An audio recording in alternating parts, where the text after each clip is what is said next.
Chandu, the magician.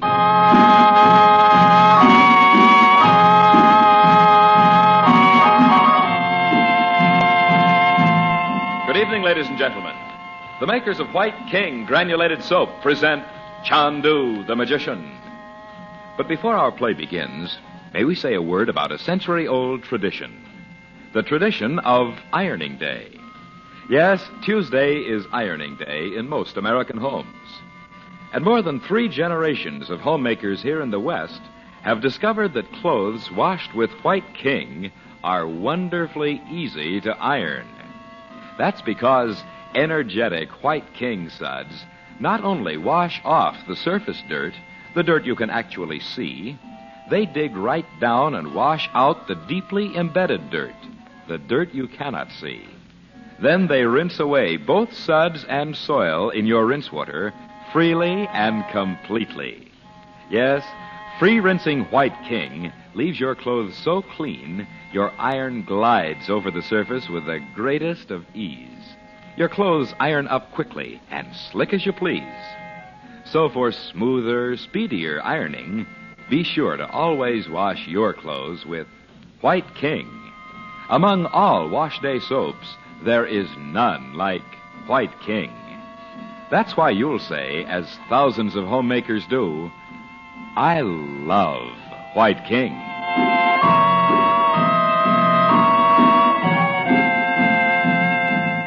Frank Chandler has traced his brother-in-law, Robert Regent, the internationally famous scientist, to Bayonne, near the French-Spanish border.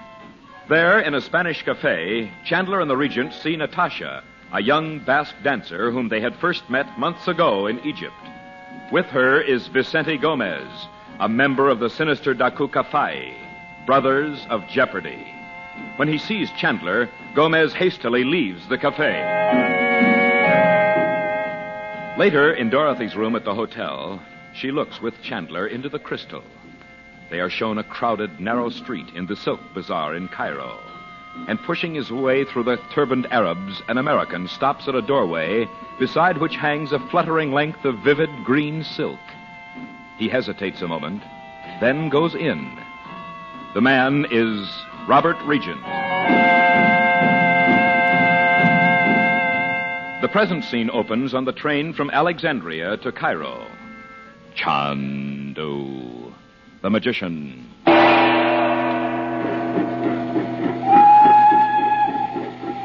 Look, Uncle Frank, do you suppose you can find that place in Cairo where you saw Dad? Oh, yes, I think so, Bob. Daddy'll be surprised to see us. Oh, Betty, he won't be in that shop still. We saw him there yesterday.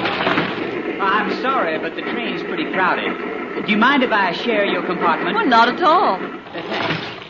We'll move our bags so there'll be room for yours. I'll give you a hand, Uncle Frank. Oh, I don't need much room. You're an American, too, aren't you? That's right. My name's Jeff Burke. Ours is Regent. Oh, except my uncle, Mr. Chandler. Well, it's mighty nice to meet people from home. You all going to Cairo to see if you can get into the new ruins? I never heard of new ruins before. I should say newly discovered ruins, I guess. Oh, we haven't heard of them. Near Cairo, you say? So I understand. Not far from the Great Pyramid. The story is that there's some kind of mysterious force that keeps people out. The man who actually discovered the room says it's like an invisible wall. Does he indeed? Oh, it must be some native trick. But I'd like to see for myself. Uncle Frank, maybe it's one of the... Yeah? Mr. Burke would probably be more comfortable if you moved that suitcase. I'm quite comfortable, Mr. Chandler. What were you going to say? Well, nothing important. Are you on your way down to Cairo just to look at the ruins? Yes, sir. I was in Alexandria on my way back to France when I heard about them. We've just come from France ourselves. I reckon ladies can always have themselves a good time in Paris. Now, I like the smaller places. I was in Bayonne for about a month. Were you? We just left there. My family thinks I'm a black sheep, I reckon. They can't see why I don't come back to Virginia and settle down. You've been in Europe for some time, then? Well, yes, sir. Ever since the war. I've seen a lot of mighty funny things, too. Well, what kind of things, Mr. Burke? Oh, well, I reckon I thought they were queer because I'd never been out of the States before. Oh, there's a luncheon bell. If you'll excuse me. Why, how strange. Yes, it was indeed. He sprang up when the bell rang as if he couldn't wait to get away. Dot, you and the kids go into the restaurant car, will you? I'll be along in a few minutes. All right. It'll be fun eating a different food again, won't it? Come along, dear. Back this way. Go on, Bets. I'll shut it. Okay. Jeff Burke. Jeff Burke.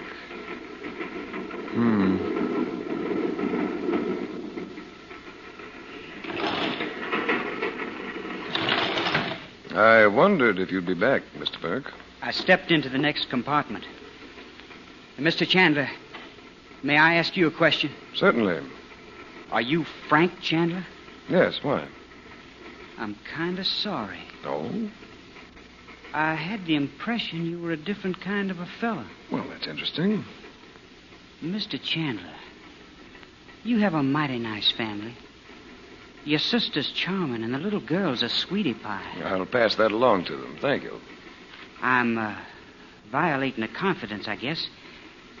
But I'd hate to see anything happen to him. Well, this sounds fairly ominous, Mr. Burke. Yes, sir, I'd hate to think that... Mr. Chandler, while you're in Cairo, don't any of you go outside the city alone. Or what will happen? I can't tell you. And I hope you won't say I've told you this much. No, but you're wasting your time. You don't believe me? Well, speaking of time, suppose you ask me the time. I beg your pardon? Ask me what time it is. But you... Well, very well. What time is it? The clock strikes 5. What? But you... How can you know? You see, I do know. Well, I understood that you were... From Gomez and Bayonne? Well, yes, sir, that you're a very dangerous man. He can't know you're a member, too. There are a number of things Gomez doesn't know, nor others of the Dakuka. You are one of them, then. In fact, I wouldn't be surprised to meet some of them in Cairo. I'll be... You even know Roxor's there. Roxor? Or didn't you know it? Well, I was surprised to hear you give him that name. You see, I always speak of him as Max Bowden. I've known him by that name so long. Oh, yes, I understand now. I'm not sure just where Roxor is. But I'll find someone who'll tell me that as soon as I get to Cairo. Why, I could tell you that myself. Oh, that's fine. He's in a small apartment back of the shop of Tufik in the Silk Bazaar. Anyone can direct you. Yes, I know where the Silk Bazaar is. You can always tell when he's in, because then Tufik hangs a piece of bright green silk up at the side of the door. I see. Thank you, Mr. Burke. Thanks very much.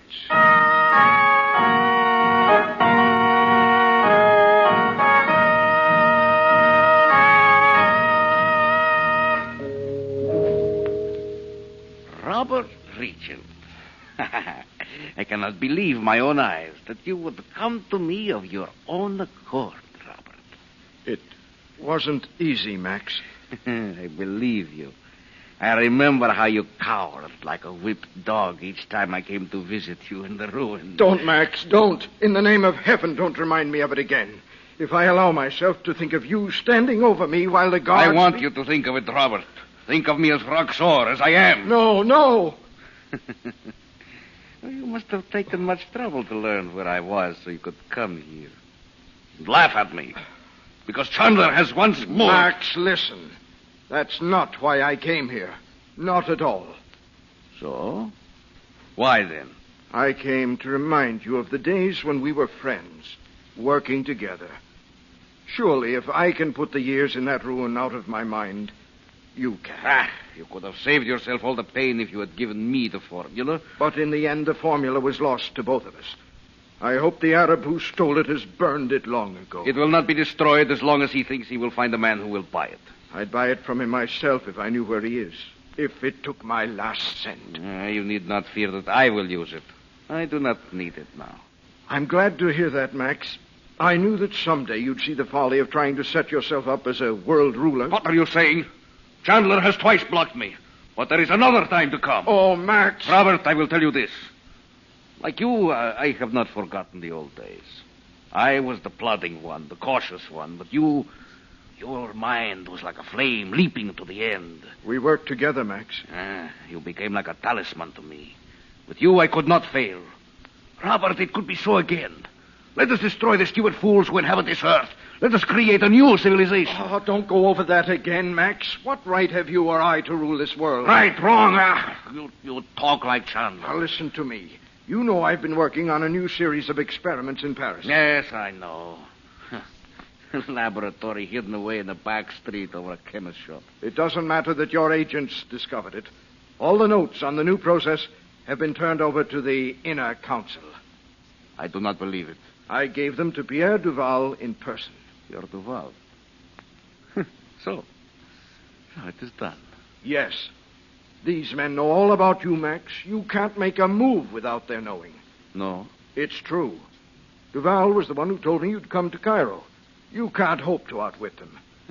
I am beginning to believe you. Does Chandler know you have come here? No.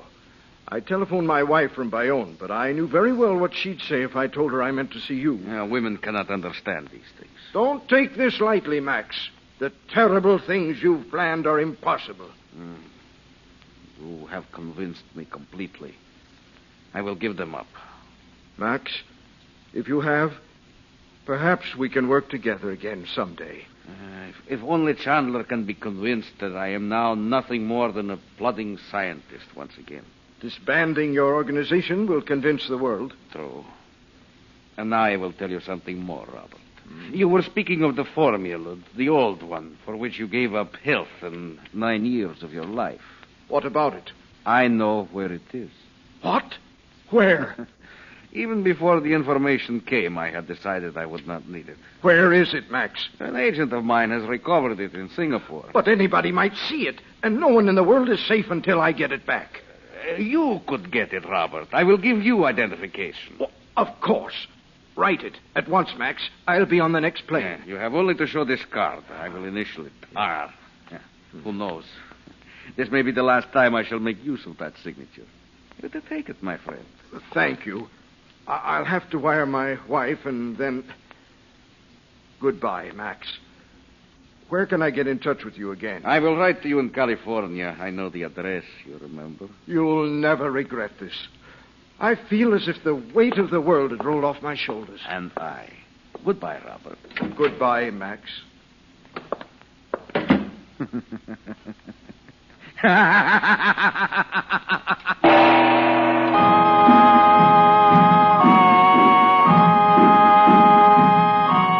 Now, before we say goodnight for Chandu the Magician, may we take just a moment for another word about White King granulated soap.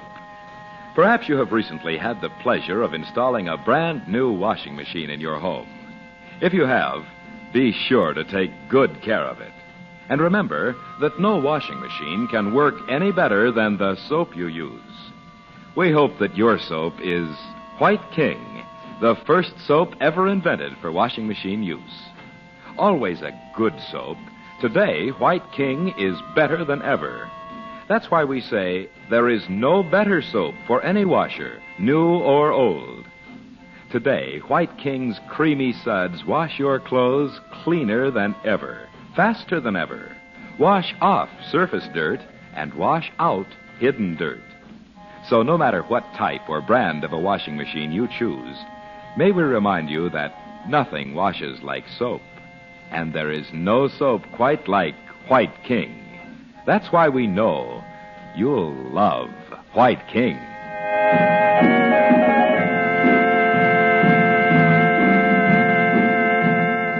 Chandu the Magician is based on the original radio drama created by Harry A. Earnshaw and is written by Vera Oldham. The makers of White King invite you to listen tomorrow at this time when the story resumes. Chandu the Magician. This is the Mutual Don Lee Broadcasting System.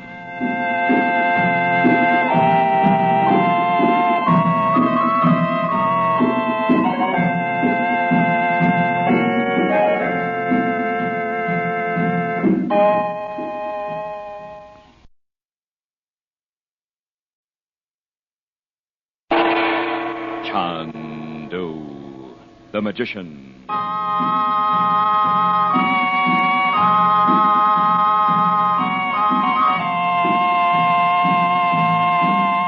Good evening, ladies and gentlemen.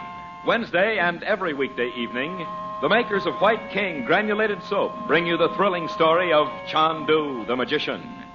But before our tale of magic and mystery resumes, may we say a word about the magic rule of 3 for washing dishes.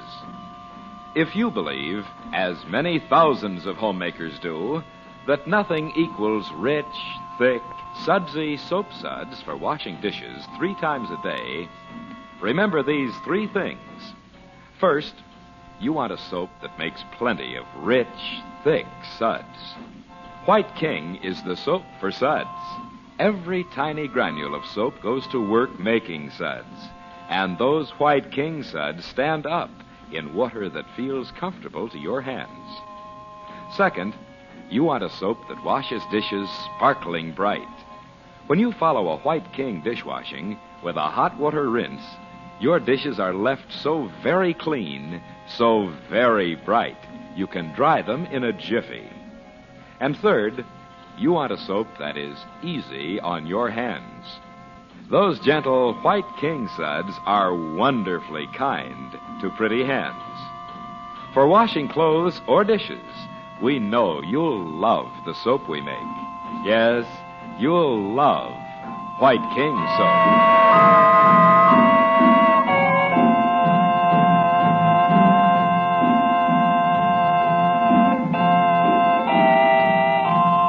On the train from Alexandria to Cairo, Frank Chandler and the Regents meet a young American, Jeff Burke, who tells them he is returning to Cairo to visit a newly discovered ruin near the pyramids. But Chandler suspects him of being a member of the East Indian organization Daku Kafai, the sinister Brothers of Jeopardy.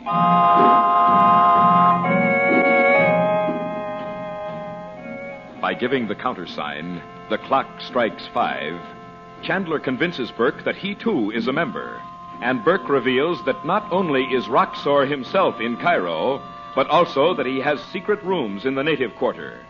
To Chandler's dismay, he recognizes Burke's description as that of the shop in the silk bazaar where, in a picture in the crystal, he had seen Robert Regent. Chandu, the magician.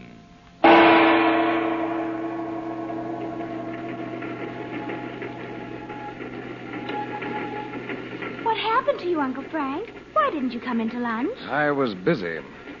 Now listen, we'll be in Cairo pretty soon, and Burke may be back here any minute. What's with him anyway? You've been talking to him for over an hour. He's involved with the Brothers of Jeopardy. Huh? And he thinks now that I am, too. But, Uncle Frank, he's so nice. How could he be? Does he know where Robert is? Apparently, he's never heard of Robert. But Dot, somehow, between us all, we've got to keep Burke from meeting Roxor. Roxor? Is he in Cairo? Yes, he is. And what's more, Robert must know he's there. You can't make me believe Robert would deliberately go to meet Roxor. Heck no, Uncle Frank. Why, Roxor almost killed him down in that Algerian ruin. Well, there's no time to argue about it now. The only thing I can think of is that Robert's discovered he turned over those top-secret notes of his to one of Roxor's agents. What? Pierre Duval. And went to Roxor to persuade him to give them back? He knows Roxor too well for that. Well, you know he went there, Dot. We saw him in the crystal. I wired the consul from Bayonne to have Duval picked up, so the notes will be recovered. But Burke mustn't get to Roxor before I do. Well, what can we do about that? Well, Burke was very much concerned about something happening to you. Me? Well, all of you. So play on that. Say you'd like to go sightseeing. I'm going to be too busy to go along. You know the kind of thing. Leave it to us, Uncle Frank. We'll be clinging vines all over the place. He'll sure think I'm a dope. Can't go out in the street without a bodyguard. Oh, what do you care what he thinks, Bob? Yes, you're the one who's been wringing your hands about Daddy going away somewhere. Well, no wonder Robert was so evasive on the telephone that day. He knew what I'd say. But Dad must be out of his mind. You'd think he'd know. Oh, hi, Mr. Burke. Hello. I thought I'd better get my suitcase. We're coming into Cairo. Oh, I'm glad you came back, Jeff. I'm going to be busy this afternoon. You understand? Certainly. I reckon I will be, too. Oh, I'm sorry, Mr. Burke. Ma'am? We were hoping to do some sightseeing this afternoon, and I thought we might impose on you to go along with us. We don't like to go into the bazaars alone. Why, of course you don't. And it wouldn't be an imposition. It'd be a pleasure.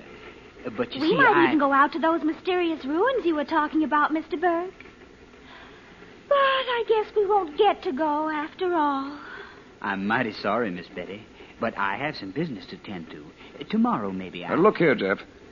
Suppose I explain why you don't show up. Hey, did you and Uncle Frank come to Cairo on the same kind of business? It seems like it, Bob. Well, Mr. Chandler, if you think it'll be all right. No, I'm sure it will. I can leave a message for you at your hotel later. Where will you be staying? Shepherds, I reckon. Why, so are we. That's marvelous. I'll tell you, Jeff. We'll all go to the hotel first and then decide what next.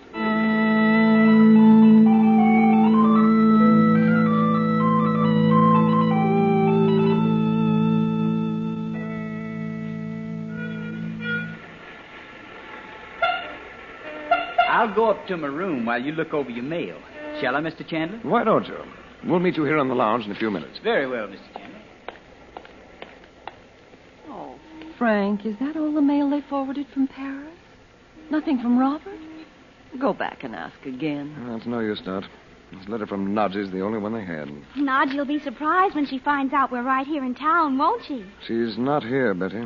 How do you know? Frank, did you ask if Robert's registered here? Yes, Dot. And he isn't. This was written from Aden. Nodgy's in India by this time. For Pete's sake. Did you know she was going to India? Did you, Mom? Yes, Bob. Was that what she came to tell you in Paris? Why didn't you tell us, Mother? I thought I did, dear. Frank, what's the matter? It's strange she'd think of our coming to Cairo. How could she? We didn't even know it ourselves. You mean she knew about it, Frank? She didn't know exactly. But she writes that if we should be in Cairo, she hopes we'll stay at her home. I wish we could. Oh, so do I, Frank. Robert knows her.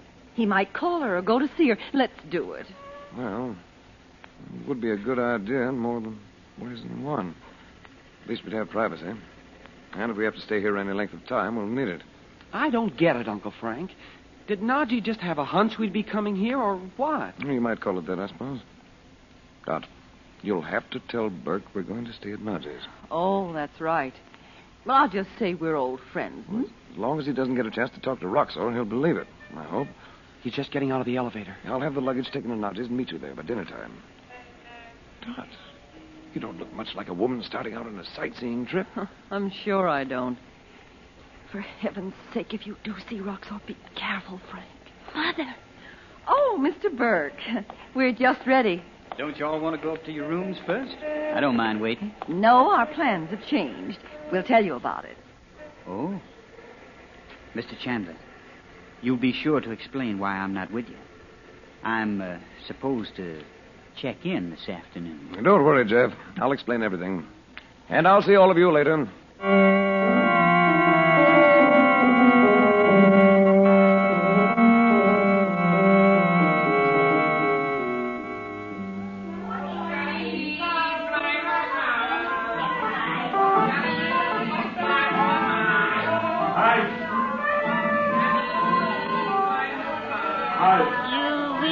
Buy my fine silk, Effendi, silk for beautiful lady. Later, perhaps. It's a little early, don't you think? Kaif? At least by my watch. Your clock up there is wrong, I think. What is the time, Effendi? The clock strikes 5. Oh, yeah, Kuya. Takalam.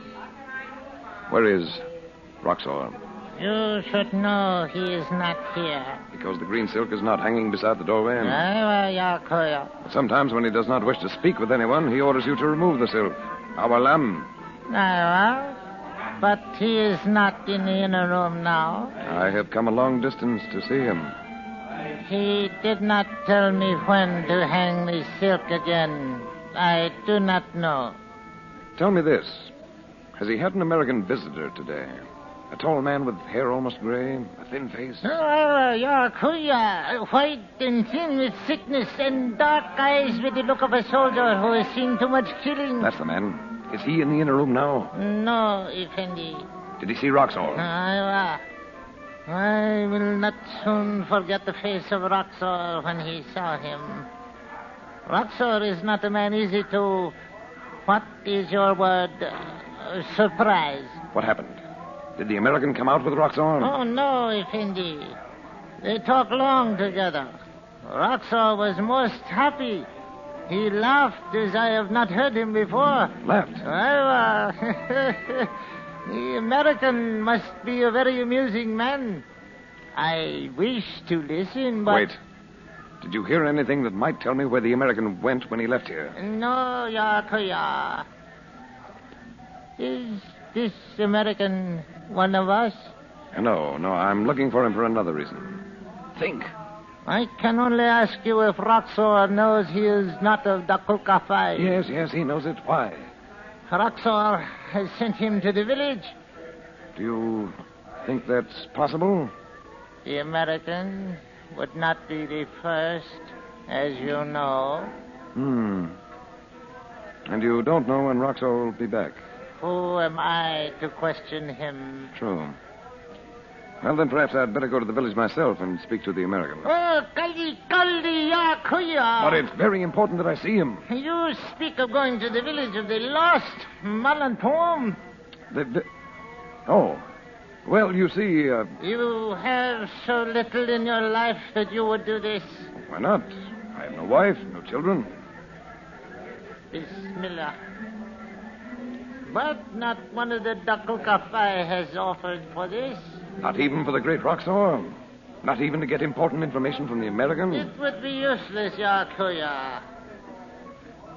What would you do with this information if you receive it? Why, bring it back to Roxor, of course. Mashallah, you have lied to me. You are not the Dakukafai. My knife will... Put down your knife. No, Viola. You know I gave you the secret word? No, the word, but you speak of the village as one who does not know. Put down that knife. What is it I don't know? No man who enters the village of the lost is ever seen again.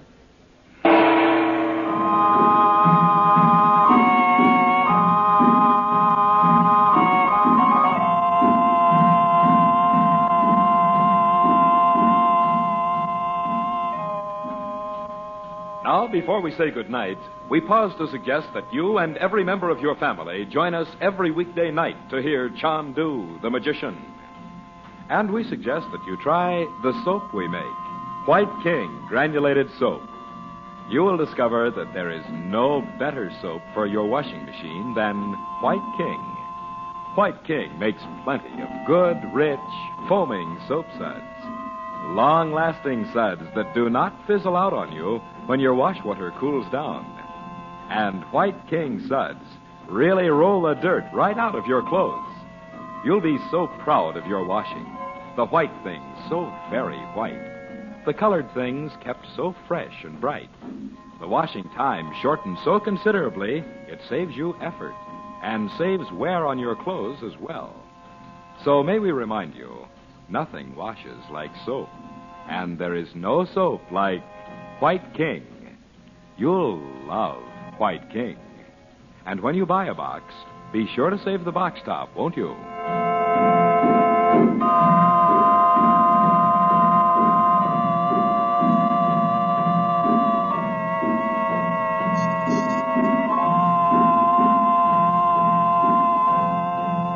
Chandu the Magician is produced and directed by Cyril Armbruster.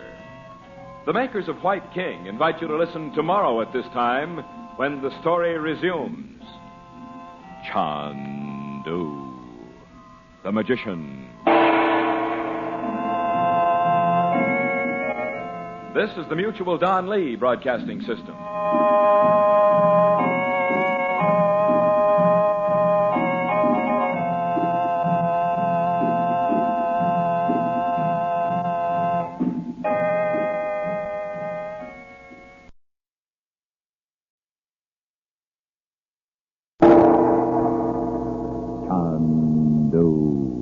The Magician.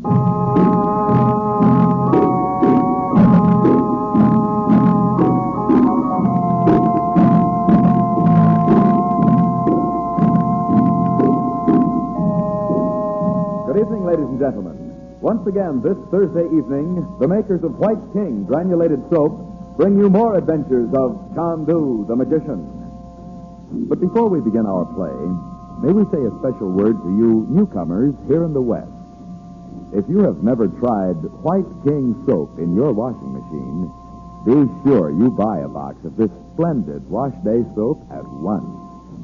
White King soap is made for you Western homemakers by the company who pioneered soap making here on the coast.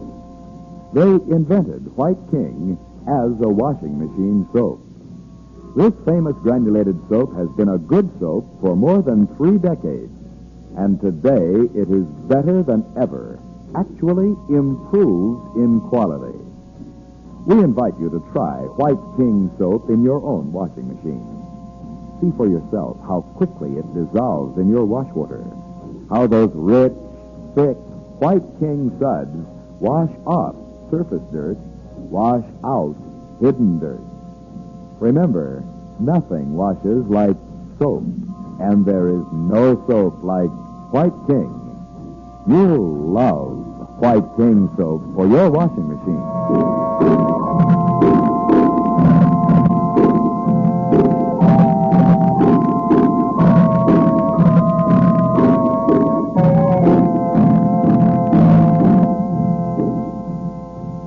Chandler, known in the Far East as Chandu the magician, has discovered that the sinister Roxor is in Cairo. But Chandler and his sister, Dorothy Regent, are increasingly mystified over her husband's reason for his secret journey to Egypt. And they do not know that before their arrival, Roxor has tricked Regent into leaving for Singapore.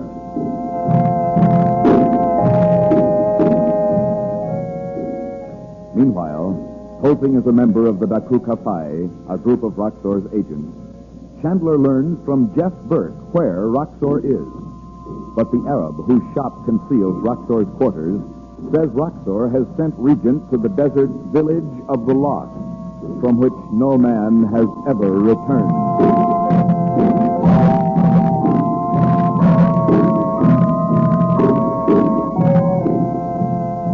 The present scene is the home of the Princess Naji, where Chandler and the Regents have been invited to stay.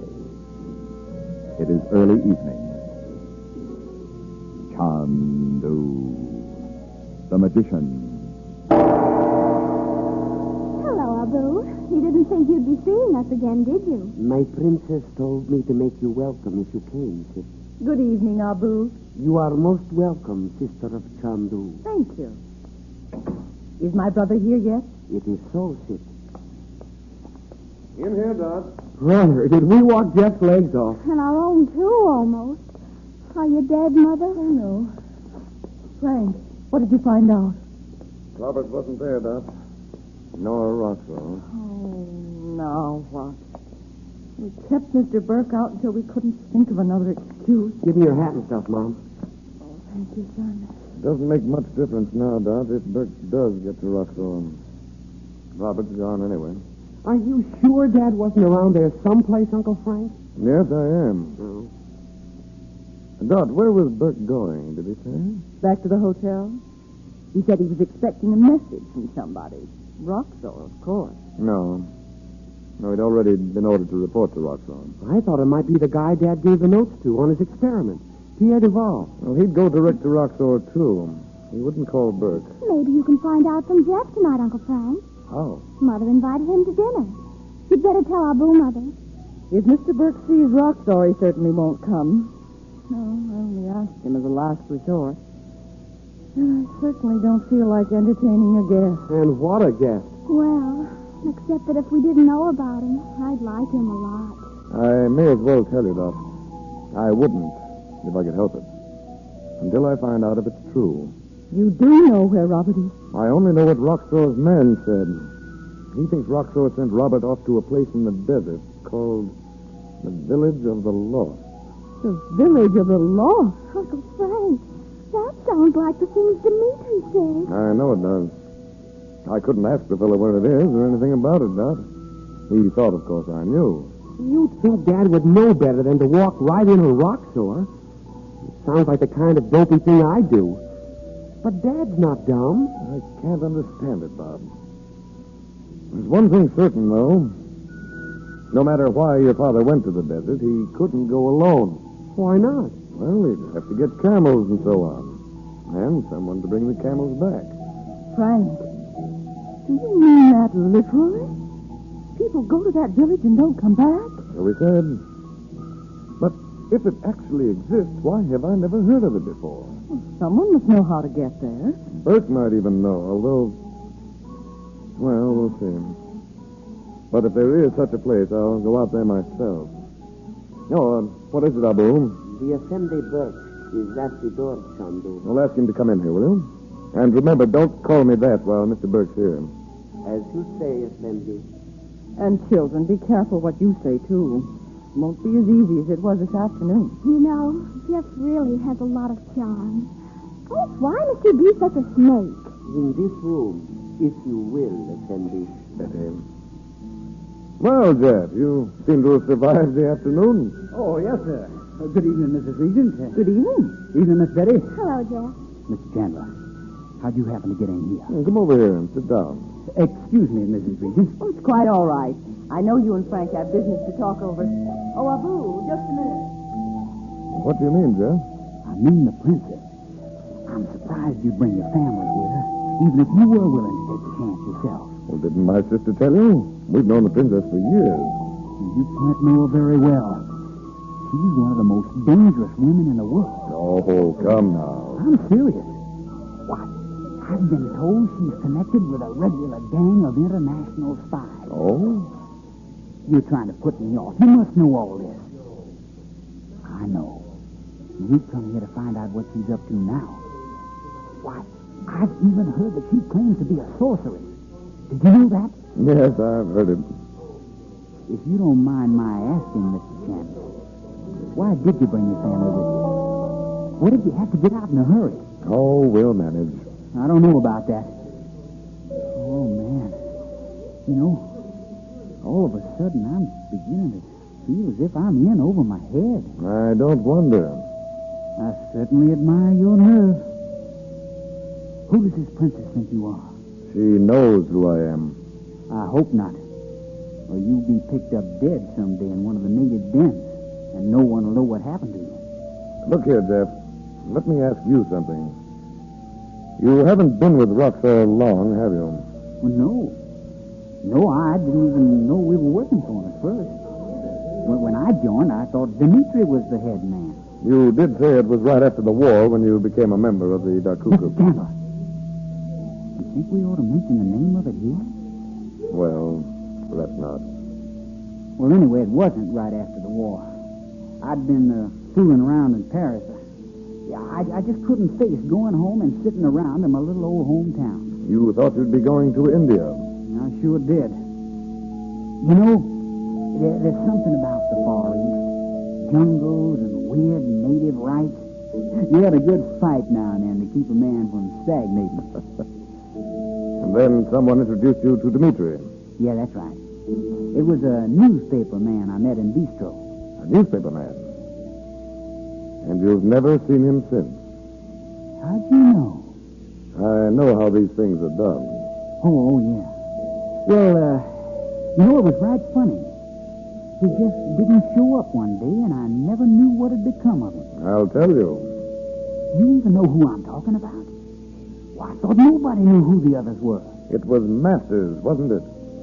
Or was he using the name Gordon Douglas at the time? Douglas. But Mr. Chandler... I'll tell you just what happened to him, Jeff. He vanished from the face of the earth, right here in Cairo. That's a mighty fancy way of saying he was killed. It's a little more than that, Jeff. I don't understand you, sir.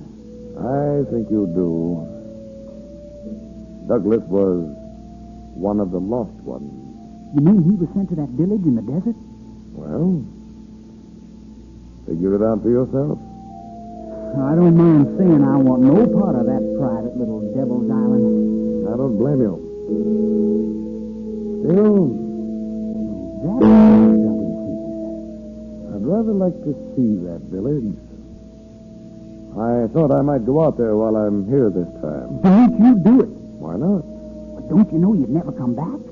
And what would become of your family? Oh, in our business, we can't worry too much about our family. But, Mr. Chandler, I was in the desert not long ago. Roxor sent me out to check on a number of Arabs who were to go to Suez. You know, take over the canal. Yes, that was before the Balkan thing went wrong. Yeah. I sure wish I knew what the hitch was. It doesn't look like I'll ever get to India now. What were you saying about the village of the Lost? No, I didn't go that far. I was... What's the matter? Oh, Abu wants me for something. I'll go and see what it is. It's that princess up to no good. Where is she anyway? I don't know exactly. You don't know? Then she may have heard every word we've been saying. Nonsense. This room's so big, not even Bob and Betty over there can hear us. Why, this whole place could be full of microphones. Man, I tell you, I don't like this. Well, don't worry, Jeff. I'll see what the trouble is. If there is trouble. If you take my advice, you gather up your family and go back to Shepherd. Yes, Abu. Effendi, 2 men from the desert have come to speak with you. Why, Uncle Frank, how do you suppose they knew where you were? I'm wondering that too, Mr. Chandler. I wonder if it's somebody we know. Send them in, Abu. Aiwa. It's some trick, Mr. Chandler. How could any of our desert people know you're here? You only got to Cairo this afternoon. Desert men have strange ways, as you know. Go back and sit down where you were. Leave this to me. I surely hope you know what you're doing. Frank, I thought I heard the door. You did not. We have some more guests. Marhaba, friend. Allah, bad luck, Effendi. Well. Frank, the matter? Who are they? Careful, Dot. Don't let Bert know. I don't know them. Who are they? I don't know either, but look at that turban and the burnous. One of them's from Ami Mitkail. Enter, friends. You are most welcome.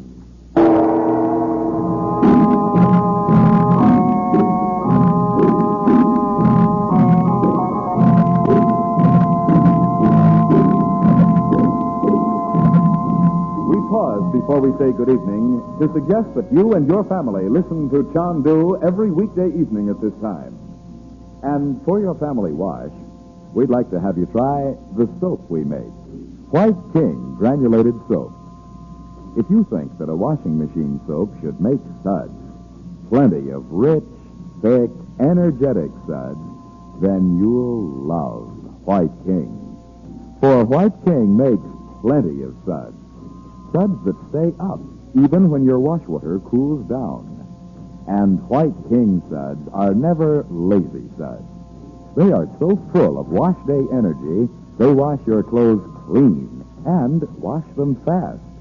Why, even your most badly soiled bath towels, your food-stained table linen, dirt-streaked work clothes, and the youngsters' grimy play togs come clean in White King's rich, creamy suds.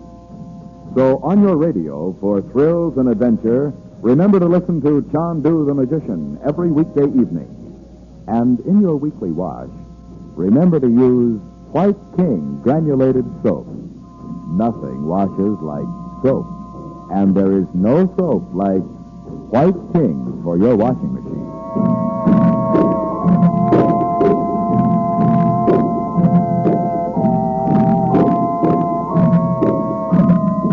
Chandu the Magician is presented for your enjoyment every weekday evening. Your announcer is Howard Culver. The makers of White King invite you to listen tomorrow at this time when the story resumes. Chandu the Magician. This is the Mutual Don Lee Broadcasting System.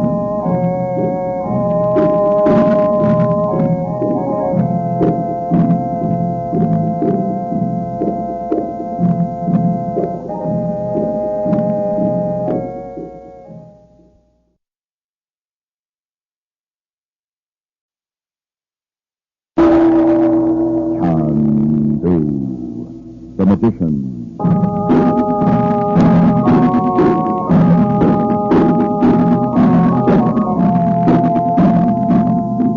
Good evening, ladies and gentlemen. This Friday evening, we continue for your listening pleasure the adventures of Chandu the Magician. And tomorrow, Saturday, be very sure you put the soap we make for washing clothes and dishes at the top of your weekend shopping list. The name of that soap is White King. It's a wonderful soap for washing clothes because those tiny White King granules make lots of suds in either soft or hard water. They wash off surface dirt, wash out hidden dirt. In fact, dirt cannot possibly hide from White King soap because those energetic suds penetrate deep down into the very heart of fabric fibers. Even those badly soiled dish towels and tablecloths, school togs and work clothes wash up clean can be without extra rubbing and scrubbing. Gentle White King suds are wonderful for washing dishes, too, because they stand up when you cool the water down. Freely rinse away to leave dishes sparkling bright. And they're wonderfully kind to pretty hands. Once you've tried our soap for washing clothes or dishes, you're sure to say, I love White King.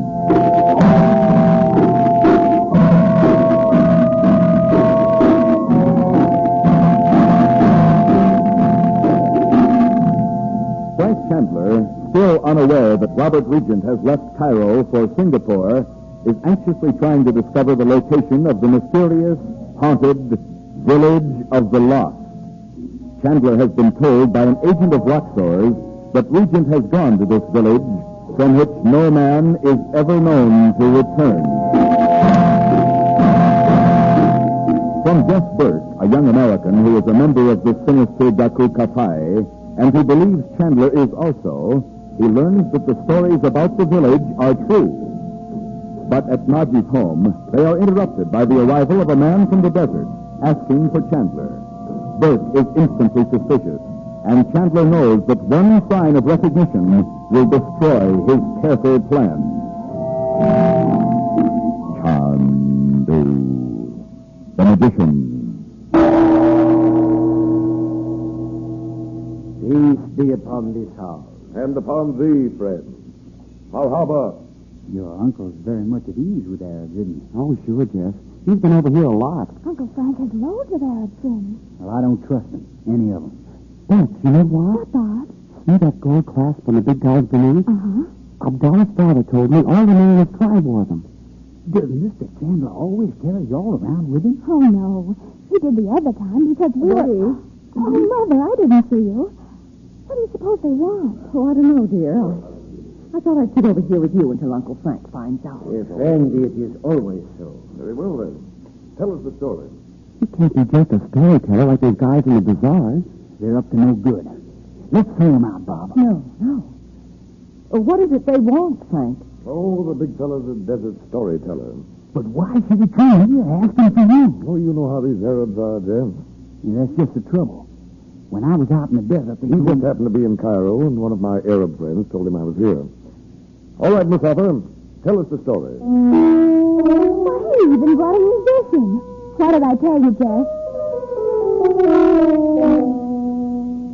I tell a tale of one who wandered over the earth seeking the answer to the riddle of life.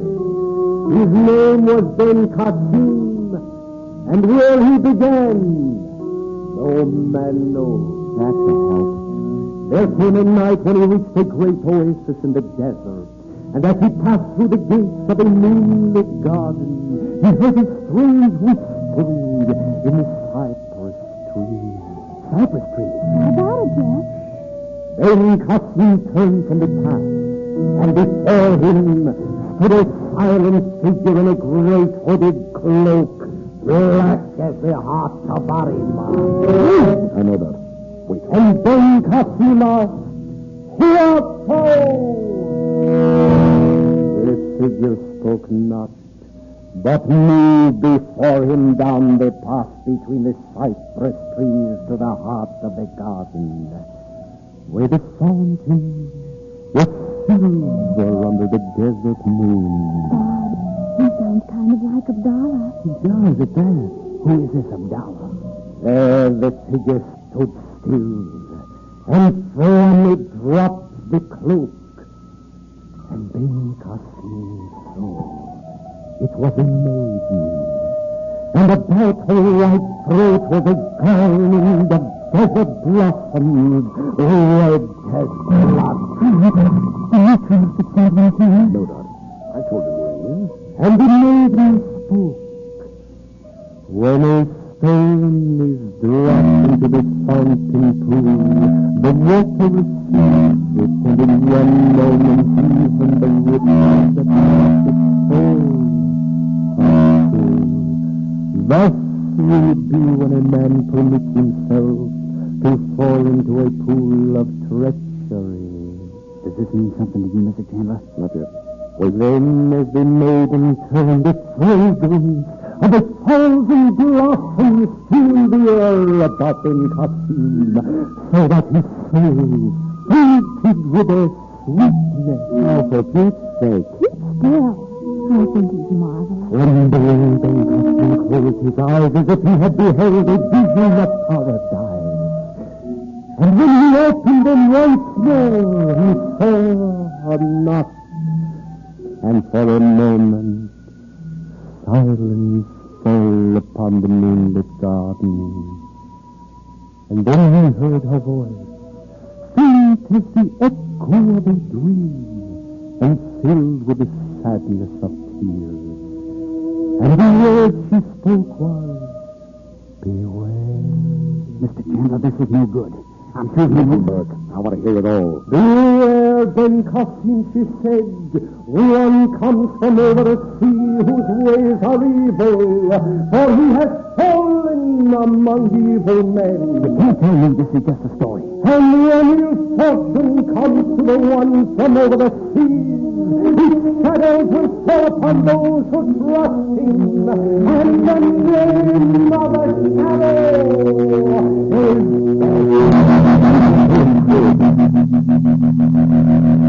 the garden over the gentle sound, as of 100 tiny bells, and for a moment a breeze stirred the sleeping trees and ruffled the surface of the quiet pool.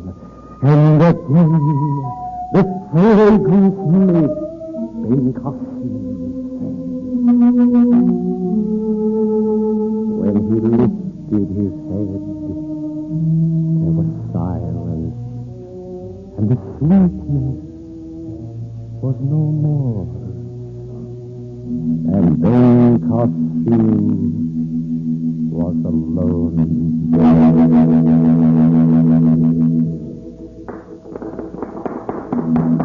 Thank you, Miss Harper. No screw padlock. Agi Balaya. It's certainly not a new twist, anyway. We ought to offer them something, Frank. I'd ask them to stay to dinner. I know they wouldn't eat with us. Well, tell Abu to serve them in Nadi's little library, Dot. I'm going to take Mustafa in there to talk to him anyway. Mr. Chandler, you can't. I've been over here long enough to know that. He's probably got a good sharp knife up his sleeve. I can handle him, Jeff. Dot, what time are we having dinner? In about half an hour. Well, then, Jeff, why don't you let Bob and Betty show you Nadi's garden? Pretty special. Mustafa, will you come with me? As you say, offend. Oh, yes. Come on, Jeff. Some of the trees are hundreds of years old. In here, please, Mustafa. A moment. Otras, Roman Hana. I want Mustafa. Why did you send him away? He is only a musician I brought from the bazaars. I thought if strangers were in this house, it would be, well, when I saw the face of that one, mashallah. You handled it very well. Chandu, there is a great gathering of fighting men in the outlaw village.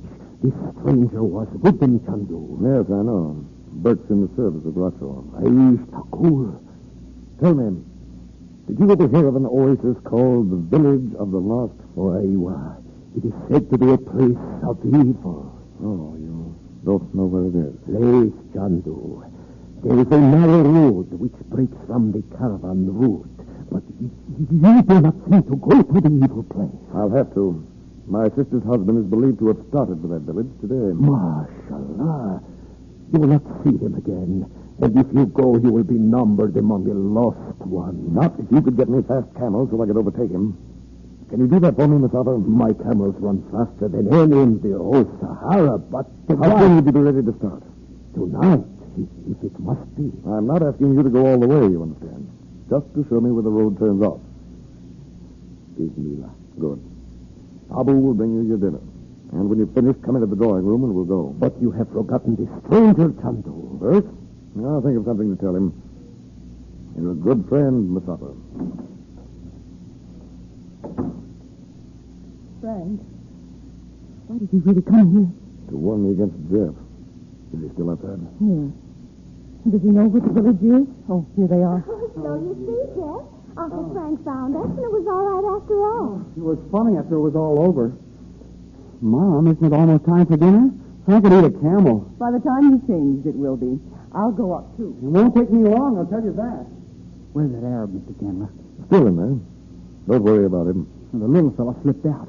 No telling what he's up to. Listen, Jeff, I want you to do something for me. Well, I ought to get back to the hotel right after dinner. All right. But there's a man named Pierre Duval who will be coming to see Roxor. He'll probably go to the hotel first. I guess so.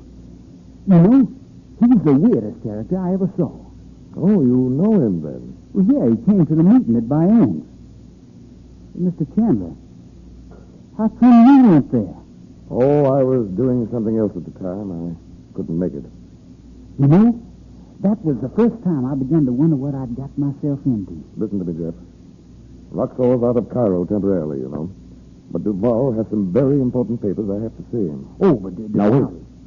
The papers were given to him in Paris, and he had instructions to bring them here. He'll be here sometime during the evening, and I wish you'd wait at the hotel until he comes. Don't go out anywhere. Mr. Chandler, you haven't heard the latest about Duval. You mean that the French Foreign Office found out he was selling government secrets and asked him to resign? No, sir.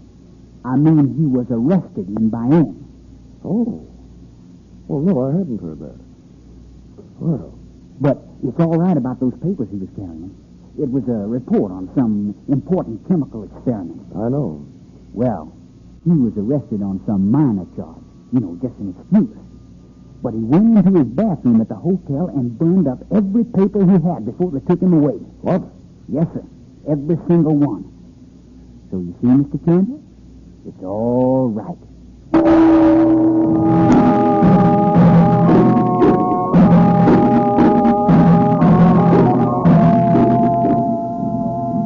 Next Monday at this same time, the makers of White King will continue the thrilling story of Chandu the Magician. And tomorrow, Saturday, when you do your weekend shopping, be sure at the head of the list you write the words White King. You'll like White King for washing clothes and for washing dishes, too. There's something about a dishpan full of nice, warm soap suds that makes a woman feel that her dishes will come out really clean. Every tiny granule dissolves completely in your dishwater, tips up to billowy clouds of suds. And White King suds rinse away quickly and completely, too, when you douse your dishes with hot water. Leave china, glassware, and silver so extra bright they dry in a jiffy. White King soap is extra kind to hands, too.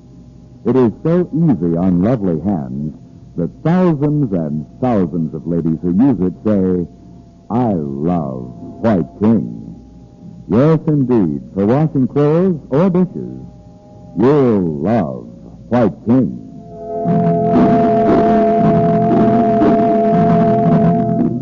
Chandu the Magician is presented for your enjoyment every weekday evening. Special musical effects are by Cora Pandit. The storyteller was played by Lou Krugman. The makers of White King invite you to listen again Monday at this time when the story resumes. Chandu the Magician. This is the Mutual Don Lee Broadcasting System.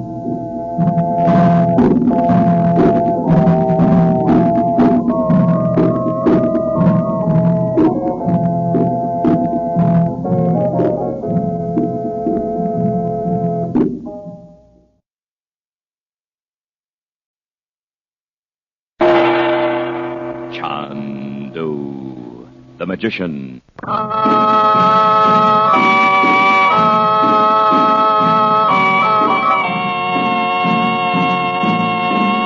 Good evening, ladies and gentlemen. The makers of White King granulated soap present for your enjoyment Chandu, the magician. Today is Monday, wash day in most American homes, and we sincerely hope that every Monday is White King wash day for you. Yes, every Monday morning, before you begin your weekly wash, be very sure, you have a box of White King soap on hand. White King is first and foremost a washing machine soap. When you use White King in your washing machine, you are sure of getting plenty of rich, thick, energetic suds. Those suds wash off surface dirt and wash out hidden dirt. White King suds stand up even when you cool the water down to safely wash dainty undies, fleecy blankets, and bright-colored cottons. And White King suds rinse away freely and completely in your rinse water, leaving your clothes free of both suds and soil, clean as clean can be. So remember, please, no washing machine works better than the soap you use. Nothing washes like soap, and there is no soap like White King.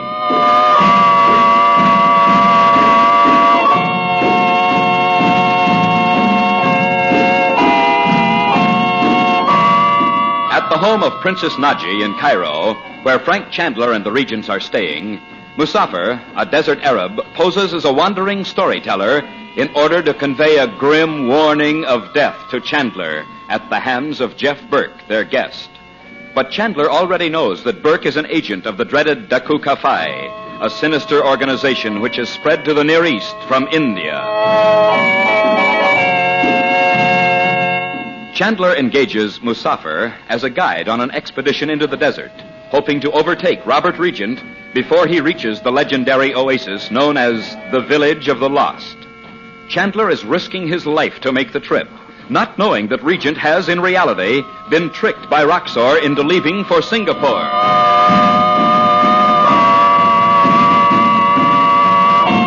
It is now an hour later. Chandler, in Arab clothing, is almost ready to start for the desert. Chandu, the magician. Frank? Well, come in, Dot. Is Bob almost ready? Yes, just about. Must you take him with you? Well, I won't take him all the way to the village, you know that. You hand me the tarbouche, will you, Dot? Here. Oh, thanks. You just like to dress up in those Arab clothes. Well, they're a lot better for the desert than ours. Frank, I still don't see why you're taking Bob. Well, I suppose I'll have to tell you. If Robert gets there, and if the stories they tell about that village are true, he and I may have to stay. For a while, at least. You mean you're just taking Bob so he can come back and tell me? And that's it. No one who goes there has ever come back. So I don't know what we'll be up against. Why, that's dreadful. Well, it may not come to that. We'll probably catch up with him before he gets there. This whole thing's like a nightmare. Robert rushing off to a place like that, and now you. Well, the worst of it is, it's all for nothing. Oh, if Robert had only let us know he was going there. That's not what I mean, Dot. Burke says he knows Duval burned those notes of Robert's. But then, all Robert's work these last months has been wasted. It looks that way. Oh, you'll be sick about it. But, well, maybe now Roxor will let us alone. I wish I thought so.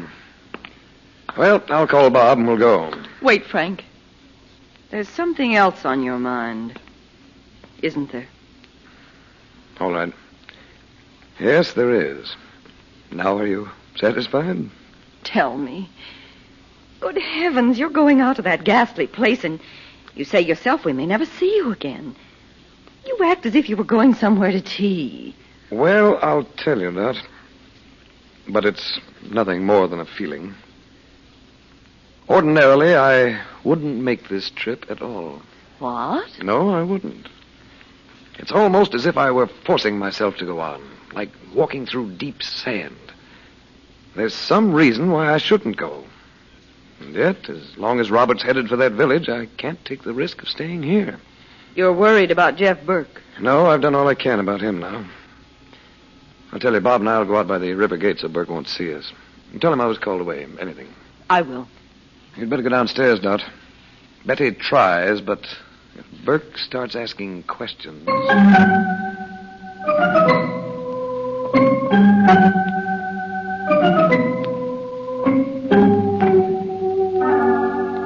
Miss Betty, how'd you all meet Princess Naji? Uncle Frank's known her for years. I'm sorry she's not here. You'd love her. Why, I didn't know she wasn't here. She's gone to India. That's funny. Why? She's away from Cairo a lot. Your uncle told me he didn't know where she was. He did? Well, maybe he doesn't. Mother was the one who told me. Look, wouldn't you like to play some records? Naji has a wonderful record player. We can dance. But not right now, if you don't mind, Miss Betty. I thought Southern men always liked to dance. I would like to dance with you when I have nothing else on my mind. Oh, you make excuses like Uncle Frank. And you should see Daddy. I tried to teach him one day at home, but he... Why, Jeff, what makes you look so funny? I didn't know your daddy was living. I thought your mother was a widow. Oh, no. We all thought Daddy was drowned. We thought so for years. But then Uncle Frank came home from India, and he found out that old Roxor... Oh, my goodness. Roxor what, Miss Betty? Oh, nothing. Well, I don't like him, that's all. Do you really know Roxor? Oh, I've only met him once. But you know how it is. Some people you just don't like. Jeff, didn't you think that storyteller was marvelous? No, I didn't. Because I think he was talking about me. Don't be silly. I think I'd better go while I still can. What? What does that mean? You told me yourself the gates were always locked at night. Oh, you won't be locked in if that's what you mean. Don't go yet. It's early. I'm sorry, but I'll have to. Where's your uncle? He was only going to be upstairs a few minutes. Well, I'm sorry I've been boring you. Oh, you haven't, Miss Betty. Far from it. I know. I'll have Abu bring us some coffee and some of those little Egyptian cakes. They're wonderful. No, thank you. What? Maybe you'll say goodnight to your mother for me. It's later than I thought. Oh, dear.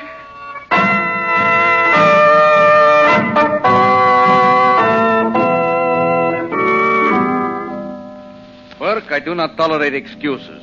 You were ordered to come here at 3 o'clock this afternoon. I told you, Roxor. Mr. Chandler said you were out of town. Chandler told you. Chandler! How could I be expected to know he wasn't one of us? He had the password when I met him on the train. I know he had it. The Daku Kafai. Yes, and that's another thing.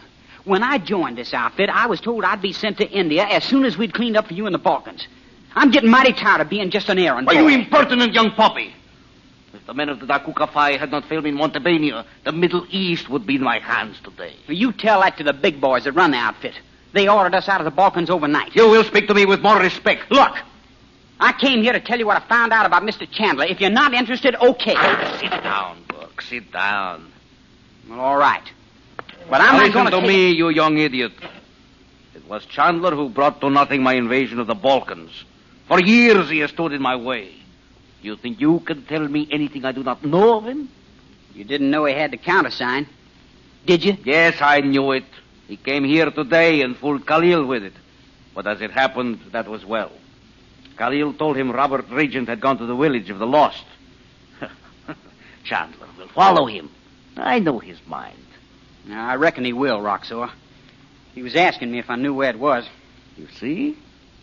But even so, I take no more chances with him. I proceed as I had planned. This is over my head. I just want to know when I'm going to India. When I am ready to send you there. Oh, no. Either I take off right away or I pull out of this outfit. Enough. I'm telling you... You will listen to me. I called you back to Cairo for a purpose. But since Chandler has brought his family here, I will make use of you for another. What do you mean? I mean this. My plan failed in the Balkans because of Chandler. But when Duval arrives, I begin once more. He brings to me all the notes on Regent's new process. Then... It looks like I have news for you, Roxor. Duval burned the notes when he was arrested in Bayonne. Duval arrested? By whose orders? I don't know. Chandler again. Could be, I suppose. But that will be attended to. And I shall test Pierre Duval's memory. He's so proud of it. I chose him for no other reason. Nobody on earth could remember all those pages of chemical formulas. Duval is one who says he can. But now we speak of you. Does Chandler's family know you have discovered he lied to you about Naji, about the Daku Kafai? The little girl does. Unless she's a lot dumber than I think she is. What? You must call on them tomorrow. You must make whatever apologies are necessary for what you said to the girl.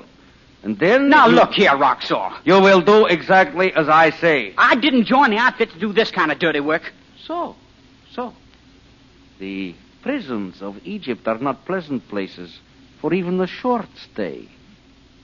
What are you talking about? The French police will be glad to send for you when it is known you killed 3 people in Paris. Me? Count Stepan, Mademoiselle Lebrun, the boy Reynaud. Why, Dimitri killed him. There will be evidence that it was you, Burke. Why, The guillotine is waiting for you. The things Dimitri told me about you must all be true. And there are many other things Dimitri does not know. Well? It looks like you got me. I was sure you would understand when you had thought for a moment. So, what do you want me to do? at first, only to become a friend of Mrs. Regent and the girl. Convince them that you are no longer a member of the Dakuka Phi. When you have done so much... Roxor, I can never fool Mr. Chandler. Chandler will soon be in the village of the lost. One by one, the family regent will be separated, one from the other. Metros failed, Dimitri failed, but I will accomplish it. I'll see you later, Roxor. But do not forget, my spies are everywhere. If you attempt to betray me to Chandler's family, I will know at once. And at that moment, a message will be sent to Paris. Oh, man, why did I ever get into this thing? All right, I'll do as you say. You are wise. Roxor, you're a devil. Thank you, Burke.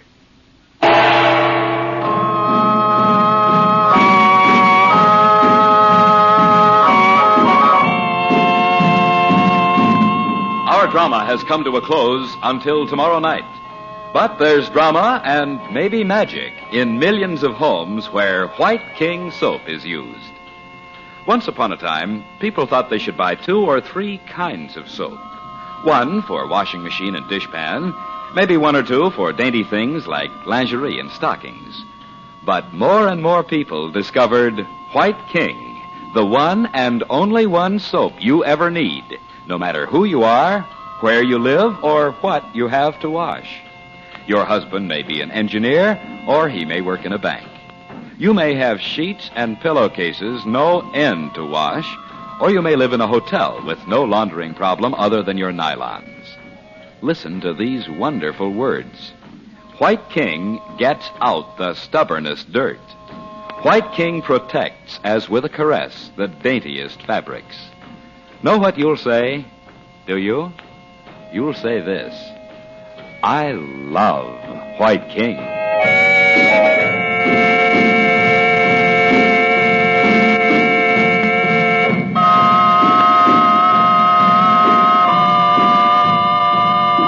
Chandu the Magician is based on the original radio drama created by Harry A. Earnshaw and is written by Vera Oldham.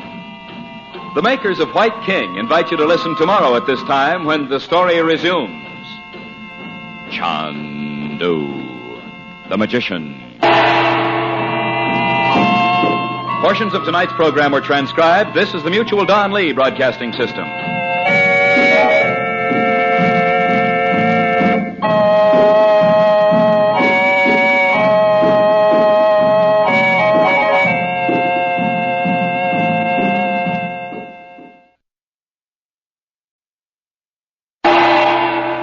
Chandu the Magician.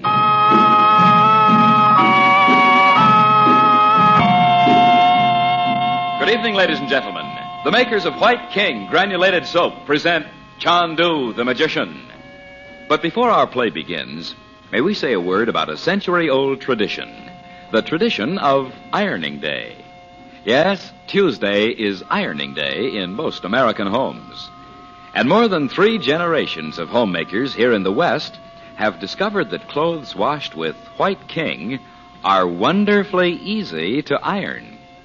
That's because energetic White King suds not only wash off the surface dirt, the dirt you can actually see, they dig right down and wash out the deeply embedded dirt, the dirt you cannot see. Then they rinse away both suds and soil in your rinse water freely and completely. Yes, free rinsing White King leaves your clothes so clean your iron glides over the surface with the greatest of ease. Your clothes iron up quickly and slick as you please. So for smoother, speedier ironing, be sure to always wash your clothes with White King. Among all wash day soaps, there is none like White King.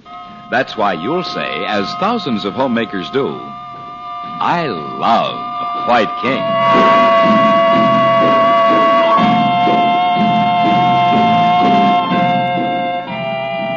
Despite a persistent premonition that seems to warn him against the perilous trip to the desert village of the lost, Frank Chandler, known in the Far East as Chandu the Magician, has left Cairo for the desolate Sahara. He is staking his life on this attempt to overtake Robert Regent before he reaches the village, from which it is said no man ever returns.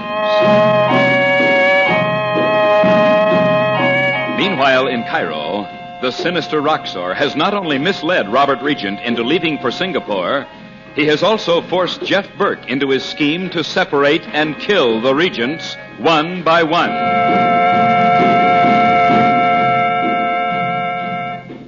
Now, far out in the desert, Chandler's small caravan, led by Musafir the Bedouin, moves over the endless shifting sands. Chandu, the magician.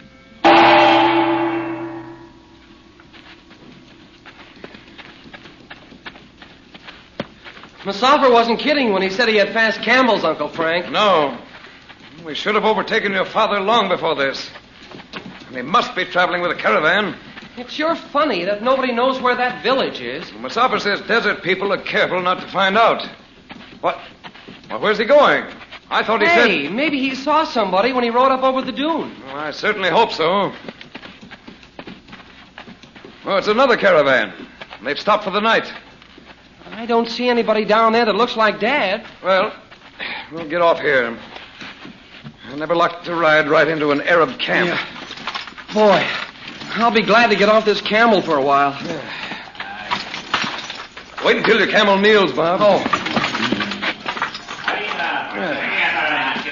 All right. Oh, one of those Arabs is coming over. Bro, Himshi, what's good? Peace be with you, friend. Himshi, English. Tell me, have you seen an American with a caravan today? Your dragoman said you go to the village of the lost. You are not welcome in this camp. Oh, keep your tarboosh on. Stokur? We have come into the desert to find an American. He is not to be allowed to go to the village of the lost. Do you understand what I'm saying? Iowa. We have seen no Americani. Imshi. Here is money. 1 Egyptian pound. Aye. Tell me what you know of the village, and the money is yours. I know nothing. I would not enter the village of the lost for 1,000 Egyptian pounds. I'm not asking you to go with us. 2 Egyptian pounds? Give me the money. Nuts to that. Bob, all I want is news of the American. We know he came this way. You will give me money if I tell you where he could be? Yes. Where? You will not say I have spoken to you? No. Obama, he has gone to the house of the Ferengi. The foreigner's house? Here in the desert? Iowa. Muscovy. Karnak. There, where I point my finger. I don't see anything. Lanaza, give me the money. What does that mean? He said it's not far. How far? For 5 Egyptian pounds, I will ride with you until you see it. Give me the money and I will bring my camel. Oh, no, not yet. I'll speak to Musafir about this, Bob. You can wait here. Musafir! Look, why should anybody build a house out here in the middle of the desert? No man knows. What could he build it of? There's no wood or anything. It is said to be made of great stones from a buried city, many thousands of years old. You wouldn't kid us, would you? Malesh. Whatever that is. What did he say? There's a house about 15 minutes' ride from here. Musafar's seen it himself. He says the owner's off and away. It's worth looking into, though. Come on, Bob, get on your camel. Okay. Dad must have left Cairo a lot earlier than we thought he did. Yes. If he was taken ill, the caravan leader might have left him at that house. Give me the money. Oh, yes, here you are. But you are not going with us. Musafir will show us the way. Ashkur, Ya Sidi. I wish you may find what you seek in that house. Effendi!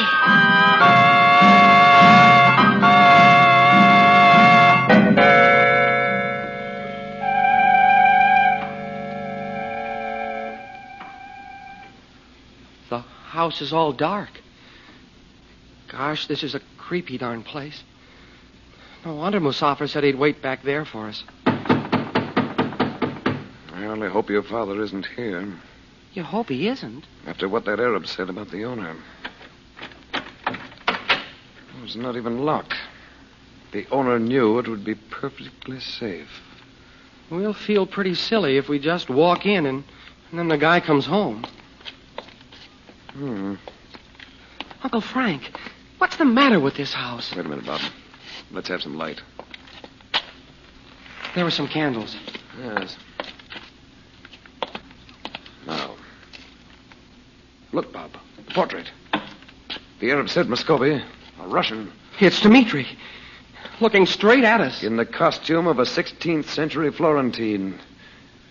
The eyes filled with mocking evil. Like the portrait in the castle in Lubova. What's that Arabic painted on the wall under the picture? A typical Dimitri phrase. Welcome, friend, to the house of fear. Holy Moses. That's what you feel in this house, Bob. Terror. So real you can almost touch it. Listen. It's that music. Let's find out if he's here and get out. Stand still, Bob. Hold up your candle and look at the portrait. If Roxor knew the whole story of the village of the lost, he'd wish he'd never heard of Dimitri. You mean this house is all there is to that village? I'm sure of it. Heaven only knows how many poor devils have died of terror here. The very walls are filled with it, like some deadly, tangible venom. And nobody ever gets away to tell what happened. That's it. Only this time someone will. I've seen old houses like this in India, so impregnated with evil that... Bob, the portrait! Look out! Hey! Did it hit you? No, but... Gosh. It was just as if somebody snatched it off the wall and threw it at me. Somebody did. Are you kidding? Don't touch it, Bob. Leave it right there. Well, there's nothing for us here. We'll be going. If we can. Murder. Not this time. You see, the black forces gathered in this house are helpless unless you give them power. Come on, Bob. Hey, what about Dad? He's not here. I should have known it. We didn't even look for him. Because I see now why I had that feeling that I shouldn't have made this trip. Why? Listen. It's that summons thing. It's my own fault I haven't had this message before. You didn't bring the crystal with you. I can get it by stretching out my hand. There. Gosh. I feel like Mom does sometimes. You're just plain spooky. Listen, Bob, and look into the crystal if you like. I've seen that place. Uncle Frank, I hear an airplane. It's not here, Bob. What? It's in the crystal. Well, that's an airport. Look. Yeah. And there's the airplane coming in. It's on a coast. It looks tropical. What in... What? Looks like Singapore. Natasha told you Dad had gone to Singapore. Yeah, but he hadn't then. He went to Cairo. He's in Singapore now, though.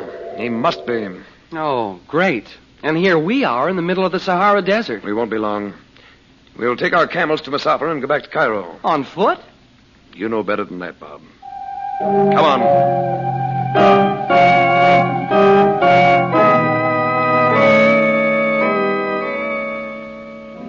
Good Good evening, Mrs. Regent.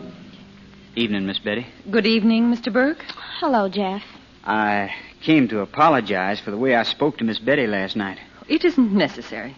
But you see, ma'am, I may be leaving Cairo any day now, and you all have been mighty nice to me. We liked you, too, at first. There's no need to go into it at all, Betty. We understand perfectly, Mr. Burke. You mean about me working for Roxor? We won't discuss it. But you see, I'm leaving him, Mrs. Regent. I don't like the way he operates. Oh? I didn't realize what I was getting into, so I'm through. And I wanted you all to know it. Very well. We know it now. Oh, what is it, Abu? I may speak to you for one moment, Sid? Yes. I have something to say to you, too, about callers.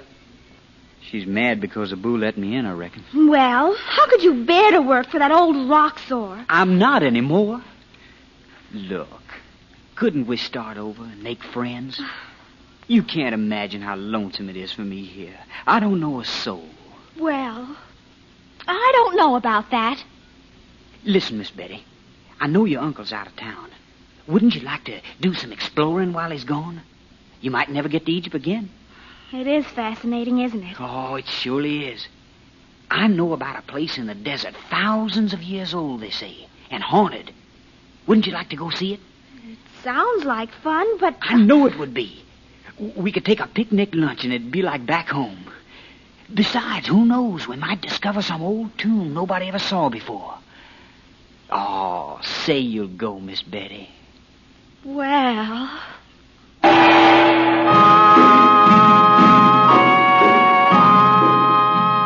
Now, before we say goodnight for Chandu the Magician, may we take just a moment for another word about White King Granulated Soap.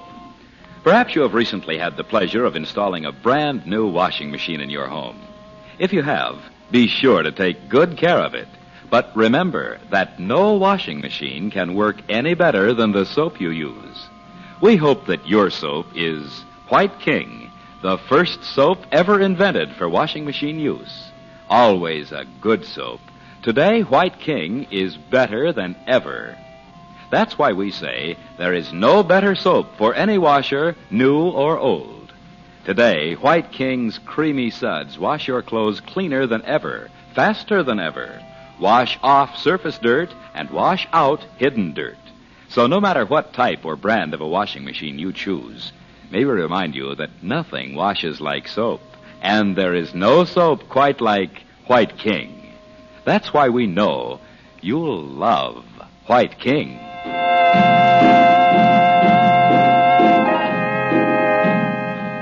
Chandu the Magician is presented for your enjoyment every weekday evening. Frank Chandler is played by Tom Collins. The makers of White King invite you to listen tomorrow at this time when the story resumes. Chandu the Magician. This is the Mutual Don Lee Broadcasting System.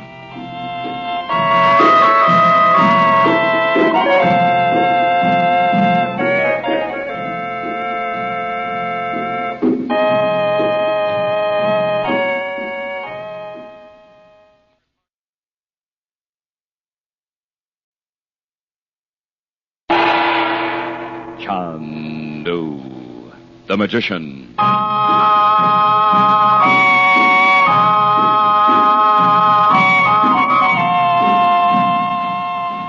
Good evening, ladies and gentlemen. Wednesday and every weekday evening, the makers of White King Granulated Soap bring you the thrilling story of Chandu the Magician. But before our tale of magic and mystery resumes, may we say a word about the magic rule of 3 for washing dishes. If you believe, as many thousands of homemakers do, that nothing equals rich, thick, sudsy soap suds for washing dishes 3 times a day, remember these 3 things. First, you want a soap that makes plenty of rich, thick suds. White King is the soap for suds. Every tiny granule of soap goes to work making suds, and those White King suds stand up in water that feels comfortable to your hands. Second, you want a soap that washes dishes sparkling bright. When you follow a White King dishwashing with a hot water rinse, your dishes are left so very clean, so very bright, you can dry them in a jiffy. And third, you want a soap that is easy on your hands. Those gentle White King suds are wonderfully kind to pretty hands. For washing clothes or dishes, we know you'll love the soap we make. Yes, you'll love White King.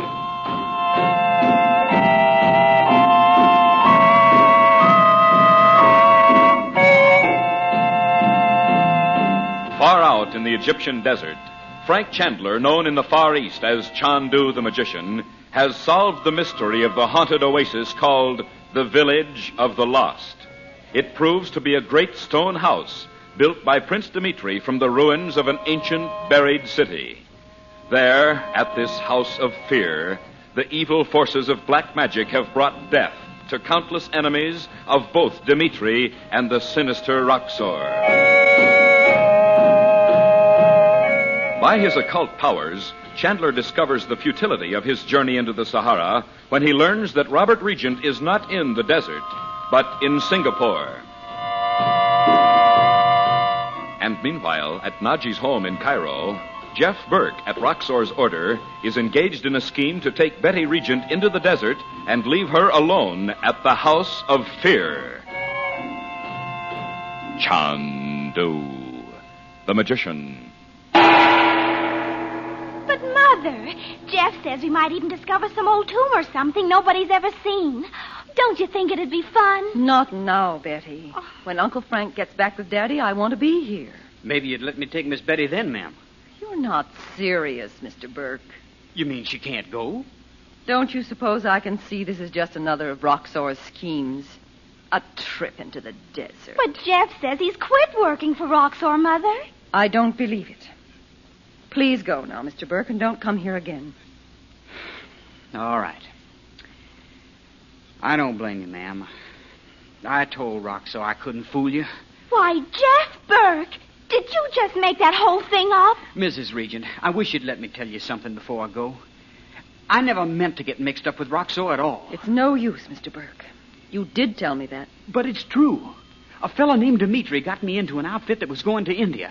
I didn't know Roxor was running the whole show. Dimitri? Prince Dimitri? Why, he's horrible. I know what he is now, Miss Betty. But it's too late. He sent me to Roxor, and now I can't get out of it. Well, you don't have to go on with him. I surely do. He's got a spy system Hitler would have been proud of. Oh, Roxor don't fool around, Mrs. Regent. I know that. But if you don't want to work for him, you can stop. Other men have. He's got it all set to have me convicted of murder. Jeff, did you kill somebody? No. But he says he can cook up evidence that I did. Looks like he's going to have to get at it. Well, ma'am, I just wanted you to know. Sounds crazy, doesn't it? I'll say goodbye. Just a minute, Mr. Burke. If you're telling the truth this time... I don't know what I can swear on to make you believe me, but it's the truth, Mrs. Regent. Do you know anything about the murder? It was up in France, and there were 3 of them. Dimitri did them all. You don't mean those people in Paris, Count Stepan and... Ma'am, you're positively clairvoyant. Why, my brother knows Dimitri killed them. Mr. Chandler? Why don't you just stay away from Roxor until my brother comes back? If Frank believes you, maybe he can help. Roxor says he won't be coming back. Oh, he will, too. Just hide someplace, Jeff, in the native quarter. I would. Maybe I will. Anyway, thanks, Mrs. Regent. I know better than you do how ruthless Roxor is. But he can't have spies in every hole and corner in Cairo. To hear him tell it, he has. Well, good night. Good night, Miss Betty. Abu will unlock the gate for you. Mother, what made you believe him all of a sudden? I don't know. It just sounded like the truth somehow. And it's exactly what Roxor would do. What on earth? On the stairs, Mother. It's that dwarf. Arraigned. How did you get in here? How did you know we were here? Where there is a tree and an open window, Araignée the spider can come in. Abu! Abu went to the gate with death, Mother. If Madame is wise, she will not call the servant. Well, he'll be back in a moment. What do you want? I have, what you say, news for you, Madame. News? My husband... Oh, Mother, how could he know anything about Daddy? Zit! Always you laugh at Araignée, mademoiselle. But you will not laugh forever. Oh, stop that, Araignée. Why did you come here? Do you remember what was stolen from your house in America? Of course I do. A set of drawings and a formula. You can't have found them. Oh, vraiment, in Algiers. In the house of a native, they were found by one who is my friend. He has sent them to me. Oh, yes? Mademoiselle, you do not believe Araignée the spider has friends. You shall see. Where are the drawings, Araignée? Did you bring them with you? You will pay Araignée much money? Yes, of course. I told the man in Algiers I'd give him whatever he asked for them. And how many pounds did he ask you then, madame? 100. Is that what you want? The drawings will be much more, how you say, expensive now, madame. 1,000 American dollars is the price. Don't be silly. They belong to us anyway. But I have them, mademoiselle. Araignée, if they really are my husband's drawings, I'll buy them from you. But I'll have to see them first. I will tell you this. At the top of each one is a name. Robert Regent, Beverly Hills, California. Mother, they must be the right ones. I haven't $1,000 in cash, Araignée. Can you come back tomorrow morning? To meet Chandu, who will send me away by his magic with my hands empty? Ah, no, madame. Tonight, or not at all. But I haven't the money. Zit, I know all Americans are rich. Even the rich ones wouldn't be silly enough to carry a lot of money around loose. Look here, Araignée. Here's my handbag. Come on. See for yourself. Look. Oh. It is enchanting to see Madame begging Araignée. Oh, Mother, don't let him touch it. God bless! Betty. See, Araignée? There's not much money here. But you see this little book? Each one of those pieces of paper can be exchanged for money. This is Chandu's magic. No. All I have to do is write my name on the paper and... Why, you could get the money yourself from any bank. Is that true? Araignée can walk into the great bank and demand the money like the tallest man in the world? Yes. Oh. They have to give you the money if you give them this paper. Look, you can watch me write. Araignée will be most happy with many beautiful dollars. American dollars. If you want them, here. Now, give me that envelope. Araignée is an honest man, madame. You may open it to see that the drawings of Monsieur Regent are inside. Oh, get away from her, you horrible little runt. He'll be gone in a minute and we'll never have to see him again. Open it, madame. I will. Oh, no, you won't, Dot. Frank! Chandu! In the dress of Egypt, diable! Oh, Uncle Frank. Hold still. I'll take that checker in him. Abu, come here. He's brought those drawings of Robert. 10,000 curses on you, Chandu! Hold this fellow for me, Abu. Give me that envelope. Yeah. I thought so. Listen, Dot. Hold this up to your ear. Uncle Frank, what is it? I think it's a poisonous spider. Oh, mon de ma vie! Remember how he sent that girl a spider in a basket of fruit? Canaille! Abu, take this envelope and drop it unopened into boiling water. I watch Chandu. If your sister had opened it, she would be lying dead at Araignée's feet. And mademoiselle also. Nesta! Oh, no. Always you arrive when the time is wrong. I hate you, Chandu. I hate you all. Well. Oh, Mother. There, darling. Hazamoshtaib Chandu. Oh, you couldn't help it, Abu. And I was almost ready to be sorry for him. Take that envelope out of here, Abu. I watch Chandu. Frank, where's Bob? And what about Robert? Bob went up the other stairs. He couldn't wait to get out of those Egyptian clothes. And Robert?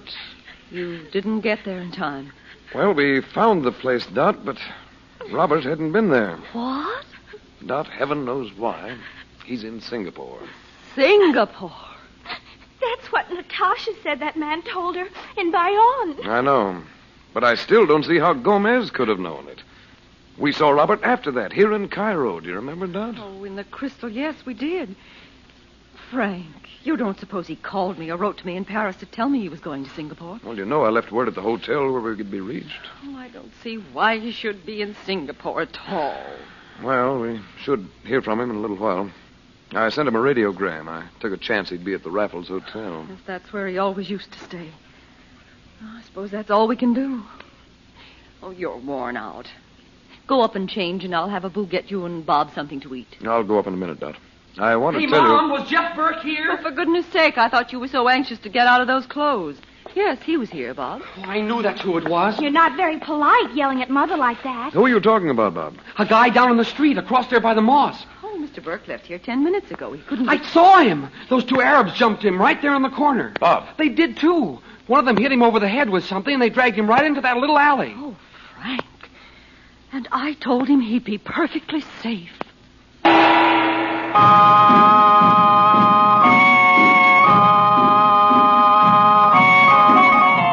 Now, before we say goodnight, we pause to suggest that you and every member of your family join us every weekday night to hear Chandu, the magician. And we suggest that you try the soap we make, White King Granulated Soap. You will discover that there is no better soap for your washing machine than White King. White King makes plenty of good, rich, foaming soap suds. Long-lasting suds that don't fizzle out on you when your wash water cools down. And White King suds really roll the dirt right out of your clothes.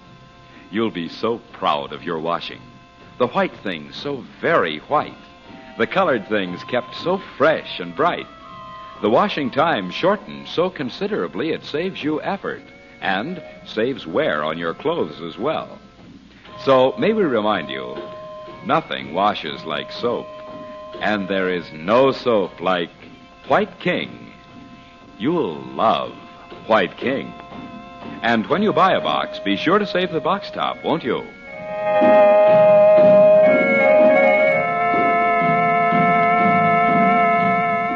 Chandu the Magician is produced and directed by Cyril Armbruster. Dorothy Regent is played by Irene Tedrow. The makers of White King invite you to listen tomorrow at this time when the story resumes. Chandu the Magician.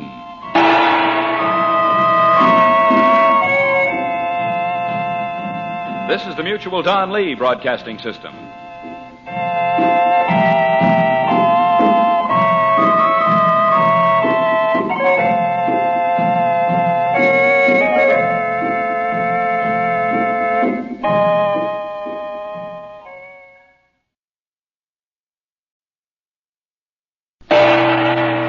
Chandu the Magician.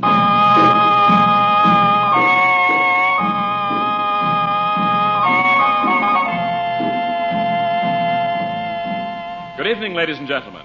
Once again, this Thursday evening, the makers of White King Granulated Soap bring you more adventures of Chandu the Magician. But before we begin our play, may we say a special word to you newcomers here in the West. If you have never tried White King soap in your washing machine, be sure you buy a box of this splendid wash day soap at once. White King soap is made for you Western homemakers by the company who pioneered soap making here on the coast. They invented White King as a washing machine soap, and this famous granulated soap has been a good soap for more than 3 decades. Today, it is better than ever, actually improved in quality. We invite you to try White King soap in your own washing machine. See for yourself how quickly it dissolves in your wash water, how those rich, thick, White King suds wash off surface dirt wash out hidden dirt. Remember, nothing washes like soap, and there is no soap like White King. You'll love White King soap for your washing machine.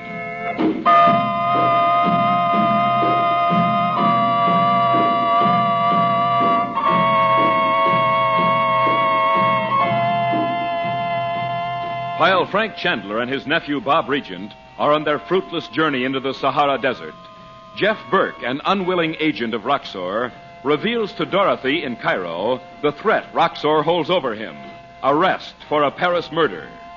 Knowing the Russian Dimitri to be the guilty one, Dorothy promises Chandler's help. Soon after, Chandler returns, having discovered that for an unexplained reason, Robert Regent has suddenly gone to Singapore. Dorothy has not yet told Chandler of the menace to Burke when Bob runs downstairs. From his window, he has seen two Arabs attack Burke in the street. Chandu, the magician. Jeff said Roxor spies would be looking for him, Uncle Frank. Exactly what did Jeff tell you, Dot? Anything about what Roxor plans to do? Came here in the first place to invite Betty to go to see some desert ruins. Not that place where we were, I hope. Is that a thing? He didn't say where it was. Mother came in just then and said she knew Roxor had sent him. And all of a sudden, Jeff just kind of gave up. Roxor must think we're dopes. He tried that stuff once before with Abdallah. Yes, and he tried it with you in Algiers, Bob. Anything to keep me from finding out what he's up to. Roxor told me that people who allowed themselves to love anyone were at his mercy. Because he could always... Good Lord, I never thought of that. Maybe he sent Robert off to Singapore. Daddy knows we aren't in Singapore, if that's what you mean. He will when he gets my radiogram. But in the meantime, Burke may know. Come along, Bob. You can show me where those Arabs took him. Oh, you're not going prowling into one of those dark alleys. Well, in these Arab clothes, no one will pay any attention to us. Well, that's a good thing I didn't have time to change. Frank, I wish you We'll wouldn't. be back in 10 minutes, Dot. We'll either find him by that time or not at all.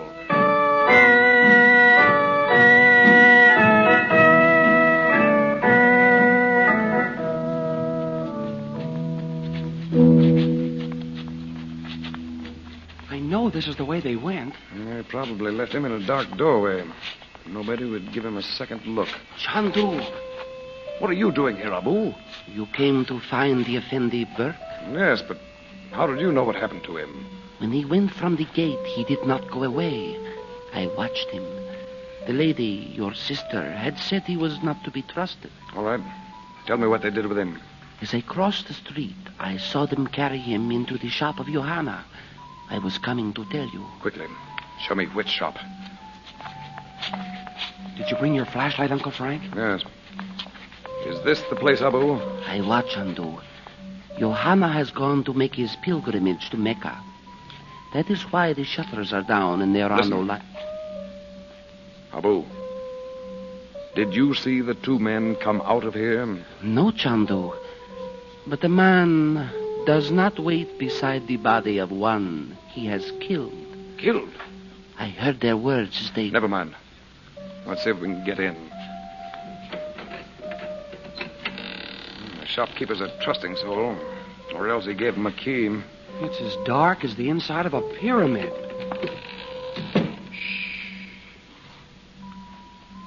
All right. We'll have some light. There's Jeff on the floor. All right, Abu. You go back now. Tell my sister we found the Effendi Burke. As you say, Chandu. Don't keep the door open.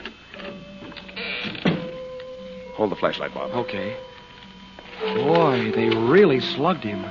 Look at his head. Yes, he's alive, though. Burke. Jeff. Want me to go see if I can find some water? Yeah, there won't be any here.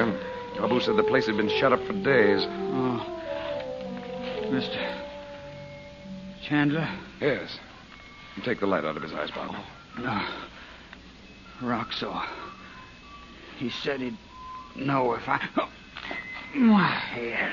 Take it easy, Jeff. Yes. We'll take you out the back way as soon as you feel like walking. We could carry him, Uncle Frank. I don't want to do that, Bob. Why not? Those fellows think they've killed him. If they find out they haven't, he won't have a chance. Roxor must have changed his mind. He was going to have me arrested and sent to Paris. It was a lot less trouble to knock you off here. Let me sit up. Easy now. Your skull must be made of armor plate. I tried to duck when I saw him coming for me. Sit still for a minute. Roxor's got a spy planted right in... Why, Mr. Chandler, you and Bob are dressed like Arabs. Yes, we've been out in the desert. Roxor told me. But he said you'd never come back. Was that where you were going to take my sister? Well, yes. Let it go, Bob. Jeff, what I want to know is, did Roxor send Mr. Regent to Singapore? How did you know? You big ape. I ought to really crack your skull. Why didn't you tell us? He's going to tell us about it now. All I know is that Roxor wanted Mr. Regent out of the way, where you'd never think to look for him, Mr. Chandler. I guessed that much. But how did he persuade him to go? Well, Mr. Regent had lost some valuable drawings. Not the notes Duval got from him in Paris. This is something else. Yeah, we know what they are. Roxor sent Mr. Regent to one of the agents in Singapore. Roxor's agents? I'll take care of that. As soon as I get an answer to my radiogram. Duval will be in Cairo pretty soon, Mr. Chandler. You said he'd burned those notes, though. But there's something I didn't know then. Roxor says Duval's one of those memory wizards. Huh? He can memorize anything. That's why Roxor hired him in the first place. A lot of good that'll do. Duval's in jail. Well, he can't be held indefinitely, though. I asked to have him arrested just to get those notes. Jeepers. Well, Jeff, if you could walk, we'll try taking you out of here. If you ask me, I'd leave him here. You'll have enough trouble enough as it is. Look here, Jeff. You're fairly safe as long as Roxor thinks you're dead. So get out of Cairo tonight. Don't even go back to the hotel. Take the first plane out and go back to the States. Well, thanks for helping me, Mr. Chandler. But I still want to go to India. India? I started out for India, and I'm going to see it before I go home. You won't live to get home. Roxor won't bother me any out there. If I get out of here, that's where I'll head for. All right. It's up to you. But even if you get away from Roxor, you're still a member of the Brothers of Jeopardy. And their headquarters is in India. I won't be a member much longer. I'm pulling out. You may think so, but I know them. You'll never escape from them as long as you live.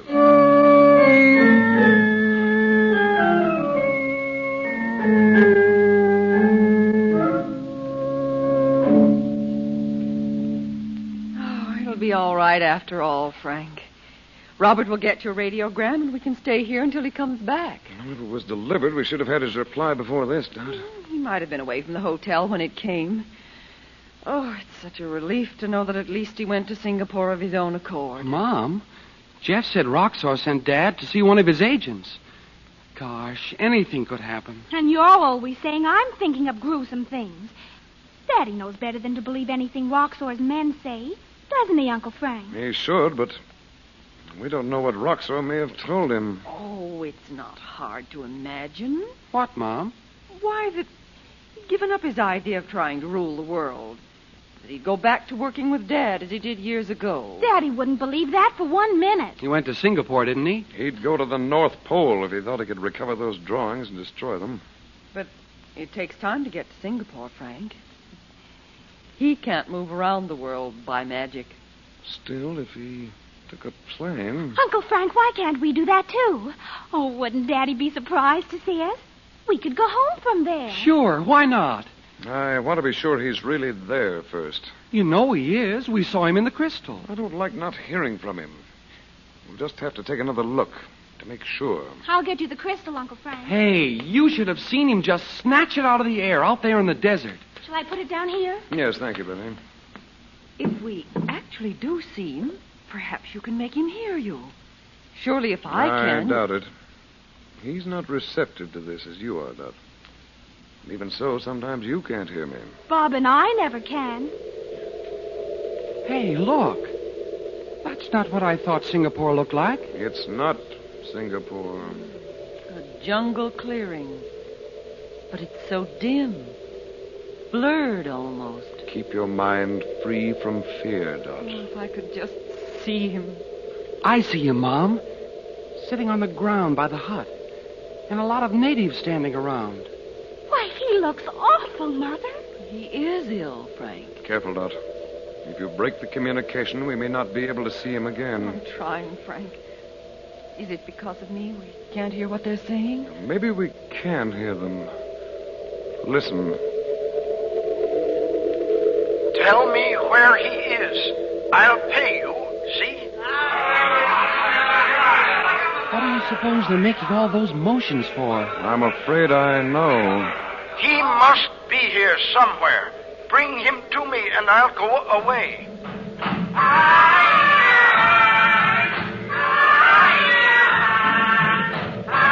Doesn't understand. They're going into the ritual of driving out a demon. They look frightened to death. They are, but they're angry, too. Robert! Take the money, but tell me where he is.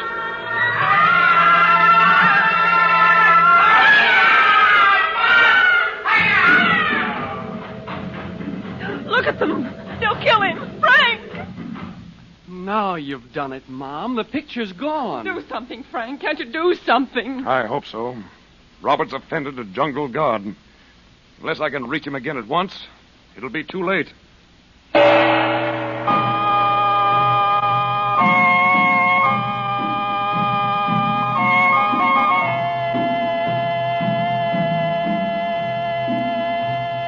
We pause before we say good evening to suggest that you and your family listen to Chandu every weekday evening at this time. And for your family wash, we'd like to have you try the soap we make, White King Granulated Soap. If you think that a washing machine soap should make suds, plenty of rich, thick, energetic suds, then you'll love White King. For White King makes plenty of suds. Suds that stay up even when your wash water cools down. And White King suds are never lazy suds. They are so full of wash day energy, they wash your clothes clean and wash them fast. Why, even your most badly soiled bath towels, your food-stained table linens, dirt-streaked work clothes, and the youngsters' grimy play togs come clean in White King's rich, creamy suds. So on your radio for thrills and adventure, remember to listen to Chandu the Magician every weekday evening. And in your weekly wash, remember to use White King Granulated Soap. Nothing washes like soap, and there is no soap like White King for your washing machine.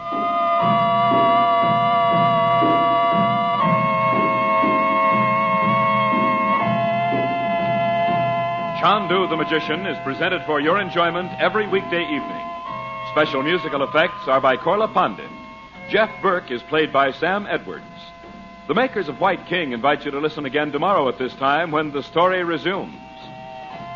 Chandu the Magician. This is the Mutual Don Lee Broadcasting System.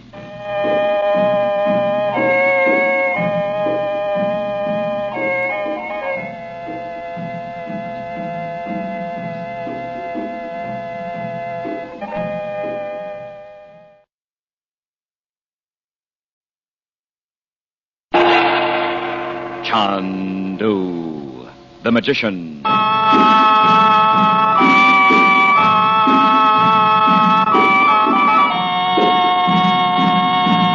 Good evening, ladies and gentlemen. This Friday evening, we continue for your listening pleasure the adventures of Chandu the Magician. And next time you go marketing, be very sure, you put the soap we make for washing clothes and dishes at the top of your shopping list. The name of that soap is White King. It's a wonderful soap for washing clothes because those tiny White King granules make lots of suds in either soft or hard water. They wash off surface dirt, wash out hidden dirt. In fact, dirt cannot possibly hide from White King soap because those energetic suds penetrate deep down into the very heart of fabric fibers. Even those badly soiled dish towels and tablecloths, school togs and work clothes wash up clean as clean can be without extra rubbing and scrubbing. Gentle white king suds are wonderful for washing dishes, too, because they stand up when you cool the water down. Freely rinse away to leave dishes sparkling bright, and they're wonderfully kind to pretty hands. Once you've tried our soap for washing clothes or dishes, you're sure to say, I love White King.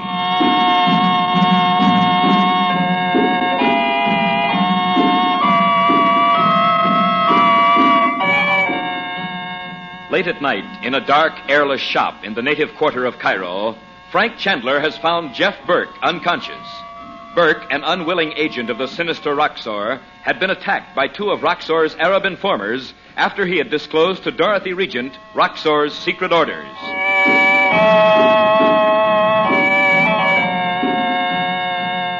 Later, in an attempt to locate Robert Regent by means of Chandler's occult powers, he and the Regents look together into the crystal ball. To their horror, they see Regent in a jungle clearing surrounded by savage natives. Chandler realizes that Regent has unwittingly offended a god and is in danger of instant death. Chandu, the magician. Do something, Frank. Can't you do something? I hope so. But unless I can reach him at once, it'll be too late. You mean you're going there by magic, Uncle Frank? No. Whatever I do, I'll have to do here and now. Uncle Frank, can't you... Keep still, Bob. I'm going to try something I've been able to do only once in all these years. Oh, Yogi, my teacher, far across the sea, I ask your help. Help me to use the power as you have taught me. Do you suppose he can really hear you? Betty, keep still, darling. There's that clearing again. And Robert, he knows now what's happened. I don't see why he just stands there. If he'd duck into the jungle, they'd never find him. He wouldn't go 2 steps until they'd drag him back. If I can reach them at all, it'll have to be through their fear.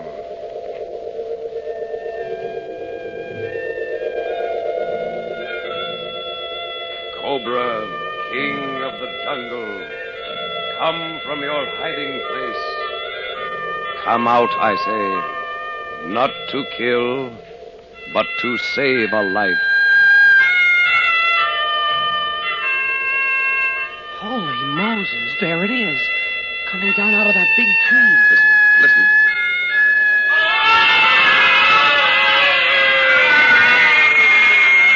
How do you like that? It's crawling up right between Dad and those natives.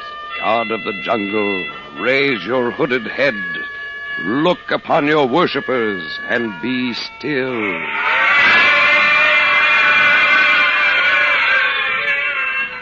Golly, they're pressing their faces right down into the dirt. Well, Robert doesn't seem to see the cobra at all. It's not visible to him. If I can only make him hear me. Robert, go back the way you came. Oh, yes. Robert! Get up and tell me where he is.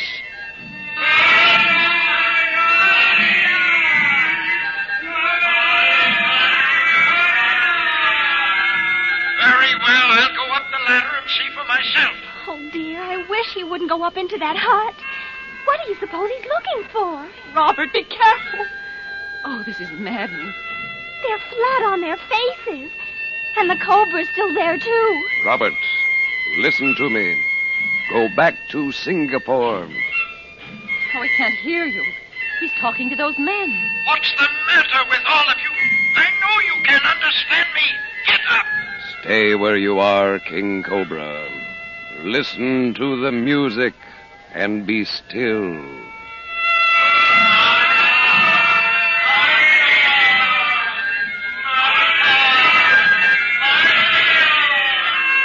I'm going now. I see he's not here, or at least not where I can find him. But tell him I have a message from Bowden, from Roxor. Do you understand? And when I come back, I won't be alone. Remember that. Hurry, Robert. Hurry.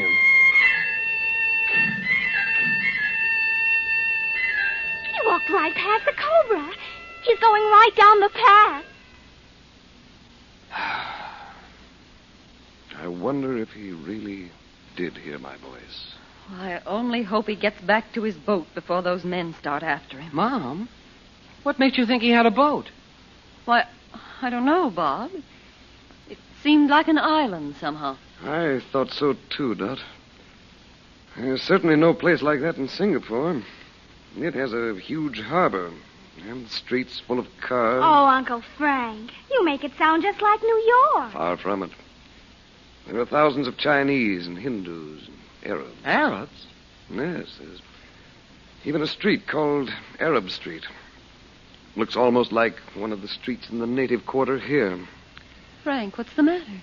Oh, nothing, Dot. You sound exhausted. Well, these things aren't as easy as they sometimes seem. I told you I'd only been able to exert that kind of influence once before. In all the years I studied with the Yogi. It was wonderful, Uncle Frank. It certainly was. Now, let's not discuss it. We'll have to decide what we'll do now. Well, I know what I'm going to do. Well, there's one thing you don't have to worry about, Uncle Frank. Or Dad either. Those drawings of his. Yes. Daddy's always said they ought to be burned up, and this is just as good. Maybe.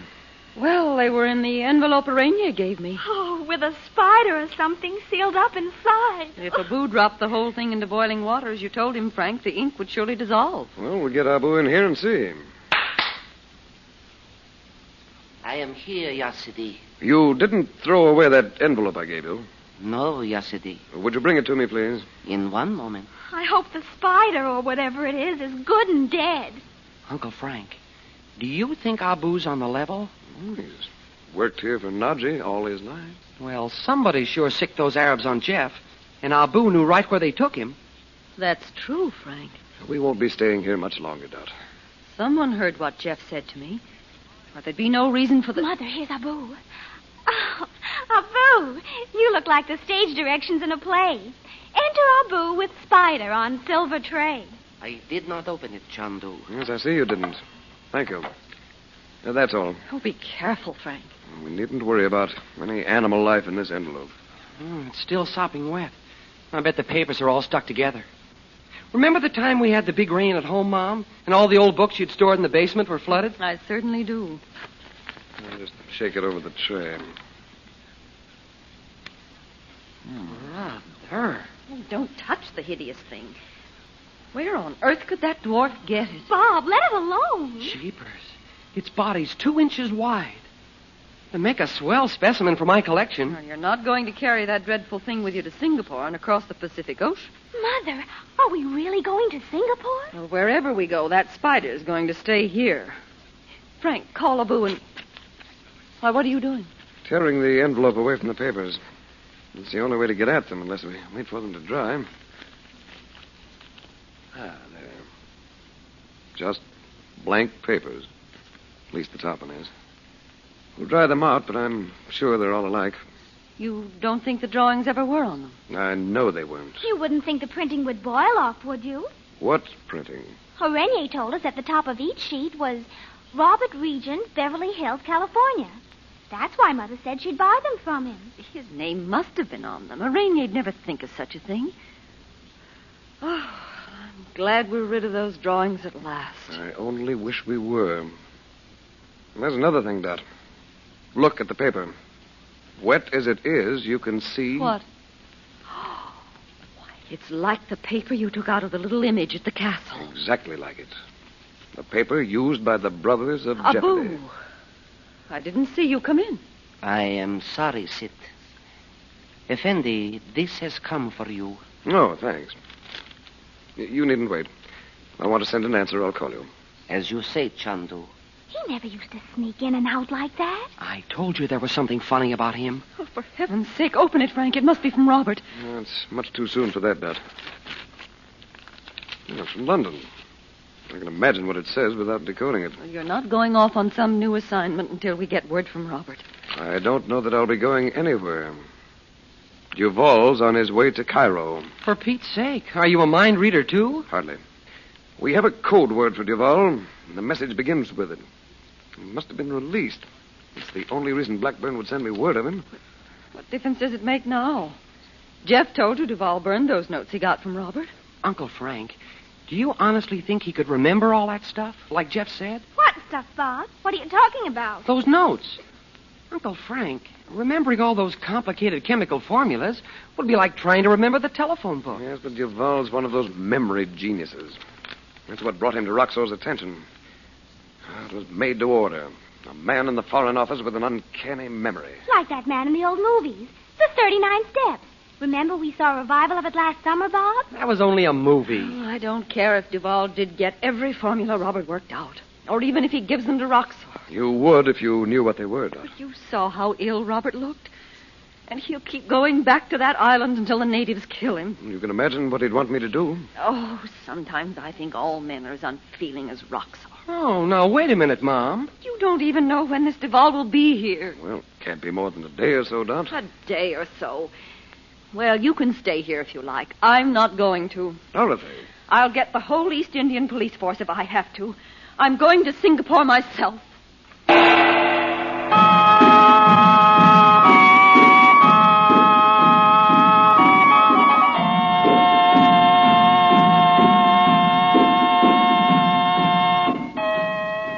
Next Monday at this same time, the makers of White King will continue the thrilling story of Chandu, the magician.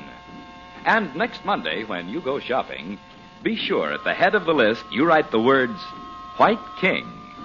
You'll like White King for washing clothes and for washing dishes, too. There's something about a dishpan full of nice, warm soap suds that makes a woman feel that her dishes will come out really clean. Every tiny granule dissolves completely in your dishwater, whips up to billowy clouds of suds. And White King suds rinse away quickly and completely, too, when you douse your dishes with hot water. Leave china, glassware, and silver so extra bright they dry in a jiffy. White King soap is extra kind to hands, too. It is so easy on lovely hands that thousands and thousands of ladies who use it say, I love White King. Yes, indeed. For washing clothes or dishes, you'll love White King.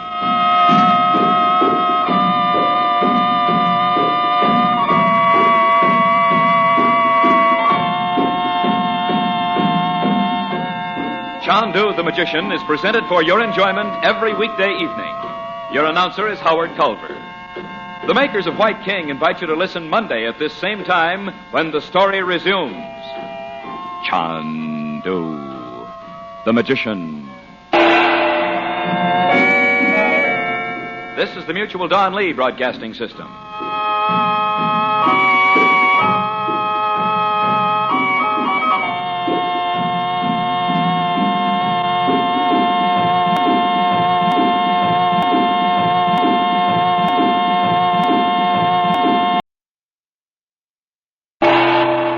Chandu the Magician.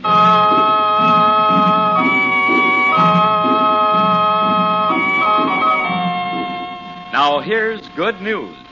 Chandu brings back by popular demand his thrilling magic trick, the trick that changes pennies into dimes.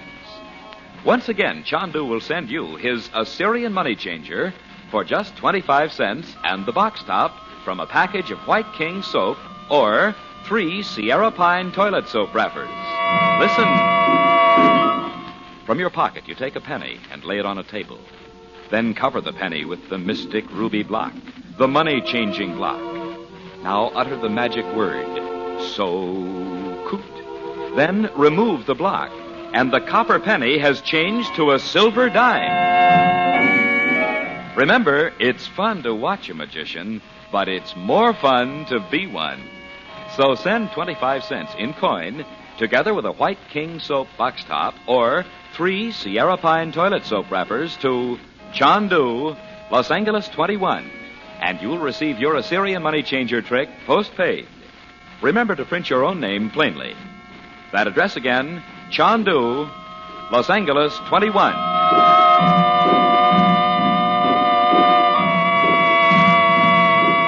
Frank Chandler, known in the Far East as Chandu the Magician, has sent a radiogram from Cairo to Robert Regent in Singapore, but has received no reply. By his occult powers, however, he saves Regent from death on an unknown island at the hands of a savage jungle tribe. A few moments later, Chandler receives word from London that the renegade Frenchman Duval is on his way to meet Roxor in Cairo. With his uncanny memory, Duval can deliver to Roxor the record of Regent's last secret experiment, an experiment of vital international importance. Chandler dares not allow the information to reach Roxor, but Dorothy, terrified for her husband, leaves at once for Singapore. The present scene is Roxor's hidden rooms in the Silk Bazaar in Cairo's native quarter. It is 2 days later. Chandu, the magician. I said I would not fail you, Monsieur Roxor, and here I am. You were not followed from Bayonne, Duval. No, c'est impossible. Do not fear. No one can know I have come. I was not mistaken when I chose you, Duval. I will have much for you to do in the future. C'est bon. You will go from here to Bombay, where I had planned to send young Burke. He will regret that you do not, monsieur. He speaks of nothing but India. He will speak of nothing again. He is dead. Quel dommage. He fell under the influence of Chandler. The canaille. He was overheard reporting my plan to Chandler's sister and the girl. You had him killed, Chandu. He was left in an empty shop in the native quarter. When his body is found, it will be thought he was one more American tourist who became too curious. Your methods are most effective, monsieur. You will do well to remember. Oh, mon Dieu, I will not quickly forget it was Chandler who... but we need not speak of this now. You know I have burned the Regent notes. Burke told me. But you had first memorized them. Oui, Monsieur Roxor. To burn them was but a gesture, no more. Duval, you are a man of my own sort. Merci, monsieur. This is high praise indeed. I have not seen you at work before. You write them as they are in your mind? Eh bien, it is as if I read the material from a paper inside my head. Every word, every figure is clear. I will write them down a moment. You yourself, Monsieur Roxor? This can be trusted to no one else. Now, Duval, begin. Alors, I concentrate my mind on the paper. Robert Regent, experiment number 1, page 1. Duval. Your pardon, Monsieur Roxor. Now, I must not be interrupted, s'il vous plaît. I said nothing. Huh? Oh, 10,000 pardon. I thought you spoke my name. Alors, I begin once more. It is more simple so. Robert Regent, experiment number 1, page 1. You can remember no more. Comment? What is this, monsieur? Go on, Duval. But you cannot go on. Monsieur Roxor, do you not hear that voice? There is no one here but you and me. Go on, I say. You cannot remember. You cannot see the formulas now. They blur before the eyes of your memory. I would swear the voice of Chandler is speaking in my ears. Chandler again. I tell you, he is not here. It is impossible. Eh bien, I will try once more. But this is a great puzzle.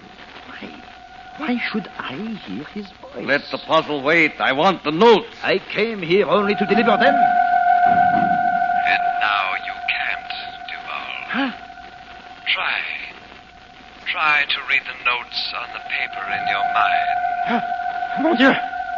If I cannot remember, he will believe I am a traitor. Who will believe it? What do you mean? You are a traitor, Duval, to your country, to all the decent people in the world. No, jamais. It is not treachery to wish for power. Duval, who do you think you are talking to? To him! Chandler! You too can hear me now, Roxor. Listen. Huh? Where are you? Here, Roxor. Right here. If you would open your mind only a little more, you could can't see me. What devil's work is this? Duval, whatever it is not sorcery. I have seen it before. It is a trick, imagination. I had to wait until Duval came to meet you, Roxor. Now that he has, you will learn nothing. What? Ask him. I will not be beaten by you, Chandler. Duval, the formula's at once. Do you hear? I hear you. But I cannot remember, monsieur. You must remember! Put Chandler out of your mind, fool, imbecile! You asked the impossible, Roxor. Duval has forgotten them as though they had never existed. He'll be no good to you now.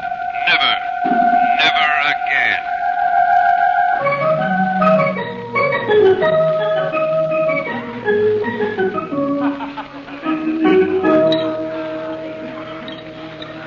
I feel as if I were living in the Arabian Nights or something. Imagine us actually being in Singapore. Isn't this place terrific, Mother?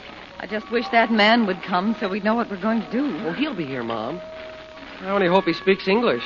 Uncle Frank wouldn't tell us to see a man who spoke nothing but Chinese.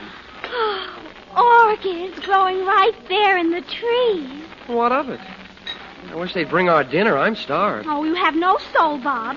I hope they make you eat with chopsticks. You think I couldn't? Oh. Now listen, children, before Dr. Sun does come, don't say anything to him about Uncle Frank studying in India or about magic. Remember that. Why should we, Mom? Well, there's no reason, but it always seems to come up when we meet new people. If Dr. Sun's known Uncle Frank for years and years, he must know about the magic, too, don't you think? Well, I don't know, but I told you before we needn't talk about it with strangers. Oh, even the music's different here. Don't you love it? Good evening. You are Mrs. Regent? Yes, Dr. Sun. Oh, please sit down. Thank you. My daughter Betty and my son Robert. How do you do, sir? I am honored that Mr. Chandler asked me to help you. If I have kept you waiting, I am deeply sorry. Well, we've only just arrived. Dr. Sun, have you heard anything of my husband? I am not certain, Mrs. Regent. I don't understand. When I received Mr. Chandler's message, I had discreet inquiries made. By the way, when is he to arrive? We don't know. He had to stay in Cairo on business. I hope you'll be here in a day or so. But what have you heard of Mr. Regent? I am only surmising that the man I speak of is Mr. Regent. What man, Dr. Sun? I regret to be the bearer of bad news. There is said to be an American who left Singapore a few days ago for an island. An island? That's just what you said, Mom, when Uncle Frank... Oh, I'm sorry. You had heard this also? Please go on. Where is it? It is a strange, forgotten island off the coast of Sumatra. Dr. Sun, what do you mean by forgotten? I should have said shunned, perhaps, Miss Regent. The natives are so savage that they have been left to themselves for many years. They worship serpents, the Cobra god in particular. Some of their pagan ceremonies... You are pale, Mrs. Regent. Here, will you drink this? Thank you. Are you sure this American hasn't come back? According to my information, no, Mrs. Regent. Mom, don't you think it would be all right to tell Dr. Sun what Uncle Frank said? No, Bob. I am in Mr. Chandler's confidence, as you know, Mrs. Regent. I'm sure you are. But this couldn't possibly be of any help now. Oh, if only my brother would come. I have one suggestion to make, if I may. Please do. If this American is indeed Mr. Regent, it may be possible to reach him by means of a native messenger. I shouldn't think anybody dare to go there. I could find such a man, Miss Regent, if he were well paid. One man could do nothing against that pack of savages. You do not understand. If the messenger returned with the emerald, I am quite certain Mr. Regent could be rescued. Dad hasn't any emerald, Dr. Sun. Why, no. What do you mean? I cannot believe you're being quite frank with me. The great emerald, said to confer on its possessor certain miraculous powers. Why, Mother! Betty, you know as well as I do that your father never had such an emerald. As you say, madame. Dr. Sun, just where is this island? You would be wiser to discuss the emerald. But since you do not wish to do so, here, in my sleeve, here, I have a map. I'll hold this corner. Very good. Now, as you see, Singapore is here. Sumatra, there. Now, the island... I'd like to have a look at that map, too. Holy Moses! Oh, Frank. Oh, Frank, I'm so glad to see you. Uncle Frank, Dr. Sun says Daddy didn't come back from that island at all. Who said? Why, Dr. Sun. This man's not Dr. Sun. You're a member of the Dakuka Phi, aren't you? Dr. Sun has unfortunately gone to join his ancestors. What devils you all are. Do you think I wouldn't recognize the paper you've drawn this map on? A most regrettable error. We did not expect you. That's obvious. But now, you and all your family have played very neatly into our hands. You are all here now. Good night, Mr. Chandler.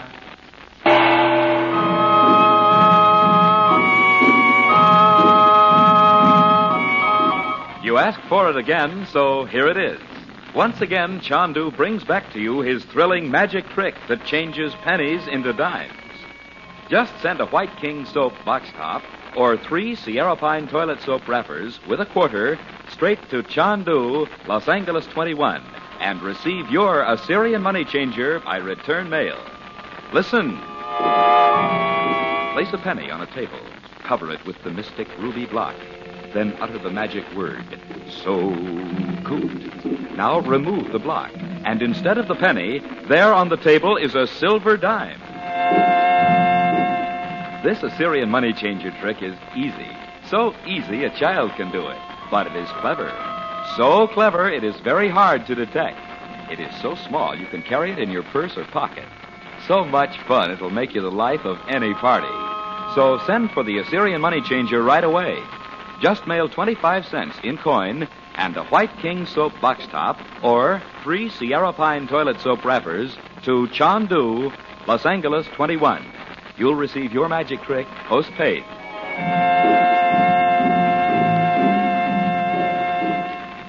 Chandu the Magician is based on the original radio drama created by Harry A. Earnshaw and is written by Vera Oldham. The makers of White King invite you to listen tomorrow at this time when the story resumes. Chandu, the Magician. This is the Mutual Don Lee Broadcasting System.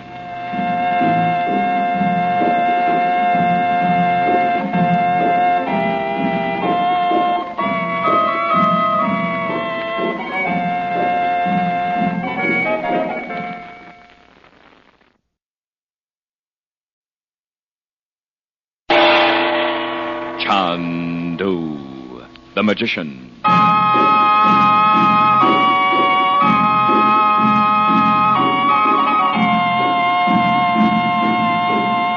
Good evening, ladies and gentlemen.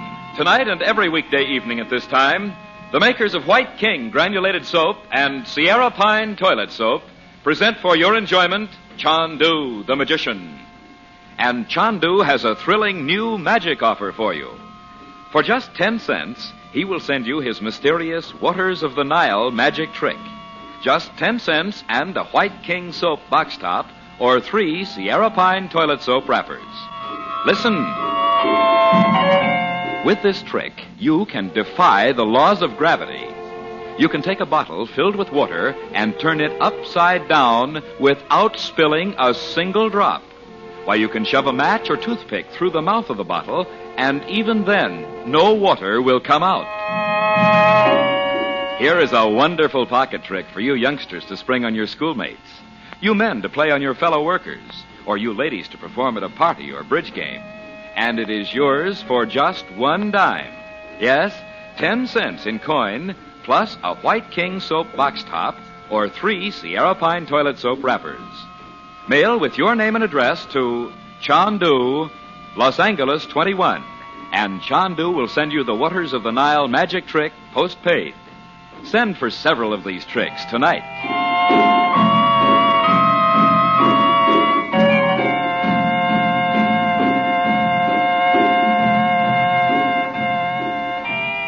In Cairo, Frank Chandler, by his occult powers, has erased from the uncanny memory of Pierre Duval all recollection of Robert Regent's notes, the record of a scientific discovery of international importance.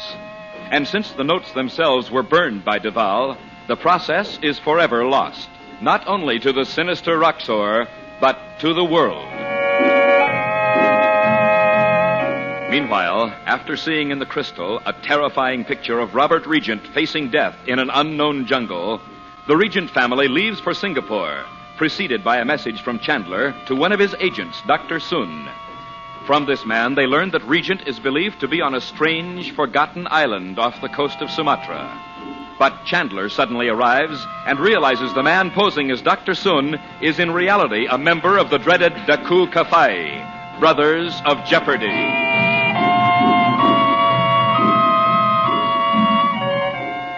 The present scene is the veranda of the Sabang Hotel in Medan, Sumatra. Chandu, the magician.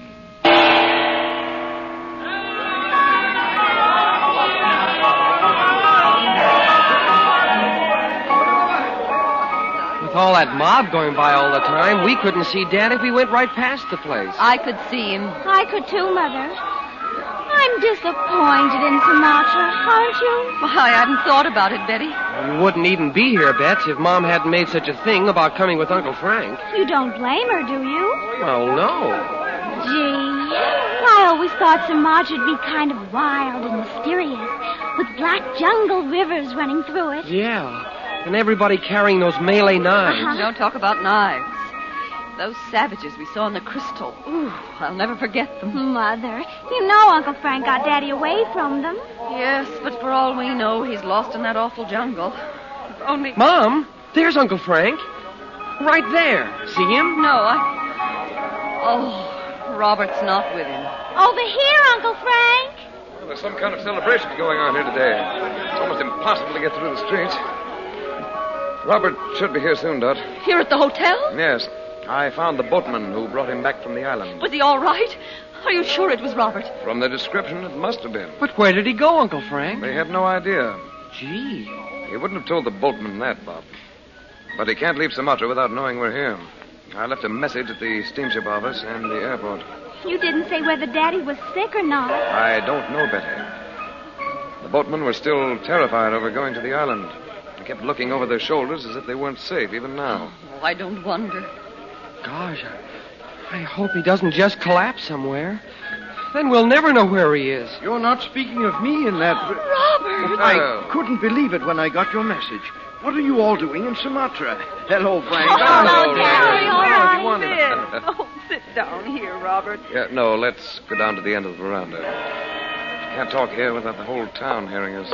I was going to join you in Paris, Dorothy, as soon as I'd seen the man I came here to meet. Oh, Daddy, we haven't been in Paris for almost 2 weeks. What? We followed you to Cairo and then Singapore, and now here. And there's nobody for you to meet, Dad. No, Robert. You ought to know better than to believe anything Roxor tells you, dear. Let's sit down before we go into that. I don't understand all this. If you weren't in Paris when I cabled you, how did you know I'd gone to Cairo? Uncle Frank and Mother saw you in the crystal, Daddy. You did? Well, I'm beginning to believe it was sorcery you studied all those years in India, Frank. Not at all. If these things can be demonstrated scientifically, think what it would mean. Now, you're not going into a long scientific discussion. I want to know how you are. Why, I'm perfectly well, Dorothy. You don't look like it, Daddy. You sure don't. You look awful. Well, do you two think that's the way to make him feel better? Well, you can see. Just keep it up and he really will be ill. Well, you know, I've hardly been out of the laboratory in Paris since I began to work there.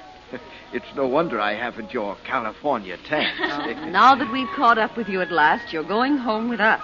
And not to shut yourself up in your laboratory there either. Well, I shan't promise that. Max and I are going to be working together again. Perhaps he'll come to California this time. You mean Roxor, Daddy? Is that what he told you, Robert? Is that what induced you to rush off to Singapore? Why, yes. He's completely changed, Frank. Since you blocked his scheme to invade Montebania, he's given up his entire plan. At last, he knows he'll never be able to conquer the world. I knew it would happen someday. Well, you see, Robert... Oh, I realize it's hard for you to believe, but he's even promised to turn over those drawings he had stolen from me in California. That's why I came to Singapore. And then... Risked your life on that island. Oh, Robert. I didn't get the drawings, but I know the man has them there somewhere. Frank, perhaps you and I... Gosh, Dad. Uncle Frank, tell him. Tell me what, son? Well, you all look as if I were holding a lighted fuse in my hand. You have been, Robert. Roxor never had the remotest intention of giving up his plan and going to work with you. But I talked to him in Cairo. And in Singapore, I met the man he told me to see. And he sent you to that island to meet someone else. That's true, Frank. Oh, I had a little trouble with a tribe of natives, so I came back here to get help. A little trouble? It wasn't too serious, as it turned out. And, Frank, I'm sure Max's man was there somewhere. Why? Well, look here. Max could have no possible reason for sending me all the way to Singapore if the drawings hadn't been found there. He has a very good reason, Robert. What is it, then? You'll see. Just describe the man you saw in Singapore. Well, he was a Chinese, looked like a scholar. He wears the silk robe of the Manchus, very precise, almost courtly. And calls himself Dr. Sun. You know him. We all know him, Robert. He's a member of an organization called Dakuka Fai. You ever hear of them? But they were thieves, drug sellers, murderers. I thought they'd been wiped out long ago. Far from it. And now they've joined Roxor's other agents. That guy even told us the real Dr. Sun was dead. He sounded like he'd killed him himself, Dad. So Max made a fool of me once more. But those drawings must be found, Frank. I can't go home until they are. Oh, yes, you can, Robert. That awful man even told Mother you had a big emerald that belonged to him, and you'd better give it back or else. What's that? He sure did, Uncle Frank. It was just before you showed up. But I've never had such a stone. I told him that. Frank, he said it was supposed to have what he called miraculous powers. He must have meant yours. He must indeed. So that's what they're after. But why should they think Robert had the emerald? Unless what, Frank? Well, Roxor has said so much about your scientific genius. In fact, he thinks it's almost uncanny. Oh, nonsense. Not at all. These fellows have the impression from him that it's some sort of magic. Before he's through with them, Roxor's going to wish he'd never heard of the Dakuka Fai. You've got to find some way to convince them Robert never had that emerald. Dot, the safest thing for all of you is to take the next ship home to California. No, Dad. Those darn drawings might still be in Egypt for all you know. And anyway, Daddy, Roxor told Uncle Frank he didn't need them anymore. Didn't he, Uncle Frank? Yes. Only that was before Bob. Before what? It doesn't matter now. The thing to do is to go back to Singapore. If you can't get a reservation on a ship leaving at once, you can fly home. Let's do that. Let's see if we can get a plane back to Singapore this afternoon. But I still don't think... What's that sound? That dreadful icy wind on the back of my neck. It's like a premonition of death. Mother, don't. This time I know it's a message from the Yogi. Listen. Hey, you look as if you could see him. Of course I see him. Right over there. Be still. I am listening, my teacher. My son, hear my words. Thou art about to enter upon a time of testing, a time of terror, when thou wilt come to believe thou hast been forsaken. Forsaken? I will try to understand. Bets, do you see him? No, I don't see a thing. Children, be still. It is written that the outcome is in thine own hands. I will remember, my teacher. But if once thou shalt give way to fear, thy powers are to be lost to thee. You mean fear for those who are with me? I appear to thee now to strengthen thy heart. This much I may tell thee. I am listening, my teacher. Thou art going on thy appointed way. Keep close to thee the ones who dwell within the magic circle of thy love. Remember, my son. I will not forget. I will keep them with me. When the message comes, obey it. The way will open before thee. I will go as it is written, my teacher. If thou shalt lose the power Thou hast gained through all thy knowledge. Many who walk in the path are also lost. But, my teacher, may I... I have spoken, my son. Remember my words. Await the call. Await the call.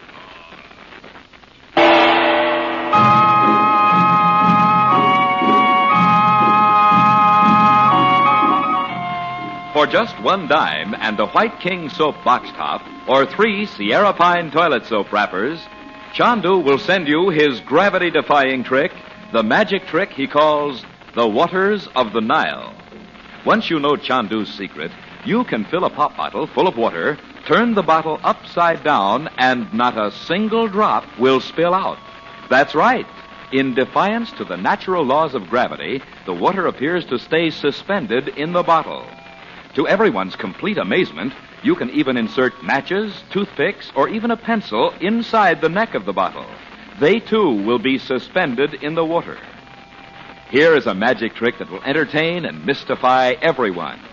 And it is so easy to perform that anyone, young or old, can master it in a couple of minutes.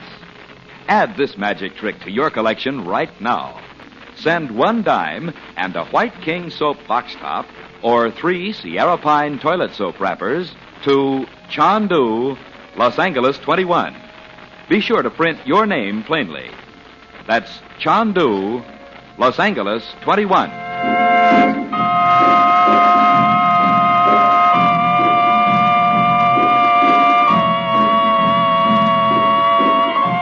Chandu the Magician is presented for your enjoyment every weekday evening. Frank Chandler is played by Tom Collins. The makers of White King invite you to listen tomorrow at this time when the story resumes. Chandu the Magician.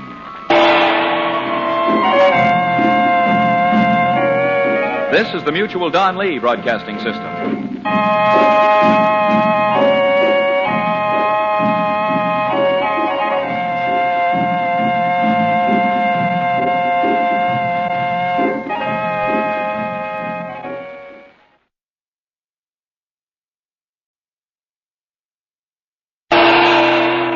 Chandu the Magician.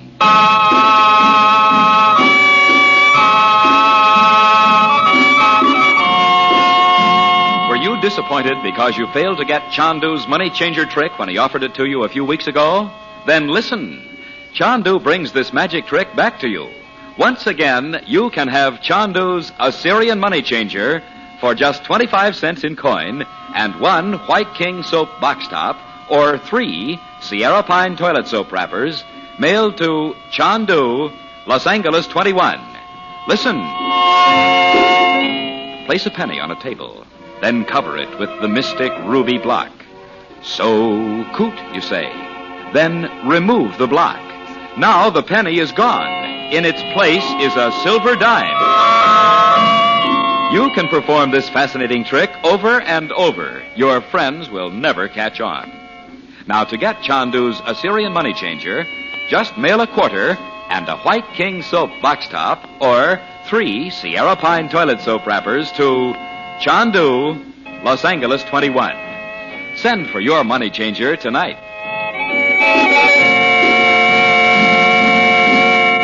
Knowing that Robert Regent has been tricked by the sinister Roxor, Frank Chandler and the Regent family have followed Regent from Cairo to Singapore and then to the East Indian island of Sumatra. There they meet him, finding him still certain that Roxor's agents will turn over to him the drawings and the deadly formula stolen from the Regent home in California. Chandler insists that the Regents return to California at once, but at that moment the mystic psychic summons is heard, and Chandler hears the voice of his teacher, the Yogi, in an ominous warning.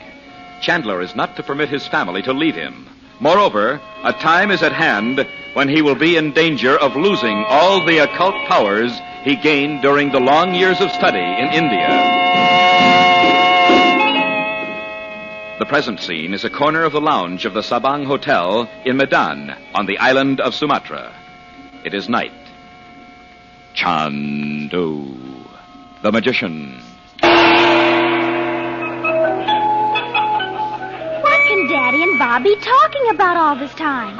It's almost 8 o'clock. They'll be down in a little while, Betty. Bob's wanted a chance to talk to your father for a long time. I hope they haven't gone out anywhere. I feel as if this whole town was full of those awful men. What do you call them? The Dakuka Five. So do I. I wish you wouldn't insist on our staying over here, Frank. Dot, you know I wouldn't have had that message from the Yogi without a good reason. Well, that's another thing. I don't see why he has to be so obscure. Why can't he come right out and tell you what he means? Because I have to work these things out for myself. Oh, I just wish we could go home so Robert could take a long rest and get well. He's done enough. Oh, let him alone, Dot. Can't you understand how he feels? He's already lost 9 years from his work. Well, that's just it. But if he must work, it can be on something Roxor doesn't care about.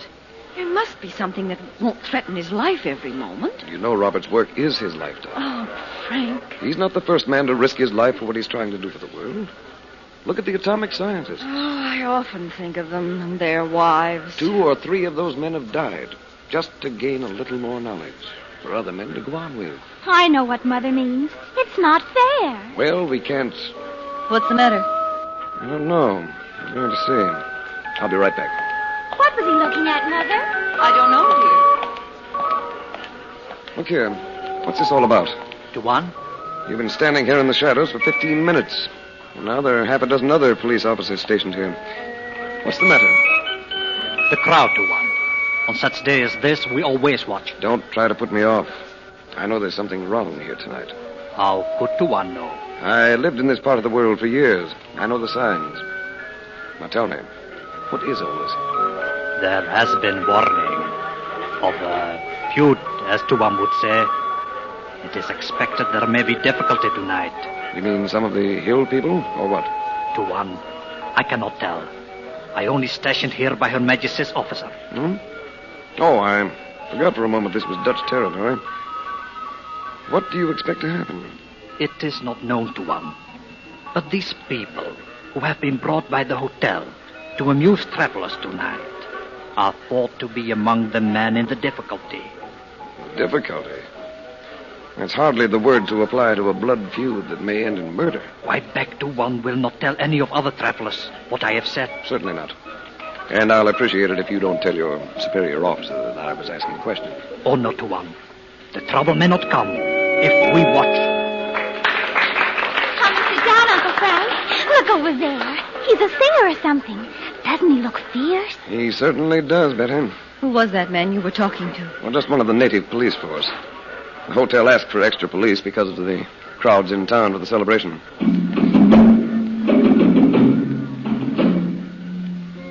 I shall tell a tale in the manner of the English, beginning once upon a time. Oh, that's a strange beginning for a storyteller who looks as if he were straight out of the jungle. I wish Daddy and Bob were here to see him. Far, far in the jungle, where darkness lives even when the sun is high, lived a tribe of warriors, fighting men. Each was tall and strong, skilled in battle, and without fear. So that the other tribes walked softly and in terror. This is the kind of stuff I like. All that This is sticky the stuff. way Bob, where'd you come of the from? jungle. Where's Dad? He'll be here in a few minutes, Mom. Now you must know that this tribe had gained their great strength and power through secrets known only to their wise men. And their wise men bowed before Malakon Haya, the deadly Cobra. Cobra? Lord of the jungle was the great Cobra. Oh, I don't like this. It's only a story, Mother. I don't care. Sit still, Dot. You can't mean this is the message the Yogi meant. I don't know yet. Now it was known to all that men of this tribe did not die from the venom of King Cobra. So it happened that in the darkness, when the warrior tribe slept, the wise men of another tribe brought a beautiful maiden to the village and went softly away. I can't stand this, Frank. I'm going upstairs. Oh, Mom, for Pete's sake. Well, I'll slip out through the door here. Don't get up. For they said to each other, if the warrior tribe believe their Cobra god desires this maiden, they will keep her, and she will learn their secrets. You know, he's looking right at you, Uncle Frank. Keep still, Bob. And so it was. But among the warrior tribe, only the son of the chief stood by the council fire to beg the life of the maiden. For when he saw her, with her eyes like the soft eyes of a frightened cheetah, he loved her. Wouldn't you know it would get around to love? But the wise men knew why the maiden had been sent. And the maiden and the son of the chief, who had turned from the Cobra god because of love, were sent together into the jungle, and the drums sang their wild and secret song. But when they stood together beside the jungle pool, King Cobra was there before them. Malagon Haya, swaying his hooded head as he looked at them, and in his eyes was death. Uncle Frank, is he really talking to you? I hope not, Betty. I'd hate to think what it could mean. Late at night, while the council fire flamed, the son of the chief returned alone. And his heart was empty, and he knew not any man again, though the wise men cast their spell. And even today in his jungle temple, the ancient Cobra god watches over his people, as he has done for 1,000 years.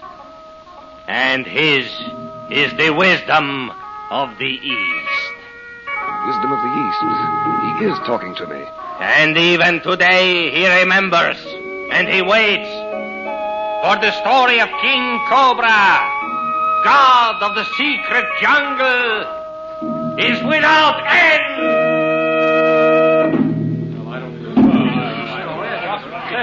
Golly, was he trying to scare everybody to death? The hotel people must have a crazy idea of fun. The manager's over there with the musicians. He obviously didn't know what story the fellow was going to tell. I guess not. That guy ducked out the minute he got through. I'm glad Mother didn't stay to hear him. She can't stand snakes. Oh. Shall I go up and get her, Uncle Frank, so we can have dinner? Do that, Bob. We'll go in and get a table. Okay. Oh, here she is. Come on back, Mom. It's all over. Frank, Robert's going to have his dinner stand up. I thought I'd like to have mine with him. Oh, all right, Dot. Is Daddy feeling better, Mother? Well, he says he is. Frank, is that man looking for you? The policeman you talked to? What? Oh, yes, I think so. Bob, you and Betty go into the dining room. I'll join you in a few minutes. Tuan, while storyteller speaking, a man gave me letter for Tuan. Thank you. The man could not come into room. It is forbidden. The man will wait outside. If there is an answer to be taken. I see. What do you mean? Why couldn't the man come in? Such men are not permitted. It is ruled. I know. Tell the messenger I will go as soon as possible tomorrow. As Tuan say. And give him this, will you? Oh, it's too much, Tuan. No, it's all right. And thank you. It is nothing, Tuan. Frank, who's that letter from? Where are you going? It's from Dr. Shaw, and we're all going. But, Frank... I can't disregard what the Yogi said, Dot. You mean about not letting us out of your sight? But what was all that about a time of terror? I don't know yet, Bob. Oh, Frank, who is he? Dr. Shaw? Well, I've never met him, but he's worked for the Inner Council for years. He's in a jungle village in Siam. Siam? You can't be serious. Well, we may not have to stay more than a few days. At least you may not. Frank, listen to me. No, Dot. There's a reason for this. But... There must be. And I promise you that as soon as I find out what it is, you can all sail for home. Well, thank goodness that's settled. I'll tell Robert. Good. But if I only knew what the Yogi really meant. A time of terror.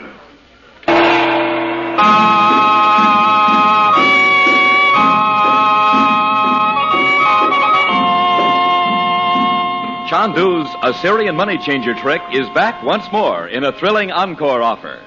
Yes, once again, you can have this magic trick to mystify and entertain your friends for just 25 cents and a box top from a package of White King granulated soap or 3 Sierra Pine toilet soap wrappers mailed to Chandu, Los Angeles 21. This trick is so clever, it is very hard to detect, yet so easy, any child can do it. Listen. You lay a penny on a table. You cover it with the mystic ruby block, the money-changing block. So, coot, you say. Then raise the block. And lo and behold, the penny has become a silver dime. Make magic your hobby. To get your Assyrian money changer, send 25 cents in coin and 1 White King soap box top or 3 Sierra Pine toilet soap wrappers to Chandu, Los Angeles 21. Be sure to print your name and address plainly.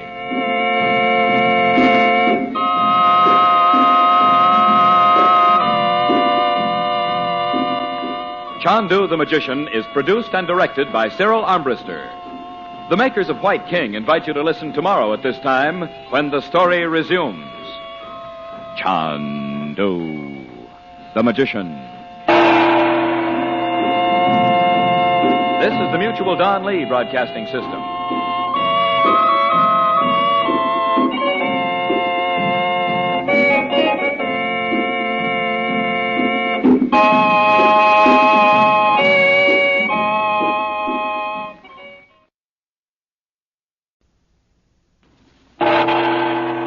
Chandu the Magician.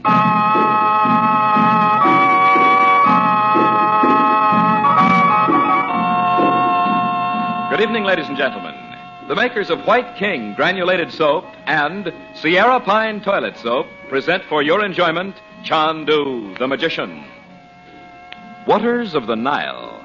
That's the name of Chandu's thrilling new magic trick.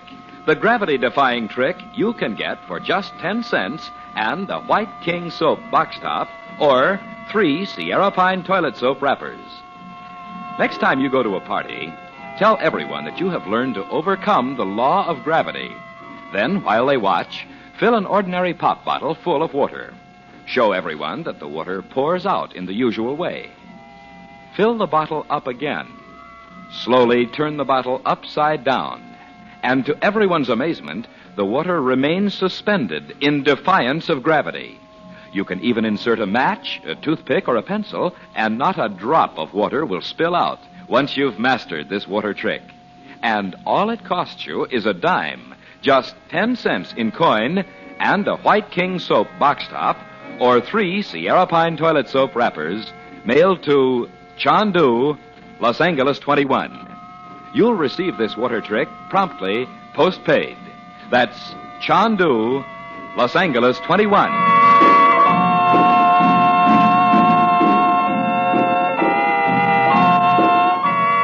On the far eastern island of Sumatra, the regents are preparing to sail for their home in California when Frank Chandler, known in the East as Chandu the Magician, receives a warning from his teacher, the Yogi, not to allow the family to go without him.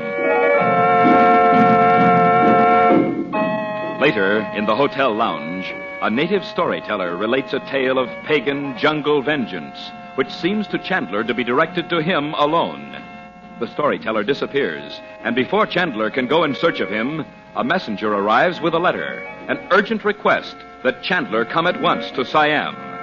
The letter is from Dr. Ian Shaw, a longtime agent of the International Inner Council, of which Chandler himself is a member.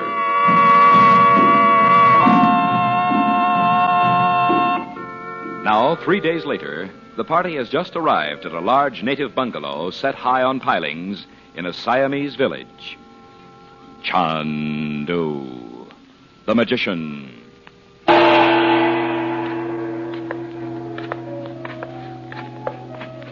Gee, this is like climbing the Eiffel Tower. No fooling.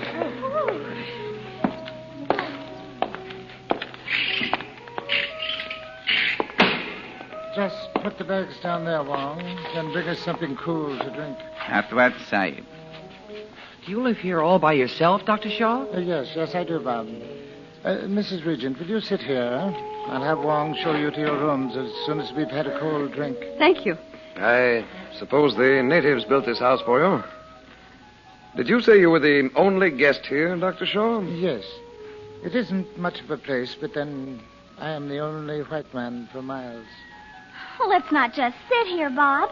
Let's go outside again and look around. You won't be so energetic when you've been here for a time. This heat is enough to make even you youngsters lazy. Well, we aren't going to be here very long. We might as well look around while we are. Is it all right to go out, Mother? Oh, why not wait until Wong brings us something cool to drink? Oh, it's stifling today. Oh, it sure is. Dr. Shaw, are you a regular doctor or a scientist like my father? I'm a physician, Bob. I've been doing research work here for several years.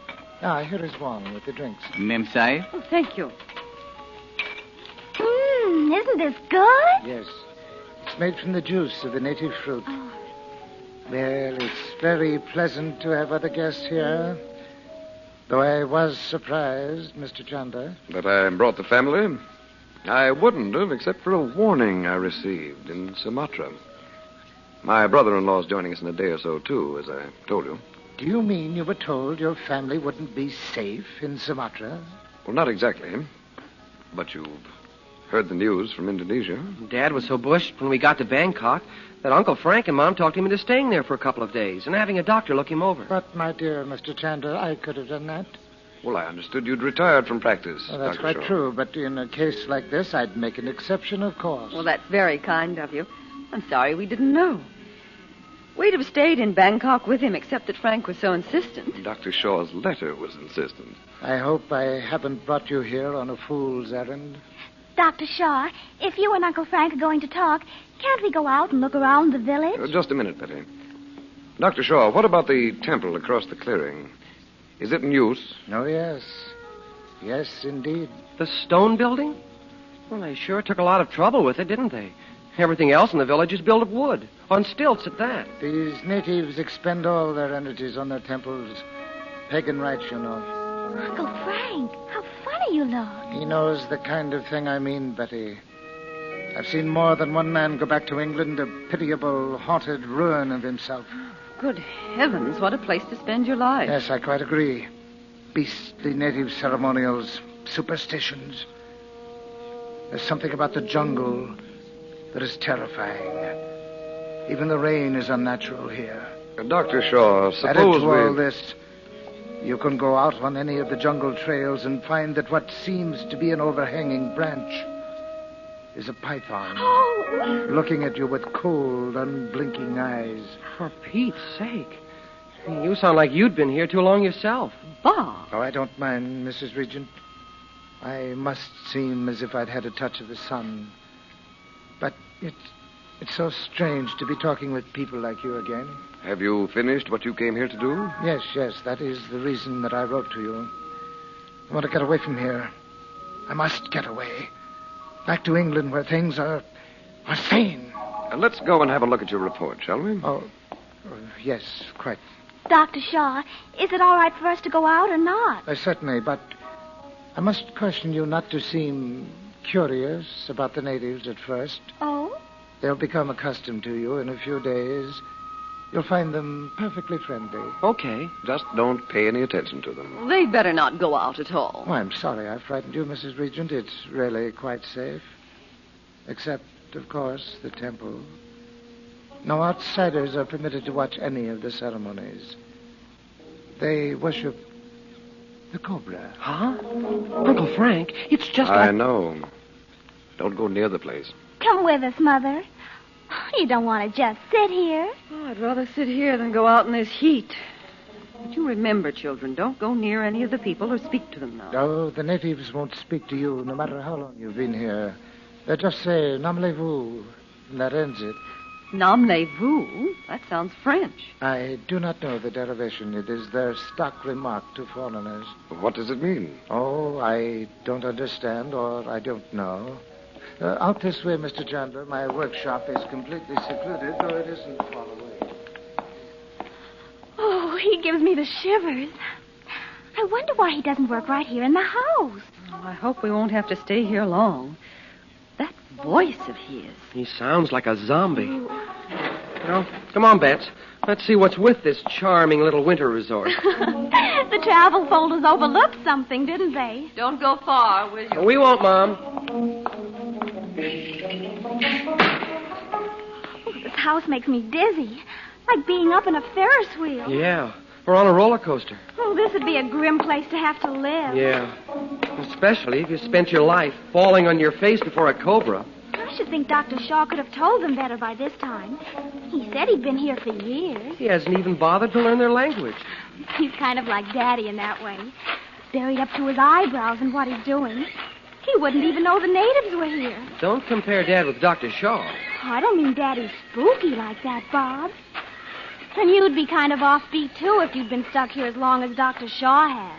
I guess I would at that. Which way should we go? Well, there's a little path over there. Oh, Bob, look. Huh? Behind that big bush. They're peeking out at us. Don't look at them. Come on. I am. I wonder if it's all right to pick those flowers. Oh, they're gorgeous. We could take some into Mother. Why not? They're wild, that's for sure. Bend that branch down for me, Bob. Oh, wait. Let's get them on the way back. Back from where? We're going for a walk, aren't we? There's no use lugging a lot of flowers. No. Well, let's just see where the path goes. Maybe it leads to a water hole where tigers come to drink. And me without my shotgun.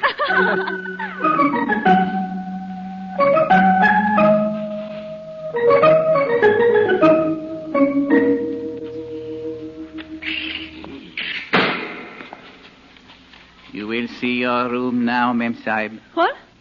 Oh, no, thank you. I'm not going to my room now. You will see your room now. No, I said. I don't care to see it now. Come back in half an hour. It is better you go now, Mem Sahib. Why? Later, I am busy. I thought Dr. Shaw said none of your people spoke English. Namlez-vous? I shouldn't have mentioned it. Why, what is that you're holding behind you? Silk. You like it? Where did you get it? You wish to buy it, Mem Sahib? It's my daughter's scarf. She was wearing it when she went out a few minutes ago. I'll take it, please. Mrs. Sahib does not know. I'll give it to her. Thank you. And here's something for you. We do not like your money. We? My people know that a lost thing carries the spirit of the one. Give me that scarf. Mrs. Sahib is in the temple now. The temple? Why, she can't be. Well, I know she wouldn't go into that temple. Oh, where could they be? Mrs. Sahib is in the temple. Did you see my son? He was with her. Namlez-vous, Mem Sahib. Betty! Bob! The stone walls of the temple. Listen, the drum. Where is Dr. Shaw's workshop? Namlez-vous. Oh, you must know. Go and call him and get my brother. Namlez-vous. I know you understand me. Is that drum in the temple? You hear it, Mem Sahib? Oh, there's no time to look for Frank. I'll have to... Where do you go, Mem Sahib? To bring my daughter back, of course. And I want you to go and get Mr. Chandler and Dr. Shaw at once. I will take you where Mrs. Sahib went. You go and bring Mr. Chandler. I can see the door of the temple. Oh, how hot it is. Go and call Mr. Chandler, I tell you. Betty! Betty, darling! Betty!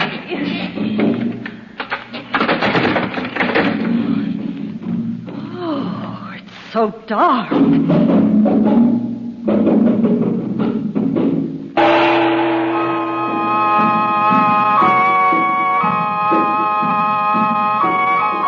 $10 in coin brings you Chandu's mystifying water trick.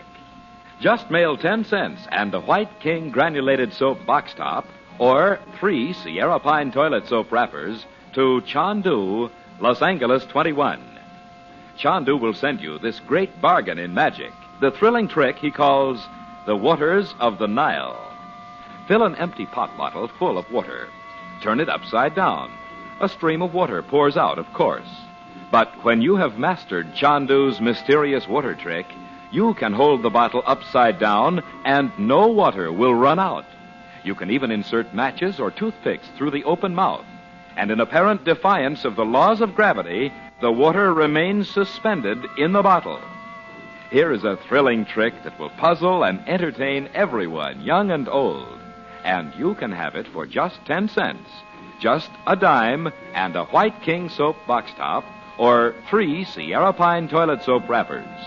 Mail with your name and address to Chandu, Los Angeles 21.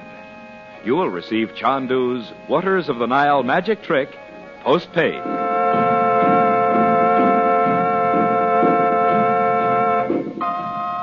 Chandu the Magician is presented for your enjoyment every weekday evening. Dorothy Regent is played by Irene Tedrow. Your announcer is Howard Culver. The makers of White King invite you to listen tomorrow at this time when the story resumes. Chandu the Magician. This is the Mutual Don Lee Broadcasting System.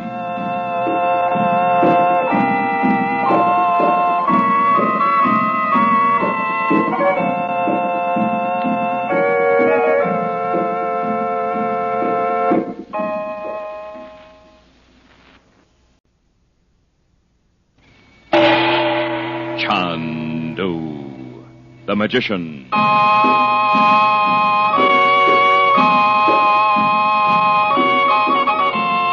Chandu brings you a repeat performance of his mystifying Assyrian money changer trick.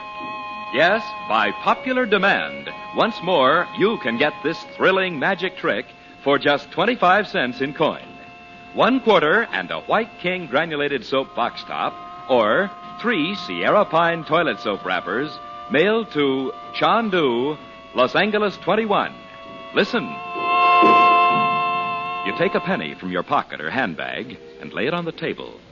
Cover the penny with the mystic ruby block. So coot, you say. Lift the block. Behold, in place of your penny, there's a silver dime. Here's an amusing pocket trick for you men. An entertaining party trick for you ladies. A trick with which you boys and girls can mystify all your young friends. Just send a quarter and a White King soap box top or 3 Sierra Pine toilet soap wrappers to Chandu, Los Angeles 21. Send for your money changer tonight.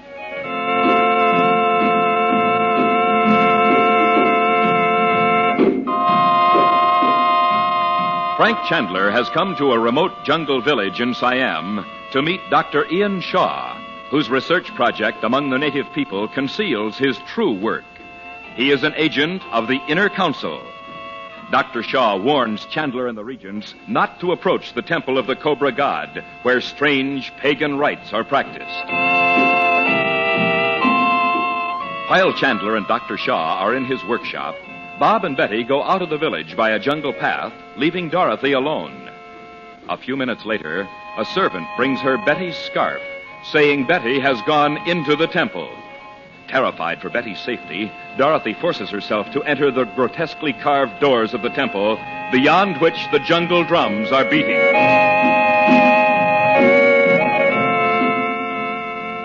Meanwhile, in the curious bungalow perched high on pilings across the clearing, Bob and Betty have returned to her room. Chandu the Magician. Hurry up, Bets. Fix the flowers and take them into Mom so we can go out again. I'm almost through, Bob. Oh, imagine us picking flowers right out of the jungle. You imagine it. I felt like Prof. Turney at home with an armload of botany specimens. Oh.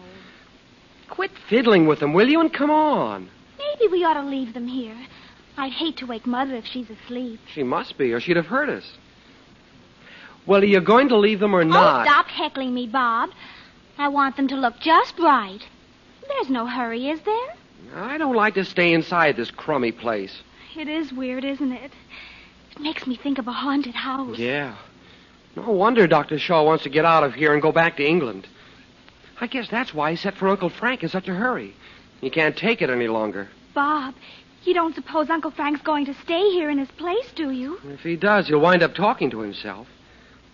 Look, are you coming or not? Yes, right now. All right. Why, where's my scarf? I had it on when we went out. Oh, for Pete's sake.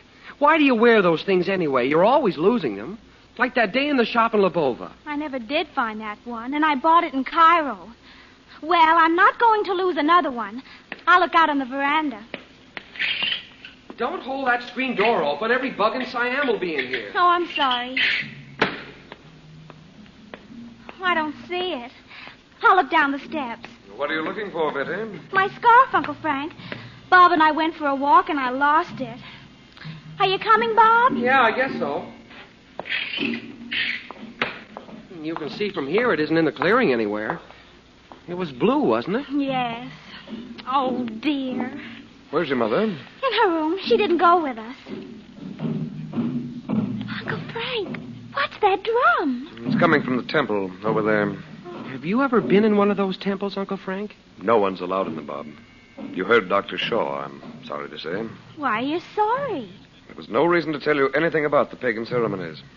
The less you know about them, the better.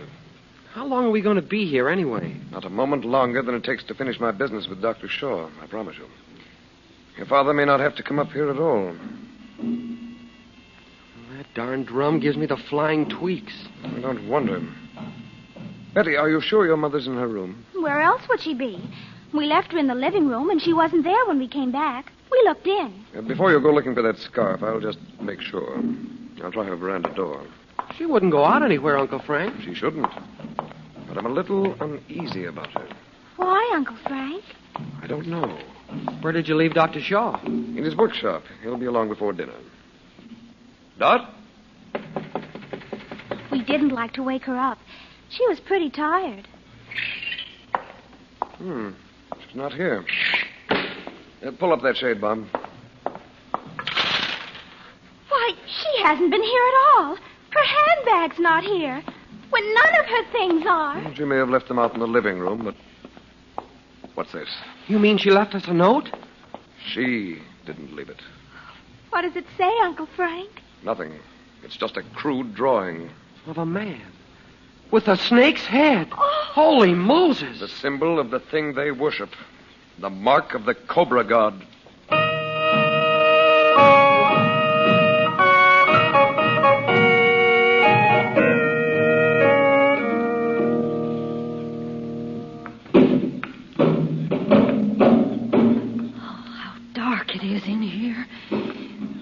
Where is my daughter? Go to Where is the she? altar, Mem Sahib. Betty! Are you in here? Go to the altar, Mem Sahib. I can't see a thing in this dim light. Betty! Betty! You are calling, honorable lady? Yes, This man brought me here. He says my daughter came into the temple. Have you seen her? Your daughter is bold to enter the sacred doors of the jungle god. I'm sorry. I know she shouldn't have. She'd been warned not to. But this man showed me her scarf and said... you tell him about it. Why? Where is he? He is gone. What? You are alone in the presence of the god himself. I will stir the sacred fire to life so you may look upon his face. Who are you?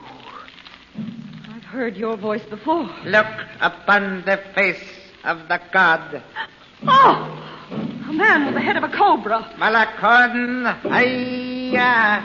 Cobra King of the jungle. Where is my daughter? I promise we won't come here again. Where is she? You are the sacrifice. You are to pay the penalty. What penalty? Not my daughter. You know. You are the wife of the one who holds the great emerald. The penalty is death. The emerald? Why, you're the man we met in Singapore. I told you then my husband didn't have the emerald. I have known women like you. Their words are false. Their faces are fair while they speak lies. Let my daughter go, and I'll find some way to bring the emerald to you. The words of a woman fall upon the deaf ears of the jungle god. Oh, please, please. I know the man who has the emerald would gladly give it to you rather than have my daughter killed. Oh, let her go. If the one who has the emerald is here, why has he not returned it to the temple? It doesn't belong to you. Oh, but what does that matter now? I'll get it for you somehow. Betty, answer me if you're in here, darling. You believe that after the god has waited for centuries for his vengeance, you will cheat him of it now? Oh, it's like a nightmare. You're not one of these jungle people. How can you... I am the priest of the temple. For many centuries, my people did the will of the Cobra god. When I had finished at the school of the English, I returned to the jungle. So you see, honorable lady... Listen to me. You say your people did the will of the god. But how do you know he wants my daughter to die? How do you find out what he wants? There must be a way. There, you are very wise, honorable lady. You believe in the god now. Well, you ask him for some kind of a sign, isn't that it? There is a way. You see this? I will take the knife. See how it stands delicately upon its point between this stone and this vessel filled with sacred water. If the knife falls on the stone, you shall live. If it falls in the water, you shall not escape. My daughter, too? Your daughter is not here, honorable lady. What? She hasn't been here? It is true. But you are here. And now, this. What's in that basket? The one who bears within his body the spirit of the jungle god. I will remove the top that you may see him. A cobra. A live cobra. To listen to my question, and the music must be played to please him. Cobra, god of the jungle, is this woman to go free? If the knife falls on the stone, she is to live. If in the water, death, according to the law of the ages, the vengeance of the jungle upon him who stole the emerald. Let go of it. Take your hand off the knife and get it over. See how it sways with the motion of the King Cobra's head. Death. Is the honorable lady satisfied that the jungle god's vengeance must be fulfilled? Wait. The emerald. Are you here alone? You are prepared to set a woman's strength against mine, eh? Even if you could, in the inner room are the worshippers of the Cobra. They are waiting now for the ceremonial to begin. Get away from me. Let me go. Frank! Frank! Dorothy!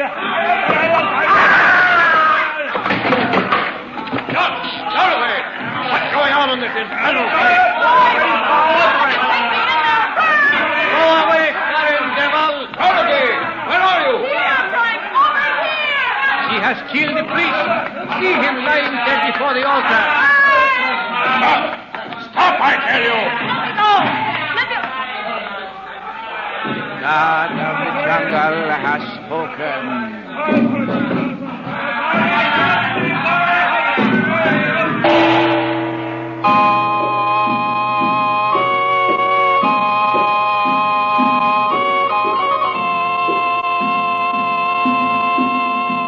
You asked for it, so here it is, back by popular demand.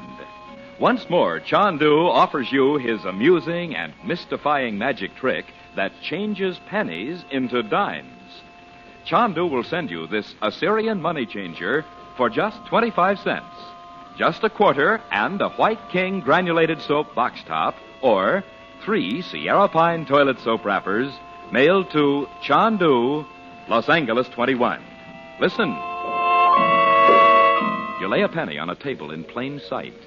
You cover the penny with the mystic ruby block, the money-changing block. So, coot, you say. Take away the block. The penny has disappeared, and you see a bright silver dime instead. Do the trick over and over and over. Send for your Assyrian money changer right away. Mail a quarter and a White King soap box top or 3 Sierra Pine toilet soap wrappers to Chandu, Los Angeles 21. You'll get your money changer by return mail, postpaid.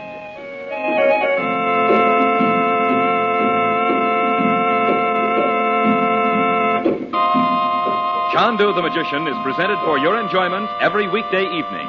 Special musical effects are by Korla Pandit. The makers of White King invite you to listen again Monday at this time when the story resumes. Chandu the Magician. This is the Mutual Don Lee Broadcasting System.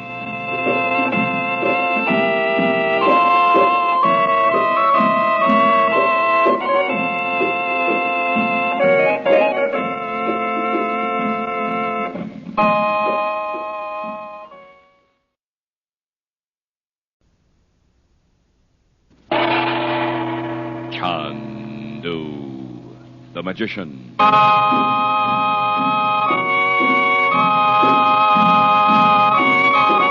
You asked for it again, so here it is. Once more, Chandu brings back to you his thrilling Assyrian money changer. For just 25 cents and the box top from a package of White King soap or 3 Sierra Pine toilet soap wrappers, you can get this magic trick. Listen. From your pocket, you take a penny. You lay it on a table. Cover it with the mystic ruby block, the money-changing block. Utter the magic word, so coot. Now remove the block, and the copper penny has changed to a silver dime. Remember, it's fun to watch a magician. It's more fun to be one. So send 25 cents in coin together with a White King soap box top or 3 Sierra Pine toilet soap wrappers to Chandu, Los Angeles 21, and you'll receive your Assyrian money changer postpaid. Print your name plainly. That's Chandu, Los Angeles 21.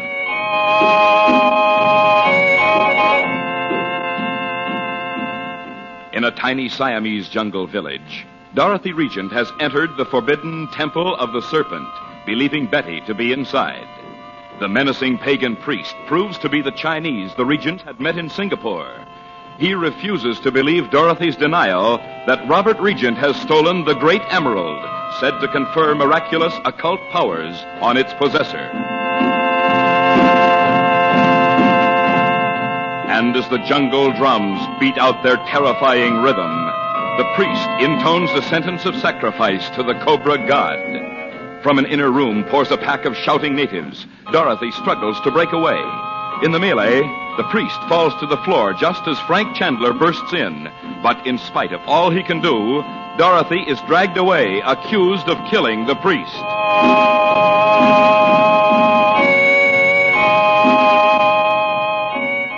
The present scene is in the living room of Dr. Shaw's bungalow, perched high on pilings across the jungle clearing from the temple.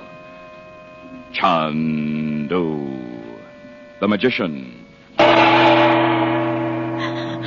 I wish we'd never come to this awful place. The jungle's just like some horrible animal opening its mouth. For Pete's sake, Bets, you've got to stop talking like that. You're not going to help Mom any by going nuts. I can't help it, Bob. Whenever I think how terrible it must be in that hut, I can't bear it. Yeah. I don't see why Dr. Shaw can't talk those natives into letting Mom go. A lot of good he is. Oh, even Uncle Frank can't do anything. And the way Dad looked when he came walking up the path. And Uncle Frank told him about Mom. Doggone it. If Uncle Frank had let me go over there with him, I bet we could have got her out of there somehow. Oh, now, Bob, you could not. Uncle Frank said there were 50 of those natives. Oh, why would Mother go into that temple after all she said to us about it? Well, there's no use just sitting here and talking. We have to think of something to do. Oh, what could we do? I don't know, but look. Huh? We wouldn't be here at all if the Yogi hadn't sent Uncle Frank that message. By golly, he can just get Mom out of that place. I'm going to hunt up Uncle Frank and tell him so. Come back here, Bob. You don't even know where he went.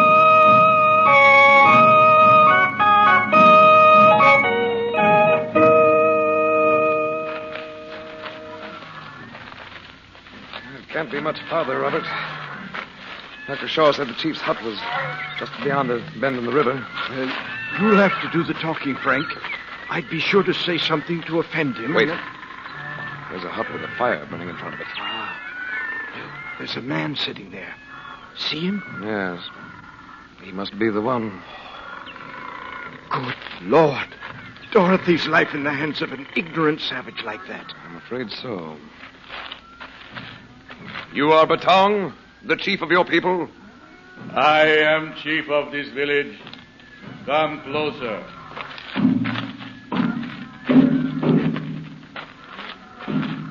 You are the Sab, whose woman is in temple of Cobra God. I am her brother. The Sab with me is her husband. We have come in peace. Sit by my fire. But there is no peace between you and my people. Sit here with me, Robert. Cross the fire.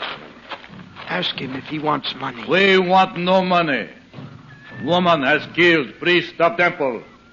She must die. If the woman had done this evil thing, she would deserve the sentence of death. But I know she is innocent. She had no weapon. A woman's hand may hide a knife. She'd have no reason to kill him. There was no reason to enter doors of temple. Yet woman opened them, defiling the altar where no woman has been. Batong, you are wise, or you would not be the chief. I was in the temple, too. I know my sister did not kill the priest. I tell you, I know. The mouth of foreigner is filled with lies. Can't you tell when a man is speaking the truth? I have heard the false words of foreigners who swear they speak truth. I know, Batong. Some men of every country speak false words. Nothing can save one who defiles temple. To pour out blood of any man who serves jungle god is evil. But to kill temple priest is greatest of all evil. Leave woman in village and go. Frank, in heaven's name. Look at me, Batong. The fire is bright on my face. Do you think I am lying when I say the woman is innocent? Sab, it is too late. What? Those men haven't killed her already. Time has not yet come. Then what do you mean? My people heard priest himself say the woman must die. I can do nothing. Is there anyone who can? Is there a higher chief than yourself? Deep in jungle lives one who sees in darkness. You could not go to him. The high chief? Batong, if he sends you a message to release the woman, will you? His heart knows the ways of foreigners. He will not listen. Will you wait until we try? Will you give me your word not to carry out the sentence of death until we have seen the high chief? Time has not yet come. Let her come back to the bungalow while we wait for the message. No. She will not run away. I swear it. No. Will you give one of us permission to see her? Her husband or me? You take too much trouble for a woman. Will you? If it is the will of Cobra God, tomorrow, I tell you. You can't mean you're going to... Robert, don't spoil things now. Shall I come to you here tomorrow, Batong? I sent one of my people to tell you. It was an evil moment when you brought your women into my village. We will take them both away the moment my sister is released. I say no more tonight. I see. Well, come on, Robert. Remember, Batong, I have not lied.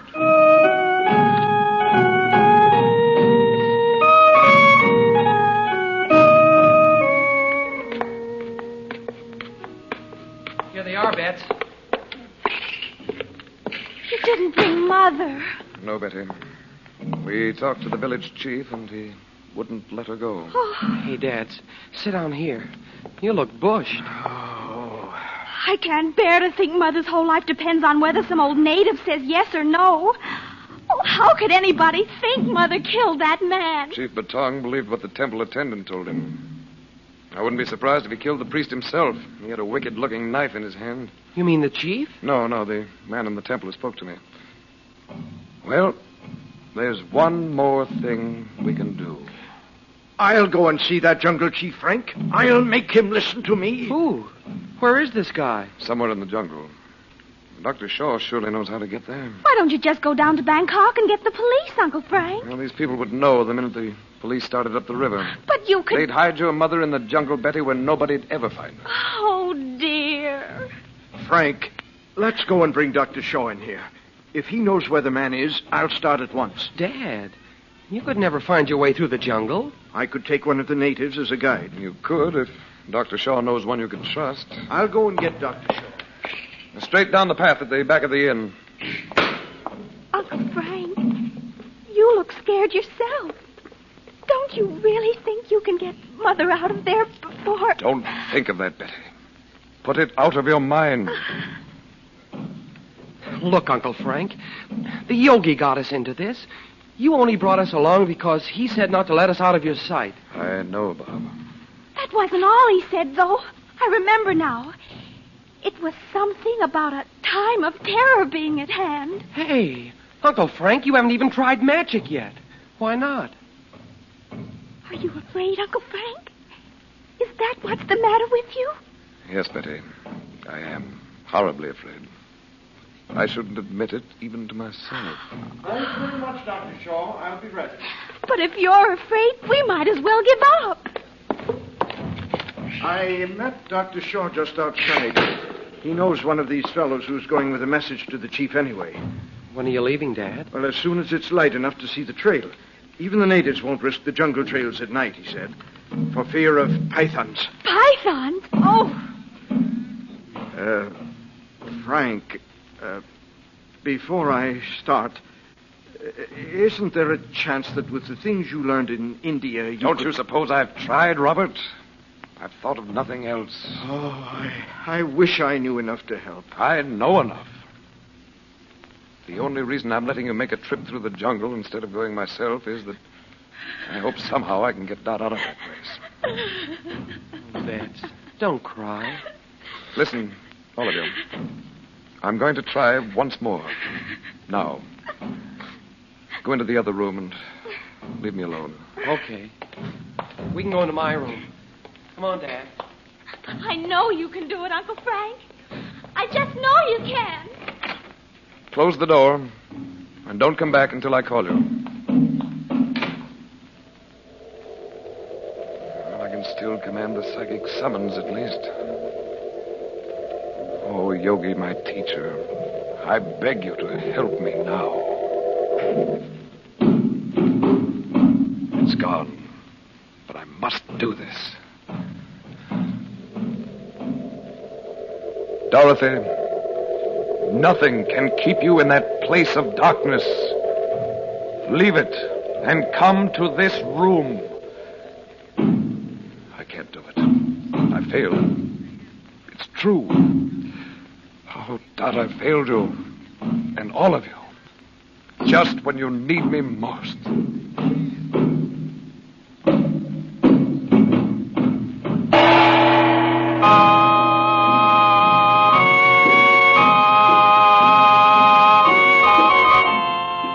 You asked for it again, so here it is. Once more, Chandu brings back, by popular demand, his thrilling magic trick that changes pennies into dimes. Just send a White King soap box top or 3 Sierra Pine toilet soap wrappers with a quarter straight to Chandu, Los Angeles 21, and receive your Assyrian money changer by return mail. Listen. Place a penny on a table. Cover it with the mystic ruby block. Utter the magic word, so coot. Then remove the block. And instead of the penny, there on the table is a silver dime. This Assyrian money changer trick is easy.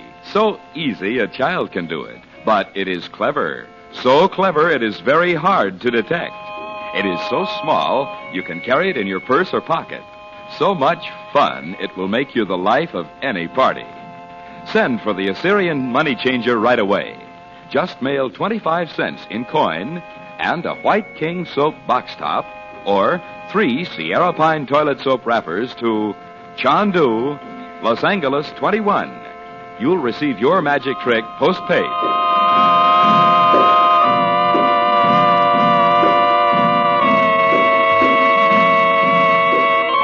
Chandu the Magician is based on the original radio drama created by Harry A. Earnshaw and is written by Vera Oldham. The makers of White King invite you to listen tomorrow at this time when the story resumes. Chandu the Magician. This is the Mutual Don Lee Broadcasting System.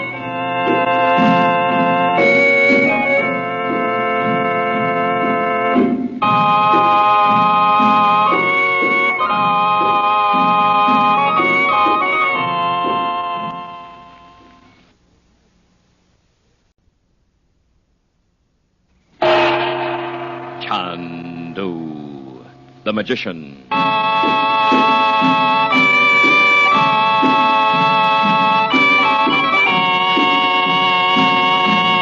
Good evening, ladies and gentlemen.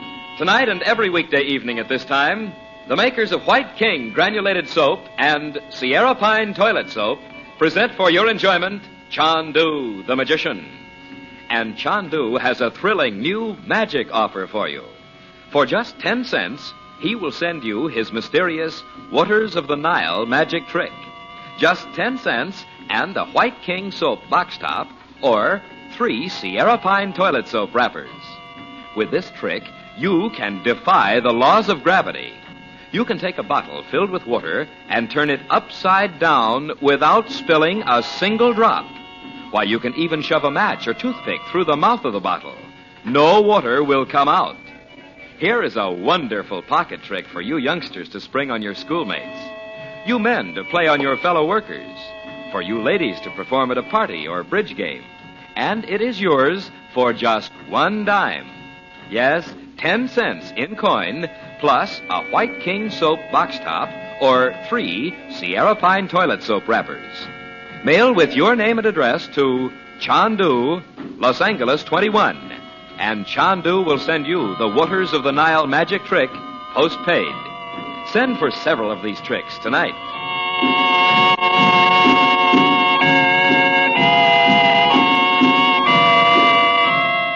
Deep in the Siamese jungle, in a tiny village where primitive men worship the Cobra god, Dorothy Regent is a prisoner accused of killing the temple priest. Her brother, Frank Chandler, appeals in vain to the head man of the village for her release. As a last resort, Robert Regent is about to leave for the heart of the jungle, where at a hidden pagan shrine he hopes to find the mysterious head priest. He alone can save Dorothy from certain death.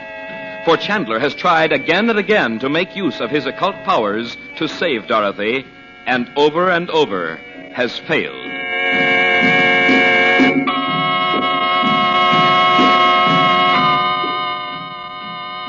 Now it is just before daylight.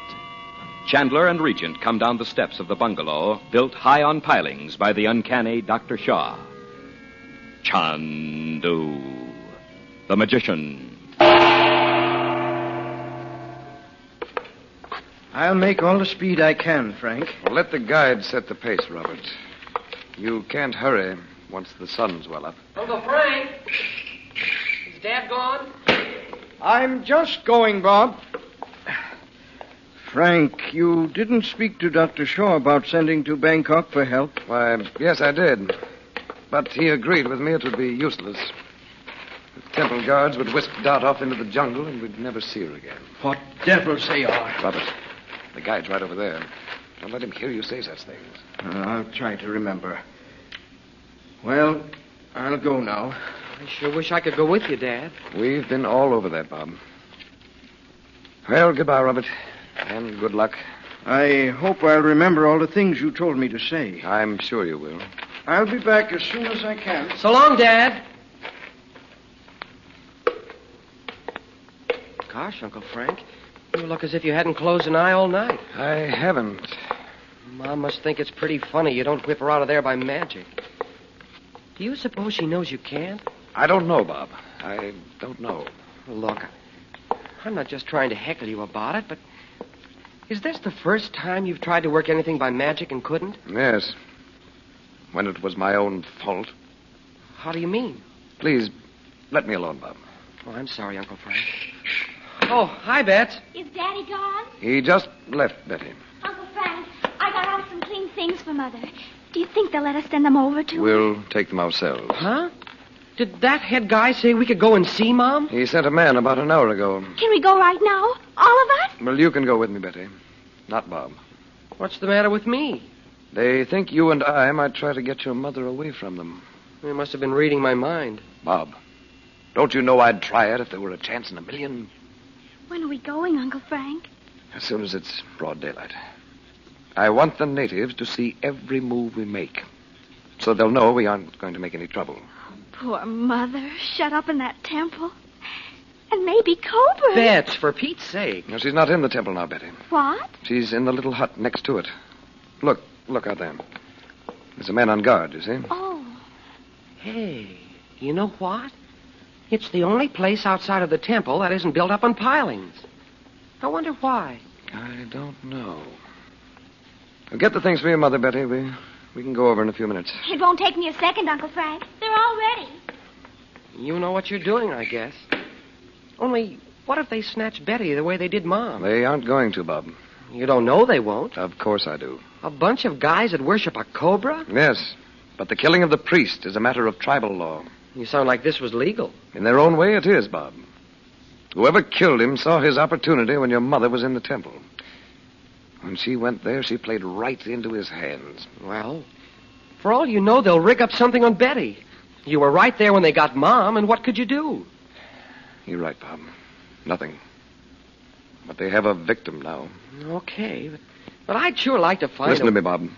Don't make things worse than they are. How could they be? If you make trouble, they could, for all of us. Even your father. He's alone with that guide in the jungle, you know. Yeah. They're watching us every moment. So stay in here. Don't go out, even on the veranda, until I get back.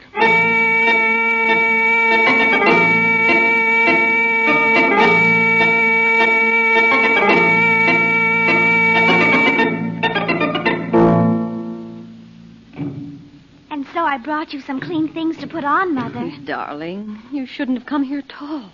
They said I could. Frank, how long can they keep me here? We're doing everything we can, Dot. Daddy's even gone way into the jungle to ask the head priest to let you go. Into the jungle?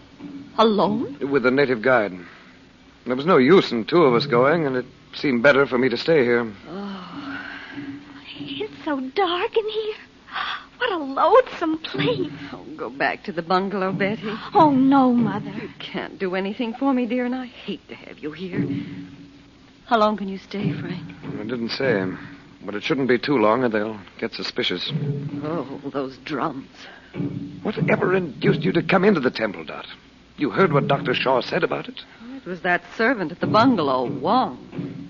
He brought me Betty's scarf and said she'd gone in there. I had not, Mother. Oh, I told Bob it was our fault. No, it wasn't, dear. I should have known better than to believe him. So it was done deliberately, getting you in here. But why? Why? Well, didn't you see the man they say I killed?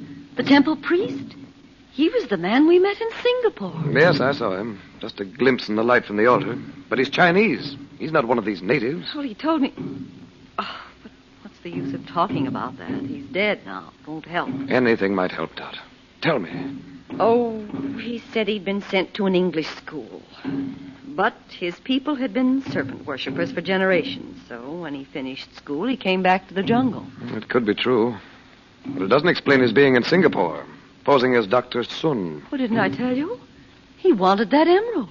He what? Mother! Well, you told him in Singapore Daddy didn't have any emeralds at all. Well, it must be the one you have, Frank. Well, it can't be my emerald, Dot. It's been in the possession of the Brotherhood for centuries. You could make the natives think it's the one, Uncle Frank. We could get away from here before they found out it wasn't. Well, I told that temple priest you'd give it to him, Frank. Can't you try giving it to those men in that temple so I can get out of this place? Oh, I wish those drums would stop. Oh, Mother, darling. Oh, I wish they'd got me instead. Oh, don't say that, Betty. Frank, for heaven's sake, give them the emerald. Yes. What if the Yogi did say to keep it forever? If it hadn't been for him, we'd never have come to this awful place. Please, Uncle Frank. No. You can't mean that. Dot, even if it were mine to give, it would be useless. Don't you see that? No, I don't. They think the emerald gives men some supernatural power. They'd never let you go until they'd tested it. And when it didn't work, they'd think I'd tricked them. And then... It works for you. Or it did before. It wasn't the emerald that gave me the power I had, Betty. The power you had?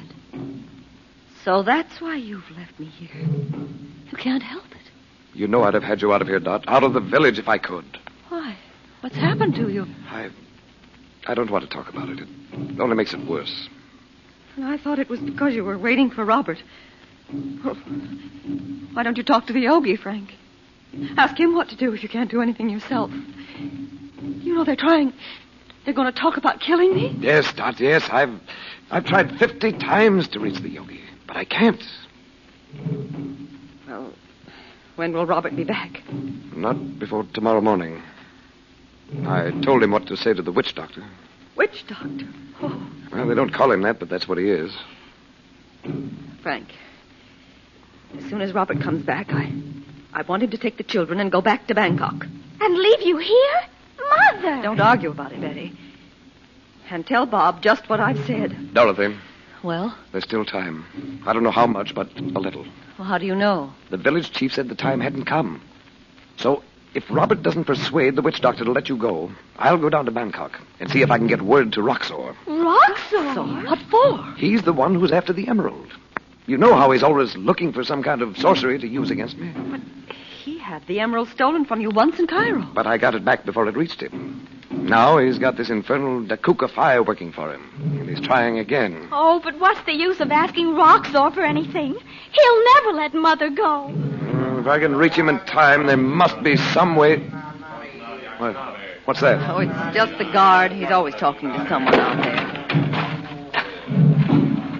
Uncle Frank, look! Those men are all lined up Frank, like... those knives. What do you want? Is it time for us to go? It's Wong. You have heard the drum sob. Sob? So you are from India, Wong. How do you know it? But that is nothing to you. You have heard the beating of the jungle drums. Yes, I've heard them. Tonight the moon is full. The drums say... Tonight? The Mem Sab will be brought out to look into the eyes of the god of the jungle, and the god will give her life or death.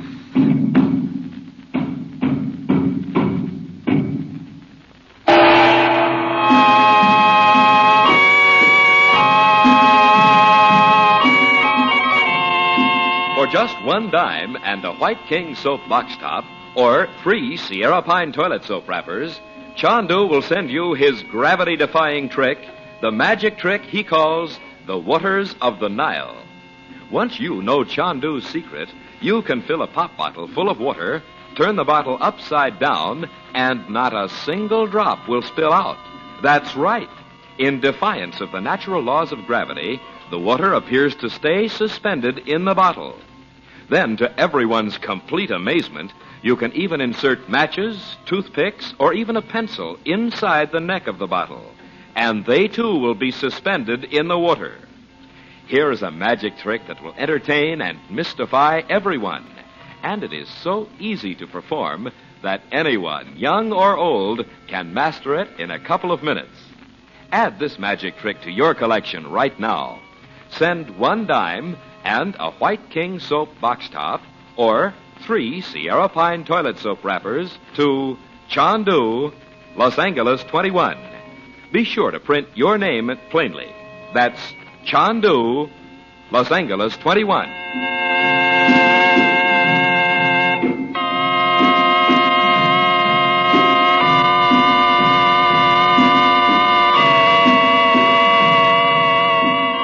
Chandu the Magician is presented for your enjoyment every weekday evening.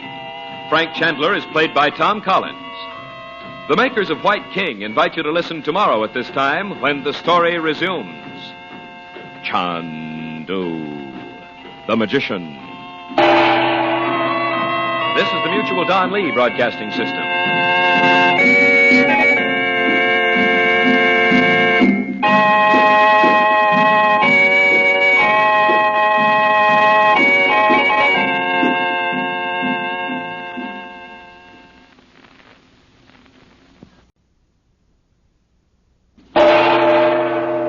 Chandu the Magician.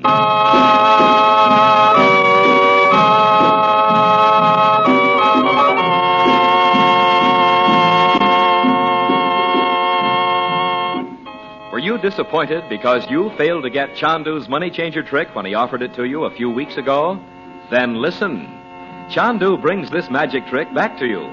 Once again, you can have Chandu's Assyrian money changer for just 25 cents in coin and 1 White King soap box top or 3 Sierra Pine toilet soap wrappers mailed to Chandu, Los Angeles 21. Listen. Place a penny on a table, then cover it with the mystic ruby block. So coot, you say. Then remove the block. Now the penny is gone. In its place is a silver dime. You can perform this fascinating trick over and over. Your friends will never catch on. Now, to get Chandu's Assyrian money changer, just mail a quarter and a White King soap box top or 3 Sierra Pine toilet soap wrappers to Chandu, Los Angeles 21. Send for your money changer tonight.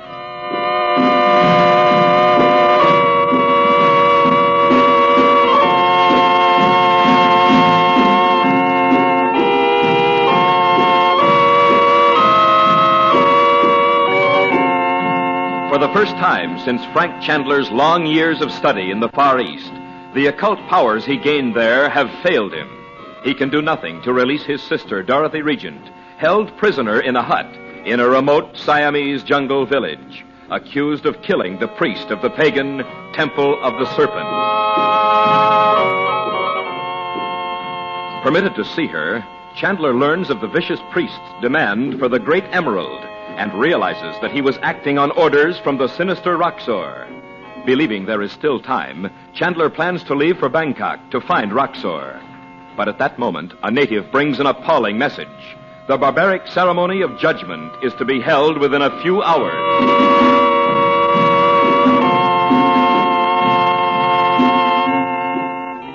The present scene is in the living room of the bungalow high on pilings in the jungle clearing. It is night. Chandu the Magician.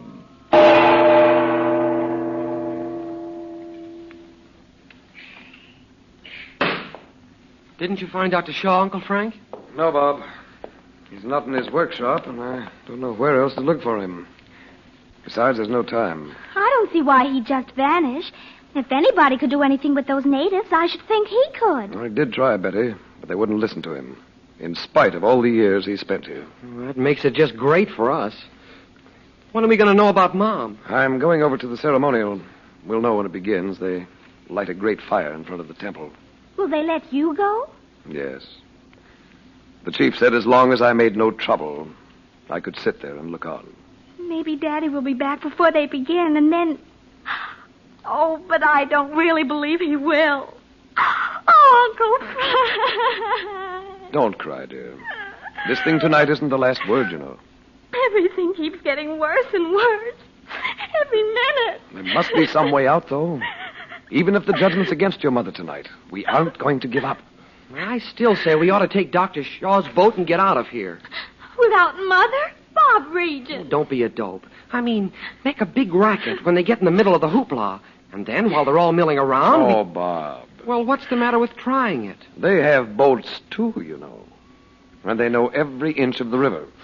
It sure seems funny to think of you saying no sail to everything. Are you just going to sit here until it's too late? I can't expect you to understand it, Bob, but Sometimes the only thing to do is wait. Do you honestly think that old witch doctor will tell them to let Mother go? If he's anything like the chief of the village here, he may. I kind of wish you'd gone to see him yourself, Uncle Frank. I would have, Betty, if I'd known there was nothing I could do for your mother here.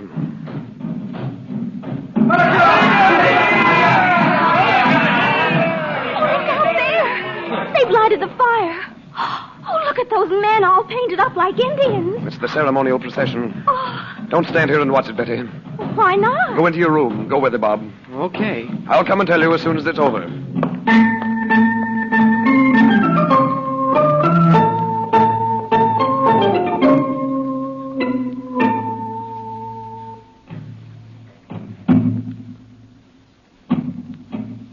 Will you permit me to sit beside my sister Betong?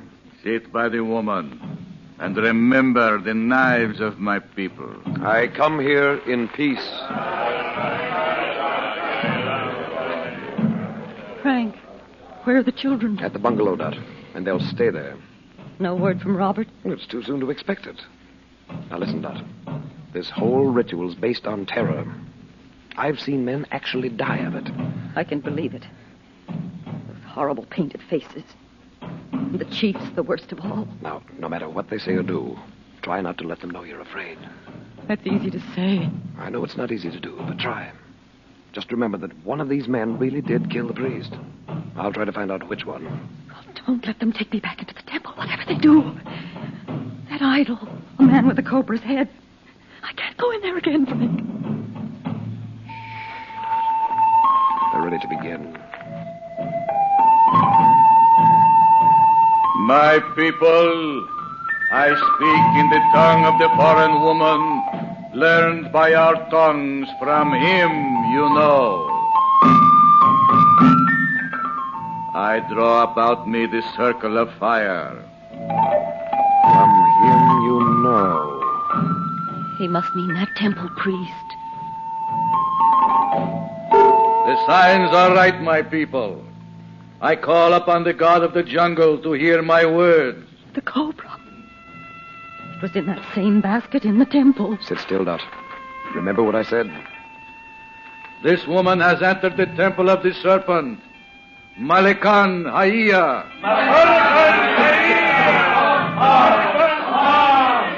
Frank, look at them. Don't let them see you're afraid. She has stood before the altar of King Cobra. At her feet, the priest of the temple died. Oh, listen to me! Good girl. I did not kill your priest. He died before my eyes, yes, but I did not kill him. Let my brother speak to you. He was there when the priest died.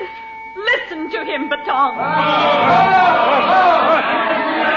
My people, the woman stands before the Cobra god without fear. Let her brother speak. I ask only this.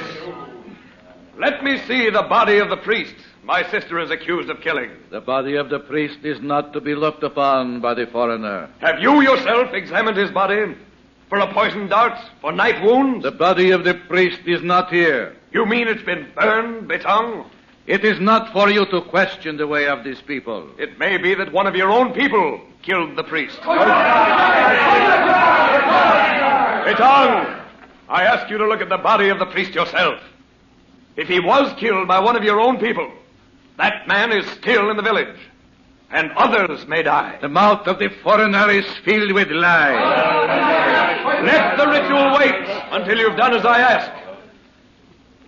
The god of the temple has heard your words. He's going to do it, Frank. Music for the Cobra god. No, he's going to leave it to the Cobra. My life at the mercy of a cobra. God of the jungle, look upon the face of the woman. Pronounce the judgment of the ancient wisdom. Life or death. Frank, what on earth is that painted stick for? If he brings the cobra Cobra over here, I will die. That's not it, Dot. He puts down the stick in front of the Cobra's basket. If the Cobra crosses it...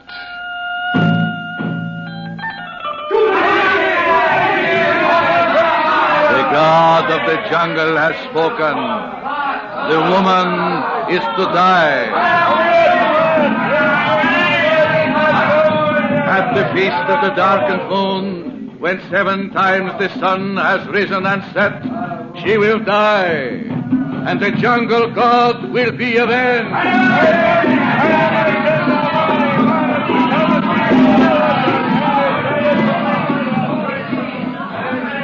Going back into the temple. Did he mean a week? I have a week to live? Yes. And long before that, either Robert will have brought word from their great chief, or I'll be able to do something else. But what? If I can only find out where Roxor is. Roxor wouldn't say a word to save my life. Or I may be able to reach the Yogi. But you said you couldn't. Frank, you don't mean you're going to India and leave me here? I may not have to, Dot. If there's no other way... Go back to the hut, woman. Oh. Go with them, Dot. Dr. Shaw's going to try again to persuade Betong to let you stay at the bungalow. Why didn't he come out here tonight? I don't know, Dorothy. You'd better go now. Wait a minute, Frank. Have you tried offering Betong money? Oh, yes, of course. And the guard at the hut, too. He's afraid he'll be caught. Woman, go back to the hut. I'm going. Don't let those men touch me. I'll be over first thing in the morning, Dot. If Robert gets back, you may be out of there for good.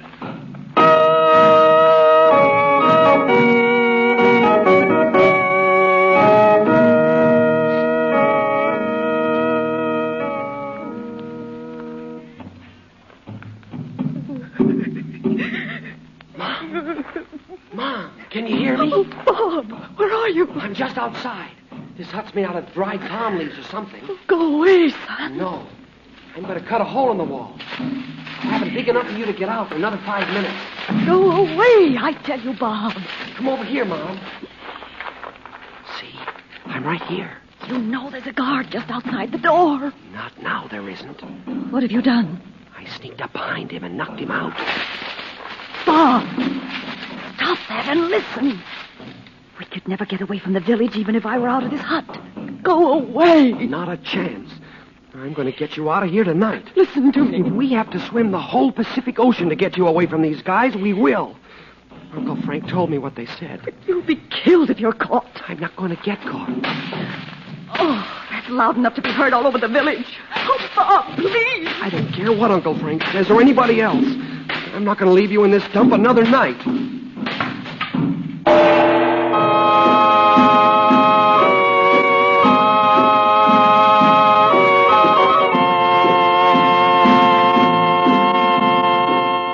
Chandu's Assyrian money changer trick is back once more in a thrilling encore offer. Yes, once again, you can have this magic trick to mystify and entertain your friends for just 25 cents and a box top from a package of White King granulated soap or 3 Sierra Pine toilet soap wrappers mailed to Chandu, Los Angeles 21. This trick is so clever, it is very hard to detect. Yet so easy, any child can do it. Listen. You lay a penny on a table. Cover it with the mystic ruby block, the money-changing block. So coot, you say. Then raise the block. Lo and behold, the penny has become a silver dime. Make magic your hobby. To get your Assyrian money changer, send 25 cents in coin and 1 White King soap box top or 3 Sierra Pine toilet soap wrappers to Chandu, Los Angeles 21. Be sure to print your name and address plainly.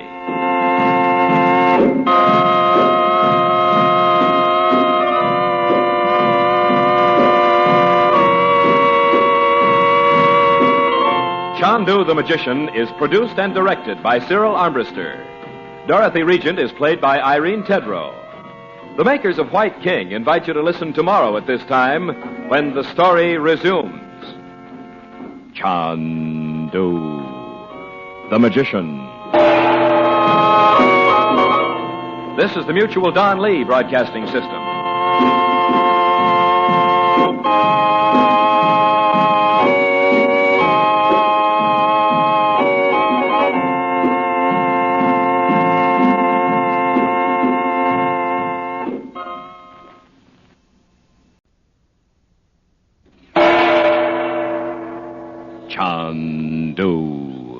Magician.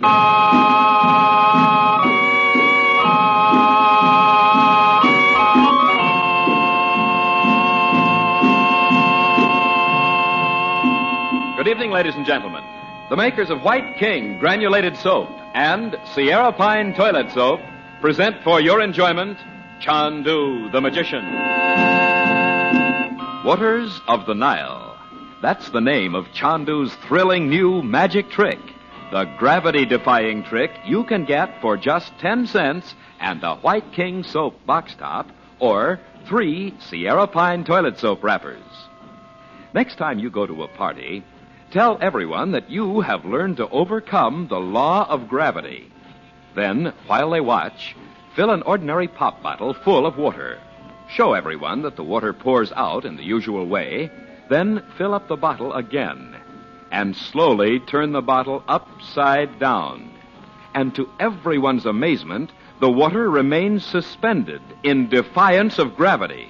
You can even insert a match, a toothpick, or a pencil, and not a drop of water will spill out once you've mastered this water trick.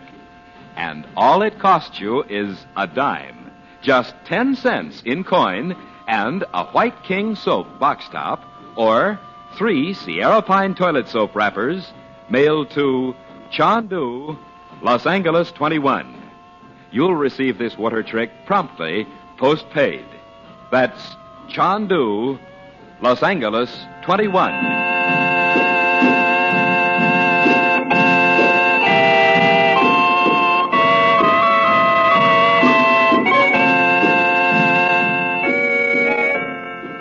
Deep in the Siamese jungle, Frank Chandler and the Regents are at the mercy of a primitive tribe of serpent worshippers. And at a barbaric ritual, with the painted native faces hideous in the light of the ceremonial fire, Dorothy Regent is doomed to death.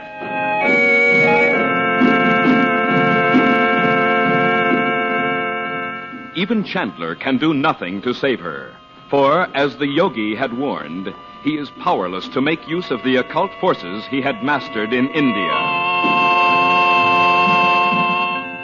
But late that night, in the hut where she is held, Dorothy hears Bob outside.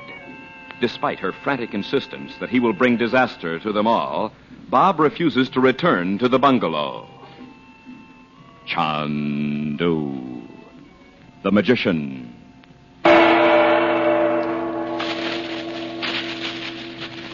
Bob, for heaven's sake, listen to me. That noise will wake up the whole village. Go away. I will not, Mom. The minute I found this knife over there at the bungalow, I knew I could get you out of here. Oh, Bob. The wall's just made out of dried palm branches. I'll have the hole big enough in a minute. But the gun. I told you I knocked him out, Mom. Bob, stop that. And besides, I tied him up with a piece of... Go around there and untie him this minute. Before anyone sees him, they'll kill you. Now, Mom, I got this far and nothing's happened. Where's Uncle Frank? In his room. I hope. Look, can you squeeze through here? No. And even if I could, I wouldn't do it. Mom, you've just got to. Oh, darling, listen. We have a whole week.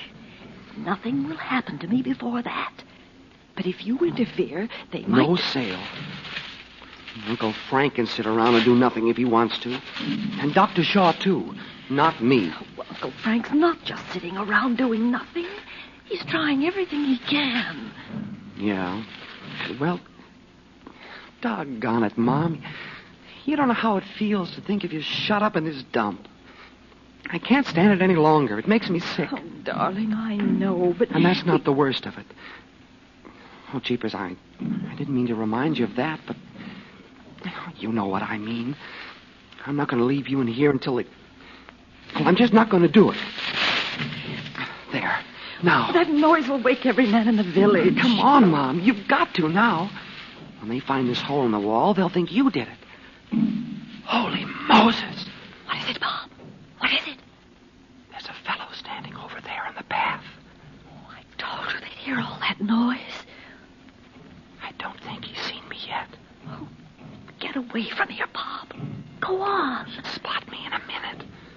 I'll come inside until he goes away. Oh, be careful. He'll hear you. right over there at the edge of the jungle. Where? Don't you see it? It's so dark. Oh, yes, I see him now. Bob, listen. The moon will be up in a little while, and you'll never get back to the bungalow without being seen. As soon as that man goes away, if he does... Mom, listen. What did you hear? Somebody walking, I thought. But it can't be one of the natives. They move like shadows. Yeah. Hey, look. That other guy's going back the way he came. He didn't see a thing. Oh, thank goodness. Now go, Bob, while you can. No. They'll think you cut through the wall. They know I haven't a knife. Oh, no, they don't. They say you killed that priest with one. Oh, well, don't stand here arguing. Now, look. Uncle Frank. Oh, for heaven's sake, Frank, take him back to the bungalow. Come out of there, Bob. What did you think you'd accomplish by this? Well, I thought if I got Mom over to the bungalow, you'd know what to do next. How'd you know where I was? I looked into your room. You weren't there. I thought you might be over here. When I saw the guard tied up... Is he still out? Yes. Tell me, did he see your face? No. He didn't know what hit him. Are you sure? You bet. All right. Now listen, Dot. Frank, what can I say about this hole in the wall? Just say you know nothing about it. I've untied the guard. When he comes to, if he really didn't see Bob, he'll believe some native spirit is after him. And cut that hole? Certainly. Especially when your mother's still here. Where's the knife you used? Right here. It's Dr. Shaw's, I guess. Come on. I'll be over in the morning, Dot. Robert should be back by then, and this may all be over. Oh, all right, Frank. This way, Bob. We don't want to be seen near the temple. I know you think I'm a dope. Bob, I've told you a dozen times not to try anything like that. And you know there's no way out of the village except by the jungle trails of the river. Well, you're the one that made us come here. Don't you think I know that? Do you suppose there's a moment of the day or night when I don't think of it? I'd take your mother's place in there right now if I could. I'm sorry, Bob. It's not you I'm talking to. It's myself. That's okay. I won't say anything about it again. I don't blame you. You know, it may be a good thing you did all that. If Piton thinks the native gods are behind it, well, we'll have to wait and see. You mean he might let Mom go? Maybe. And as soon as Dad comes back, we can get out of here. Or are you going to stay here? What? Why, no. Well, Betty thought you might be going to stay and take Dr. Shaw's place. A lot of help he's been. Well, he's been here so long, I'm afraid he's... Why, there's a light under Betty's door.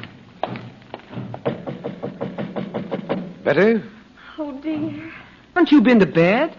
What are you doing up? Oh, Uncle Frank and I were out in the cliff. Mother. Nothing, dear. I can't sleep, Uncle. Bob, stay and talk to me, won't you? Well, sure. This dump is enough to give anybody the jumps. You look off. I bet you I'm into that hut, have you? I'll see you. Tell you why I got up and got dressed. Oh, these walls are... Not going to try anything to get Mom out, and it didn't work. This will. Yeah? Oh, look. To the temple in the first place to look... I guess so.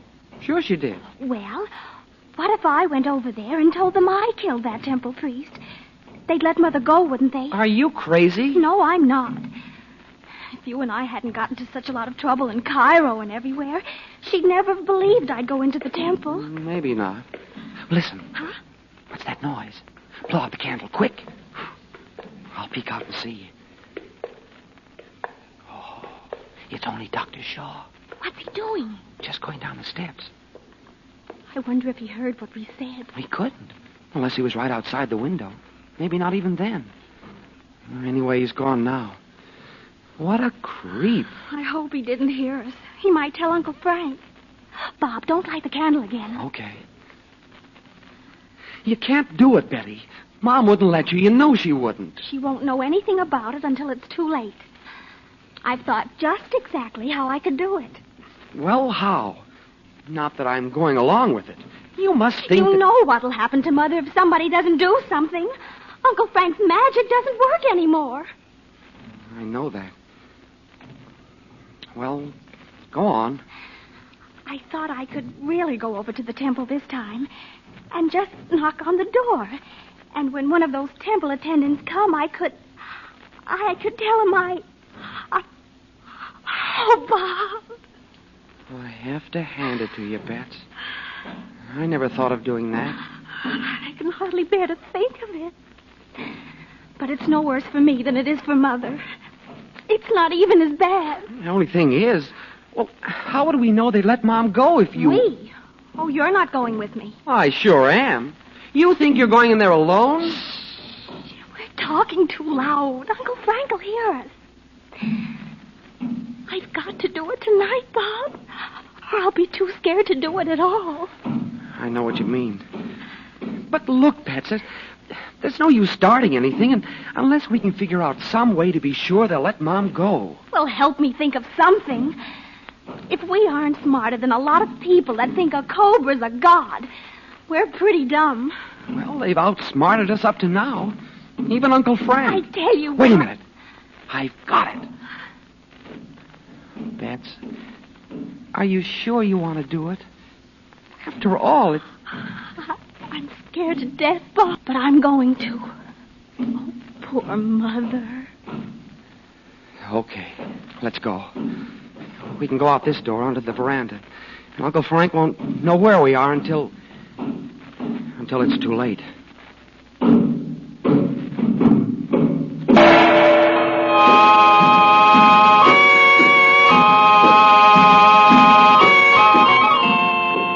$0.10 in coin brings you Chandu's mystifying water trick. Just mail 10 cents and a White King granulated soap box top or 3 Sierra Pine toilet soap wrappers to Chandu, Los Angeles 21. Chandu will send you this great bargain in magic, the thrilling trick he calls the Waters of the Nile. Fill an empty pop bottle full of water. Turn it upside down. A stream of water pours out, of course. But when you have mastered Chandu's mysterious water trick, you can hold the bottle upside down and no water will run out. You can even insert matches or toothpicks through the open mouth, and in apparent defiance of the laws of gravity, the water remains suspended in the bottle. Here is a thrilling trick that will puzzle and entertain everyone, young and old. And you can have it for just 10 cents, just a dime, and a White King soap box top, or 3 Sierra Pine toilet soap wrappers, mailed to Chandu, Los Angeles 21. You'll receive Chandu's Waters of the Nile magic trick, post-paid.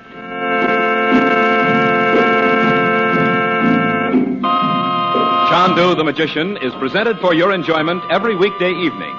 Betty Regent is played by Joy Terry. Bob is played by Lee Millar. Your announcer is Howard Culver.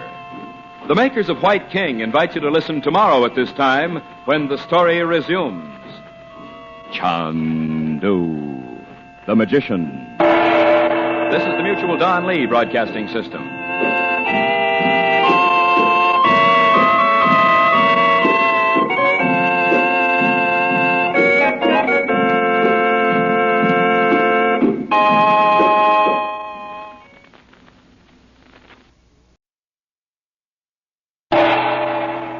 Chandu the Magician.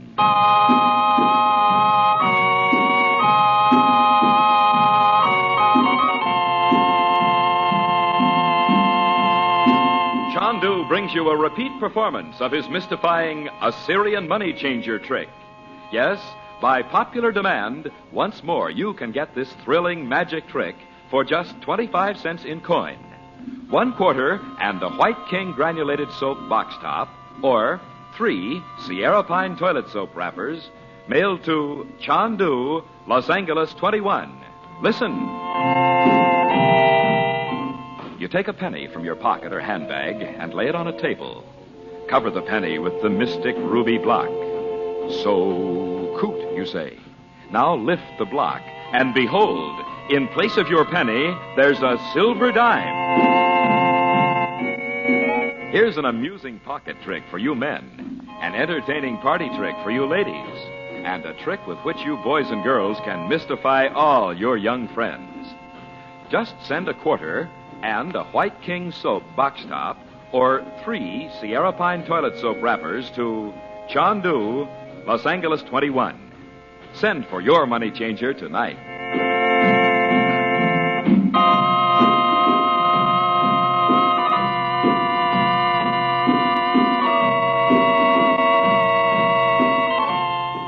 Faced with the mysterious loss of the occult power which had given him the name Chandu the Magician throughout the Far East, Frank Chandler has been unable to free his sister Dorothy Regent from the barbarous Siamese jungle tribe.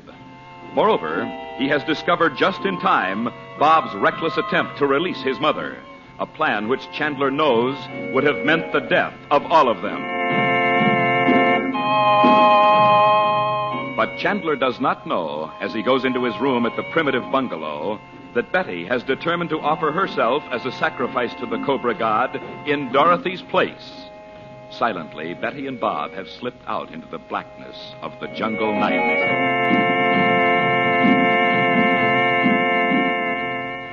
An hour later, a man stumbles across the veranda to the door of Chandler's room. Chandu, the magician.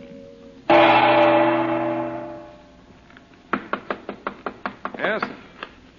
Yes, who is it? Robert. Frank. Oh, just a minute, Robert. Come in. What a trip. You didn't find the place. Oh, yes, I did. Is Dorothy... Is she... Nothing's happened yet. Here, Robert. Drink this. And then stretch out on the bed. I'm more tired than I thought. I don't see how you made it there and back so soon. Take it easy, Robert. Come on, lie down. That's better. You want something to eat? No, thanks. We had some food a couple of hours ago. Oh, I wish I hadn't let you go. I haven't been able to do anything without staying here. I don't know. Maybe if you had... So it was no use. He won't interfere, whatever these people do. Are you sure you saw the right man? Oh, yes. There was a great hue and cry going on when we got there. Drums beating and a big fire in front of the shrine, or whatever they call it. What? Before you arrived? Yes. It was... Good Lord. They knew you were coming. How could they? These village people sent a messenger ahead of you. And I'd have sworn Betong was honest. Betong? Yes, the village chief. You know, the man we spoke to. Oh, yes. I know you're worn out, Robert, but can you tell me what happened? Nothing, Frank. The man came out. He was an old fellow, wrinkled and scrawny. He looked like an idol come to life. I wonder if your guide made him understand what you wanted. Oh, the old man spoke English? What? Of a sort. I understood him perfectly. And he knew how serious it is, Frank. Where would a man like that learn to speak English? Oh, what difference does it make? It might make a great deal. These village people at least understand it, even if they won't speak it. I thought... What? That temple priest was a member of the Dakuka Phi. I thought he was the only one. And he might have been sent here to spy on Dr. Shaw, but now I'm beginning to wonder. Oh, I don't care who they are. All I can think of is how I failed Dorothy. After all the risks she's run for me. Then you can imagine what this means to me, Robert. Why can't I do something? Frank, I know nothing whatever about the things you learned in India. But would you mind if I made a suggestion? Of course not. I've had similar experiences in the midst of a particularly delicate experiment. Sometimes the one thing I need eludes me. Frank, if you ever could make use of the occult, you still can. You can't have lost the power entirely. Robert, I've tried everything. I've tried to reach those natives through their superstitions, their fears. I can't. And when I try to reach Dot, it's just as though there were a high wall between us. Unless I can break it down, I'm I'm helpless. I wish I could help you. No one can, but myself. That's the irony of the whole thing. Hour after hour, I sit here in the darkness. Frank. Don't get up, Robert. I have some stuff in this little medicine kit Dr. Shaw gave me. He told me to take it if I couldn't sleep. Pour out some water and... No, thanks. But if you'd get a little sleep, you'd have an entirely new perspective. Drugs won't help. I know that. But look here. You go to your room and sleep for a few hours. Nothing more can happen tonight. And what will you do? I am going to have a look at Dr. Shaw's workshop. Why, you can't think he's involved in this native mumbo-jumbo? It's the one thing I haven't tried. He's away tonight, so I'm going down there and see what's in that little room he keeps shut up. You can do it in the morning. I'll take him off for a walk down to the river, and you can... I'm sorry. Jungle trip's enough to wear out any man. All right. I'll just make sure Bob stayed in his room. Bring me the candle, will you? Why, yes. Why, he isn't here. But where... Oh, I'd forgotten. I left him in Betty's room.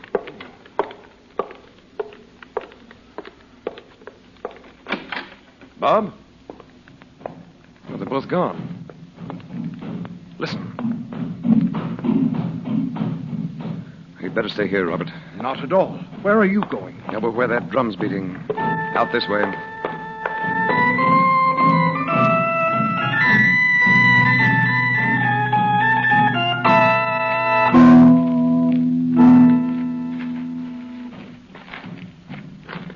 Walk along here by the temple wall.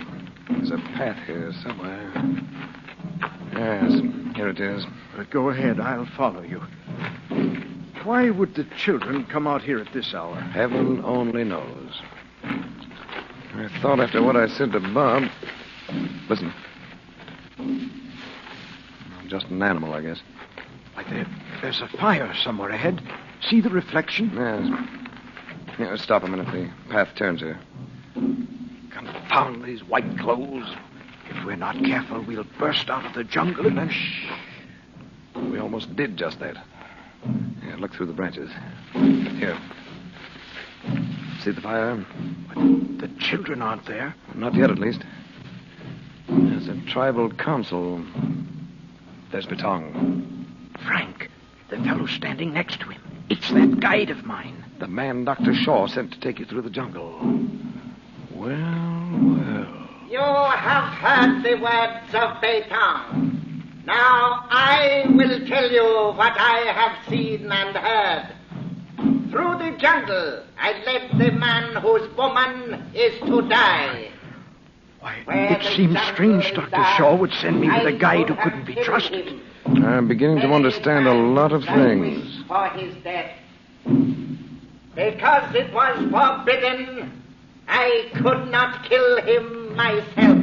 Why, I'm lucky to have come back alive. I led him to the great temple, to the one who sees in darkness. He is very wise. He turned his face from the man because he knew. What does he mean? He knew you were here, who you were.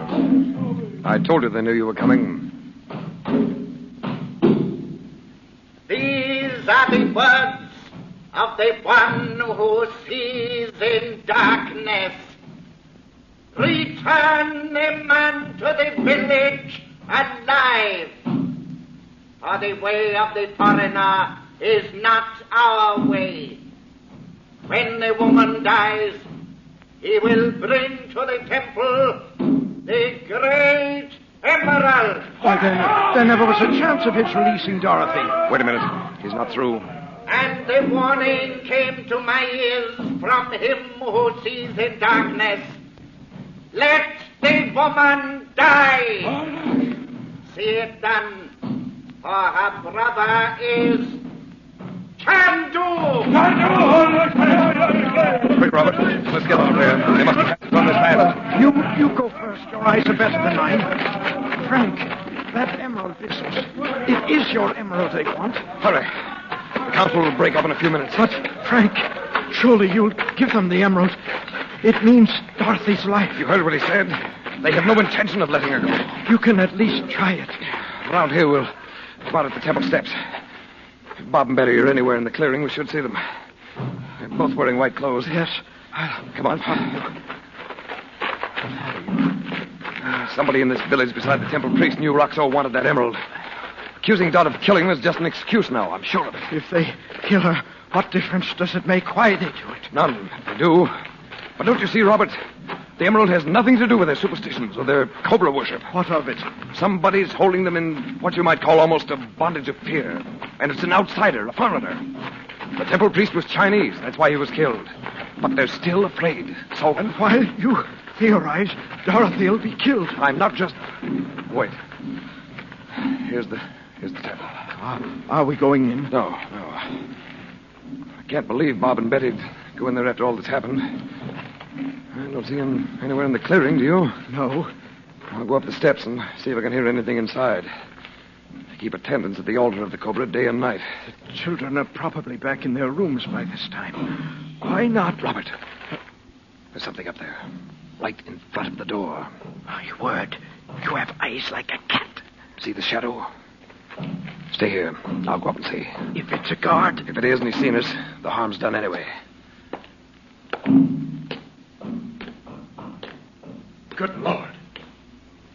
Frank, in heaven's name, what is it?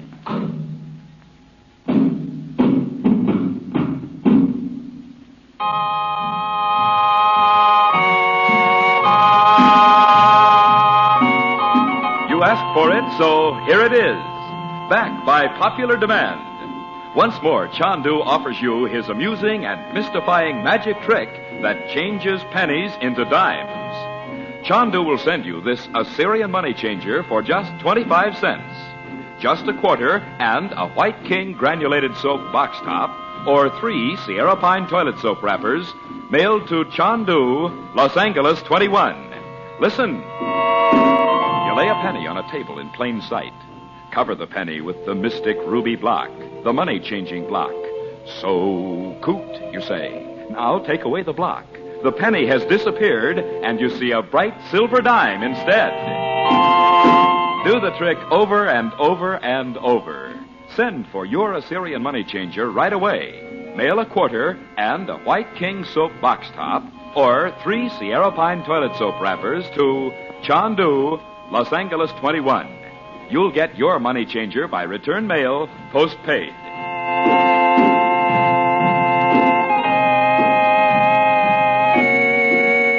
Chandu the Magician is presented for your enjoyment every weekday evening. Special musical effects are by Korla Pandit. The makers of White King invite you to listen again Monday at this time when the story resumes. Chandu the Magician. This is the Mutual Don Lee Broadcasting System.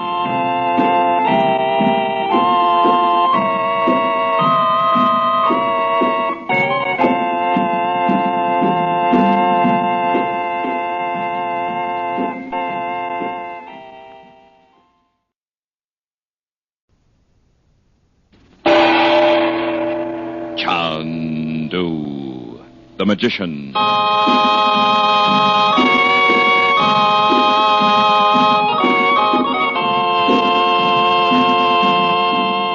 Were you disappointed because you failed to get Chandu's money changer trick when he offered it to you a few weeks ago?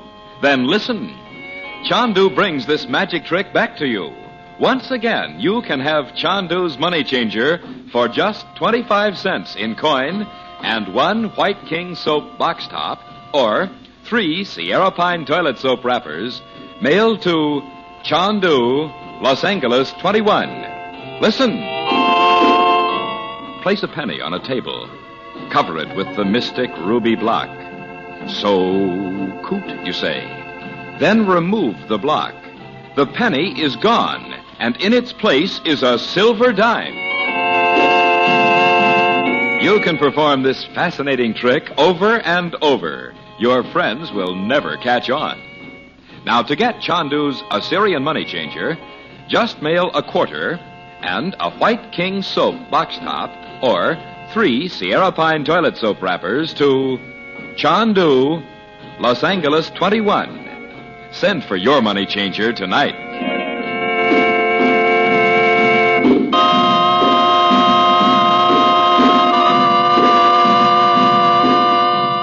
Before leaving the Siamese jungle village, Frank Chandler at last breaks into the workshop of the uncanny Dr. Shaw. There, he finds the curious apparatus devised by the doctor for his diabolical experiments with magnetism. Near it, like one under a hypnotic spell, sits a young Hindu. And Captain Yap Hong recognizes him as Lao Singh, who disappeared mysteriously from his yacht in the Gulf of Siam 3 months ago. Then, on the way down the dark jungle river, Chandler learns that the dreaded Dakuka Phi, the Brothers of Jeopardy, of which Dr. Shaw is secretly a member, had killed Lao Singh's brother. And Dr. Shaw is to meet in Calcutta the sinister Roxor.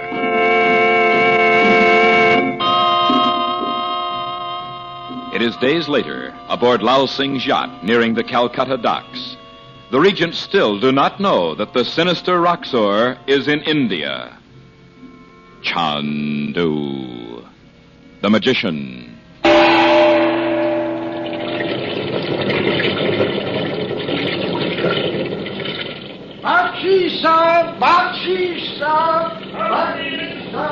What's the matter, Lao Singh? What?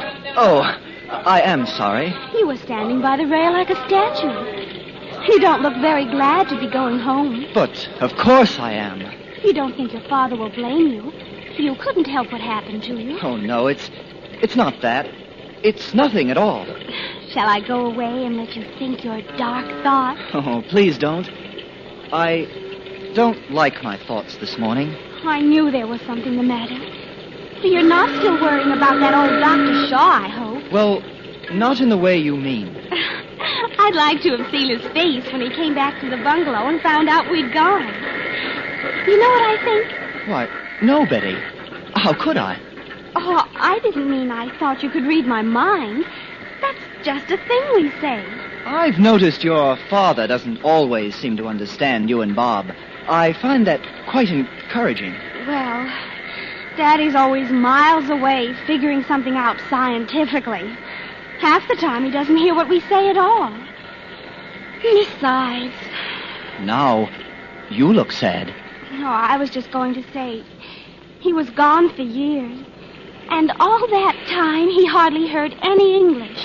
But you don't speak English. Why, Lao Singh. Oh, I only meant you speak the American language, not English. They're just the same. Oh, not at all. I went to school in England, you know. All right. Say something I can't understand. Oh, very well.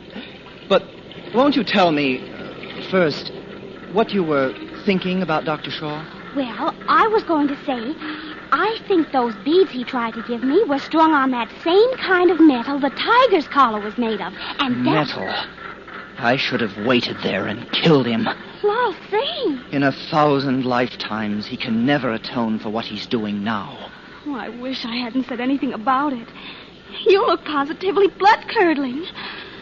Look, can't you... Where? What is it? Oh, dear, I didn't mean look.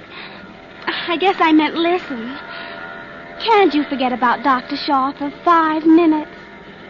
Well, shall I tell you about my home?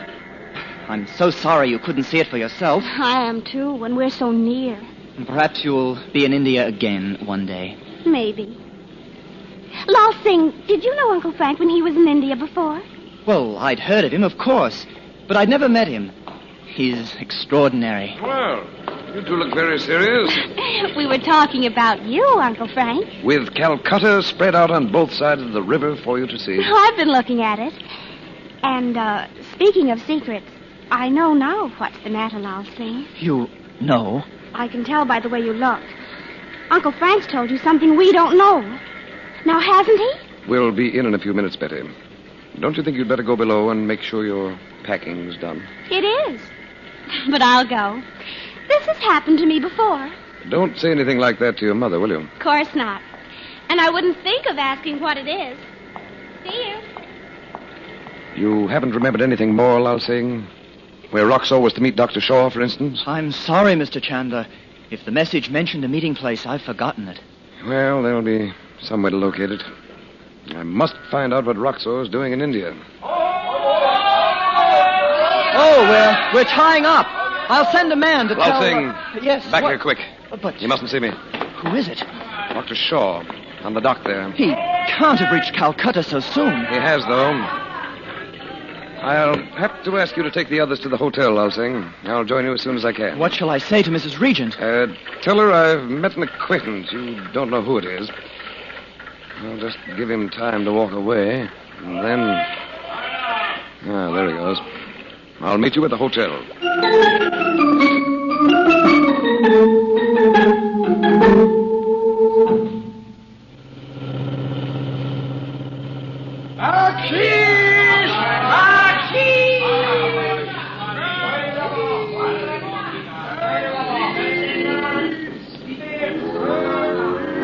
For Pete's sake, it's true about the sacred cows. They just wander all over and you have to go around them. Quite true, Bob. Oh, I shouldn't have said that, Lalsing. I'm sorry. I understand. When I came home from England, they seemed almost as strange to me as they do to you. I'd forgotten the look of Calcutta. It's like no other place on earth. You know you look much better, Robert. The sea was good for you. By Jove, there it is. It's still here. What, dear? That restaurant.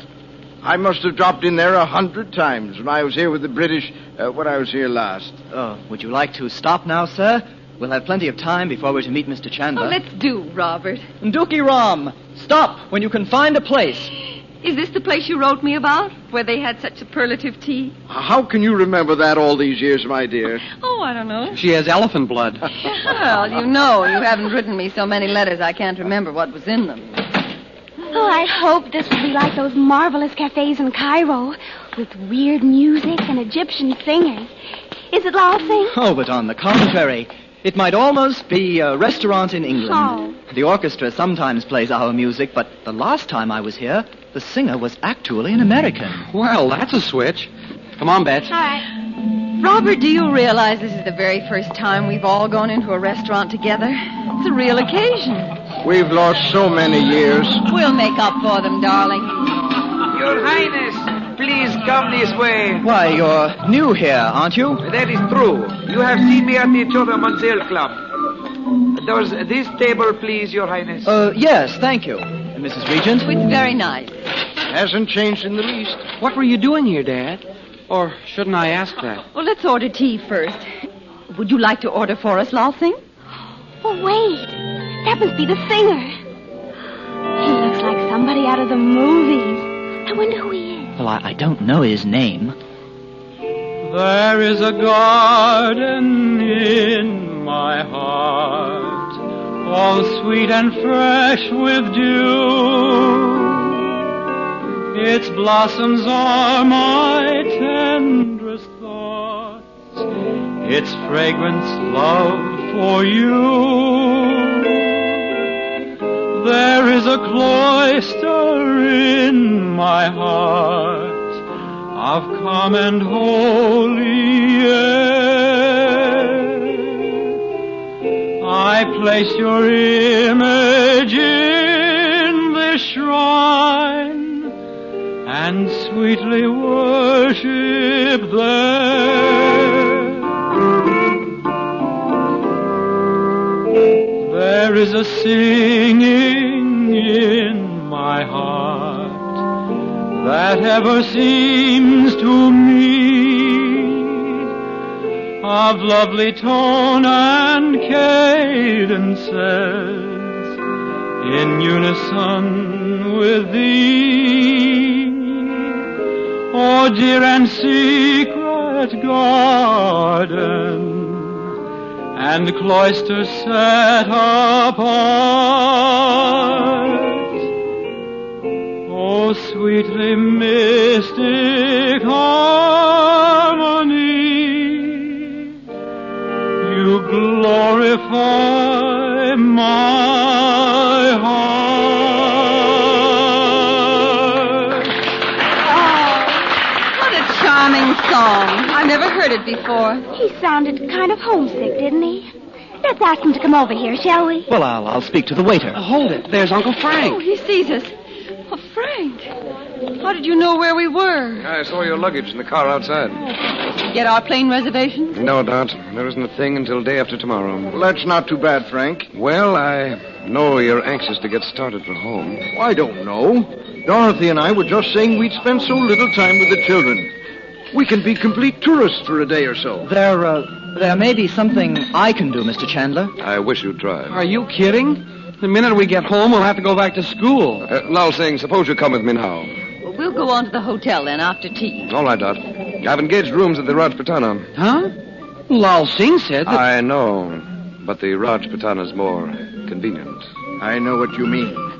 I did see him then. Roxor. In Calcutta? In the street outside. I thought I'd imagined it. Oh, Robert, perhaps you did. He could have seen him, Dot. I walked into the Victoria Hotel lounge and met him face to face. Well, what's he doing here? Whatever it is, you're leaving Calcutta the minute I can get tickets. Come on, Lal Singh. Let's see what we can do.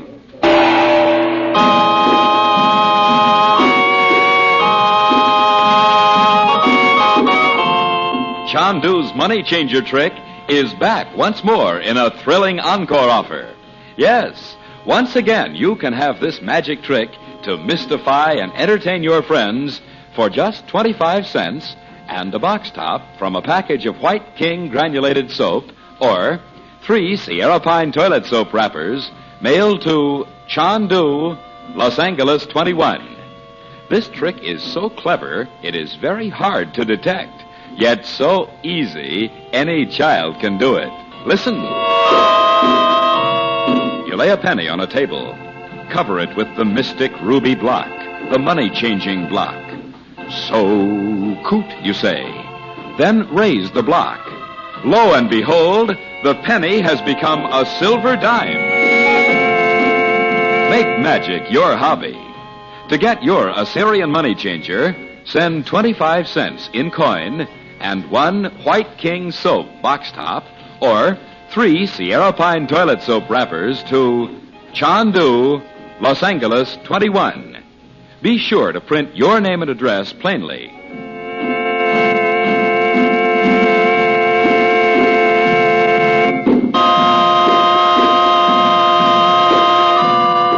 Chandu the Magician is presented for your enjoyment every weekday evening.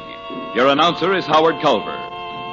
The makers of White King invite you to listen tomorrow at this time when the story resumes.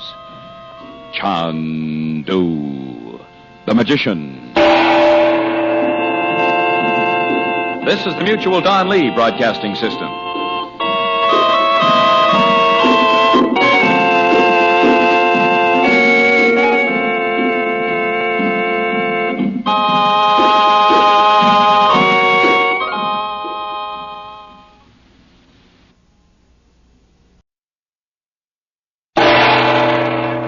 Chandu the Magician.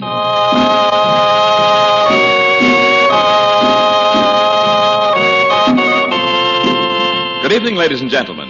Tonight and every weekday evening at this time, the makers of White King granulated soap and Sierra Pine toilet soap present for your enjoyment Chandu the Magician. And Chandu has a thrilling new magic offer for you. For just 10 cents, he will send you his mysterious Waters of the Nile magic trick. Just 10 cents box top or 3 Sierra Pine toilet soap wrappers. With this trick, you can defy the laws of gravity. You can take a bottle filled with water and turn it upside down without spilling a single drop. Why, you can shove a match or toothpick through the mouth of the bottle and still no water will come out.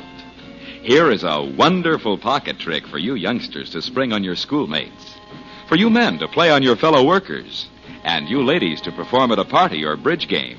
And it is yours for just 1 dime. Yes, 10 cents in coin, plus a White King soap box top, or 3 Sierra Pine toilet soap wrappers, mailed with your name and address to Chandu, Los Angeles 21. Chandu will send you your Waters of the Nile magic trick postpaid. Send for several of these tricks tonight.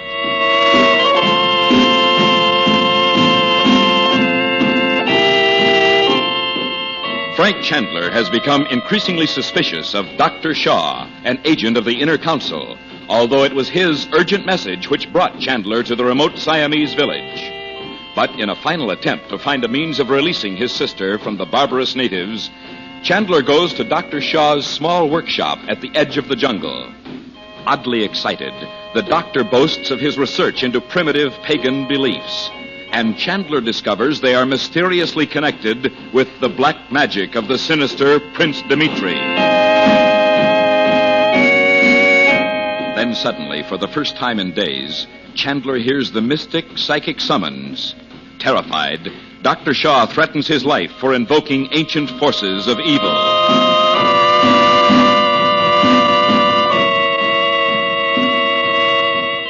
Meanwhile, in a huge cave high in the mountains of northern India, Chandler's teacher, the Yogi, sits looking into a great crystal ball. Chandu, the magician.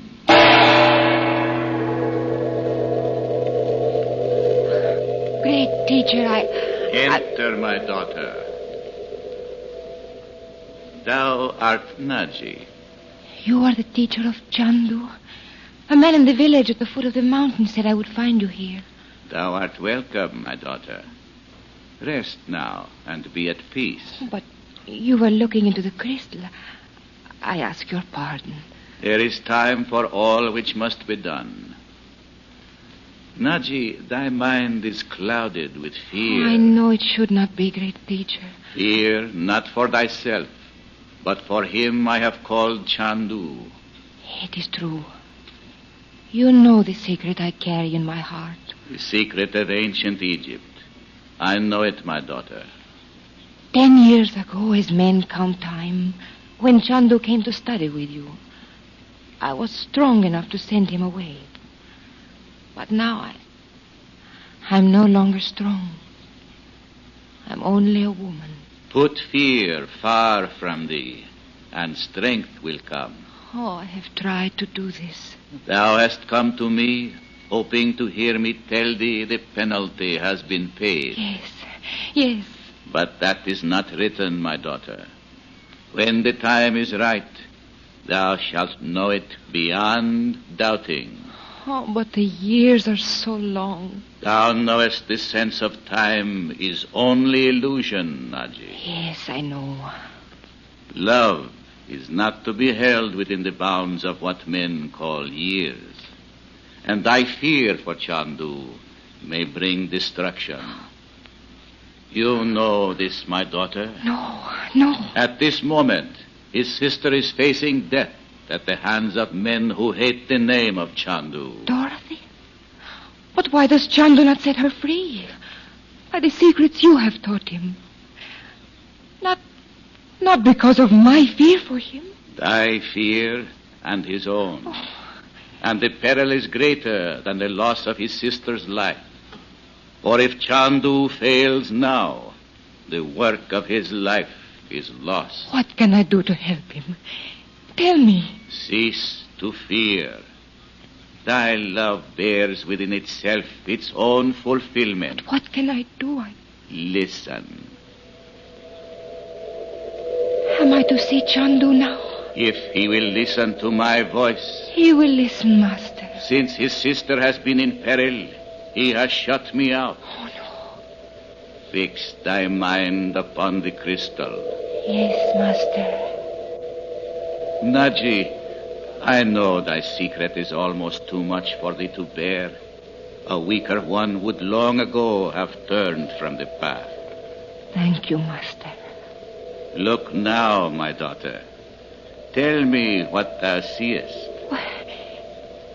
It is the room of a sorcerer. There he stands, with a look of madness in his eyes. And outside, the trees of the jungle. Thou hast spoken. But where is Chandu? The crystal is clouded. I must not be afraid. Oh, I see him now. It is well. But the sorcerer, I have seen him before now. In Egypt. I know it. Look again. in the darkness about him. The dark forms of evil. Black shadows. Who is he, Master? One who studied at the feet of Dimitri. Oh, Chandu. Chandu, listen to my voice, my son. Do you hear that, Dr. Shaw? I can hear him clearly. At last.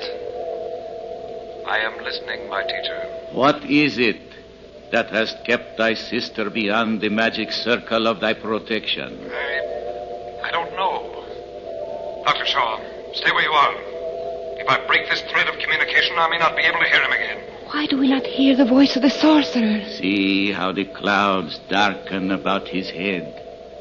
His thoughts are like a fog blown by the wind. Tell me what I must do. Did I not warn thee a time of testing would come to thee? Yes. And somewhere I've failed. Shall I come back to India? No, my son. Hast thou not said to thyself and to thy sister's children that fear has entered thy heart? Yes, I know I have. Remember my words, my son. Seek the way thou knowest, and thou shalt conquer. What a fool I've been. I understand now. If thy work is well done, thou wilt save them all. All? Do not forget this.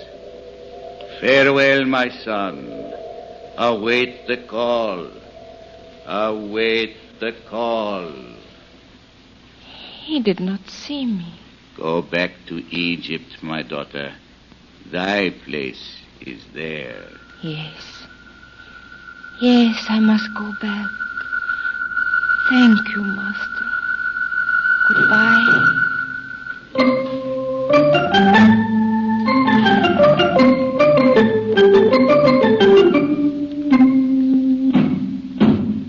I'm going to have you out of here in just a little while, Dorothy. Oh, Frank, that's wonderful.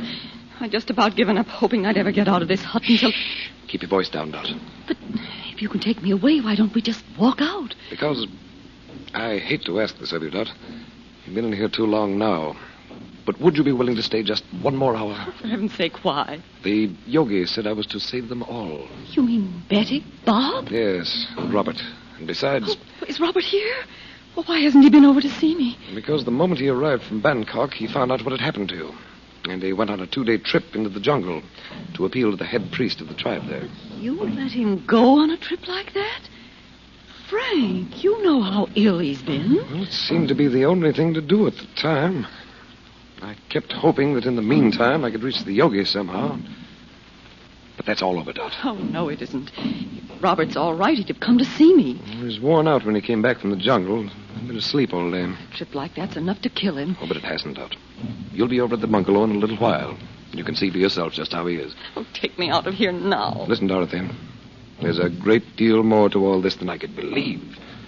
Dr. Shaw's behind it, and... But Dr. Shaw's one of your own men. No longer. I found out early this morning that he studied in Egypt with Dimitri. What? You know what that means. Black magic. That's right. And the whole infernal scheme must be broken up. Can't you imagine what appalling things would happen if Dimitri set all those evil forces free in the Far East? Oh, Frank, go and get the others and let's get away from this village now. As soon as I've seen Dr. Shaw... Where is he? He's been shut up in his workshop all day. Those devilish experiments of his must be stopped. Well, all right, go on then. But are you sure you can get me out of here? Yes, I'm sure, Dot. Don't be afraid anymore. Oh, but what if something goes wrong again? It won't. And even if you can't believe that, you know nothing more can happen for a week. Oh, don't remind me of it. The ceremony of sacrifice. You'll be 1,000 miles from here by that time. You'll be back at the bungalow within an hour. Well, go on then, hurry. I will. Now listen. When the guard brings your supper, don't let him suspect you have any idea of getting away. All right, Frank. Kyung Sen, I'm ready to go now. Let me out, please. One of us will be over to see you in the morning, Dot. Good night. Good night, Frank. There is something wrong. Either he didn't want to tell me or... Oh, Kyung Sen, what do you want? I waited only for your brother to leave you, honorable lady. Well, what is it? The god of the jungle has spoken.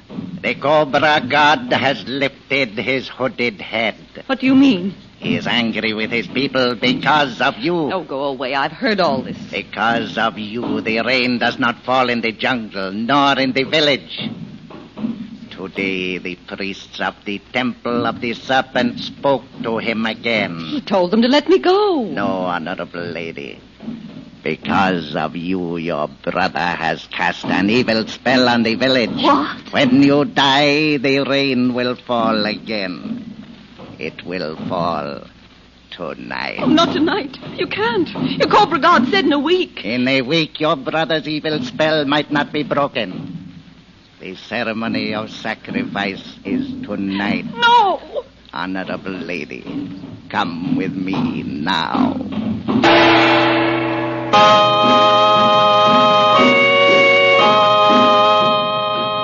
For just $1 and a White King soap box top, or 3 Sierra Pine toilet soap wrappers, Chandu will send you his gravity-defying trick, the magic trick he calls the Waters of the Nile. Once you know Chandu's secret, you can fill a pop bottle full of water, turn the bottle upside down, and not a single drop will spill out. That's right. In defiance of the natural laws of gravity, the water appears to stay suspended in the bottle. And to everyone's complete amazement, you can even insert matches, toothpicks, or even a pencil inside the neck of the bottle. They, too, will be suspended in the water. Here is a magic trick that will entertain and mystify everyone. And it is so easy to perform that anyone, young or old, can master it in a couple of minutes. Add this magic trick to your collection right now. Send $1 and a White King soap box top or 3 Sierra Pine toilet soap wrappers to Chandu, Los Angeles 21. Be sure to print your name and address plainly. That's Chandu, Los Angeles 21.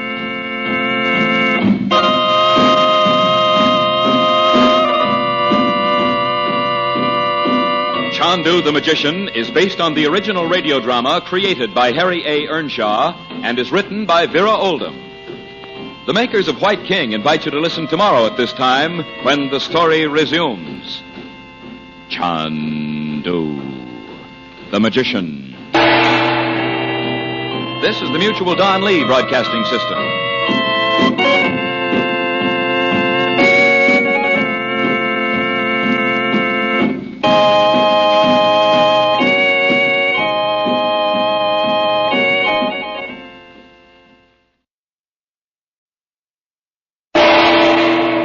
Chandu the Magician.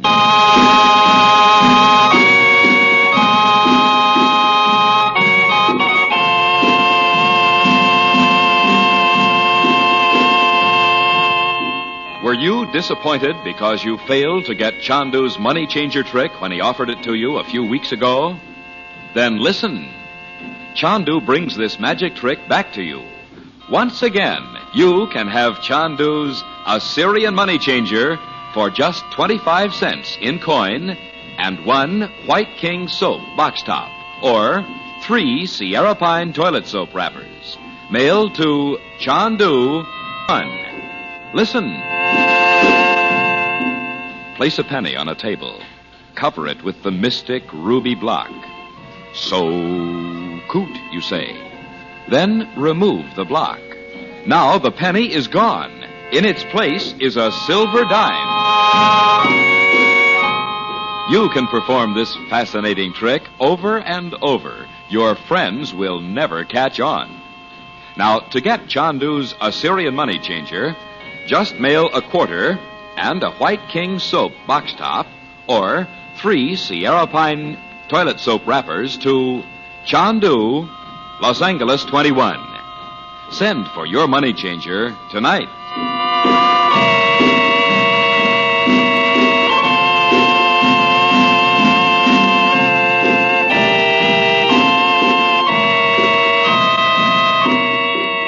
At last, through a message from his teacher, the Yogi, Frank Chandler is once more able to make use of the occult powers which he had mysteriously lost. But before he can free his sister from the pagan serpent worshippers, He knows he must break the power of the uncanny Dr. Shaw. Chandler leaves the native hut where Dorothy Regent is a prisoner, certain now that within the hour they will have left the Siamese jungle forever. But as he talks to the maniacal doctor, he is unaware that the attendants of the Cobra god are preparing for the pagan ceremony of sacrifice tonight.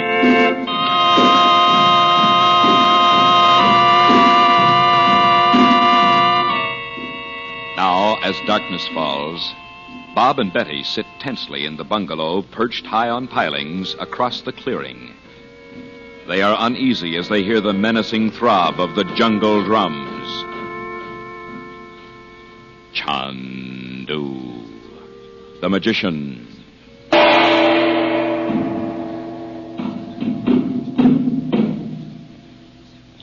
I wish I knew what gives. Those drums always mean something. I wish Uncle Frank would come back. That's what I wish, Bob. Yeah, and get us out of here. If he can. Oh, don't say that, Bob. He said he could. He's been gone 15 minutes.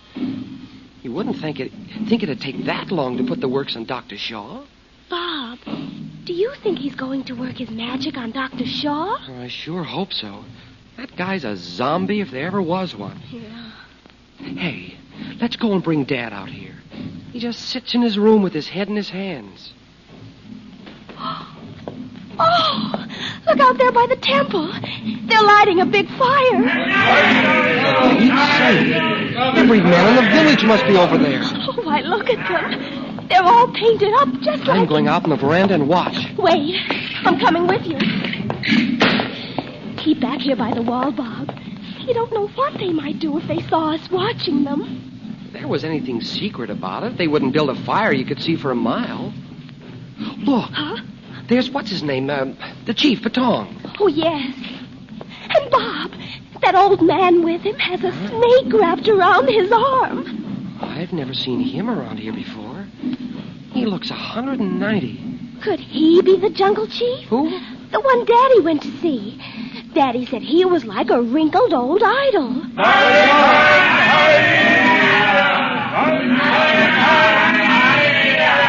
Oh, that snake. Yeah. Boy, he can have it. What if he's the guy Dad saw? How could he get here this fast? Huh? Well, his legs are so skinny, I don't see how they can even hold him up. Your mother must be scared to death over there with all that yelling. Oh, why doesn't Uncle Frank come and get her? Well, that's what I say. If he were... Hey, that's Wong. Where? Why, he's going to bring Mom out in the clearing. Will you stay here, Bets? Bob Regent, you're not going over there. The heck I'm not. I'll take Batong apart. Oh, no, you won't. Let go of me, Betty. Oh, don't be silly. What can you do? Will you let me go? Go and get Uncle Frank. And what'll happen while I'm gone? Go call Uncle Frank, I tell you. Oh, all right. But when they get Mom out to the fire, you yell to her. Tell her we'll be right there. I will, Bob. Hurry up, run.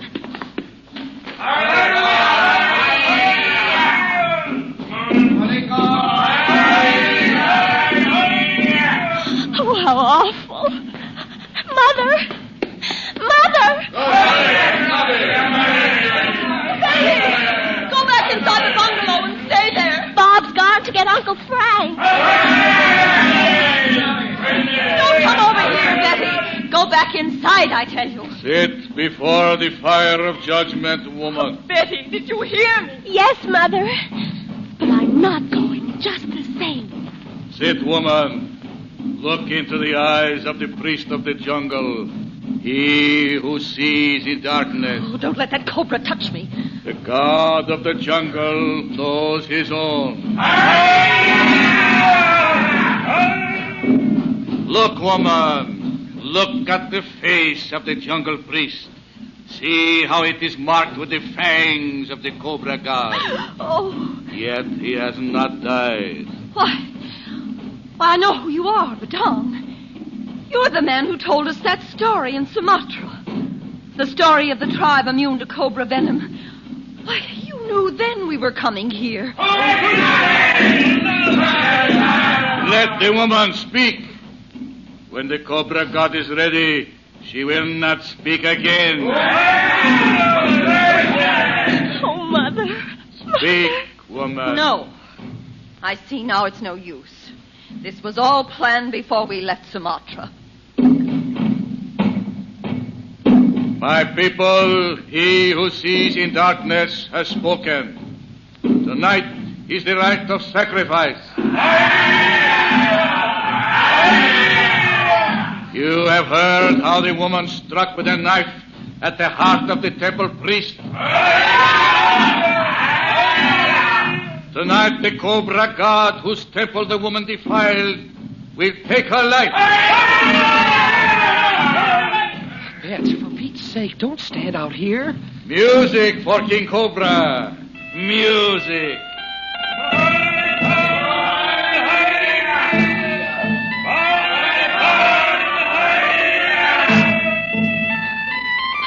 I didn't hear you.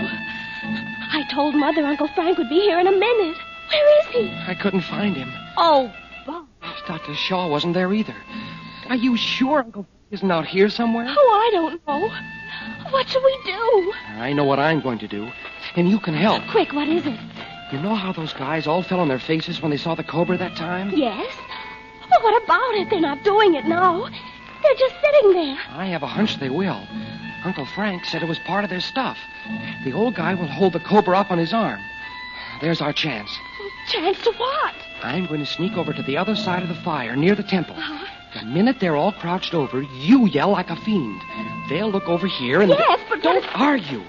I'll whip in there and grab Mother and bring her back to the bungalow. All right, I'll do it.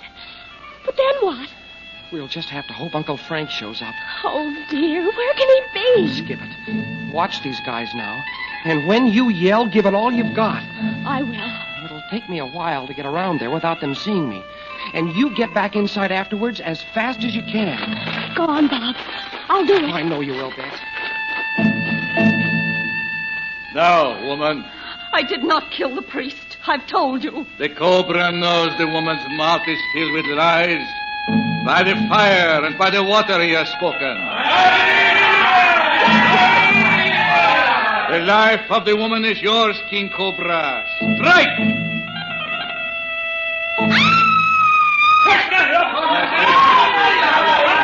Up!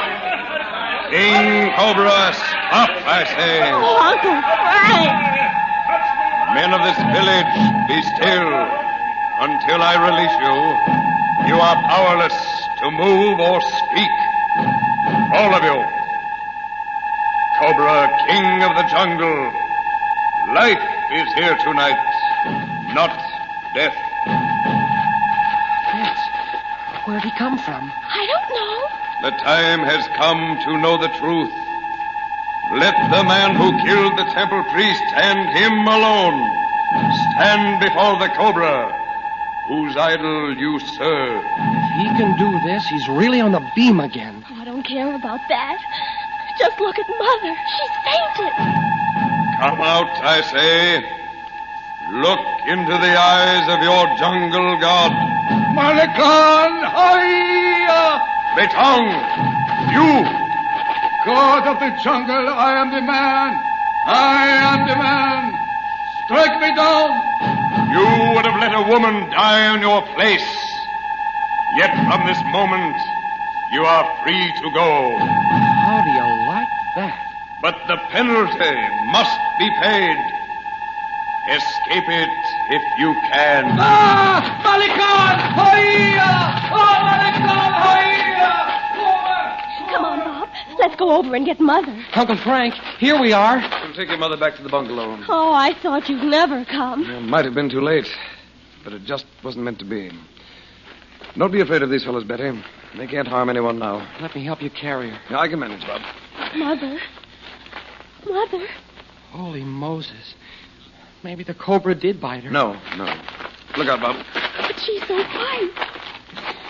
Open your eyes, darling. Go on, Betty. I'll take her into her room. I'll go and tell Daddy. He'll be scared to death if he sees her looking like that. If only I'd got here a few minutes sooner. Or taken her out of the hut before I went to see Shaw. But I was so sure. Uncle Frank, that day out in the desert, you said... What, Bob? You said people died of terror. Did you mean they really could be scared to death? I certainly did. And maybe you were too late. Maybe... Bob, put that thought out of your mind. How can I? If it could happen to all those people, it could happen to Mom, couldn't it? Oh, why couldn't you have come back when you said you would? Mom. Mom!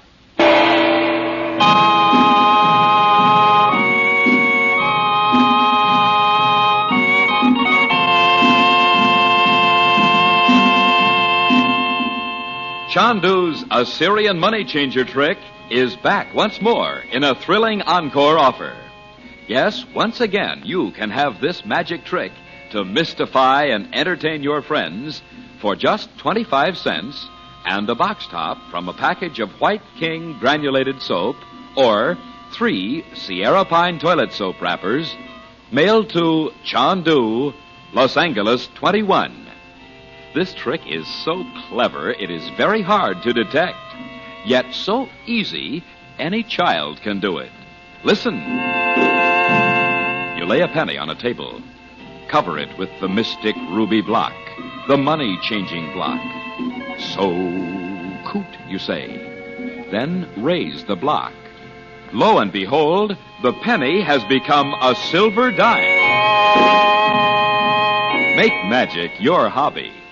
To get your Assyrian money changer, send 25 cents in coin and 1 White King soap box top or 3 Sierra Pine toilet soap wrappers to Chandu, Los Angeles 21. Be sure to print your name and address plainly.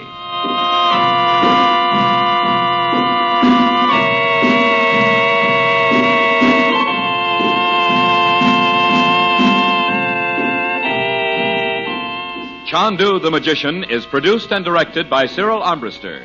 Special musical effects are by Corla Pondit. The makers of White King invite you to listen tomorrow at this time when the story resumes. Chandu the Magician. This is the Mutual Don Lee Broadcasting System.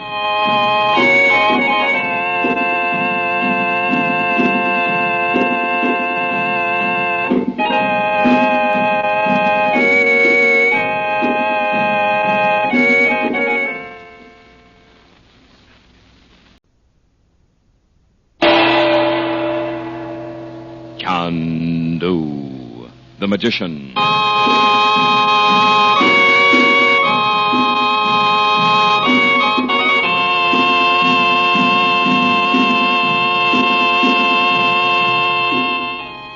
Good evening, ladies and gentlemen.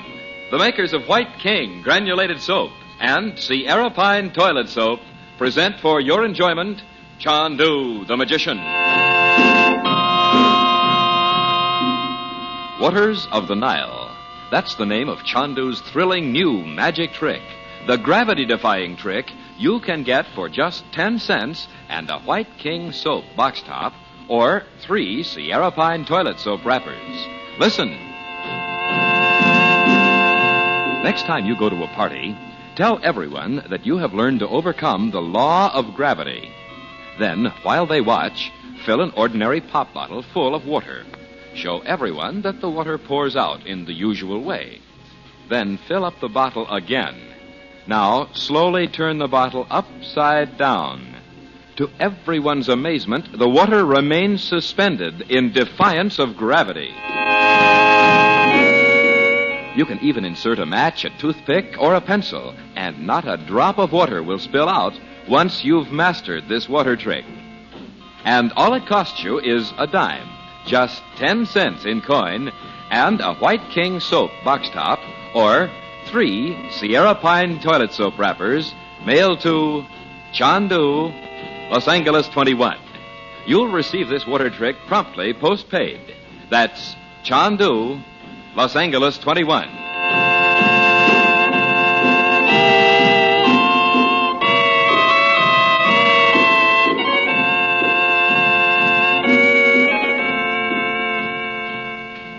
Frank Chandler, known in the Far East as Chandu the Magician, returns to the clearing in the Siamese jungle just as his sister, Dorothy Regent, is about to be sacrificed to the jungle god, the deadly King Cobra.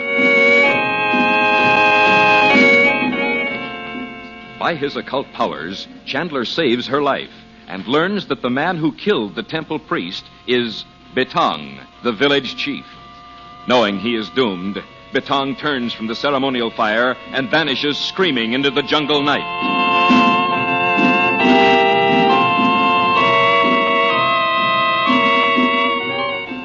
But meanwhile, Bob and Betty have looked on horrified as Dorothy collapses with terror of the Cobra.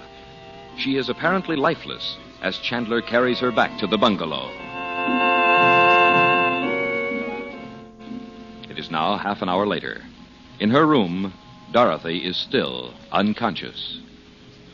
Chandu, the magician.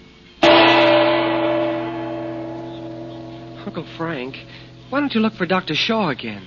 What if he is a zombie? He's a doctor. Dr. Shaw's the last person I want to see in here with your mother, Bob. But we've tried everything we can think of. The things Dr. Shaw thinks of aren't the sort of thing you'd apply to anyone. Least of all, your mother. What does that mean? I hope you'll never have to know. Oh, Mother, if you'd just open your eyes so we'd know you're alive. Oh, Mother. Where did this come from? What, Betty? With the necklace she's wearing. I never saw it before. Look. Oh, this is a fine time to begin talking about a necklace. Move over, Bob. Let me see. Good Lord. What's the matter?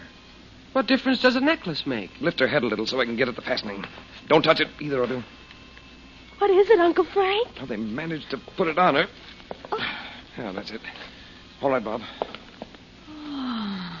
Look out. I'm going to throw it outside. There. Mother, what a terrible dream. Oh, the tiger. Oh, it was only a dream. It sure was, Mom. Rather, are we glad to see you come too? Darling, don't cry. Why, this is the bungalow.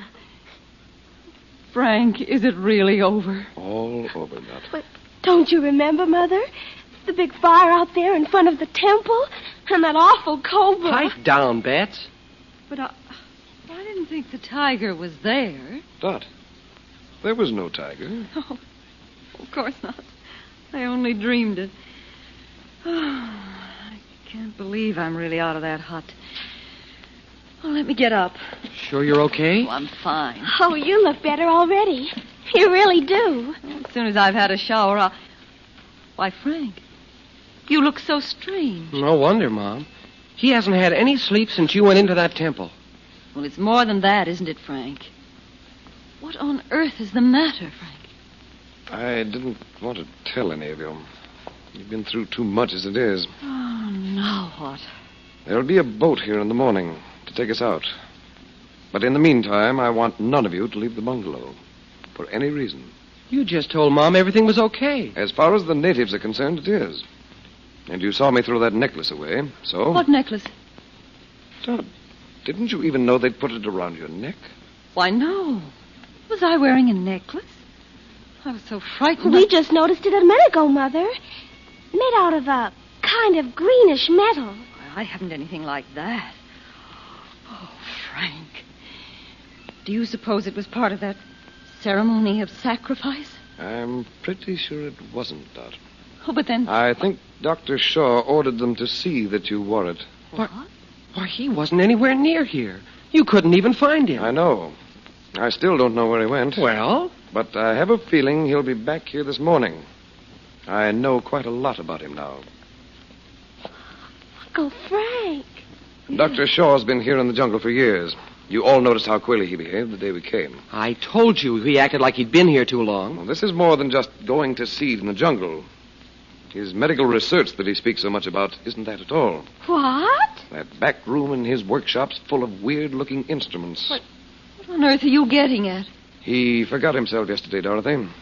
Bragged that he'd perfected some sort of experiments with magnetism. He's nuts. I knew it all the time. He may be.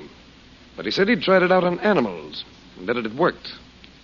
He was going to experiment on human beings next, he said. Oh, that necklace. Can't think he... I do, Dot. The moment I took it off, you opened your eyes. You mean he's going to use people for guided missiles, kind of? Well, I suppose you could say that. Holy Moses. He insisted it was a development of something the natives here had vaguely understood for centuries. Well, how soon can we possibly get away from here? As soon as the boat comes. Tomorrow morning. But what if Dr. Shaw comes back to the bungalow? It's his house. We can't very well keep him out of it. Well, that's why I've told you all this. And you must try your best, all of you, not to let him know you know it. Why, she's insane. I don't know. But if you'll all stay here together... Well, any of us might be... Why, where's Robert? You said he came back from the jungle, Frank. He did? I'll see if he's in his room. Oh, he couldn't be, Bob. He couldn't help hearing those natives yelling out there at the fire. He was there when we went out, Bets. Oh, a terrible trip through the jungle. Is he there, Bob? No, not a sign of him. I'll go out and see Don. Oh, wait a minute. Here he comes. He's just coming up the steps. Dad, I'll give you a hand. He looks like death. Bob, let me help you, Dad. Bob, let me sit down. Oh, Daddy. Oh, where did you go? Don't bother him about that now, Betty. Dorothy. Robert. I'll get some brandy. I thought Frank wasn't here and... Oh, never mind now, darling. Hurry, Frank. I'll be right there. Oh, lean back, Dad, and relax. It's okay. Uncle Frank got there just in time. You can see Mom's okay now. And we're leaving for home in the morning, Daddy. Here you are, Robert. Drink this. I must tell you, Frank. Oh, drink it first, darling. You mean you saw Dr. Shaw, Robert? Not Shaw. The tiger. A great... Oh, no, Robert. You didn't really see a tiger. You must have fallen asleep out there and dreamed it. Asleep? With those drums? And all those natives? Don't think of it now, darling. There's no tiger. I tell you I saw it. I can't help thinking of it. But you can't. Let him see... tell us, Dot. He'll feel better if he gets it off his mind. Yes. Just where was it, Robert? On the path that comes out of the jungle there, by Dr. Shaw's workshop. What? Are you sure Dr. Shaw wasn't there anywhere? The door was closed. When I saw the tiger, I tried to get in there, but I couldn't. So I ran... Did the tiger see you? Oh, don't be a dope, Bets. Would you care about that with a tiger breathing down your neck? Yes, I would. No. Children, for heaven's sake. I ran as fast as I could. I'm sorry, Dorothy. I didn't realize how tired I am. Sorry. It's a wonder you managed to get back here at all. Oh, it's so good to know that you're out of that hut at last, my dear. It's wonderful. And I don't know why I should have been so surprised to see a tiger. There must be any number of them in this part of the country. Gosh. Uncle Frank, you remember that first night you came home to California from India? Well, what's that got to do with it? Well, I was just thinking. Almost the first thing I asked him was if he ever shot a tiger. And now there's one right outside the door. Oh, Bob, stop. Frank, would a tiger come right into a village like this? Not ordinarily, Dot. He can't have been very hungry, Dorothy. I'm sure he could have overtaken me if he'd tried. Well, then I'm extremely glad he didn't try. Oh, Robert. You two can be very proud of yourselves, if I can say so without embarrassing you. Who's that? But it can't be one of the natives, Daddy. They're all flat on their faces out there. Not now. As soon as I let them go, they scurried off like rats. Hey, what gives? Holy Moses, it's the tiger. Right down there at the bottom of the steps. Oh, close the door. What good would that do? It's only a screen. Betty, you and Bob go... Wait. Don't go anywhere until we see what it's going to do. Listen. It sounds like it's purring. Yes, purring. The purring of a well-fed jungle cat.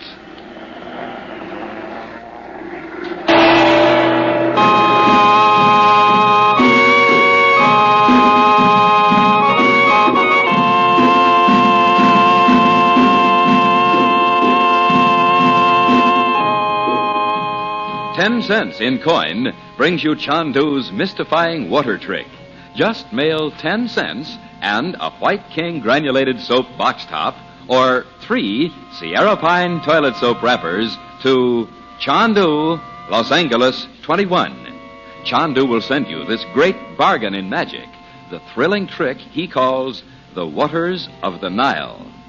Fill an empty pop bottle full of water. Turn it upside down. A stream of water pours out, of course.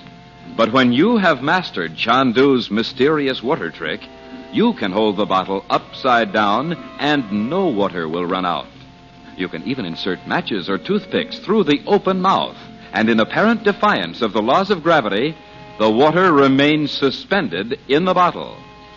Here is a thrilling trick that will puzzle and entertain everyone, young and old. And you can have it for just 10 cents. Just a dime and a White King soap box top or 3 Sierra Pine toilet soap wrappers mailed to Chandu, Los Angeles 21. You'll receive Chandu's Waters of the Nile magic trick postpaid.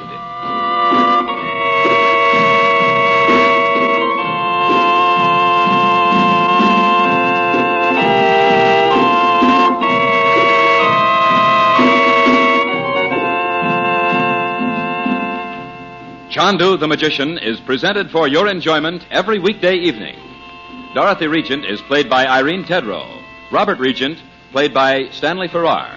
Your announcer is Howard Culver.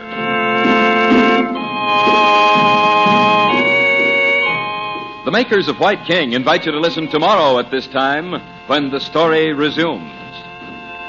Chandu the Magician.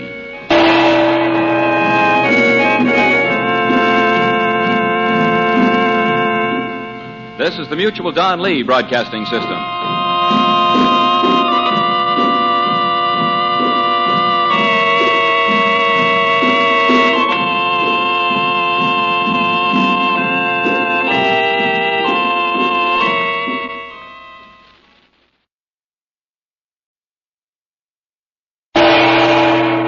Chandu the Magician.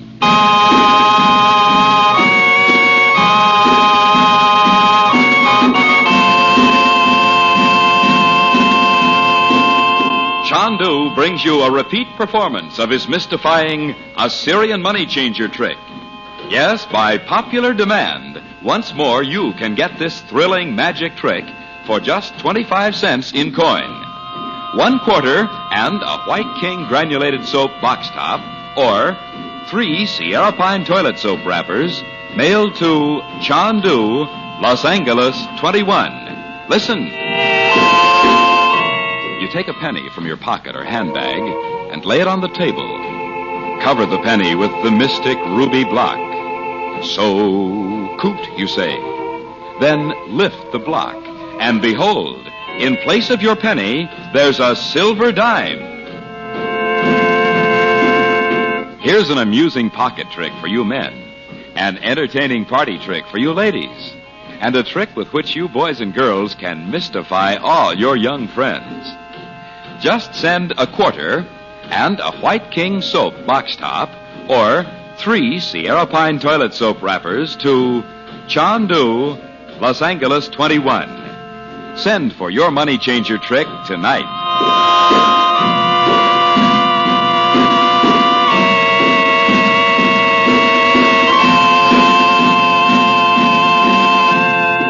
Long after Frank Chandler carries Dorothy across the jungle clearing into the bungalow, she lies unconscious as if under a spell. It is Betty who discovers the curious metal necklace her mother is wearing. As Chandler removes it and throws it violently from the house, Dorothy opens her eyes. Terrified, she insists that she has seen a tiger. Chandler convinces her it was only a dream, although he now knows the uncanny Dr. Shaw is experimenting with a strange, evil force he has discovered. Later, Robert Regent returns to the bungalow with word that he has seen a tiger on the jungle path. And at that moment, a wild cry comes from the clearing. They rush to the door. At the foot of the high steps stands a great tiger, purring like some monstrous cat. As they watch, it turns away, disappearing into the jungle.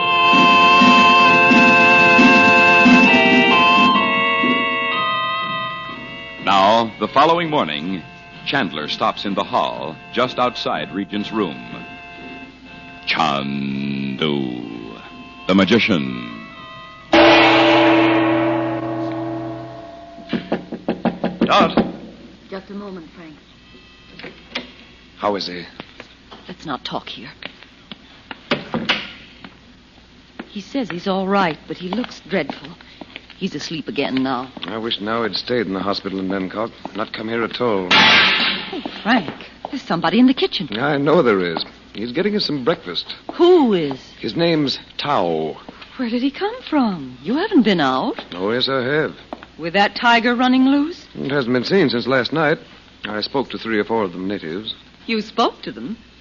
Did they actually talk to you? Oh, yes. They're afraid not to. Oh, I can't imagine why, after last night. Well, that's why Tao's dropping things in the kitchen. Do you feel more like yourself this morning? Oh, I feel as if I'd come back from the dead. Poor Dot.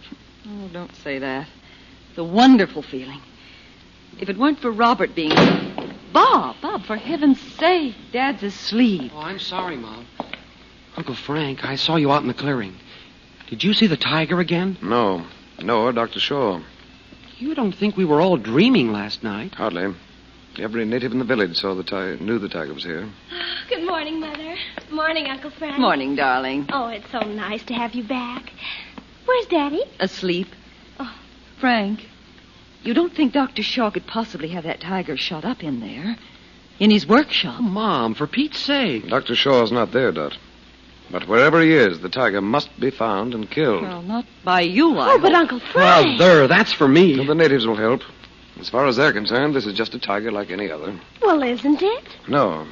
Now, you see... Well, it seems we have a visitor. Boy, he'd walk faster than that if he knew there were a tiger running around here somewhere. Good morning. Good morning, sir. I am Captain Yap Hong of the government police. Come in. Thank you. Are you Dr. Ian Shaw? Oh, no, my name's Chandler. This is my sister, Mrs. Regent, her daughter, and her son. How do you do? How do you do? Well, sit down, won't you? Thank you. Mrs. Regent, it was your husband who came here from Bangkok a few days ago? Yes. Alone? Yes, but please don't ask me to call him unless it's really necessary. He's very tired. How did you know about my father, Captain? I learned it from the boatman who brought him here. It's too bad you didn't come 2 or 3 days ago. We really needed you then. Dr. Shaw has caused trouble for you? I don't quite know how to answer that, Captain. There have been some strange stories about Dr. Shaw, sir. I have been sent here to investigate them. I've been wondering why it hasn't been done before. You know Dr. Shaw? Yes, I've known him for years. Where is he at the moment? I don't know. I understand he's been conducting some experiments here. You know of those experiments? Well, not very much. Mr. Chandler, you will understand my position, sir. I know only that for some reason you have come to this most remote village bringing your family. I understand. I'll show you my credentials. Here you are. Oh, you are Mr. Frank Chandler. How is it you associate yourself with Dr. Shaw? I'm afraid I can't tell you that, Captain. Captain, if the authorities in Bangkok know the things that go on in these jungle villages, why isn't anything done about them? The jungle people are entitled to their own beliefs, Mrs. Regent. You wouldn't be so broad-minded if they'd almost killed you. The village people. They had Mother shut up in a hut over there by the temple for days. They were going to let a cobra bite her. Oh, I have heard of the ceremony of sacrifice. Mr. Chandler, why did you not send for us? Well, surely you know that by the time I could get word to Bangkok. But let's not go into all that again. We were talking about Dr. Shaw. Can you be certain he did not have a hand in the ceremony? Not at all. In fact, I'm quite sure he did. Foreigners. It is always the foreigners who demoralize our people. No foreigner thought up that Cobra god. Oh, Bob, never mind. We'll soon be away from here. Mr. Chandler, your business with Dr. Shaw is finished? Quite finished, Captain. I'd hoped we could go this morning, but... Oh, you don't know about the tiger. A tiger? Here. Oh, you are mistaken. We all saw it, Captain. My brother insists it must be found and killed before we can go. You see, Captain, there's some connection between the tiger and Dr. Shaw's experiments. If I had not seen the list of supplies Dr. Shaw has recently ordered, I could not believe you. What kind of supplies? I will show it to you. Yes. A most peculiar list of items for a physician engaged in medical research only. You agree? What's on it, Uncle Frank? Do you mind if I look? Bob, no. It is not secret, Mrs. Regent. Dr. Shaw ordered all this quite openly. Doubtless he thought we were too ignorant to understand what it was. But what does he want with all that fine wire? He's got enough stuff here to build a cyclotron. He's going to make a powerful magnet, Bob. A magnet? Why, Mr. Chandler? When we've killed the tiger, you'll see. And since you have the authority, I'd advise you to look into Dr. Shaw's workshop and destroy everything you find. You believe that will end his experiments? Well, it should help. You aren't alone, of course, Captain. Except for the crew of the small boat. What you call a launch, I believe. Are you inviting me to your tiger hunt? Will you come? If the village will provide beaters, certainly. Now, Mom, don't give me that look. I'm going too. You certainly are not. What could you do, Bob? You haven't even a gun. Uncle Frank hasn't either. Yet. Oh, there are guns aboard the launch, Mr. Chandler. Have you ever shot a tiger? No, I hate killing animals. Have you? Oh, yes. I was obliged to live in India for some time. I will come back with my crew and the guns. Why, Tao, what are you doing out there? I thought you were in the kitchen. Oh, Sab, my people beg you will come to kill the great tiger. Come in. Shut the door. We'll expect you in a half hour or so, Captain. Thank you. Who is this guy, Uncle Frank? You're supposed to be the cook. Tao, you know I told your people I'd help them kill the tiger. What's happened? Well, you must come now. This tiger... Wait a minute. You mean it's here in the village again? Bob, come back here. Well, I'm just looking out the door, Mom. Hey, Captain, step on it. The tiger's around somewhere again. Sahib Chandler, the tiger is possessed of an evil spirit. Well, tell me what you mean. Sahib, the tiger... Don't be afraid, Tao. It won't come in here. Oh, I hope it really won't. Mother, aren't you scared to death? Of course I am. You don't look it. Just a minute, Betty.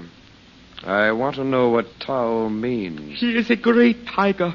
No man in the village has seen a tiger like him. Well, I've seen it, you know. But he walks like... I do not know how to say it, Sab. Like walking in sleep. You understand? Oh, I do. Just as I saw it in that awful dream. Now from the jungle pool, it is watching. Watching. Oh, you are great, Sahib. The Cobra God obeys your words. Make the tiger die. Make him die, Sahib. Listen, Tao. Does anyone in the village know where Dr. Shaw has gone? No. Always he comes and goes. No man knows. But the tiger, Tao, you'll have to pull yourself together. We'll need beaters if the tiger goes back into the jungle. Are your people afraid to go with us? The tiger will kill us one by one if he does not die. All right. I'll let you know and we'll start. Go and tell them. Oh, I will tell them, Sahib. I will tell them. If the tiger's right there by the spring, you can pick him off from Dr. Shaw's workshop. You won't need to get up a big hoopla. No, that's true.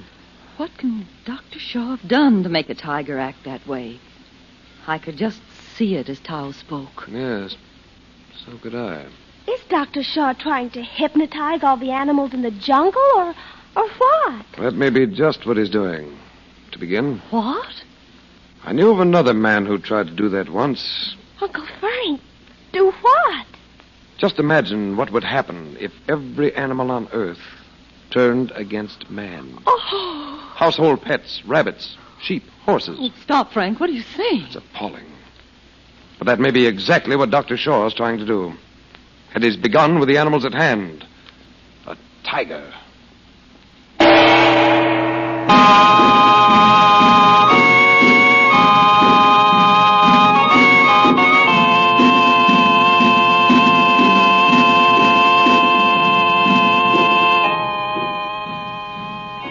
asked for it, so here it is, back by popular demand.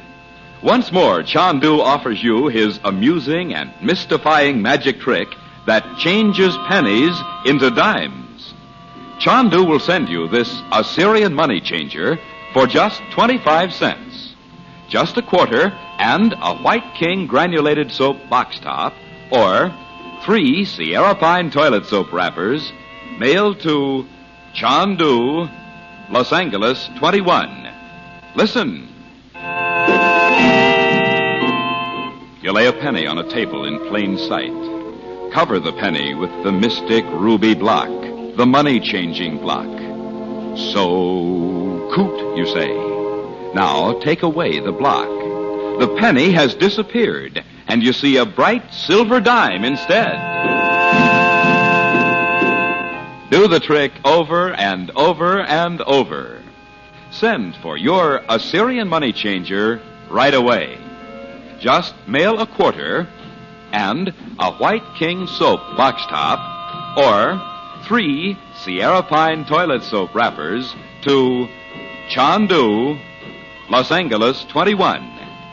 You will get your money changer by return mail, postpaid.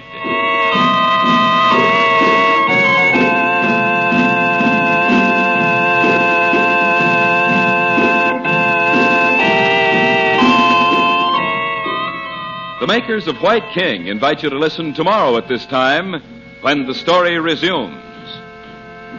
Chandu, the magician.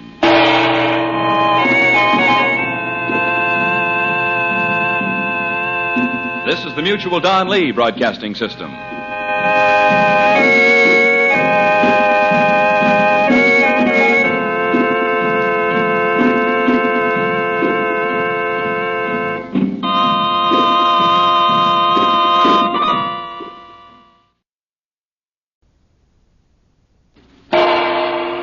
Chandu, the magician.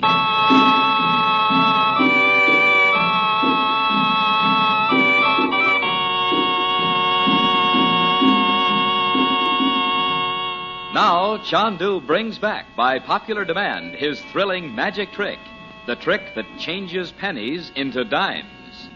Once again, Chandu will send you his Assyrian money changer for just 25 cents and the box top from a package of White King soap, or 3 Sierra Pine toilet soap wrappers. Listen. From your pocket, you take a penny. You lay it on a table. Cover it with the magic ruby block, the money-changing block. Then utter the mystic word, so coot. Now remove the block, and the copper penny has changed to a silver dime. Remember, it's fun to watch a magician. It's more fun to be one.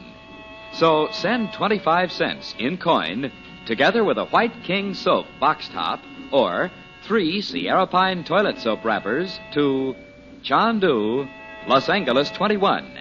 And you'll receive your money changer trick postpaid. Print your name plainly. That's Chandu, Los Angeles 21.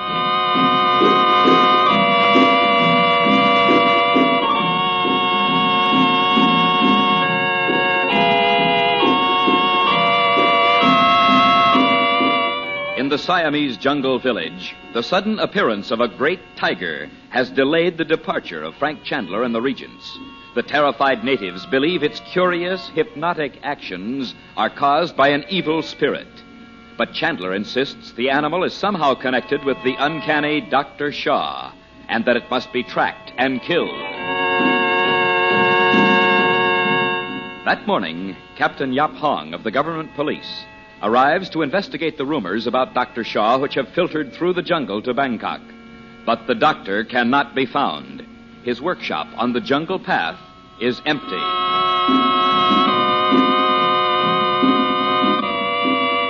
An hour later, the party is gathered in the living room of the curious bungalow perched high on pilings at the edge of the clearing. Chandu, the magician. But, Frank, if you're right about the tiger, Dr. Shaw may have taken it off into the jungle himself. I doubt it, Dad. He hasn't been in the village since the night before last. At any rate, Mrs. Regent, the preparations are made. It can do no harm to try. Well, Captain, if everything's ready, why don't we go? Well, you're not going, Bob. Well, I sure am. No. We've been over this a dozen times. Oh, No, Mom. Dot. Don't tell me you want him to go, Frank. Well, we aren't going to stalk the tiger through the jungle, you know. We'll have the captain's men and the natives as bearers. Mom, it's not as if I'd never had a gun in my hands. Target shooting's nothing like this. He's a good shot, Mother. Why don't you let him go? Well, imagine you, Bats. Thanks, pal. I wish I could go myself. Well, you're all out of your minds. This isn't a game. Mrs. Regent, if it would make a difference, Bob can come with me. Well, all right, Bob. Oh, you're solid, Mom. And don't sit here wringing your hands all the time we're gone, will you? Bob, the time to stop talking is when you've won your point. I see what you mean. I'll bring you a necklace of tiger claws, Bats. The first thing you know, Mother will change her mind. Yes, Bob, come along. Dot, wish us luck.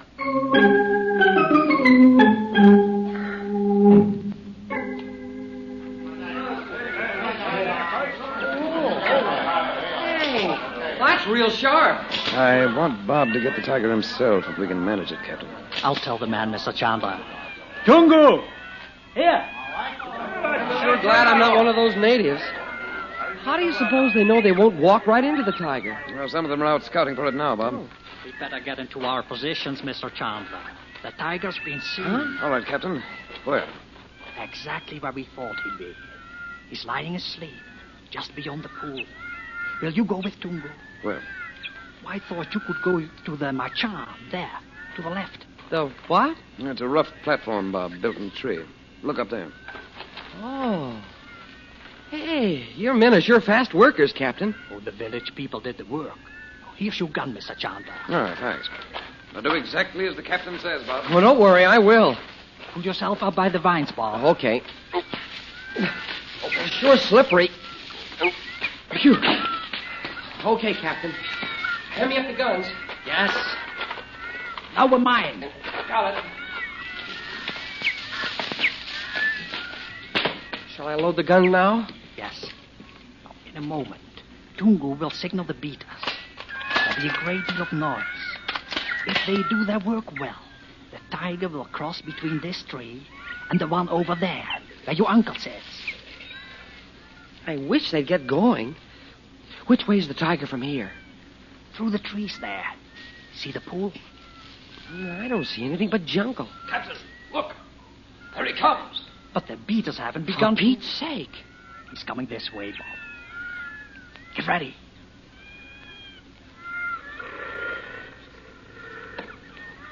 Look how funny he walks. Like a slow-motion picture. Uncle Frank, he's right under you. Quick, Bob, before he springs. Oh, gosh. What if I miss?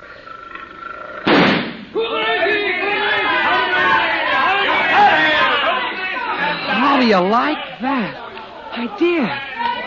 Well done, Bob. Let's get down there.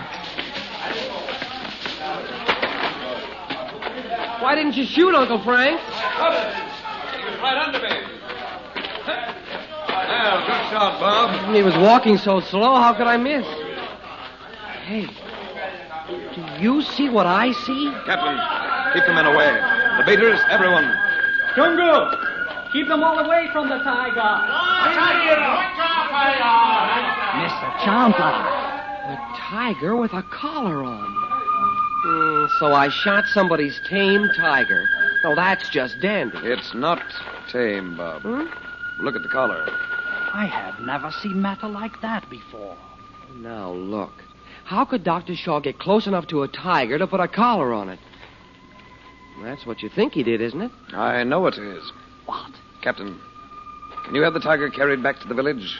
If necessary. Well, please do. I'll explain on the way back. And warn the men, whatever they do, not to touch that collar.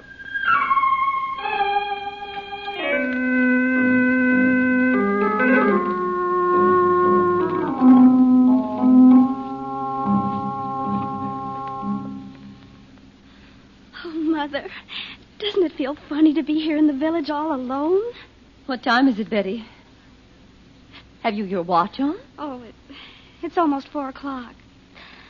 This is like being left on a cannibal island. Betty, for heaven's sake. We're not the only women in the village, you know. There must be women in the huts over there, even if we never see them. Oh, I never thought of that. We haven't seen a woman since we've been here. Why, Mother. What's the matter, dear? It's Dr. Shaw. Listen, darling. Don't say anything about the tiger hunt. Let Uncle Frank tell him if he wants to. He'll ask where Uncle Frank is. Well, I'll tell him something. Oh, good afternoon, Dr. Shaw. Good afternoon. Mrs. Regent, I just heard of your terrible experience with the jungle guard, and I can't tell you how sorry I am. You've only just heard of it? I thought my brother asked you to persuade the natives to let me go. Oh, that. Yes. But I meant the ceremony of sacrifice is always held at the dark of the moon. The jungle god apparently changed his mind. Oh? You have no idea of the reason? Not the slightest. We found out who it was that killed that temple priest, though. It was Batong. Batong? I can't believe it. He told Uncle Frank he did. Great pity. Well, why? If he hadn't, that Cobra would have... You misunderstand, Betty. But it really doesn't matter now, does it? Where is Mr. Chandler? He'll be back soon. We're going away as soon as he comes in. You can't mean today. Why, yes. Didn't you see the boat? What boat? Of course I didn't see it. I haven't been near the river. A launch came up on some kind of government business. This is most unusual. It has never happened before. Where are they, the men? They're out with Uncle Frank. Oh, they'll be back, Dr. Shaw. Captain Yap Hong wants to see you. Oh? These native poobahs. I shall have to go and change. Oh, Betty, my dear, I'd almost forgotten. Forgotten what? I brought you something from the jungle. I've been visiting another village. The natives have great skill. These beads, for instance. Well, thank you, but Examine them, my dear. The carving is really exquisite. Well, they're beautifully made, but they're much too valuable to give away. Nonsense. Trifle. Souvenir. Oh, I don't need anything to remind me of this jungle. No, indeed. I'd rather Betty didn't accept them, Dr. Shaw. Take them in your hands, Betty. Run your fingers over the carving. What delicacy. Please don't. I don't want to touch them. But why? Betty, here. Give them to me. Why? They're strung on a fine wire. Yes, indeed. Most unusual. They say it will never rust. Oh, good heavens. Why, what is the matter, Mrs. Ridgeon? Oh, there's Frank. Mom, Beth, we got it. I killed it myself. The tiger? Oh, did you really, Bob? He really did, Betty. Oh, Bob. terrific. Why, Oh, that's terrific. really something. Thank goodness. Now we can go home. You can have a tiger skin rug, Mom. It was all over in a moment. Bob brought it down with one shot. Now, tell me all about it in a minute. Frank, why? Where is he? Who? Dr. Shaw. What? He was here just a moment ago. He was trying to give me a string of native beads he brought back from the jungle. Native beads. They were strung on that same peculiar metal. Where are they? Well, I dropped them. No. He must have taken them with him. But where could Wait a minute. Let's see. Yeah, there he is. He went out the back way as we came in. He's going over to the temple. He can't be. Frank, he was... Dot, listen, all of you. Get your things together as fast as you can. Uncle Frank, there's no place to go. You're going aboard Captain Yap Hong's boat. Give them a hand with the luggage, Bob. Sure, but where are you going? To look into Shaw's workshop. And there's no time to lose. But I want you aboard that boat before he finds out you've left the house. Go on, hurry.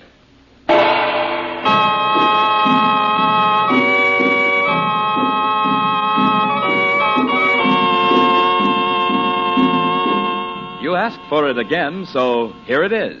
Once again, Chandu brings back to you his thrilling magic trick that changes pennies into dimes. Just send a White King soap box top or 3 Sierra Pine toilet soap wrappers with a quarter straight to Chandu, Los Angeles 21, and receive your Assyrian money changer trick by return mail. Listen. Cover a copper penny, which you have placed on a table, with the mystic money-changing block. When you lift up this ruby block, instead of the penny, there on the table is a silver dime. This money-changer trick is easy. So easy, a child can do it. But it is clever. So clever, it is very hard to detect. It is so small, you can carry it in your purse or pocket. So much fun, it will make you the life of any party. Send for the Assyrian Money Changer right away. Just mail 25 cents in coin and a White King soap box top or 3 Sierra Pine toilet soap wrappers to Chandu, Los Angeles 21. You'll receive your magic trick postpaid. Chandu the Magician is based on the original radio drama created by Harry A. Earnshaw and is written by Vera Oldham. The makers of White King invite you to listen tomorrow at this time when the story resumes. Chandu the Magician. This is the Mutual Don Lee Broadcasting System.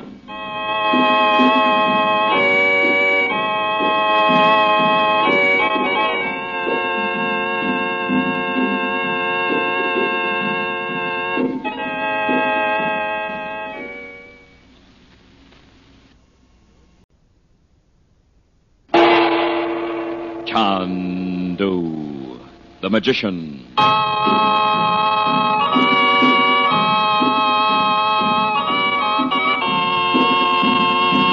Good evening, ladies and gentlemen. Tonight and every weekday evening at this time, the makers of White King granulated soap and Sierra Pine toilet soap present for your enjoyment Chandu the Magician. And Chandu has a thrilling new magic offer for you. For just 10 cents, he will send you his mysterious Waters of the Nile magic trick.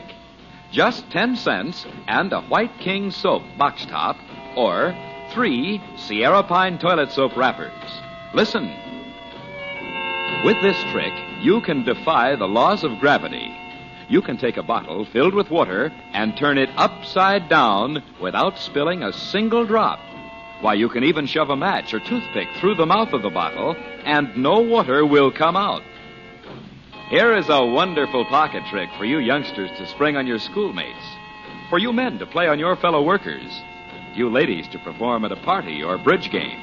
And it is yours for just 1 dime. Yes, 10 cents in coin, plus a White King soap box top or 3 Sierra Pine toilet soap wrappers. Mail with your name and address to Chandu, Los Angeles 21, and Chandu will send your Waters of the Nile magic trick postpaid. Send for several of these tricks tonight.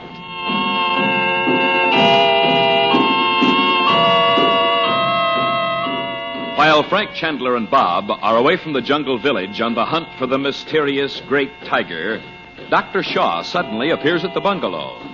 Learning that Chandler is not there, he attempts to give Betty a necklace of native beads. Fearing it may somehow be connected with the doctor's uncanny experiments with magnetism, Dorothy refuses to allow Betty to accept them. Dr. Shaw persists. But at that moment, Chandler and Bob return, and in the excitement, the doctor slips out of the house. When Chandler discovers that Dr. Shaw has crossed the clearing to the native Temple of the Serpent, he insists that the regents go aboard the government boat at once. A few moments later, Chandler and Captain Yap Hong reach Dr. Shaw's workshop on the path. Chandu the Magician. Oh, it isn't locked, Mr. Chandler. Why, he's cleared out. You've been here before? In this room, yes. The racks over there were full of test tubes and old-fashioned Bunsen burners. He smashed them. You think he knew I'd come to investigate his activities? My sister told him. But all this broken glass is just a blind. What? He wanted you to think this was all there was to his experiments. This door's locked. If we can't break it open, we can cut through the wall. It's nothing but woven fiber. I think the fiber's camouflage. see what we can do with the door. Yep. Now.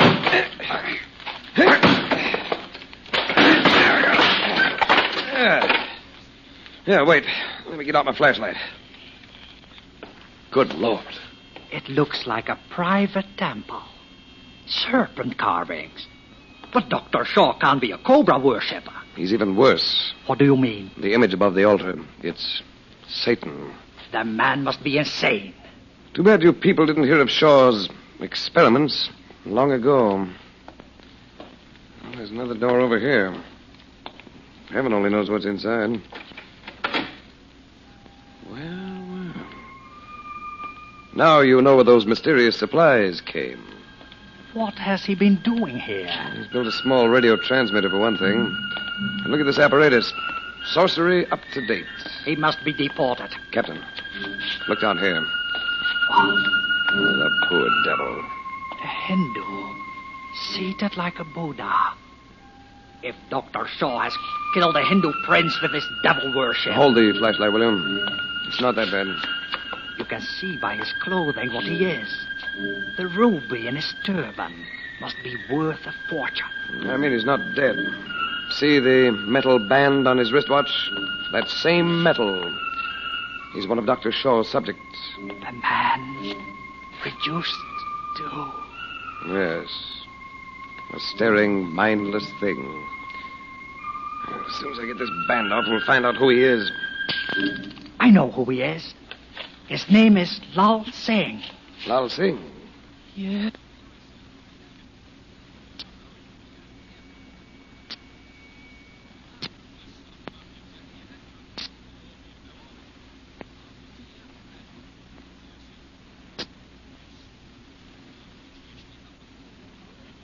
Dr. Shaw. He's not here.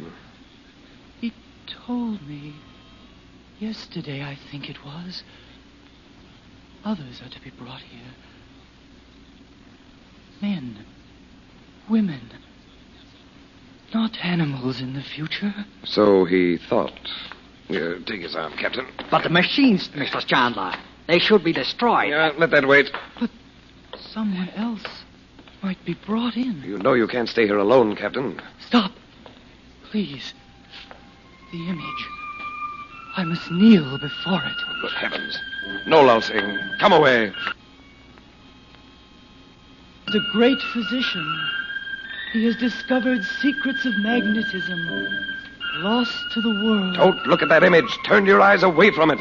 Lal Singh, come on. Oh. Was it only a dream? Chandler, how long will this influence continue? Surely not much longer, now that we're outside. This path, Lal Singh. Jungle. Where is this place? In Siam, Your Highness. It must be a long way from Bangkok. Oh, yes. Tell me, how long have you been here? I don't know. The last thing I remember is sitting on the deck of the Ganesha. The moon was shining on the water, and then... Oh, where is Dr. Shaw? You're free of him, Lal Singh. Don't be afraid. But the tiger. The tiger. Stop a minute. Look at me. You'll never be afraid of Dr. Shaw again. Nor the tiger. Nor any of the other things Shaw threatened you with. Believe that. Why, how strangely you spoke. Who are you, sir? My name's Chandler. We'll cross the clearing now, and in 2 minutes we'll be aboard the government launch. Mr. Chandler's family will be there by this time. You're not Frank Chandler? Yes. It's incredible. Frank Chandler turning up in the Siamese jungle? It was only chance. I don't believe it. No? Not for a moment, and neither do you. You think I knew you needed help? Perhaps not. But I know now. You're Chandu.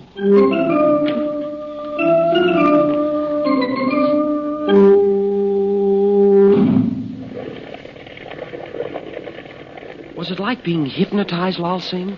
How did it feel? Oh, for heaven's sake, let's talk about something else. Oh, poor Mother. I know how you feel. Yeah, we're doped. Boy, am I glad to see the last of that place. And I. My father should receive my message quite soon now. He must have been certain they'd killed me, too. They? An organization of thugs called the Dakukafai. They killed my elder brother 3 years ago. Holy Moses. So that's it. Dr. Shaw wasn't just choosing his subjects at random. Mr. Chandler, you've heard of the Dakukafai? The Brothers of Jeopardy? Dr. Shaw's one of them.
Chandu, the magician.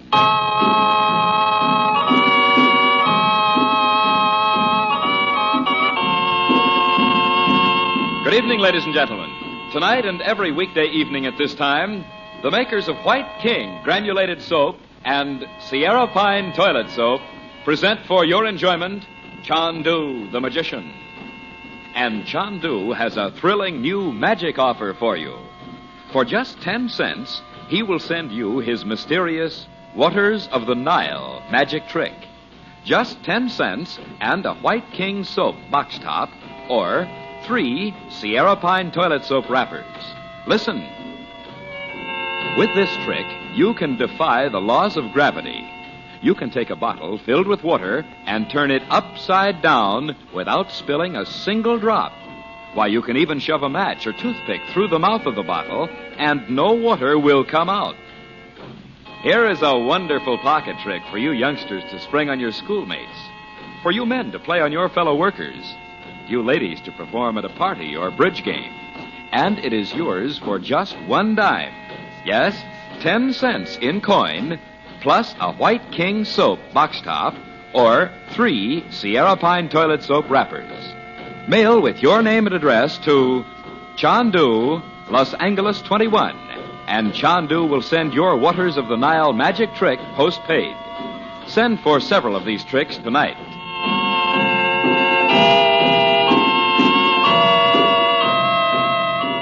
While Frank, Chandler, and Bob are away from the jungle village on the hunt for the mysterious great tiger, Dr. Shaw suddenly appears at the bungalow. Learning that Chandler is not there, he attempts to give Betty a necklace of native beads. Fearing it may somehow be connected with the doctor's uncanny experiments with magnetism, Dorothy refuses to allow Betty to accept them. Dr. Shaw persists. But at that moment, Chandler and Bob return, and in the excitement, the doctor slips out of the house. When Chandler discovers that Dr. Shaw has crossed the clearing to the native Temple of the Serpent, he insists that the regents go aboard the government boat at once. A few moments later, Chandler and Captain Yap Hong reach Dr. Shaw's workshop, Uncle Path. Chandu, the magician.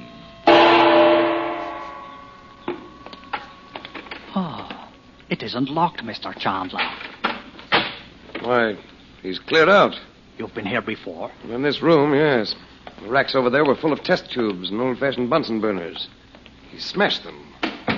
You think he knew I'd come to investigate his activities? My sister told him. But all this broken glass is just a blind. What? He wanted you to think this was all there was to his experiments. This door's locked. If we can't break it open, we can cut through the wall. It's nothing but woven fiber.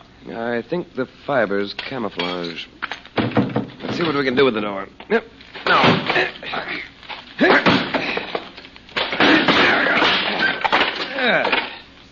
Yeah, wait. Let me get out my flashlight. Good Lord. It looks like a private temple. Serpent carvings. But Dr. Shaw can't be a Cobra worshipper. He's even worse. What do you mean? The image above the altar. It's Satan. The man must be insane. Too bad you people didn't hear of Shaw's experiments long ago. Well, there's another door over here. Heaven only knows what's inside. Well.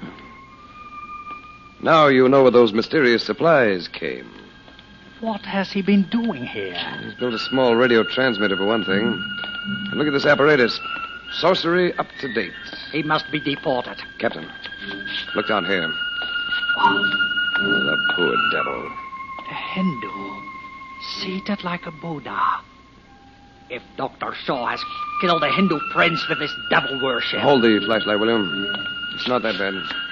You can see by his clothing what he is. The ruby in his turban must be worth a fortune. I mean, he's not dead. See the metal band on his wristwatch? That same metal. He's one of Dr. Shaw's subjects. The man reduced to... Yes. A staring, mindless thing. As soon as I get this band off, we'll find out who he is.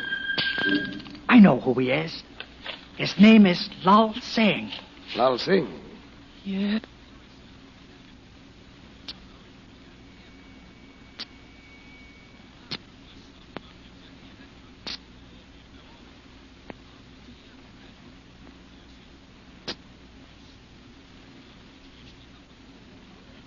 Mr. Shaw. He's not here. He told me yesterday, I think it was. Others are to be brought here. Men, women, not animals in the future. So he thought. Here, take his arm, Captain. But the machines, Mr. Chandler, they should be destroyed. Yeah, let that wait. But someone else might be brought in. You know you can't stay here alone, Captain. Stop. Please. The image. I must kneel before it. Oh, good heavens. No, Lal Singh. Come away. The great physician. He has discovered secrets of magnetism. Lost to the world. Don't look at that image. Turn your eyes away from it. Lal Singh, come on. Oh. Was it only a dream? Chandler, how long will this influence continue? Surely not much longer, now that we're outside. This path, Lal Singh. Jungle. Where is this place? In Siam, Your Highness. It must be a long way from Bangkok. Oh, yes. Tell me, how long have you been here? I don't know. The last thing I remember is sitting on the deck of the Ganesha. The moon was shining on the water, and then... Oh, where is Dr. Shaw? You're free of him, Lal Singh. Don't be afraid. But the tiger. The tiger. Stop a minute. Look at me. You'll never be afraid of Dr. Shaw again. Nor the tiger. Nor any of the other things Shaw threatened you with. Believe that. Why, how strangely you spoke. Who are you, sir? My name's Chandler. We'll cross the clearing now, and in 2 minutes we'll be aboard the government launch. Mr. Chandler's family will be there by this time. You're not Frank Chandler? Yes. It's incredible. Frank Chandler turning up in the Siamese jungle? It was only chance. I don't believe it. No? Not for a moment, and neither do you. You think I knew you needed help? Perhaps not. But I know now. You're Chandu.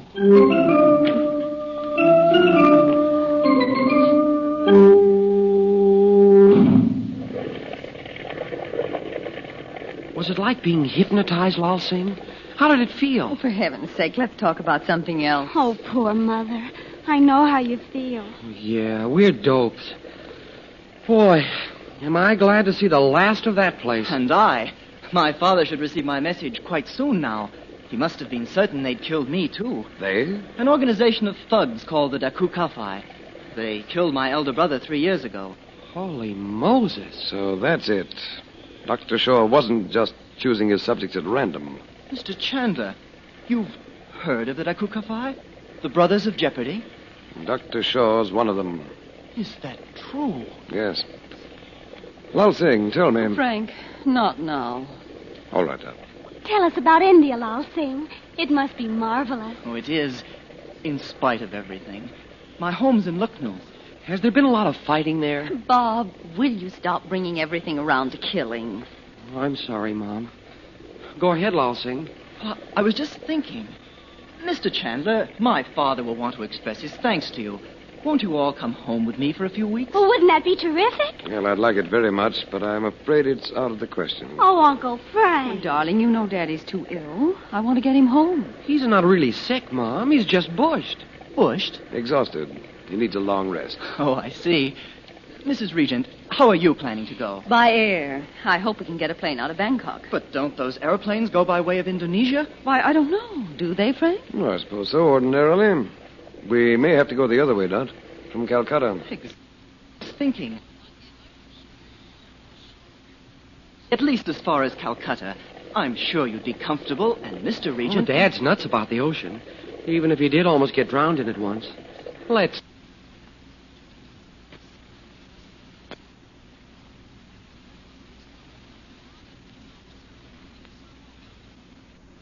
See, would do him good. And you too, Mom. After being... A reminder of it. Come on, Mother. Right. But don't try to coax him if he'd rather not. Remember now. We will. Mr. Chandler, did Dr. Shaw try... Was Mrs. Regent another of his subjects? Yes, in a way. Lao Sing, can you remember anything more about Dr. Shaw? Well, I'll try. You must know the metal band on my wristwatch was the contact, I suppose it's called? Yes, I took it off your arm, you remember? Oh, I didn't know. But once, when I'd taken my watch off to wind it, well, Dr. Shaw wasn't there. Never mind that. What have you thought of? I saw a wireless message. Did you know he had a sending apparatus there? Yes. What about the message? Well, for a moment, my mind was quite clear. I read it, and I remember how I began to hope that I might escape while he was away. Of course, later... Don't think about that. What did it say? Who'd sent it? It was an appointment to meet Dr. Shaw in Calcutta. I'm sorry, I don't know who sent it. There was no signature. Just an initial. An initial? The letter R? You know who it was? A man named Roxor. When was this meeting to be? Oh, in about a month, as I recall. I remember thinking I must have been shut up there for almost 2 months then. 2 months? Well, it was about 3 months ago that I saw the story of your disappearance. Roxor must be on his way to Calcutta now. Oh, the message was sent from Calcutta. What? Are you sure? Yes, quite sure.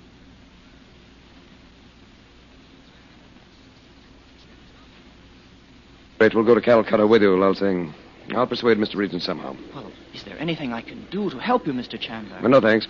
Except this. Don't mention the message to anyone else. Certainly not. I'll put the family on the plane in Calcutta. If everything goes well, they'll never have to know Roxor's in India at all.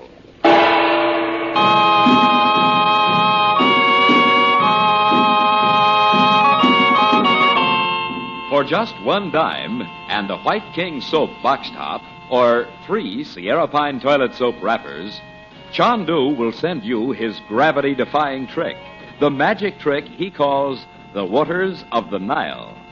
Once you know Chandu's secret, you can fill a pop bottle full of water, turn the bottle upside down, and not a single drop will spill out. That's right. In defiance of the natural laws of gravity, the water appears to stay suspended in the bottle. And to everyone's complete amazement, you can even insert matches, toothpicks, or even a pencil inside the neck of the bottle. They, too, will be suspended in the water. Here is a magic trick that will entertain and mystify everyone.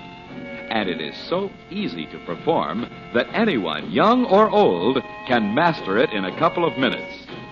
Add this magic trick to your collection right now. Send $1 and a White King soap box top, or 3 Sierra Pine toilet wrappers. Los Angeles 1. Be sure that Los Angeles 21.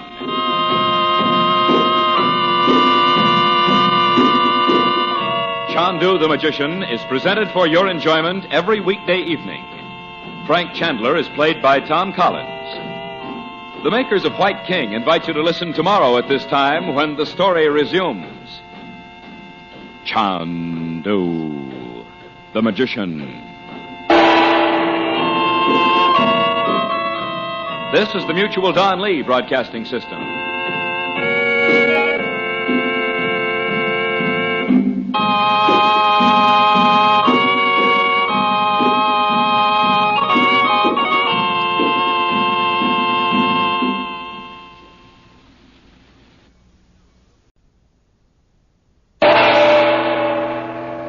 Chandu the Magician.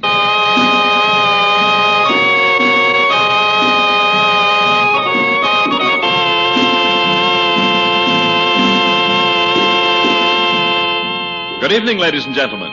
The makers of White King granulated soap and Sierra Pine toilet soap present for your enjoyment Chandu the Magician. Waters of the Nile. That's the name of Chandu's thrilling new magic trick, the gravity-defying trick you can get for just 10 cents and a White King soap box top or 3 Sierra Fine toilet soap wrappers. Next time you go to a party, tell everyone that you have learned to overcome the law of gravity. Then, while they watch, fill an ordinary pop bottle full of water. Show everyone that the water pours out in the usual way. Then fill up the bottle again and slowly turn it upside down. To everyone's amazement, the water remains suspended in defiance of gravity. You can even insert a match, a toothpick, or a pencil, and not a drop of water will spill out once you've mastered this water trick. And all it costs you is a dime.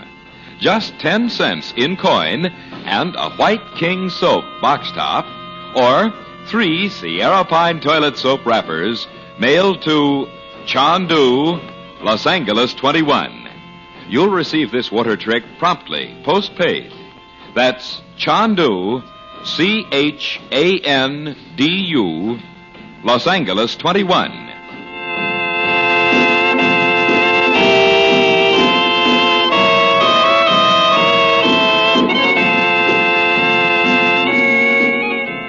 Frank Chandler and the Regents arrive in Calcutta aboard the yacht of Lal Singh, the young Hindu whom Chandler had saved from the demoniac Dr. Shaw in Siam. Chandler and Lal Singh are on deck alone as the Ganesha ties up. To their astonishment, Dr. Shaw is just stepping onto the dock from another boat almost alongside the yacht.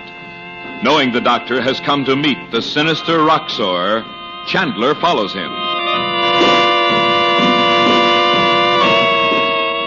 Later, despite Chandler's attempt to keep the knowledge from the family, Robert Regent catches sight of Roxor in a crowded street. Dorothy insists they must leave Calcutta at once, but no airplane seats can be had for 2 days.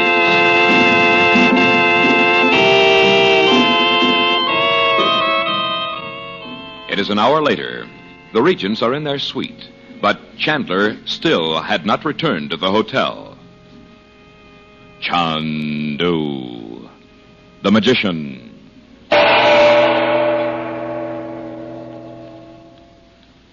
You wouldn't think it would take him all this time to go back to the airline office. Well, he may have gone to the airport, of course. And the way traffic is... Yes. We won't know what to do when we get home where goats and cows and things don't wander around in the streets. I will. I wonder if there's always a mob like that hanging down there in the street. Oh, let me look, Bob. Oh, they look just like the Arabs out in front of shepherds in Cairo. Oh, except their turbans. They could all be Roxor spies for all we know. Do I open it or not? Well, certainly. See who it is, Bob. Mother, it might be Roxor in person. I hope it is. Mom! I'm sick to death of having Dad hounded by that man. Well? Oh. Good evening, Mrs. Regent. Oh, I'm sorry. I was expecting someone else. Oh, Mom, it's Mr. Blackburn. Good evening, sir. Good evening. Oh, please come in, Mr. Blackburn. I'm so sorry. Not at all. Betty, I'm glad to see you again. We didn't realize who you really were that time until we were all the way home. Uncle Frank told us your name was Smith. I remember. I had a particular reason for not wanting to be recognized in Malta. Sit here by the window, won't you? There's a little breeze tonight. Thank you. I hope Bob's well again. Again? Oh, I'm okay. Oh, you mean Dad? Yes. Robert had a bad shock this afternoon. Oh? He saw Roxor in the street. Roxor? How unfortunate. Did you know he was in Calcutta? No, but I'm not surprised. Mrs. Regent, isn't your brother here? No, he's gone to see about our tickets home. That's odd. Was it you who answered the telephone, Bob? When do you mean, sir? A few moments ago. Oh, no, it couldn't have been. You were all surprised to see me. Nobody's called us since we've been here. Have you been out at all? No. Robert was in no condition to go out, even if we'd wanted to in this heat. Well, I must have been put through to the wrong suite. Well, we managed it, Dot. You can leave to... Blackburn. Well, it's good to see you again, Chandler. Well, how did you know we were here? When I stopped for my key, I saw your name on the register. You didn't get my message from Bangkok? Oh, yes. It was sent on here from London. A bad business. I thought we might go to my room and have a word or two about it. Oh, we can go into mine. Excuse us, will you, Dot? Of course. I hope you haven't planned anything for this evening, Mrs. Regent. I have a dinner invitation for you. Oh, thank you, but Robert won't feel like going out, Mr. Blackburn. Well, would he mind very much if the rest of you accepted? Bob and I, too? You're all invited. Well, I'll speak to Robert. In here, Blackburn. Mother, if we're going out to dinner, we'd better send our dresses down to be pressed or they'll never... Who's invited us to dinner? We've only been in town a couple of hours. You remember Holcar? Oh, yes, of course. Is he still an agent of ours? On a somewhat different basis now, since the partition. But he needs help. The Dakuka fire is spreading like the plague. Thanks to men like Dr. Shaw. Yes. I could hardly believe my eyes when I read your message. Yes, it's true, Blackburn. Devil worship and all. I think now Dimitri must have introduced Shaw to Roxor. Well, you don't think that Dimitri's here, too? No, Roxor's through with him. Ah. Dimitri let him down in Montebenia, you know. You saw to that. I know you won't discuss your methods, but whatever they are, they're effective. Well, let's get back to Holcar. Just what does he want? He thinks that the Kukafai has put a man into his own household. Heaven knows in that great place it wouldn't be too difficult. He must have 50 servants. Well, they can't all be in on it. Some of them would be sure to begin talking about it in the bazaars. Exactly. And our men would have heard it. I don't need to remind you how ticklish the situation is out here in the East. Especially with Roxor himself here now. Yes. Well, perhaps we can think of a way to smoke the fellow out. Tell me, is this to be one of those great dinners Holcar gives for 200? Oh, no. I was to have dined with him alone. But when I told him you were here, he insisted that you and your family should come. The family to give the impression it's purely a social evening, huh? Quite. He seems to think that you can summon some sort of occult forces at will. Oh? Well, suppose we send word we'll be there. Without consulting your sister? No, if she'd rather not go, on Robert's account, I'll take Betty and Bob. Splendid. I'll send a man with a note at once. And say I'd like to speak with Holcar for a moment before dinner.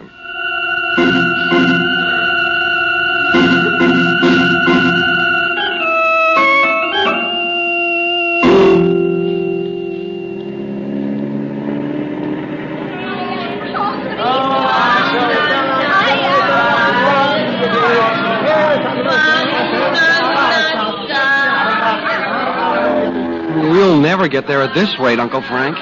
We could have walked faster. Somehow, I don't think your mother and Betty would have cared much for that, Bob. In these shoes? Don't even mention it. You and Betty really went to town, didn't you? You look mighty sharp, ma'am. Thank you. Oh, is that a compliment? I shall never forget how astonished I was the first time I went to America. You hear people saying all sorts of things with a cat's whiskers. Oh. Brother, how chintzy can you get? When was that? Oh, years ago. Well, now that we're out of the crowds, we'll make better time. And before we get there, I want to tell you something. Don't refuse the wine. Any of you. You know Bob and I never drink wine, Uncle Frank. I don't mean you to drink it, Betty. Just let the servants fill your glasses. Why? Oh, Bob, what do you care? I feel just like a spy. Frank, what are you up to? I'd rather none of you knew.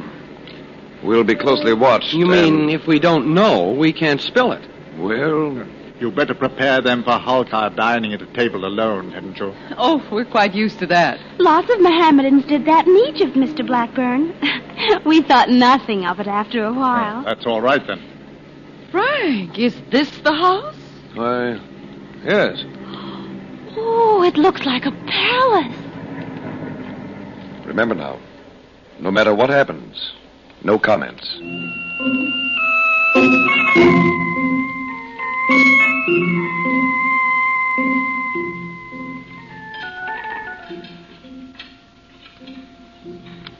This room's big enough for a skating rink. But did you notice? It has a marble floor. Mrs. Regent, these are the wine glasses we spoke to you about. Oh, I wondered how fragile they look. They are, Mrs. Regent. I use them only on very special occasions. They're very, very old out. Listen. Oh, I should think you'd be afraid to use them at all. Tell them the story, won't you, Chandler? I wish you'd told us before we came. I don't know what to say. Oh, it's all right.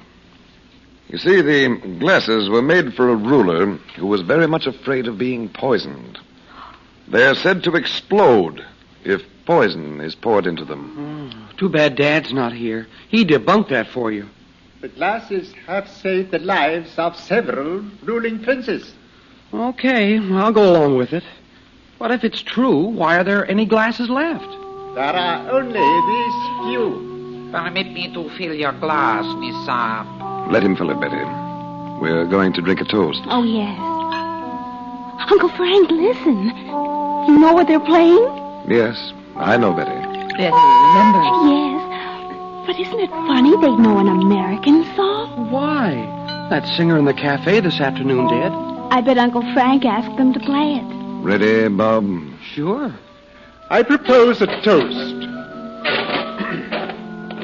Let us drink to the health and long life of our host. Just a minute, Blackburn. Raise your glass, Betty. Uncle Frank, you said I didn't You're have... not going to drink it, dear.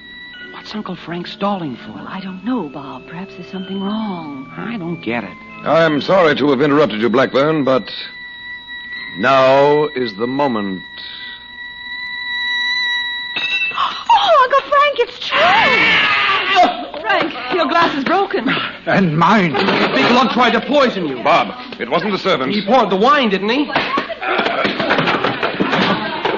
Well done, Bob. Blackburn, he's not the man. He must be. Did you tell Holcar what we were going to do? I thought you did. Why, what's happened to him? He's the one who tried to kill us. Look at him. He got the poisoned wine himself.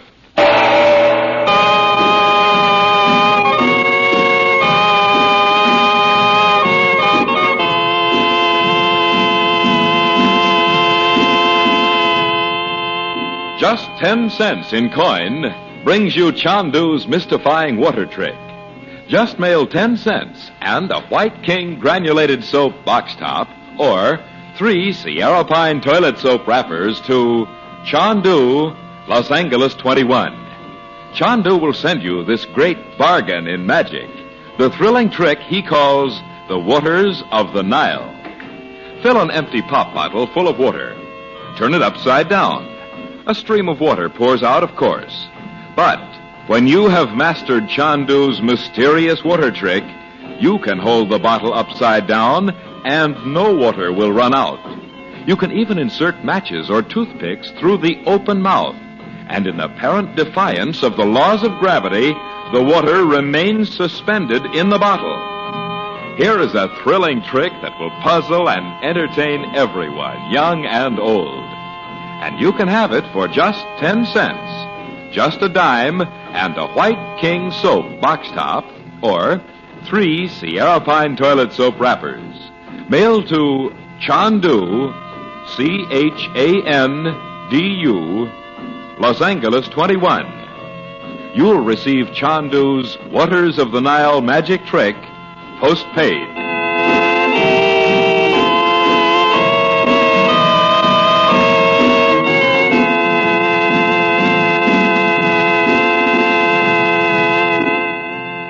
Chandu the Magician is presented for your enjoyment every weekday evening. Special musical effects are by Korla Pandit. The makers of White King invite you to listen again tomorrow at this time when the story resumes. Chandu the Magician. This is the Mutual Don Lee Broadcasting System.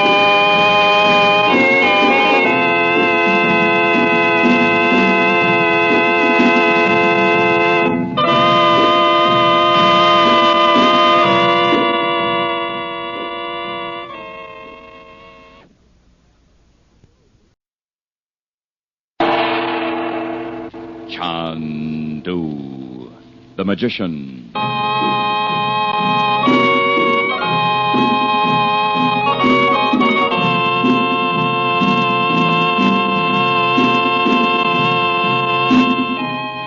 Chandu brings you a repeat performance of his mystifying Assyrian money changer trick.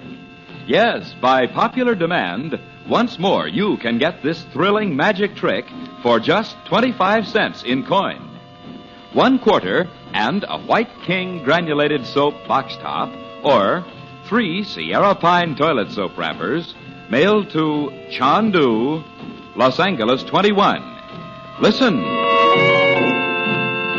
You take a penny from your pocket or handbag and lay it on the table. Cover the penny with the mystic ruby block. So coot, you say. Then lift the block. And behold, in place of your penny, there's a silver dime. Here's an amusing pocket trick for you men, an entertaining party trick for you ladies, and a trick with which you boys and girls can mystify all your young friends.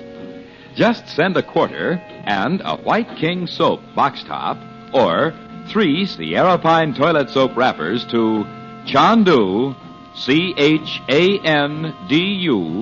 Los Angeles 21. Send for your money changer tonight.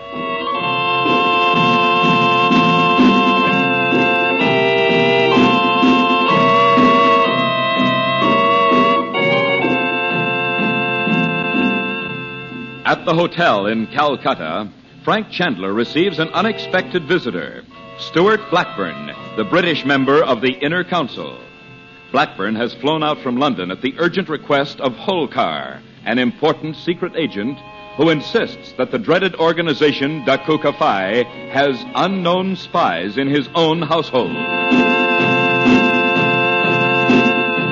That night with Blackburn, Chandler and the regents dine at Holkar's magnificent home.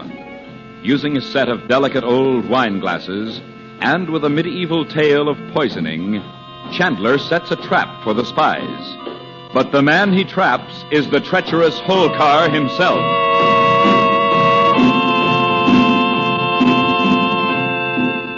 An hour later, Dorothy, Bob, and Betty hurry down the hotel corridor and open the door of their suite.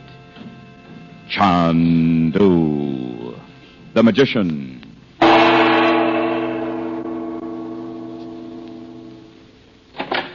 Robert. Oh, thank goodness you're all right. Well, why shouldn't I be? Oh, sit down, Mother. You look positively limp. Oh, I feel limp. Where's Frank? He stopped at the desk. Boy, the East Indian Emily Post sure has different rules about dinner guests. Oh, Bob, don't.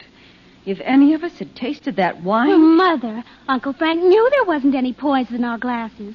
Dorothy, what is all this? That guy tried to poison Uncle Frank and Mr. Blackburn. What? Who? Holkar. That's absurd. He's an agent of the... Well, I shouldn't have said that.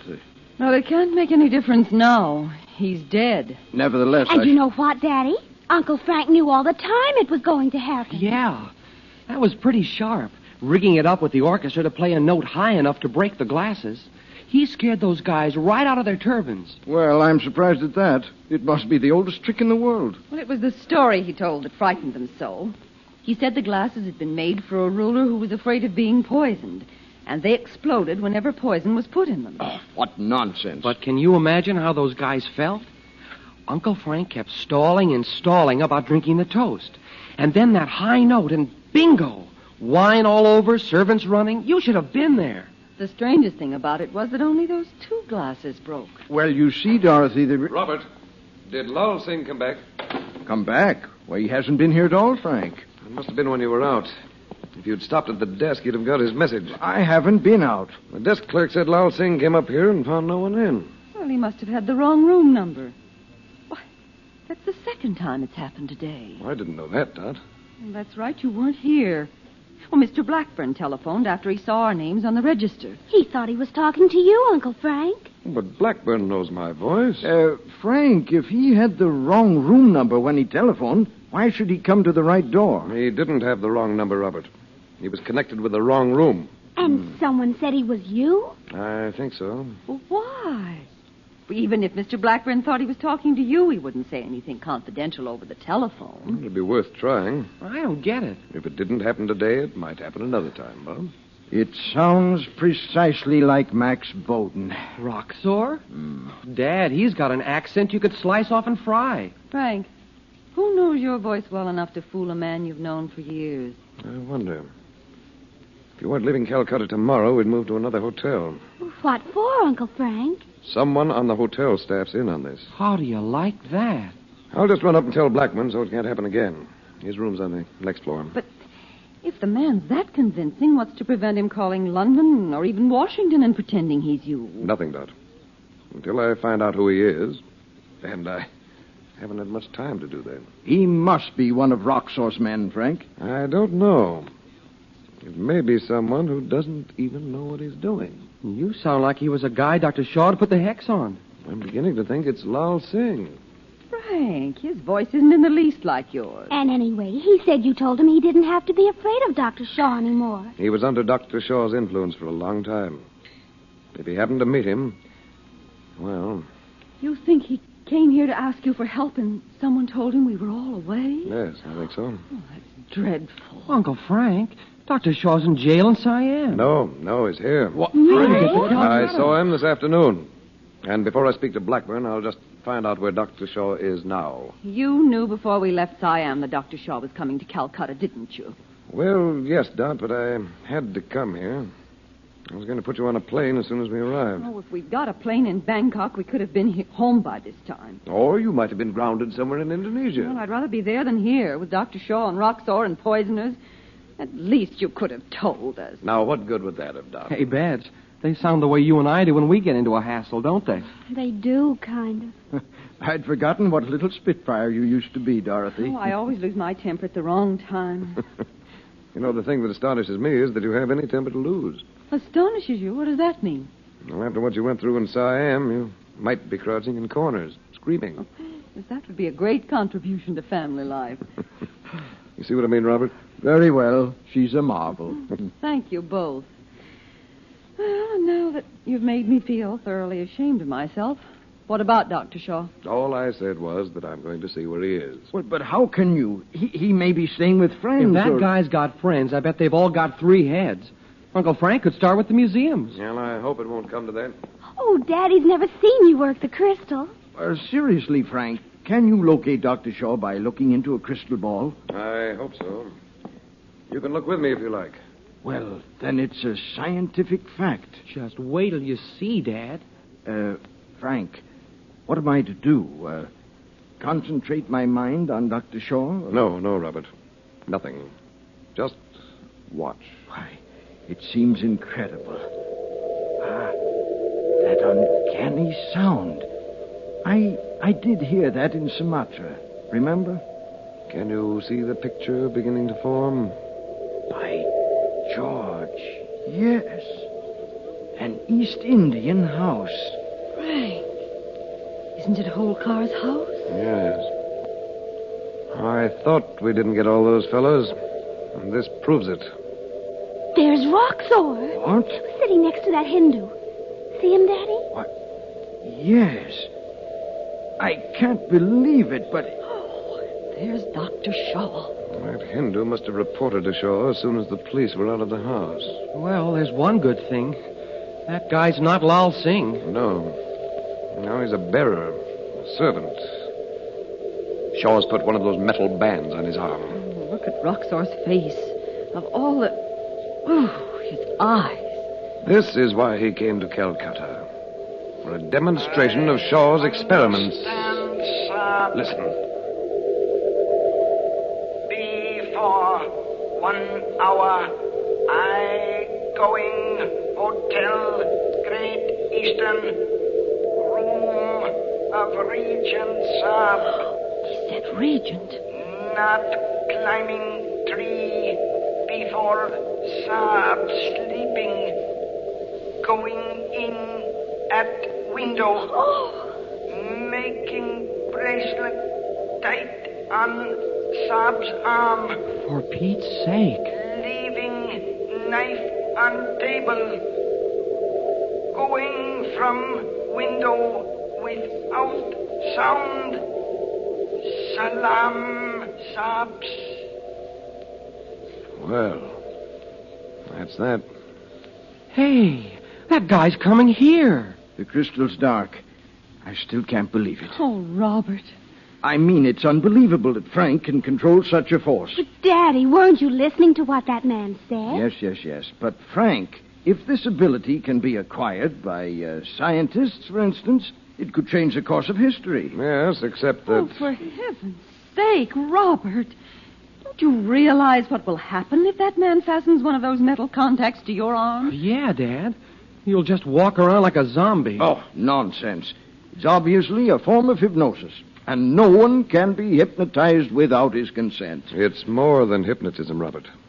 It's a combination of magnetic attraction and, well, what Hindus call asura. All the forces of evil. Frank, go down and see about getting Robert another room so that man can't find him. No, let him come. It'll be very interesting. Daddy, you can't. He's going to bring a knife. He might kill you. You all behave as if I were a child playing with matches. Well, we've all seen these dreadful things before. Please, Robert. I know what I'm doing, Dorothy. Robert, you didn't see Lal Singh when we found him in that laboratory of Dr. Shaw's. He would have done anything Shaw told him. Anything. Well, I shan't. Robert, you can't frighten me out of it, Frank. Very well. It's up to you. Frank, you're out of your mind. Well, what do you suggest, Dot? Tying him in his chair? No, but... Dorothy, until someone discovers how to combat this sort of thing scientifically... I don't know what you're saying. There is one thing I'm going to insist on, Robert. What's that? That I be in the room, too. Oh, no. If there's a second person, the fellow may not come in. He has to come in. If there's a fire in the street on the way, he'll walk through it. If the window's closed, he'll come through the glass. And whatever Shaw told him to do with that knife will be done. I see. Well... Are you still going through with it? Certainly. Oh, Robert. All right, then. We'd better set the stage. Come along. He'll be here before we know it.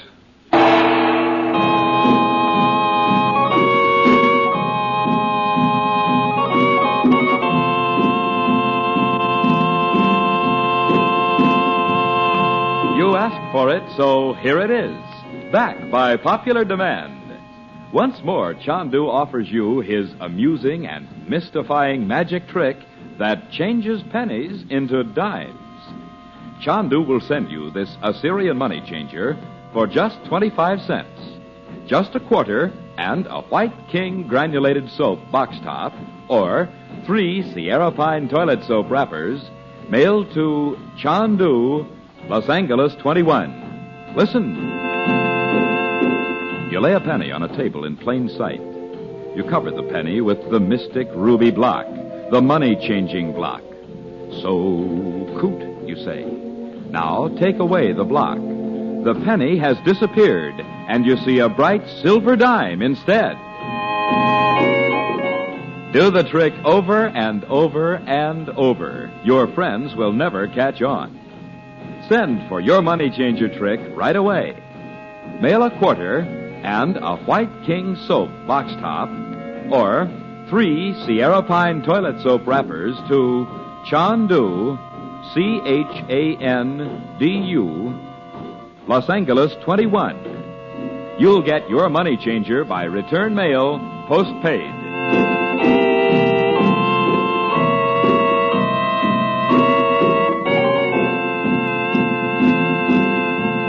Chandu the Magician is produced and directed by Cyril Armbruster.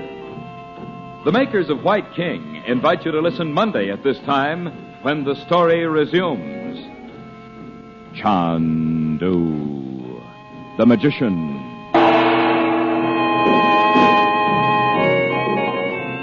This is the Mutual Don Lee Broadcasting System.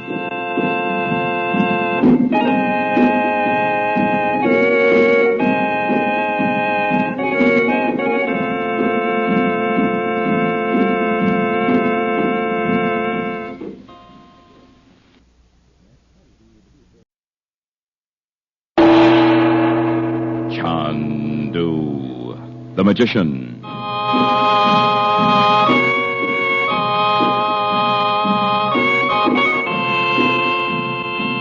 Attention, time change. Listen at the close of today's episode for an important announcement. Now here's good news. Chandu brings back, by popular demand, his thrilling magic trick, the trick that changes pennies into dimes. Once again, Chandu will send you his Assyrian money changer for just 25 cents and the box top from a package of White King soap or 3 Sierra Pine toilet soap wrappers. Listen. From your pocket, you take a penny. You lay it on a table. Cover it with the mystic ruby block, the money-changing block. Then utter the magic word, so coot. Now remove the block, and the copper penny has changed to a silver dime. Remember, it's fun to watch a magician. It's more fun to be one. So send 25 cents in coin together with a White King soap box top or 3 Sierra Pine toilet soap wrappers to Chandu, Los Angeles 21, and you'll receive your money changer postpaid. Print your name plainly. That's Chandu, Chandu, Los Angeles 21.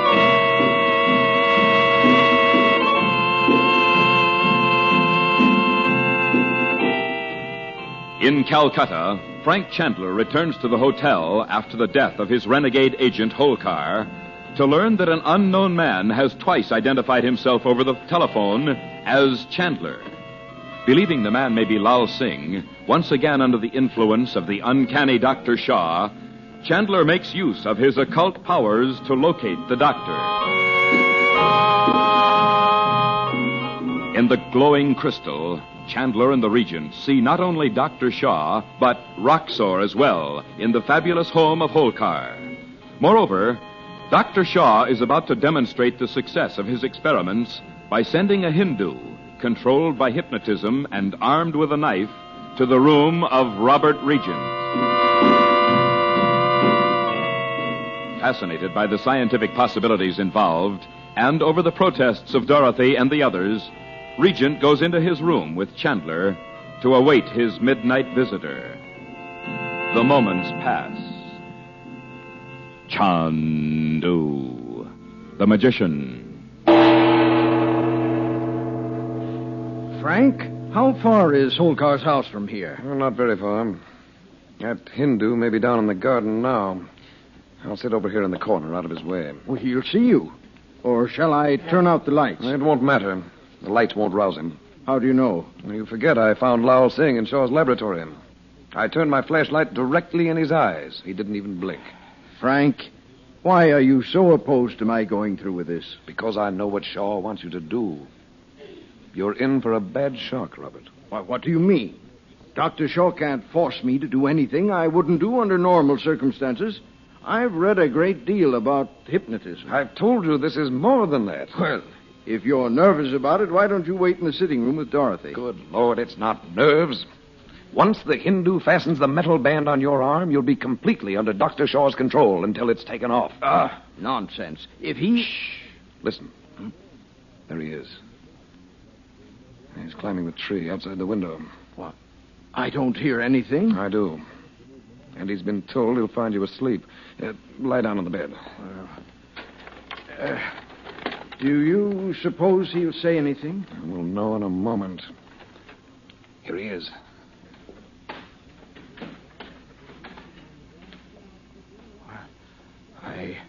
I must admit I wasn't prepared to see him with the knife in his teeth.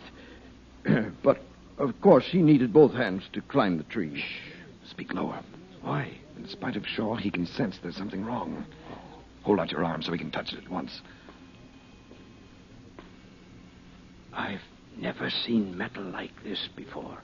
Have you? No. Hold your arm very still. Whatever's going to happen, you've gone too far to stop it now. But Shaw told him to leave the knife on the bedside table. He will. Watch him.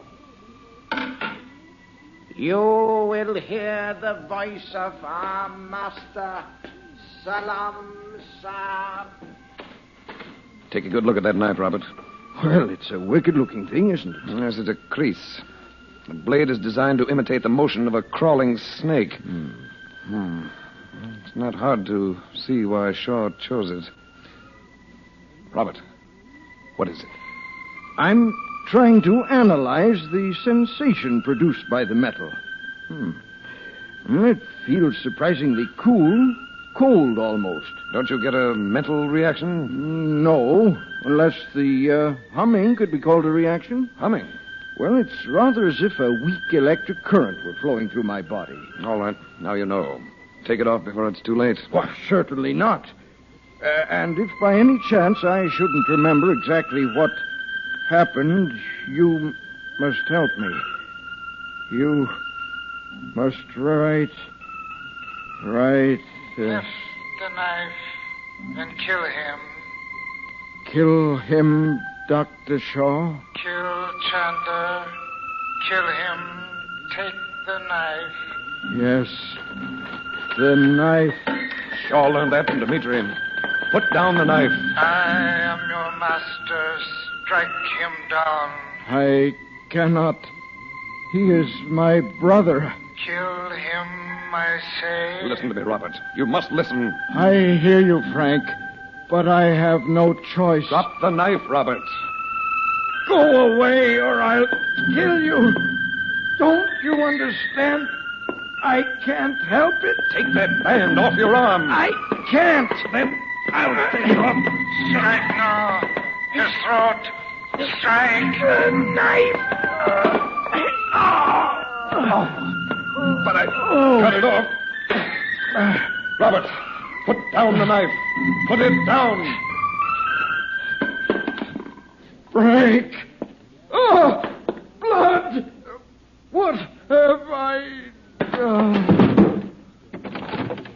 What on earth's going on in here? You would insist on letting him do this. The shock was just too much for him. Move over, Dot. Let me get him up on the bed. Wait a minute. I'll give you a hand. Ready? Yes. Now. Oh, that Hindu killed Daddy. No, he's... Frank, there's blood all over you. Holy Moses. You look like something out of a Karloff movie. It's not as bad as it looked. I stepped back just in time. Betty, call downstairs and ask them to send a doctor up here. All right, Mother. I'm sorry, Dot. When he comes to, tell him I know he couldn't help it. Did Dad do that? Yes, but fortunately I knew it was coming. Betty. I'm going to call right now, Uncle Frank. Well, ask them to call Dr. Shiva Dal. Oh, let's get someone right here in the hotel. There must be somebody. Yes, possibly one of Dr. Shaw's students. Oh, no. Ask for Dr. Dal, Betty, and use my name. I will. Frank, where are you going? Stick a little adhesive on my throat first, then change my clothes. Well, you can wait until the doctor looks at that cut. Oh, no, I can't. The sooner I get to Dr. Shaw, the better. He thinks I'm dead. You probably will be if you don't let the doctor fix that cut. You don't know what's on that knife blade. I can't stop now. I've got to see Shaw before he leaves that house.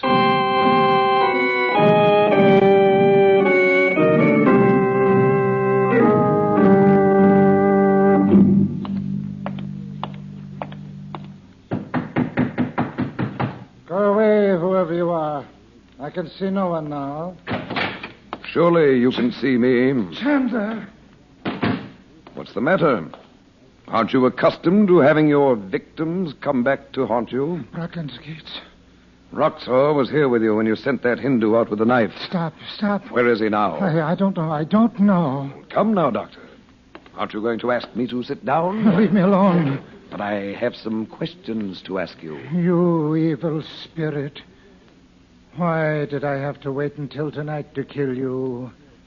You should have died years ago. There are two schools of thought about that. Tell me, is Roxor preparing to set up a full-scale organization in India? You must have known he is. I am to take Dimitri's place with Roxor. How did a man like you ever get involved with the Dakota Five? Because by dominating them, I learned the secret of power. Power? You and Roxor would make a great team. But the Dakota Five had lost many members. There was no man to hold them together as in the days before the war. But then Dimitri came along and handed them over to Roxor. And through Dimitri, I met Roxor. Who else could plan on such a scale? A few chosen men to rule the world. You seem to have forgotten one thing, though. You who bring me wisdom from beyond the river of death, tell me. Roxor will use you in your infernal experiments as long as it suits him. Then he'll have you killed. He cannot complete his great plans without me. Just wait until he knows you well and discovers you're as mad as a hatter. How dare you, Chandler? Even from the grave. Oh, nonsense, Shaw. Look at me. Can't you see I'm not dead? Regent killed you with the blade of the serpent. I'm glad the members of the inner council can't see you as you are today. Think. Remember how you were when you went to Siam, a brilliant physician. No, in 1,000 years of dull, respectable life in London, I could never have known the feeling of power that I now possess. You took an oath to save life, not to destroy it. Listen to me, man. Your shadow on the floor. What? Oh, that's right. A spirit casts no shadow. But I have poured out my secrets to you. You only confirmed what I already suspected. Stop talking. I must think. How could the knife in Regent's hand have failed? In the end, your whole scheme will fail. Remember this, Shaw. Remember it. Because we may not meet again. No, but we shall. One by one, the agents of the inner council will be corrupted and removed. As Holkar was. You see, finally the day will come when I shall not fail to kill you. I have promised Roxor, and I will do it. I will do it. You make mistakes, and that's something Roxor never forgives. He will not know I have failed with you tonight. You even failed with Lal Singh, didn't you? He knows now he need never be afraid of you again. I'm going now. My regards to Roxor when you see him. He's not going to be pleased, you know. Lal Singh, come here. Open the door of the room where I left you and come in.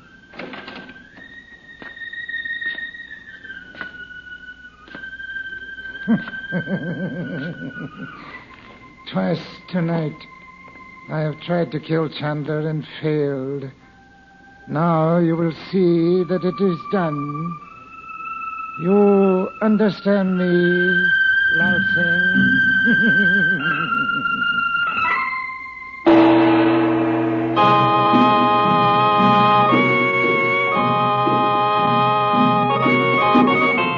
You asked for it again, so here it is. Once again, Chandu brings back to you his thrilling magic trick that changes pennies into dimes. Just send a White King soap box top or 3 Sierra Pine toilet soap wrappers with a quarter straight to Chandu, Los Angeles 21, and receive your Assyrian money changer trick by return mail. Listen. Place a penny on a table. Cover it with the mystic ruby block. Utter the magic word, so coot. Then remove the block. And instead of the penny, there on the table is a silver dime. This trick is easy, but it is so clever it is very hard to detect. Send for your money changer trick right away. Just mail 25 cents in coin and a White King soap box top or 3 Sierra Pine toilet soap wrappers to Chandu, Chandu, Los Angeles 21. You'll receive your magic trick postpaid. And now, attention. Time change. Beginning Thursday, February 3rd, you will hear Chandu the Magician at night in a new series of dramatic half hours. Chandler, Dorothy, Betty, Bob, all as you know them now, against a colorful background of mystery, romance, intrigue in fabulous India, timeless Egypt. Remember, beginning February 3rd, 8 p.m. Pacific Standard Time, 9 p.m. Mountain Standard Time. Frank Chandler is played by Tom Collins. The makers of White King invite you to listen tomorrow at this time when the story resumes. Chandu, the Magician. This is the Mutual Don Lee Broadcasting System.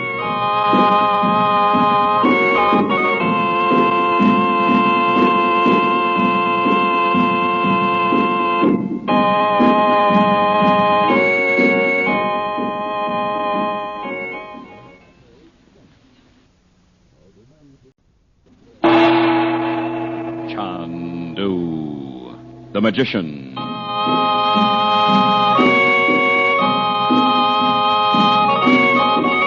Attention, time change.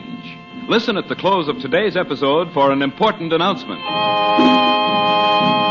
The makers of White King granulated soap and Sierra Pine toilet soap present for your enjoyment Chandu, the Magician. You'd better hurry if you want to take advantage of Chandu's thrilling magic offer.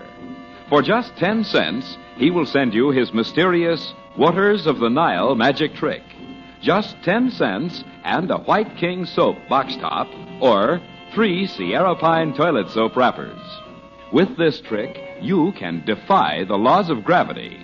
You can take a bottle filled with water and turn it upside down without spilling a single drop. Even when you shove a match or toothpick through the mouth of the bottle, no water will come out. Now act quickly if you want to secure Chandu's water trick to spring on your schoolmates or perform at parties. Remember, it is yours for just 1 dime. Yes, 10 cents in coin, plus a White King soap box top, or 3 Sierra Pine toilet soap wrappers, mailed to Chandu, Los Angeles 21, brings you this water trick postpaid. Send for several of these tricks tonight.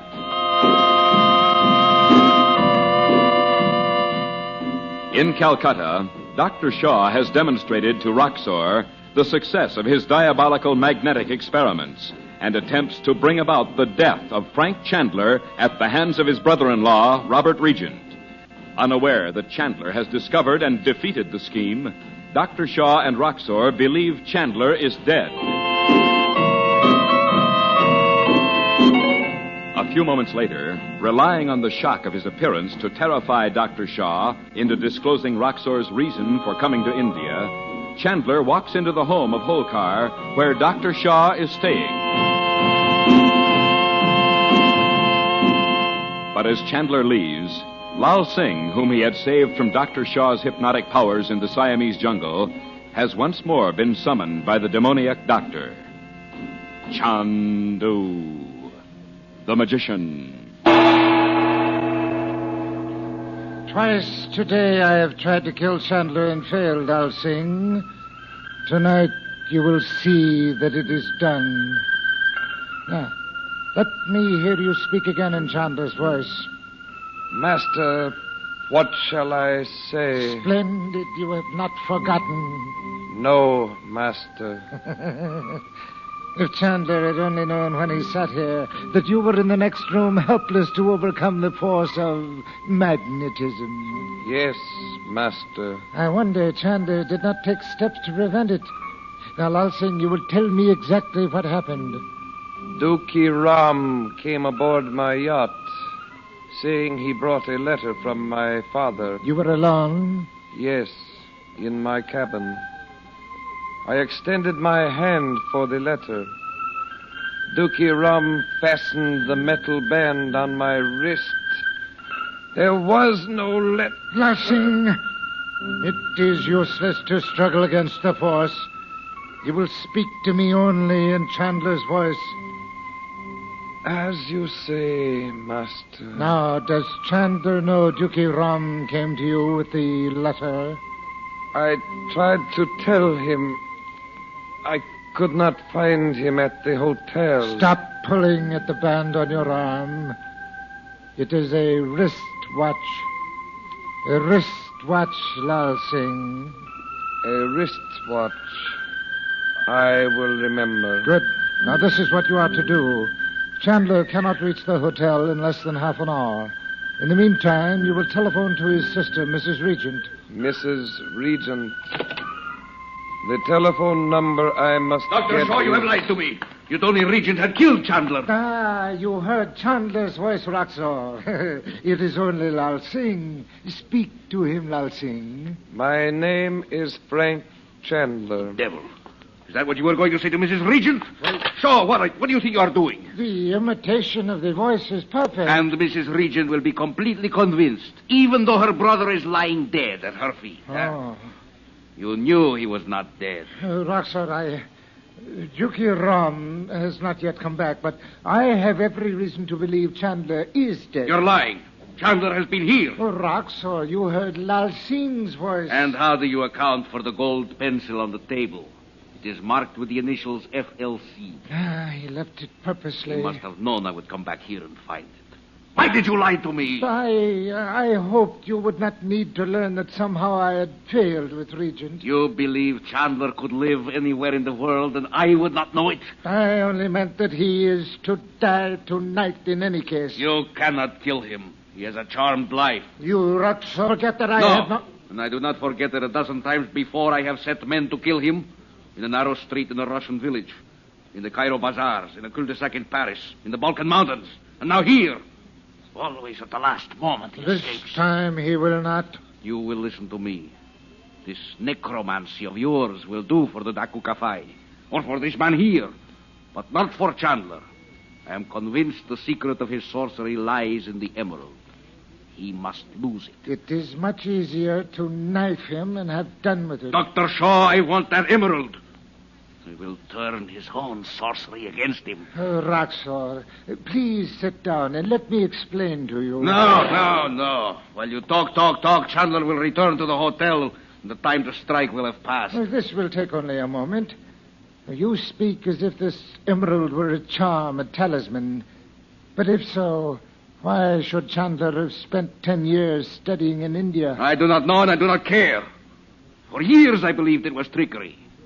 But since the day Chandler destroys Duval's memory, I know he possesses a charm. But I have had experience with a magic of a different sort. Chandler's great power must be in his mind. Do you realize... Nonsense. These devilish experiments of yours have affected your own mind. Lal Singh. Well, answer when I speak to you. He will answer only me. Then you make him. Please, Lal Singh. Roxor, listen to what I am telling you. No, we have wasted time enough. Speak to this creature of yours. I am not to be spoken to in that tone, Roxor. You will give this man my instructions, or you will find yourself in prison. The authorities will be glad to have an account of your activities in the Dakukafai. You, an Englishman. Lal Singh, answer me in Chandra's voice. Yes, Master. Good. I'll tell him this. He will call the Regent suite at the hotel. He will ask for young Regent, calling him Bob. He will order the boy to bring the emerald to Blackburn's room where Chandler is presumably waiting. It's on the floor above. Roxor, this is folly. If Lal Singh telephones now, there will be no time for us to reach Blackburn's room. My men will be there. If Blackburn returns, he will be dealt with. But Roxor... You will give the order. Oh, very well. Call the hotel now, Lal Singh. Ask for Bob and say that he must bring the emerald.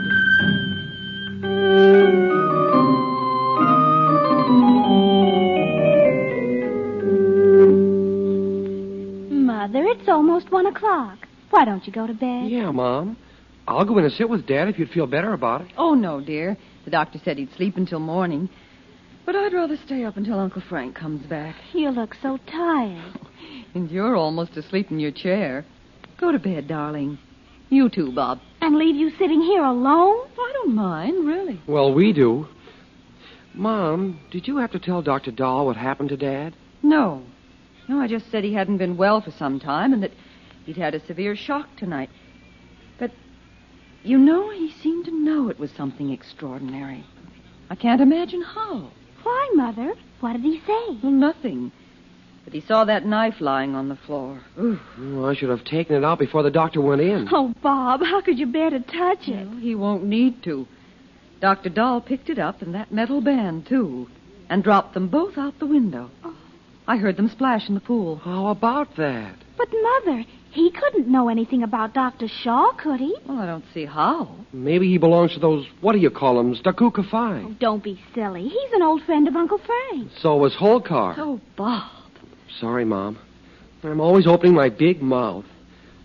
Look, if the doctor had been in with those guys, he'd have left the stuff right there. I'm going to look in on Dad just to make sure he... Well, I wonder who that is. It's probably Uncle Frank.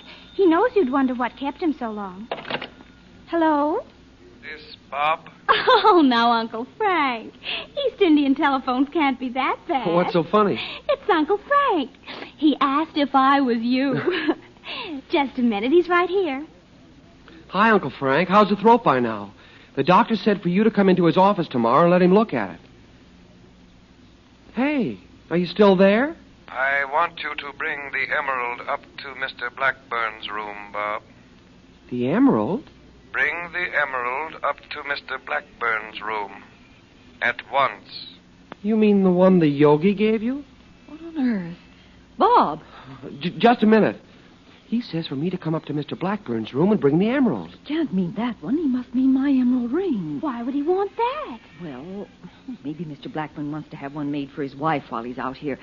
Oh, but this time of night? Let me speak to him, Bob. Okay. Here's Mom, Uncle Frank. Frank? You do mean my emerald ring, don't you? Please let me speak with Bob. What? Frank, what's the matter with you? If he means the one the Yogi gave him, you'd better ask him where it is. Frank? Well, for heaven's sake, say something. Please let me speak to Bob. Well, wait a moment. He sounds so strange. Hey, maybe something went wrong. Maybe... Well, that can't be it if he's up in Mr. Blackburn's room. I'd like to know why not. Look. Bob, I don't think it's Uncle Frank at all. Oh, Mother, of course it is. Who could sound enough like him The man who called Mr. Blackburn and said he was Frank Chandler. But Uncle Frank thought that was Lal Singh.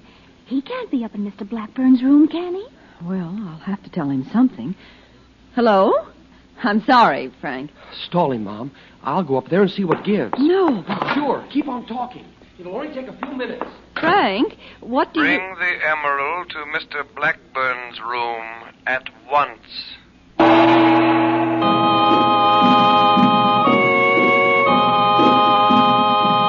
If you hurry, for just $1 and a White King soap box top, or 3 Sierra Pine toilet soap wrappers, Chandu will send you his gravity-defying trick, the magic trick he calls the Waters of the Nile. Once you know Chandu's secret, you can fill a pop bottle full of water, turn the bottle upside down, and not a single drop will spill out. That's right. In defiance of the natural laws of gravity, the water appears to stay suspended in the bottle. And to everyone's complete amazement, you can even insert matches, toothpicks, or even a pencil inside the neck of the bottle.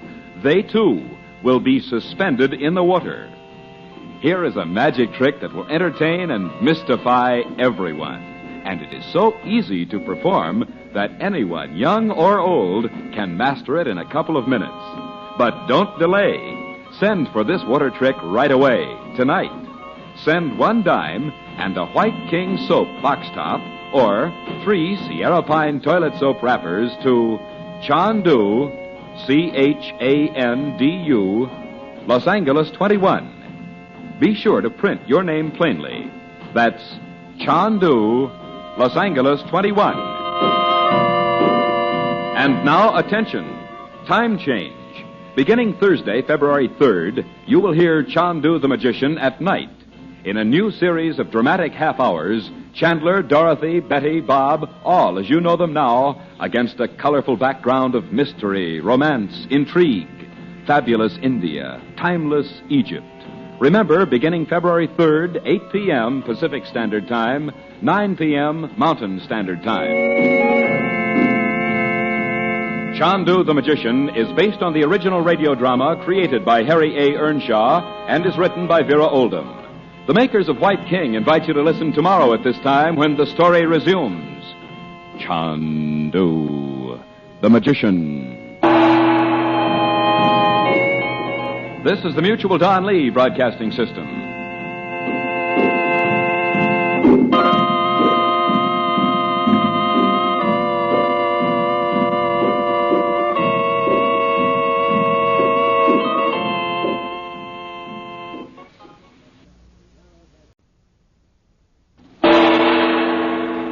Chandu the Magician.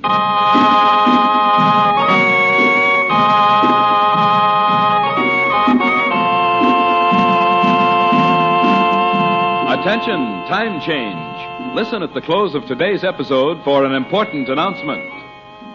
Were you disappointed because you failed to get Chandu's money changer trick when he offered it to you a few weeks ago? Then listen. Chandu brings this magic trick back to you. For a limited time only, you can have Chandu's Assyrian money changer for just 25 cents in coin and 1 White King soap box top, or 3 Sierra Pine toilet soap wrappers, mailed to Chandu, Los Angeles 21. Listen. You cover a coin you've placed on a table with the money-changing block. So coot, you say, and remove the block. Now the penny is gone. In its place is a silver dime. But hurry if you want Chandu's money changer for your magic collection. Now to get Chandu's Assyrian money changer, just mail a quarter and a White King soap box top or 3 Sierra Pine toilet soap wrappers to Chandu, Chandu, Los Angeles 21. Send for your money changer tonight.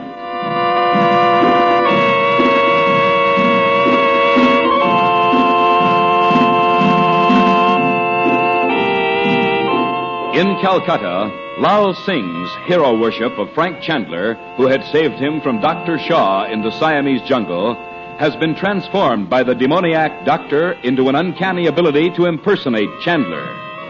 Helpless to resist the hypnotic influence of Dr. Shaw, Lal Singh is to be used as the instrument of Chandler's death. But at that moment, Roxor arrives. He is now convinced that Chandler's occult powers, which have so often blocked his scheme of world conquest, are somehow due to the great emerald given Chandler by his teacher, the Yogi. Under Roxor's orders, Dr. Shaw forces Lal Singh to telephone young Bob Regent at the hotel, imitating Chandler's voice, and instructing Bob to take the great emerald to the room of Stuart Blackburn. But Bob hesitates for the moment. Chandu, the magician. Bob, put your hand over the mouthpiece. Why? I don't think it's Uncle Frank at all. Oh, Mother, of course it is. Who could sound enough like him The man who called Mr. Blackburn and said he was Frank Chandler. That man can't be calling from Mr. Blackburn's room, Mother. I know. Bob, tell him you'll bring the emerald and then hang up. If it really is Uncle Frank. No, wait, Mom.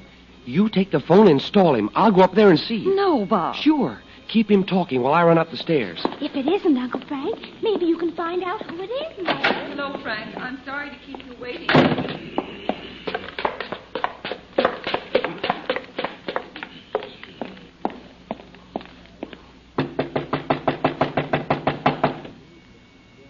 Mr. Blackburn, it's me, Bob Regent. This sure is funny. Uncle Frank, are you in there? Oh, jeepers. I was beginning to think you... Hey, why are you sitting in the dark? Uncle Frank, are you in here? Hey, what's the idea? Oh, if I could only see what... Well...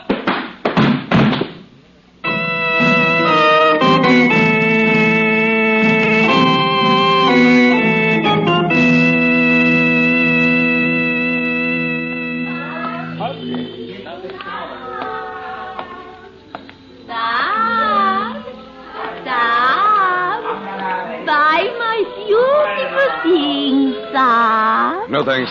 You like in slippers from him, Saab. See? Only 10 rupees sari. Beautiful silk from Kashmir. Men Saab loving you very much. You bringing her sari. Look, Saab, blue like the sky. How much? 50 rupees, Saab. I'll give you 20. I am poor, Saab. My children starve. Give me 40 rupees for the beautiful sari. 20, and I haven't time to bargain. It's late. 30 rupees, only 30. Let it go. 20 rupees. It is yours, Saab. All right. Here you are. You are not stranger in India, Saab. No. Why, what's that? Where, Saab? On the mat next to the bees. Beautiful emerald, Saab. Worth many rupees. See? It's beautiful, but it's not an emerald. Beautiful emerald. I suppose there's no use asking where it came from. It is sold to me by Prince, Saab. Yes, I can imagine. Tell me, how much do you want for it? I must go home to my children, Saab. take the emerald for 100 rupees. 100 rupees for a piece of green glass? Why, hello, Lal Singh. I was just going down to the yacht to see... Lal Singh. This time. My brother sells jewels, Sab. He knows this emerald. Lal Singh. Sab, do not touch him. See how his eyes see nothing. He is under an evil spell. Do not touch him. Stand still, Lal Singh. Sab, the curse will come to you and to me. His shadow falls upon me. Stop that. As soon as I get this band off his arm. There. Don't touch it. I'll throw it in the river. It's all right, Lal Singh. Mr. Chandler, what am I doing here in this street? Just coming out of Holkar's house. I'll walk back to the yacht with you.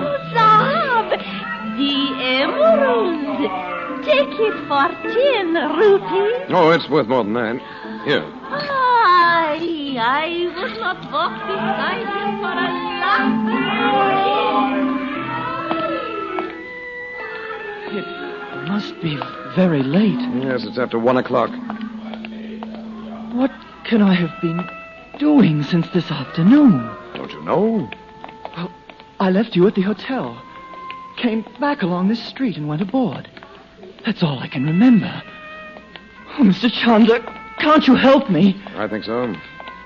When we get to the light at the corner, we'll stop a moment. Why? I want you to see me clearly. You think Dr. Shaw's found a way to control my mind again? Yes, I do.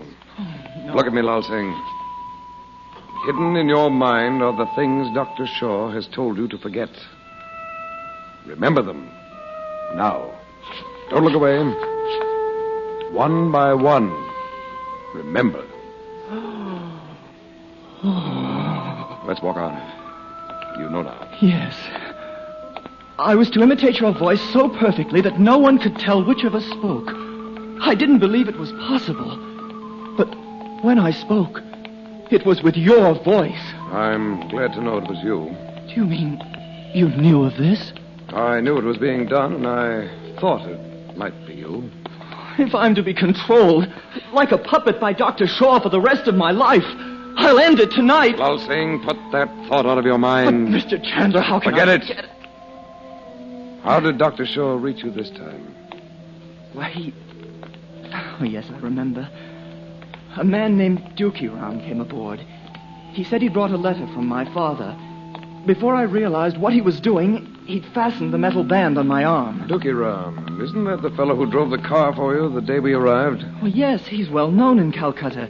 He can always be trusted to deliver a message, make small purchases. Well, you know the sort. Lal Singh, you must go home at once. Well, how can that help me, Mr. Chandler? I'll find a way to stop Dr. Shaw. Tonight, order your crew not to allow anyone aboard. Tomorrow, I'll get transportation for you, and I'll bring it to you myself. How's that? I don't know how I can thank you. Never mind. Go aboard now and don't worry. Good night. But I have a feeling there's something I still haven't remembered. Tell me in the morning.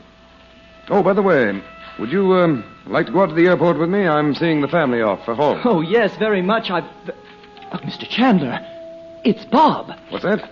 Where? No, I mean I called him on the telephone only a moment ago. Oh? From Holkar's, saying it was you. And then what? I was ordered to tell Bob to bring an emerald of yours to Mr. Blackburn's room in the hotel. An emerald? Was Roxor with you? During these experiments, I'm never conscious of anyone except Dr. Shaw. Well, I know the emerald Dr. Shaw meant. Bob would have no idea to where to look for it, even if he believed he was talking to me. Oh, Mr. Chandler, if the stone is lost, I hope you'll allow me to replace it. Oh, thank you, but Please don't refuse, sir. It's a very small return for what you've done for me. The emerald isn't lost. Oh, I hope not. Remember now, don't let anyone come aboard until I call for you in the morning. I won't. Good night, Lal Singh. You'll soon be out of all this.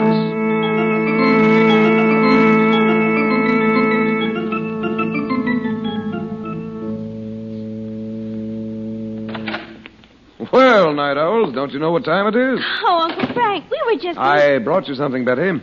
Sorry. Oh. Frank, were you in Mr. Blackburn's room? No doubt. But I met Lal Singh in the street. You did? Yes, he's been doing all the telephoning in my name. But what's happened to Bob? Did he really go up to Blackman's room? Yes, a few minutes ago. What? When he didn't come right down, I thought I'd been wrong, and you really had called him. I'll go up and see about it. We'll go to the foot of the stairs with you. What was Bob going to do about the emerald? He thought you needed help, Uncle Frank. He thought you just said that about the emerald for an excuse. Oh? You two stay here. Mother, maybe Bob and Mr. Blackburn are talking. You know how Bob is about secret agents and things. He surely wouldn't. Frank? Just a minute, Dot. What is it? Frank, for heaven's sake, what is it? The room's a shambles. It looks as though there was quite a scrap in there. Oh, no. But it's empty. I turned on the light. Bob's gone.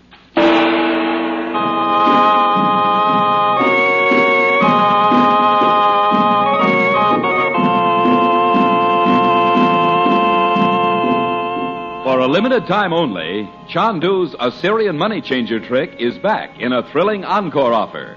Yes, if you act quickly, you can have this magic trick to mystify and entertain your friends for just 25 cents and the box top from a package of White King granulated soap or 3 Sierra Pine toilet soap wrappers mailed to Chandu, Los Angeles 21.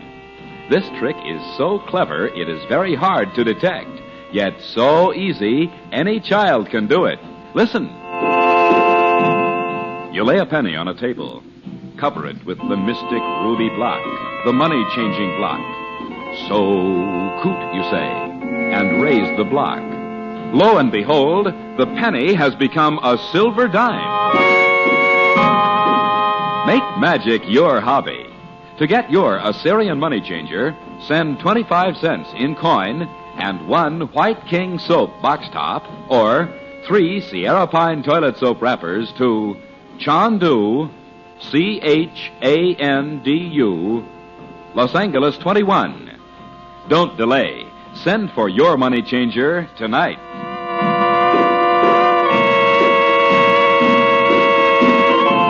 And now, attention. Time change.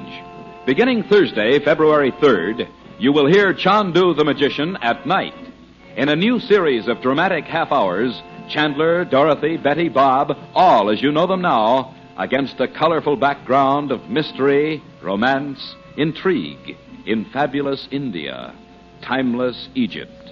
Remember, beginning February 3rd, 8 p.m. Pacific Standard Time, 9 p.m. Mountain Standard Time.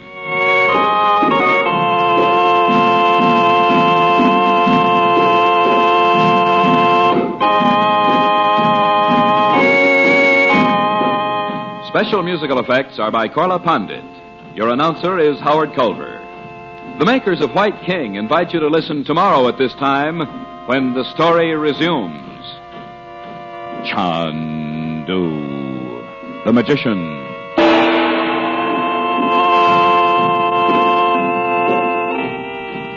This is the Mutual Don Lee Broadcasting System.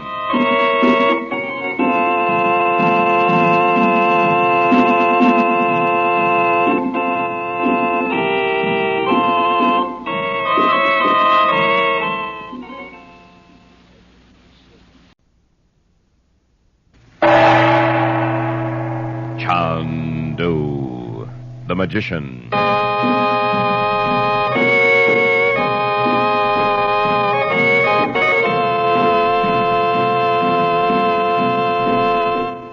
Attention, time change. Listen at the close of today's episode for an important announcement. The makers of White King granulated soap and Sierra Pine toilet soap present for your enjoyment Chandu the Magician. Have you sent in yet for The Waters of the Nile, Chandu's thrilling, gravity-defying trick? You'd better hurry if you want to get this new magic trick for just 10 cents and a White King soap box top or 3 Sierra Pine toilet soap wrappers. Listen. Next time you go to a party, tell everyone that you have learned to overcome the law of gravity. Then, while they watch, fill an ordinary pop bottle full of water. Show everyone that the water pours out in the usual way, then fill up the bottle again. Slowly turn the bottle upside down, and to everyone's amazement, the water remains suspended in defiance of gravity. You can even insert a match, a toothpick, or a pencil, and not a drop of water will spill out once you've mastered this water trick. And all it costs you is a dime, just 10 cents in coin, and a White King soap box top, or 3 Sierra Pine toilet soap wrappers, mailed to Chandu, Chandu, Los Angeles 21. You'll receive this water trick promptly postpaid. That's Chandu, Los Angeles 21.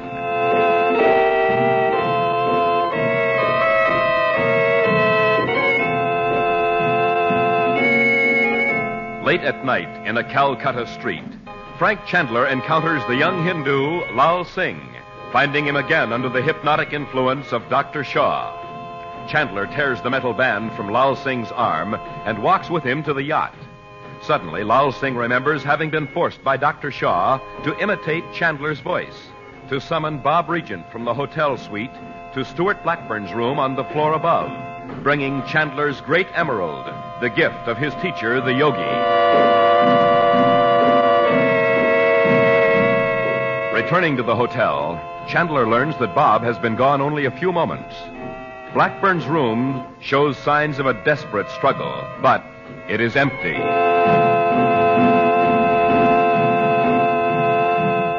Now, a few blocks away, in an inner courtyard of Holkar's home, Bob is face to face with the malignant Roxor.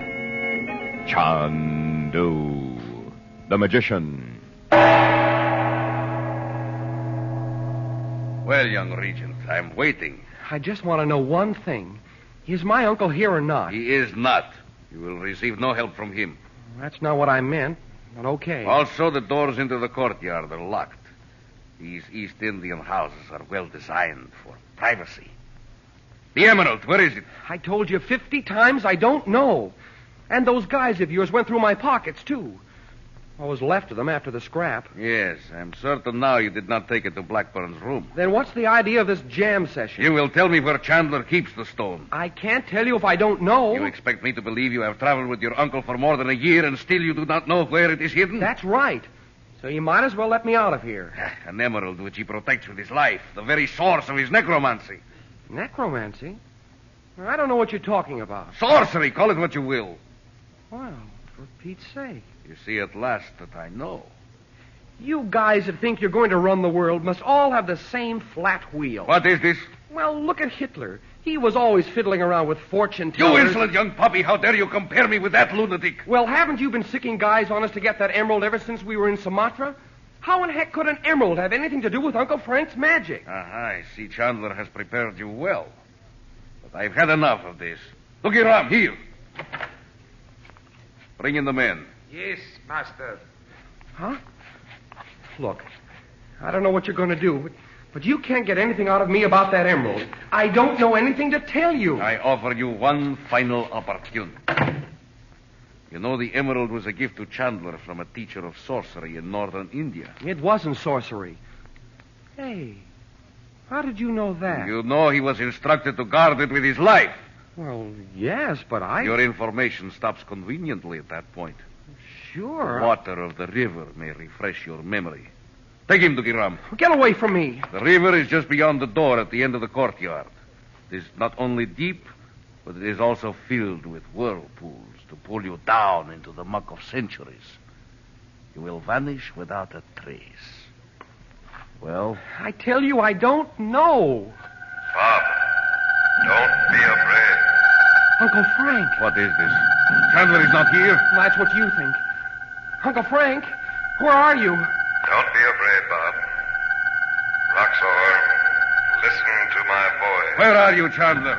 You cannot see me, but I am here. Wherever you are, your sorcery cannot save young Regent now. I offer you the emerald in exchange for his life. Then bring it to me. I will not bargain with a man I cannot see. When the emerald is in your hand, will you let him go? I have seen your tricks before. Will you let him go? When the emerald is mine, yes. Give it to him, Bob. Uncle Frank, you know I haven't got it. In your pocket. Your coat pocket. I tell you, I haven't. Holy Moses. So, you were lying. Roxor, hold out your hand. Here, take it.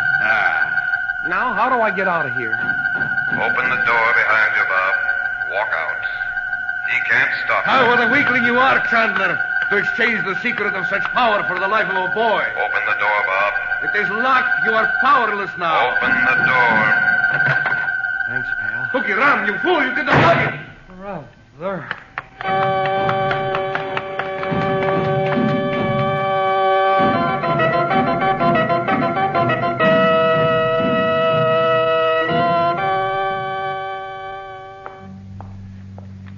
Gosh, I ran all the way. When I whipped through the lobby, I bet they thought a cobra was after me. Sit down, son, and get your breath. Are you hurt? No, Mom. I'm okay. Your clothes are all torn. You look like a beachcomber. I feel worse than that. Boy, I could almost feel that mucky river. Oh, don't, Bob.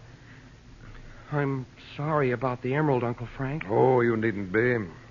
I only wished I'd thought of it before. Oh, Bob, if you could see your face. You think it's funny? I'm surprised? Well, you're not half as surprised as Roxor will be when he finds out what that emerald really is.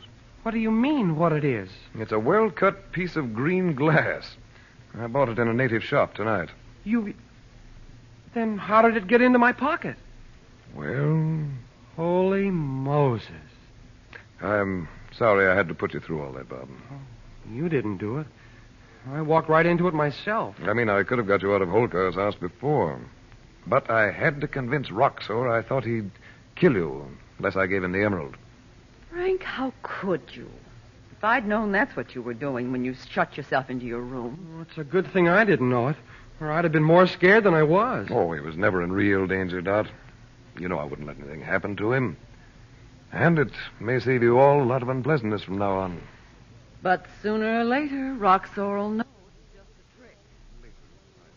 Well, does Roxor honestly think he can do magic like yours just because he has the emerald? He sure does, Bets. You should have heard him. I think Dimitri must have told him that to account for his own failure in Montevania.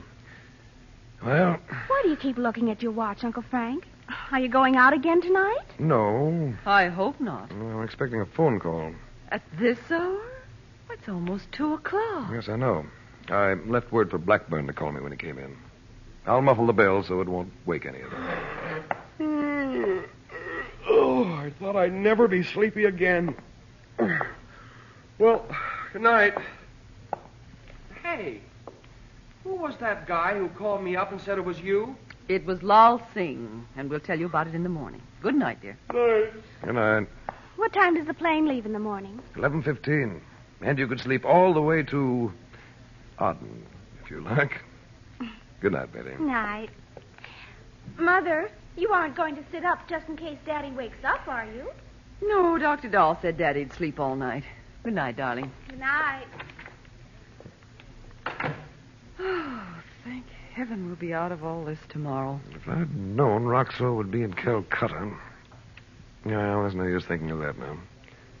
Well, tell me, what did Dr. Dahl say about Robert? Oh, just that he'd be himself in a few days. And you know, he said 2 or 3 times that Robert might not remember what had happened. What? Did you tell him what did happen? Well, I would have, but he almost seemed to know.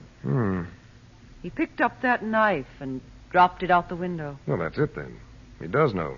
That Robert tried to kill you? Well, how could he? He may have seen men Dr. Shaw's hypnotized before.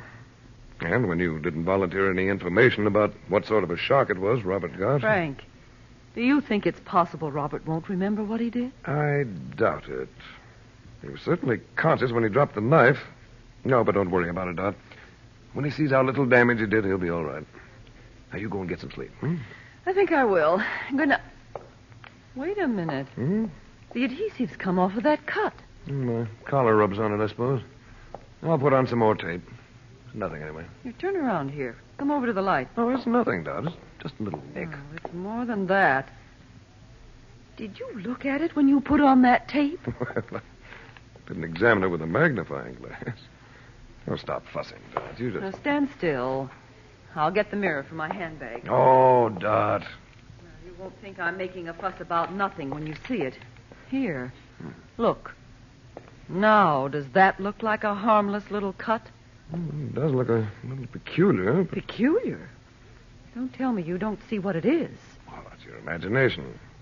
It's nothing of the sort. It's exactly like the mark of the Cobra god. It can't be. You know it is. And that's not all. There's a blue line straight around your throat. Now, Dot. Now look in the mirror. It's exactly as if that snake were choking you. Frank!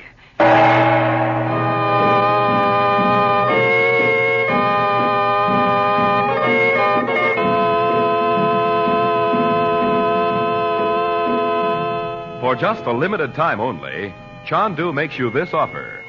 Just 10 cents in coin brings you Chandu's mystifying water trick. Just mail 10 cents and a White King granulated soap box top or 3 Sierra Pine toilet soap wrappers to Chandu, Los Angeles 21. Yes, if you act quickly, Chandu will send you this great bargain in magic, the thrilling trick he calls the Waters of the Nile. Listen. Fill an empty pop bottle full of water. Turn it upside down. A stream of water pours out, of course. But when you have mastered Chandu's mysterious water trick, you can hold the bottle upside down and no water will run out. You can even insert matches or toothpicks through the open mouth. And in apparent defiance of the laws of gravity, the water remains suspended in the bottle. Remember, if you hurry, you can have this trick for just 10 cents. Just a dime and a White King soap box top or 3 Sierra Pine toilet soap wrappers mailed to Chandu, Chandu, Los Angeles 21. You'll receive Chandu's Waters of the Nile magic trick postpaid.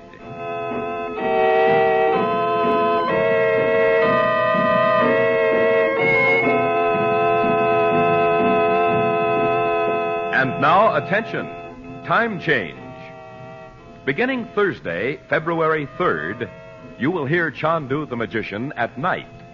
In a new series of dramatic half hours, Chandler, Dorothy, Betty, Bob, all as you know them now, against a colorful background of mystery, romance, intrigue, fabulous India, timeless Egypt. Remember, beginning February 3rd, 8 p.m. Pacific Standard Time, 9 p.m. Mountain Standard Time. That's February 3rd, 8 p.m. Pacific Standard Time, 9 p.m. Mountain Standard Time. Chandu the Magician is produced and directed by Cyril Armbruster. Bob Regent is played by Lee Millar. Dorothy is played by Irene Tedrow. The makers of White King invite you to listen tomorrow at this time when the story resumes.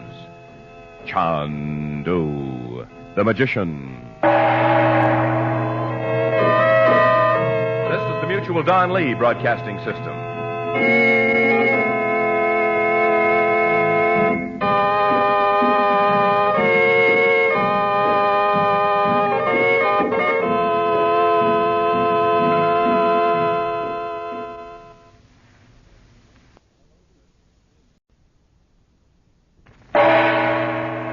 Chandu the Magician.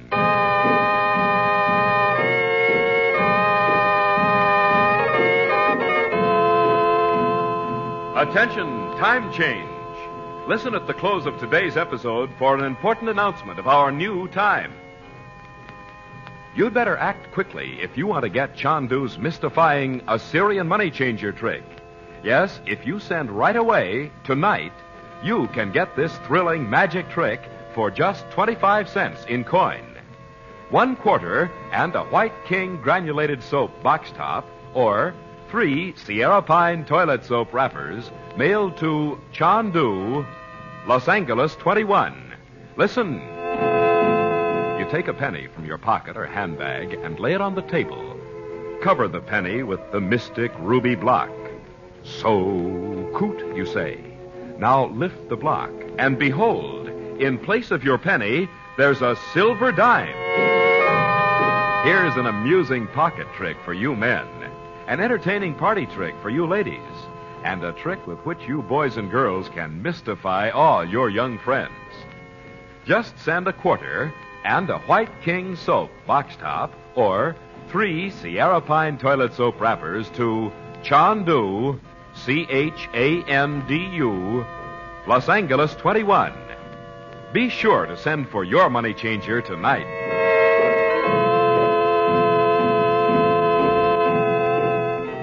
Frank Chandler, known in the Far East as Chandu the Magician, has learned that the sinister Roxor believes Chandler's occult powers are due to a talisman, the great emerald given him by his teacher, the Yogi.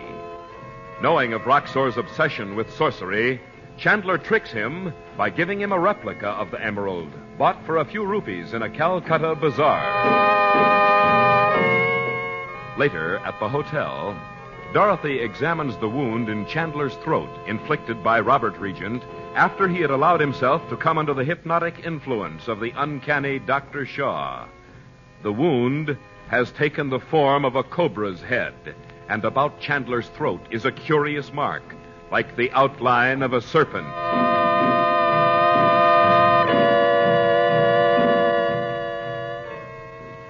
It is morning now. In the sitting room of the hotel suite, Dorothy hurries to answer a knock at the door. Chandu, the magician.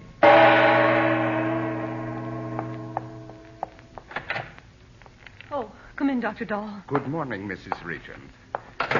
I am surprised that your husband is not greatly improved. Oh, he's much better. I called you about my brother. Mr. Chandler? Yes. I would have called you hours ago, but he wouldn't hear of it. I thought if I confronted him with you, he couldn't refuse to let you look at his throat. I see. Where is he? In his room there. He was asleep when I looked in a few minutes ago. Oh, that mark on his throat looks dreadful. Like the head of a cobra? Why, yes. I thought you recognized that knife when you saw it in my husband's room last night. Yes. Those knives have been used very often here recently.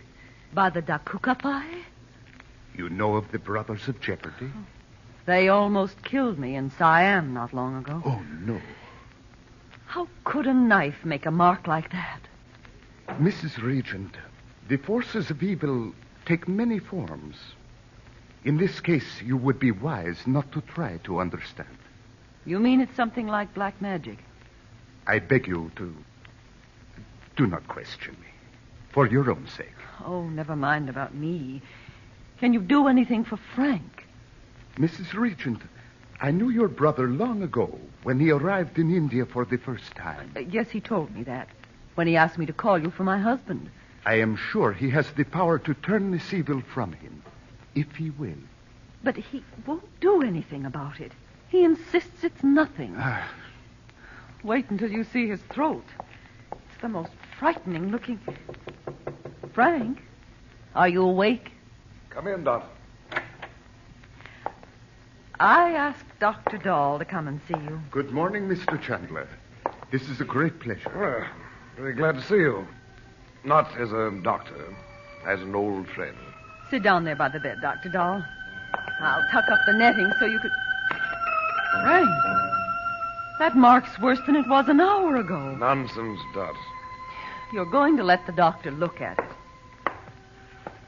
Mr. Chandler, this has gone much too far. Do you know who could be trying to kill you by this means? Yes, a man named Shaw, but I... Dr. Ian Shaw. Oh, for goodness sake, do something. You're making it worse by your fear, Dot. If Dr. Shaw himself is your enemy, you may be beyond help. Oh, don't tell him that. Frank, can't I help you? What can I do? Don't be afraid. Evil has no power. No power except what is given to it. I give it none. Dr. Shaw is powerless to harm me, or any of us.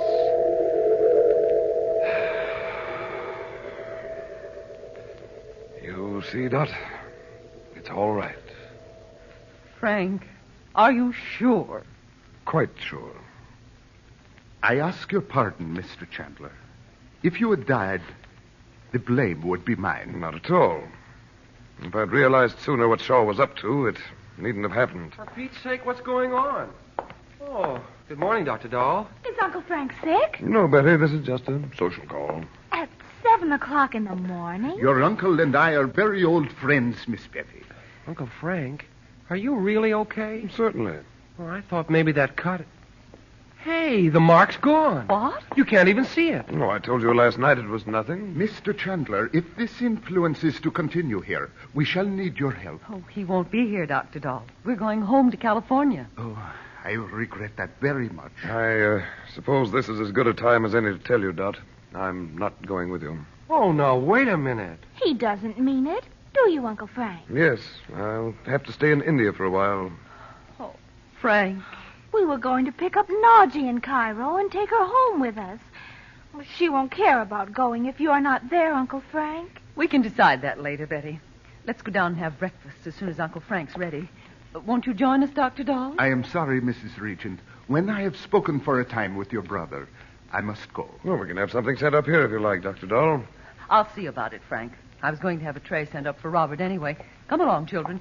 Goodbye, Dr. Dahl. Bye, Doctor. Glad to have met you. I regret that we could not have met under happier circumstances. He's a funny guy. You know that? There's something about him. I almost think... What, Mother? Oh, nothing. Uncle Frank seems to trust him, so I suppose he must be all right.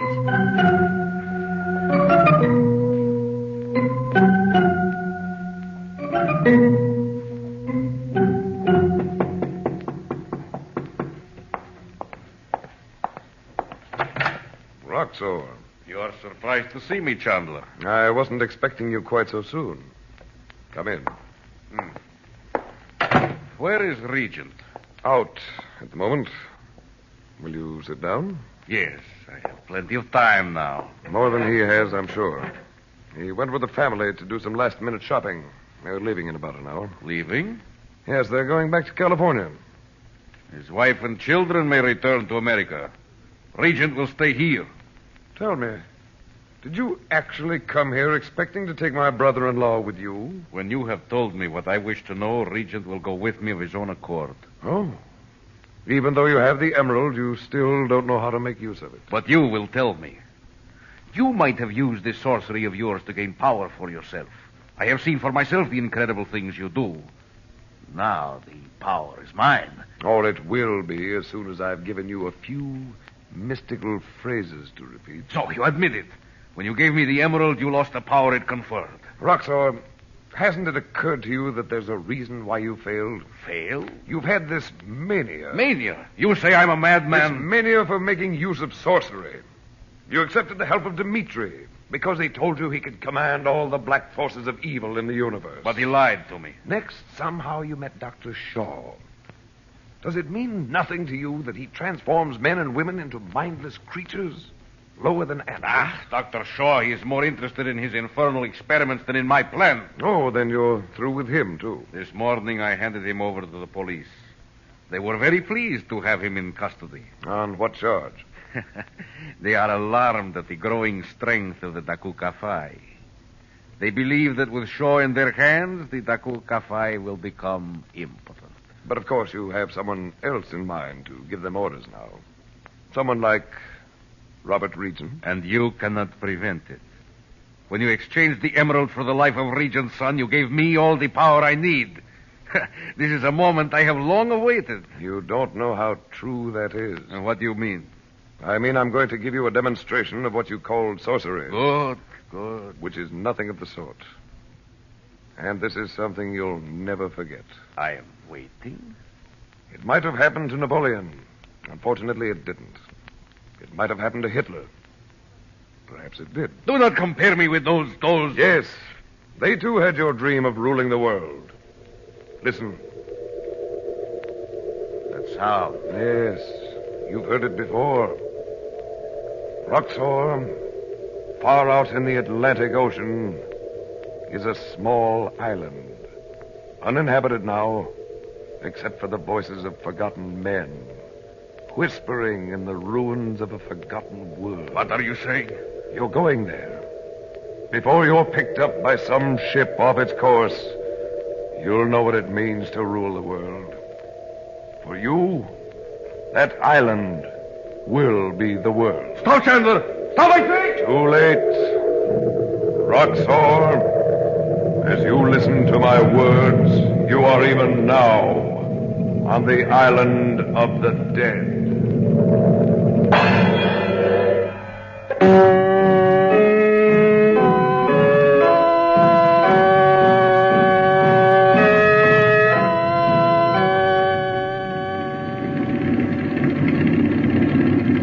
Frank, won't you change your mind? You might still be able to get a ticket. I'm sorry I can't, Dot. I'm going up to see the Yogi before I come to America. We'll give your love to Naji, Uncle Frank. Maybe she'll be with us when you get home. I hope so. Dad looks worried, as if he thought we'd missed the plane. Maybe we better get aboard. I think you can. Bye. Bye-bye. Bye-bye. Bye-bye, Dorothy.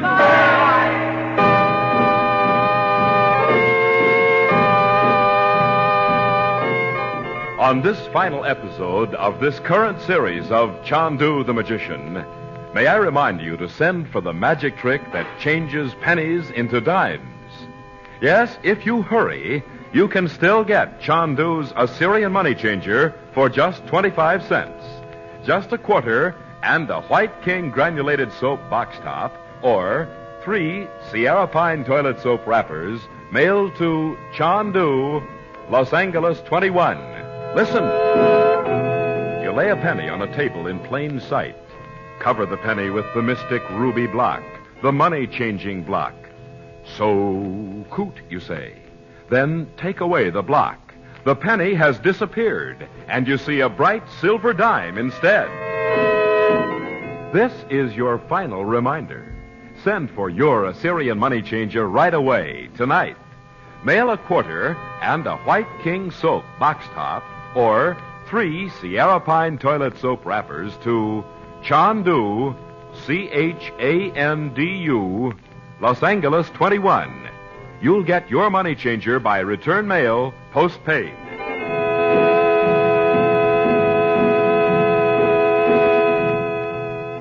And now, attention. Time change. Beginning Thursday, February 3rd, you will hear Chandu the Magician at night.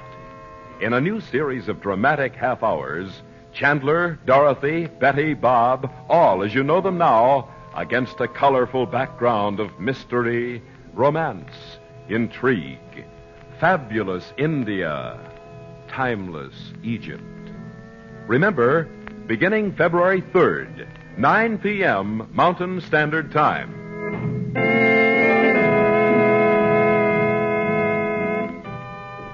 Please remember, the makers of White King Soap invite you to listen next Thursday night, February 3rd at 9 o'clock Mountain Standard Time for the new dramatic half-hour program of Chandu the Magician.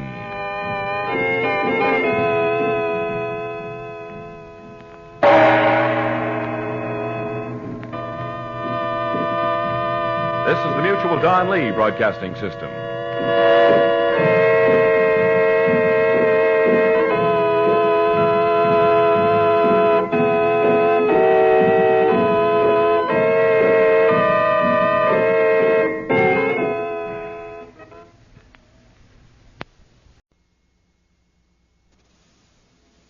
Since time began, men and women have had strange experiences for which there is no explanation, except in the secrets the ancient magicians knew. But for centuries, their secrets have been guarded in the hidden places of the Far East. Today, perhaps, Frank Chandler has discovered them, as people say. Is this too incredible? How do you know it isn't true? The makers of White King granulated soap present for your enjoyment every week at this hour, Chandu the Magician.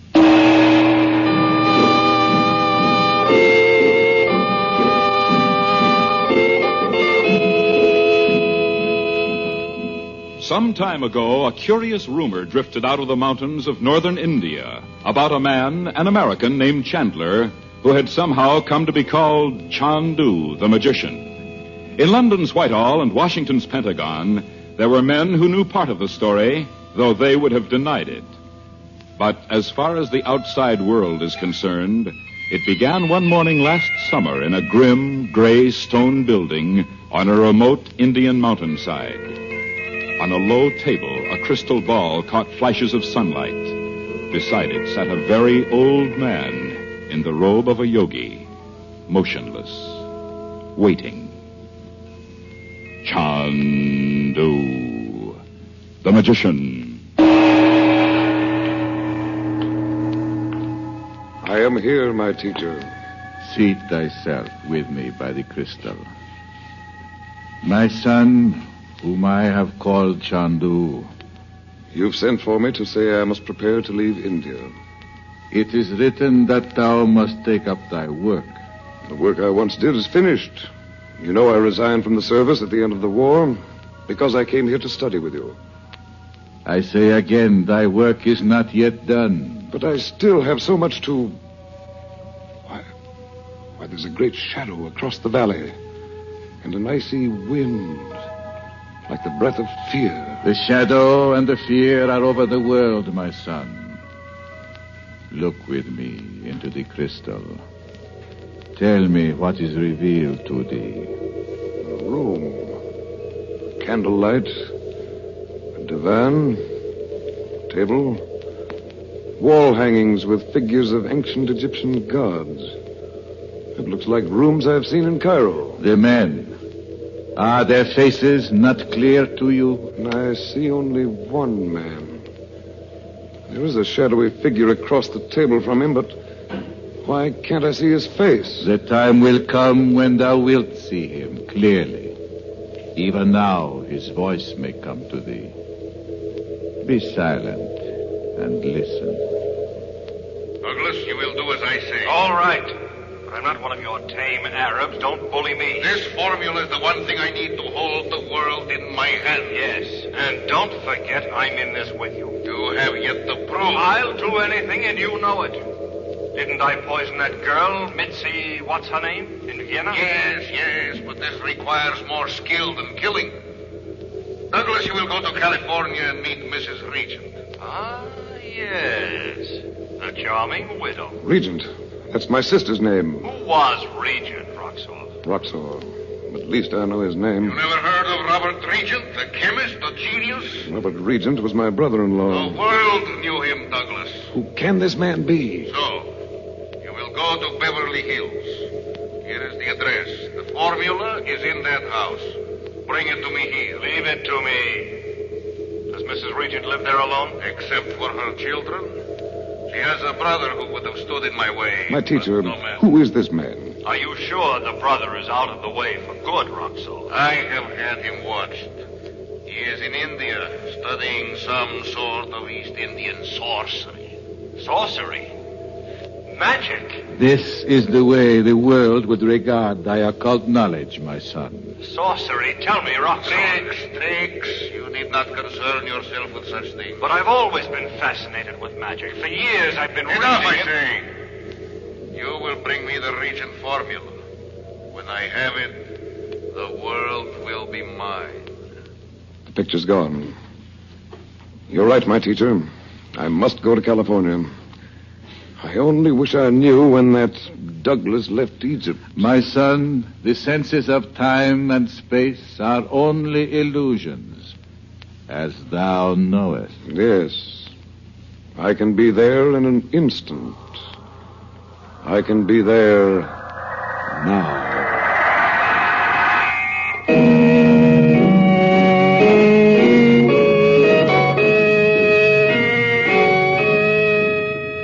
So I thought, what better place for a vacation than Beverly Hills? Oh, the cigarettes are in the blue box, Gordon. I know. Thank you, Dorothy. Go on, Mr. Douglas. Yes. I never thought we'd really know a foreign correspondent. Oh, now, children, stop acting as if you were a foreign correspondent in the movies. It's just a job, you know, kids. We're not heroes. Now, the men I admire are the scientists, working behind the scenes at all sorts of risky experiments. Your husband was a man like that, wasn't he, Dorothy? Yes. Did you know Daddy, Mr. Douglas? No, but of course, everyone's heard of him. You bet. He could have done great things during the war.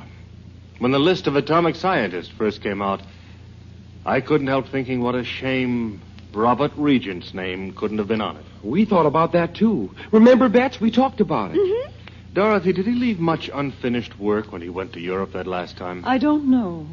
What became of his notes? Whatever he left is still in his laboratory. Why, he might have left formulas that would be worth a fortune. Well, I wouldn't know what to do with them if he had, Gordon. Oh, of course not. I know this is none of my business, Dorothy, but I have a friend who is a chemist. Oh, excuse me, Gordon. Bob, Millie, and Frida are out tonight. Oh, I'll see who it is. Good evening. Is Mrs. Regent in? Why? I'm her brother, Frank Chandler. You're... Huh? Mother, listen to him. You mean your Uncle Frank? Frank, where did you come from? Oh, why didn't you let me know? Well, I left in rather a hurry, Dot. Oh, I almost fell over when I opened the door. It was just as if you popped in from nowhere. Well, I can't believe it. Oh, I'm so glad to see you. Why, you're as brown as an Indian. Jeepers, I thought you were a myth. Well, I hope not, Bob. Oh, come into the living room and let us look at you. Gordon, this is my brother, Frank Chandler, Gordon Douglas. Mr. Douglas, how do you do? Frank hasn't been home since 2 or 3 years before the war, Gordon. Oh, sit down, Frank. Why, you've never even seen this house, have you? No?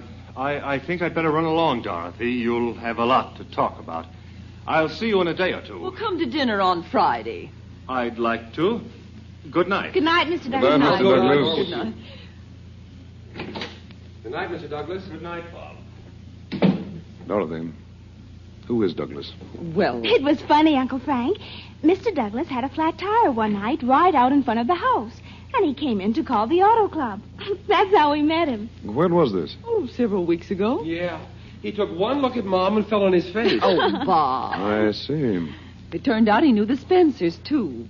Did you think he's someone you used to know? I've seen him. Dot, has he ever asked you anything about Robert's papers? You must be a mind reader. Has he, Dot? Well, he did speak about them just tonight. Oh, but let's not talk about Gordon. I want to know what you've been doing. Oh, in a minute. Are you sure Douglas hasn't seen any of Robert's notes? Well, nobody's seen them. Robert had a library and a laboratory in the other wing of the house. But no one's been in there for 10 years. I suppose you have no idea what he was working on before he went away. Not the faintest. You know, Frank, somehow I felt as if his things were there just as he left them, someday he'd come back. Oh, that sounds childish, and it is. Mother, it is not. I know how you feel, Dot. But would you mind if I had a look around in there? Oh, of course not, Frank. Now, let's hear what you've been doing. You know, you haven't changed a bit. Oh, yes, I have. Now, where's the door to those rooms of Robert's? Across the hall from the dining room. You're not going in there tonight. It's 10 o'clock. Well... But not tonight. You must be dead after that long trip. No, but... All right, I'll wait. But I'm going in there the first thing tomorrow morning.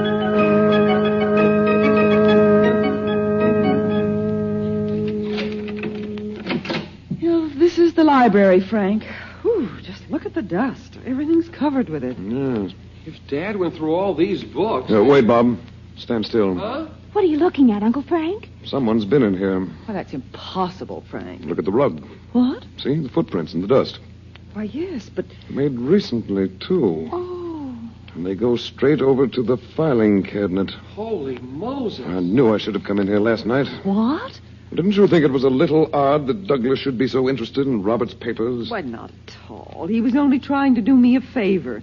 He remembers Robert. So many people still do. I happen to know he never heard of Robert until recently. Well, how can you possibly know that? Uncle Frank, Mr. Douglas wouldn't be such a snoop. Well, anyway, the door was locked. You think he got in by magic? What's that? Oh, I'm just kidding. He was always talking about magic. Oh. Oh, Dad, look here. What is it? A letter addressed to you. It's clipped to a folder with a red tab marked urgent. Is this Robert's handwriting? Oh, yes. Yes, it is.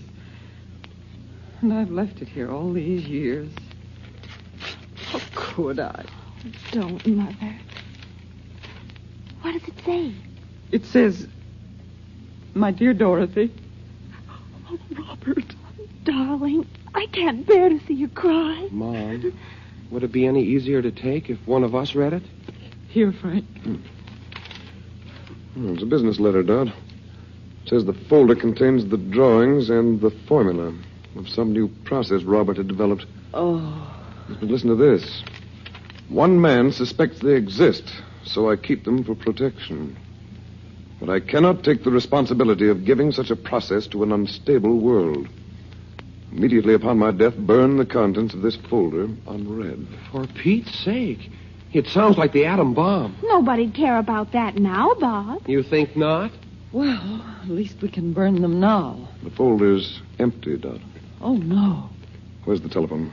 In the hall. Why? Where's Douglas been staying? Why, he's at the Beverly Hills Hotel. Frank, wait. You're not going to accuse him of taking that formula. I'd be surprised if I get him at all. Do you know the number? Well, it's on the pad there. But, Frank, it's ridiculous to suspect a man like Gordon Douglas just because he happened to speak about Robert last night. Yeah, you'll see. Hello? Mr. Douglas. Gordon Douglas, please. Oh, has he? Or did he leave a forwarding address? He can't have gone. Checked out. No forwarding address. But he said he'd come to dinner on Friday. As I remember it better, he only said he'd like to. Well, it looks as if I won't be here either. Frank Chandler, did you come all the way from India just to keep that formula from being stolen? How did you know it was even here? That's a long story, Betty. I'll have to leave right away. You don't know where Mr. Douglas went. He went to Egypt. To Egypt? What makes you think so? How do you know? I just know, that's all. And as soon as I collect a little information on Douglas, I'm going there, too.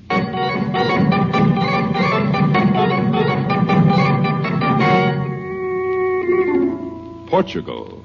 Portela Airport, just outside Lisbon. The passenger waiting room. It is early evening as we return to Chandu, the magician.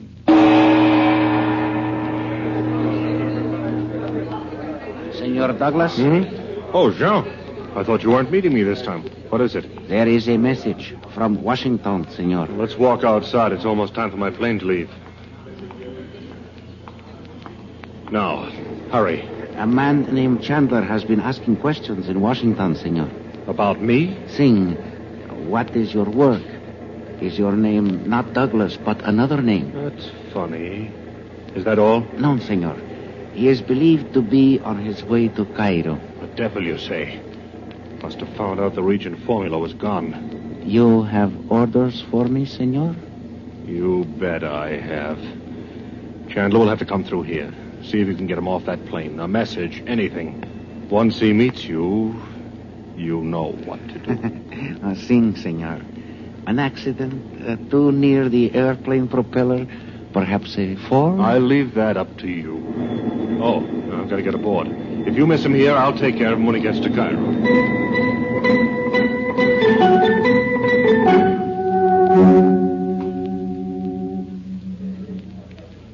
Good evening, sir. Good evening. Why, it's Mr. Chandler. You haven't been in Cairo for a long time. I hope the hotel's not as crowded as it was during the war. Heaven forbid. I'm surprised you can remember anyone who was here then. We have good reason to remember you, sir. Mr. Chandler, you here? Why, Mr. Douglas, how are you? Fine, thanks. Well, you get around, don't you? India, California, Egypt. Oh, I have business here. I just stopped off in California on my way. Oh. It was the long way around, but I haven't seen my sister for years, you know. I remember. Well, how is she? I was sorry to leave in such a hurry, but I got a rush assignment. Oh, Dorothy didn't understand it. Are you staying here at the hotel? Yes, although I'd rather have stayed at Mena House. It's out of town, just down the hill from the pyramids and the Sphinx. I know. Oh, yes, I did hear the clerk say you'd been here before. Look here, have you any plans for this evening? Well, there's a man I have to see, but I suppose it could wait until morning. What? Let's go over here and sit down, and I'll tell you.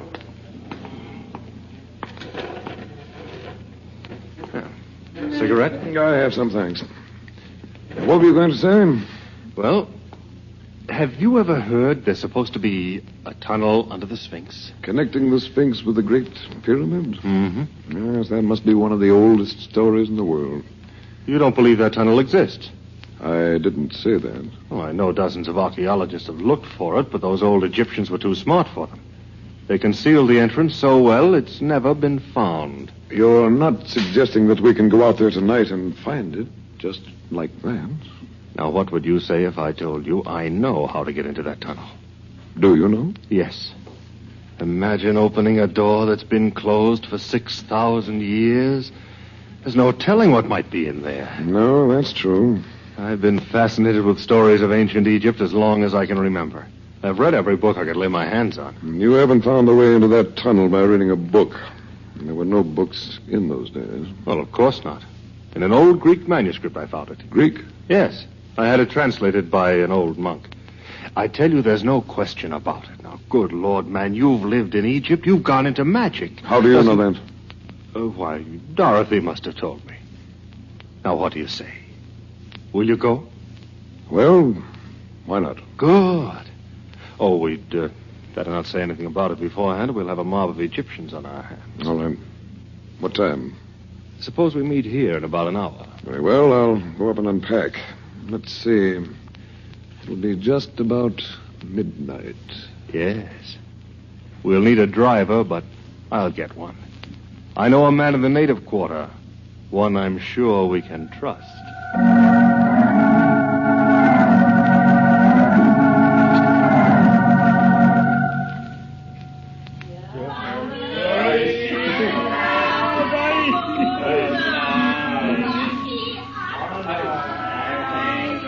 Has Roxor come back yet, Ali? No, Effendi. Oh, then he won't be here tonight. I'm going to need you. Effendi, Douglas.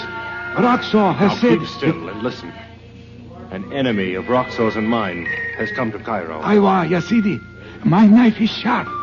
I will cut his throat. No, you fool. Now, this man's an American, well known here. I'm going to take him out of the tunnel under the Sphinx. You must have heard of it. Effendi, are you saying you have walked down the Black Steps? The Black Steps? Have you actually been there?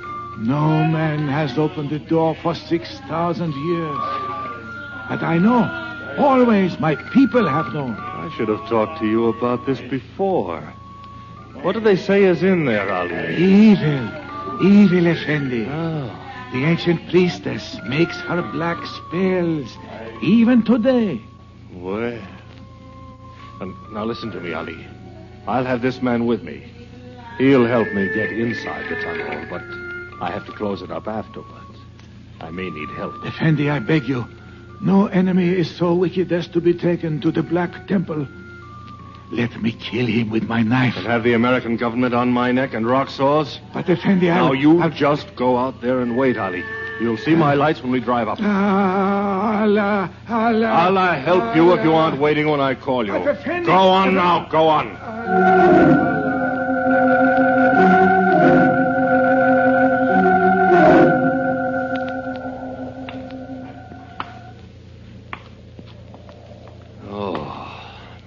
Black night. Everything in black shadow. I'll never forget this, Mr. Chandler. No. Walking between the feet of the Sphinx. What must this old temple have been like when it was built? Well, not too different, I'd imagine. It never had a roof, you know. It was the temple of the sun god. Horus. The key of the temple is in the hand of Horus. Is that what the manuscript said? Yes. This is a figure of Horus carved in the back wall. I must have come here 100 times before I found the manuscript. You'd better turn on your flashlight now, hadn't you? Yes, I suppose so. But don't you feel the spell of the darkness? I only hope you won't regret opening the door. Regret? I have looked forward to this for... There it is. The hand of Horus. Press firmly upon the hand, and the way will open. It's true. Black steps going down into darkness. Come along, Chandler. Keep the light pointed down. I know the way. Chandler, I've been here before. I thought you might have been. No, I don't mean... But where's the priestess? What priestess? An alabaster figure in a niche on the wall just over the altar. There she is. Oriunda. You even know her name. Douglas, do you realize what this means? I meant to shoot you, but the knife on the altar. It has taken countless lives in the ancient rite of sacrifice. It is waiting for you. No. Now I know why I had to come to this place. To kill an enemy here, at the feet of Oriunda. Now. Stop. Oh, no. You will see the power of what you call magic. Drop the knife on the altar. No, you must die. Drop it. No, Gordon Douglas, look at the lamp the priestess holds between her hands. A lamp that is as old as time. As old as evil. Yes, look into the living past. The living past. See yourself as you were 6,000 years ago. I see. On my knees before this altar. In the dress of ancient Egypt. Listen. Oriunda, priestess of the black arts, hear me. While time endures, I swear to ally myself with thine evil. While the Sphinx stands, though 1,000 centuries unroll, I will do the work of Ahriman, Prince of Darkness.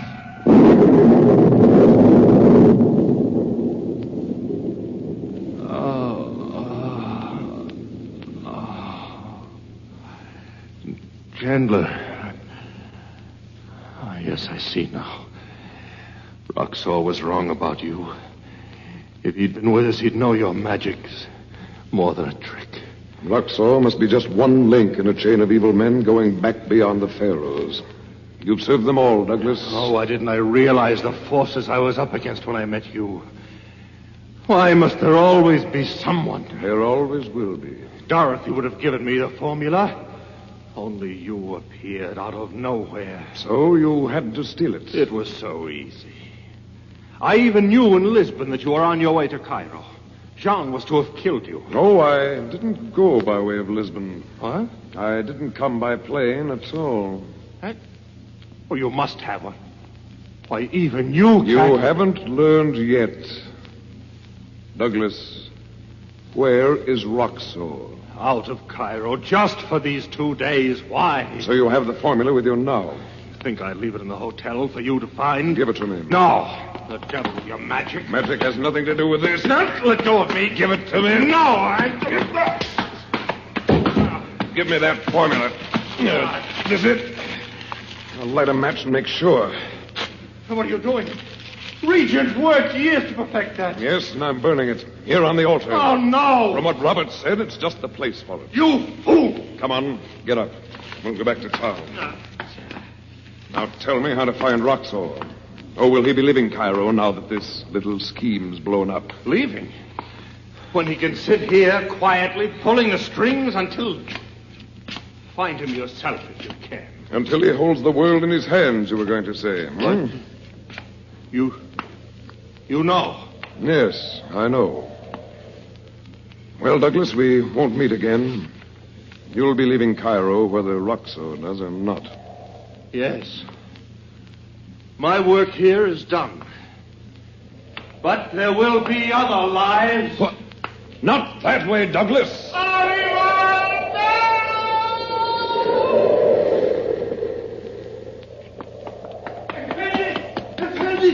Where is he? Where has he gone? Who are you? I am Ali Effendi. I was to wait for him. Where has he gone? Where do the lost ones go? The lost ones. Ahriman has taken him away. Oh, come now. I was joking. He's just... No. You speak truth. Men aren't just snatched away by the Prince of Darkness, Ali. I begged him not to walk down the black steps. I begged him. Well, he came out, didn't he? But then he vanished. You heard his cry. Yes, but I tell you, men don't just disappear into thin air. Or do they?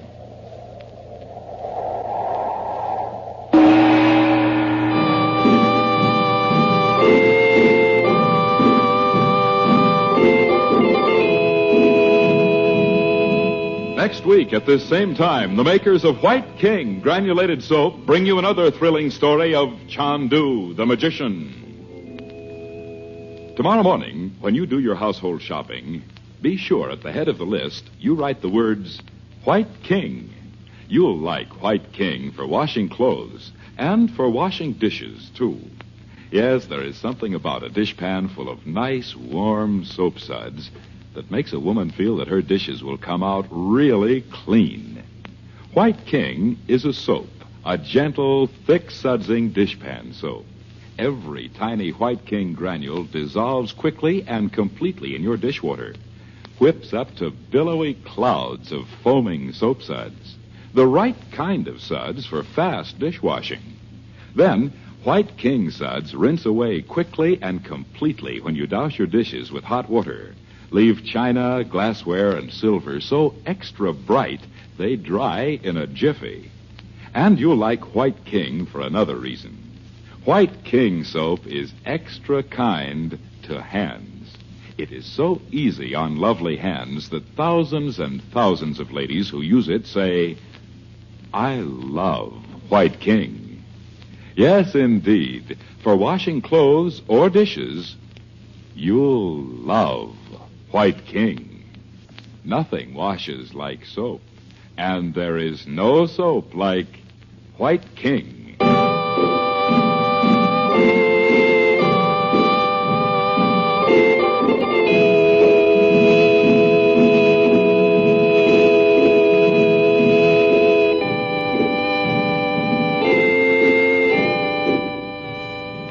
Chandu the Magician is based on the original radio drama created by Harry A. Earnshaw and is written by Vera Oldham.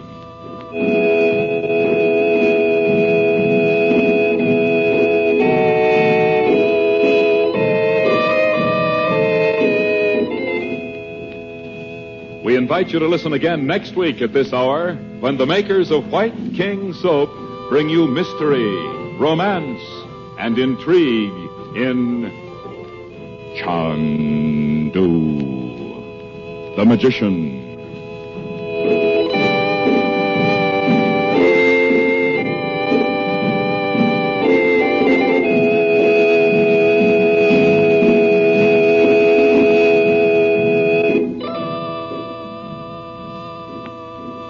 Howard Culver speaking. This is the Mutual Don Lee Broadcasting System.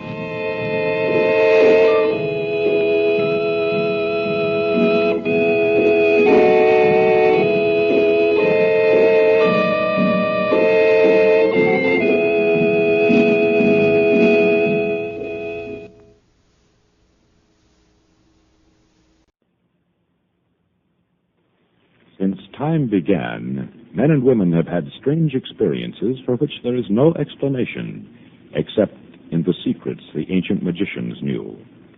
But for centuries, their secrets have been guarded in the hidden places of the Far East. Today, perhaps, Frank Chandler has discovered them, as people say. He is called Chandu the Magician. Can you be sure it isn't true?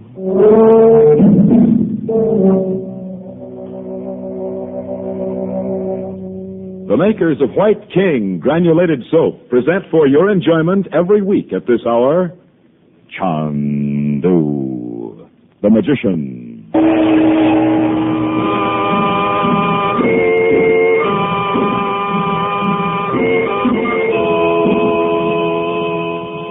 The native quarter of Cairo is a maze of narrow, crooked streets in which, if a stranger is wise, he will mind his own business.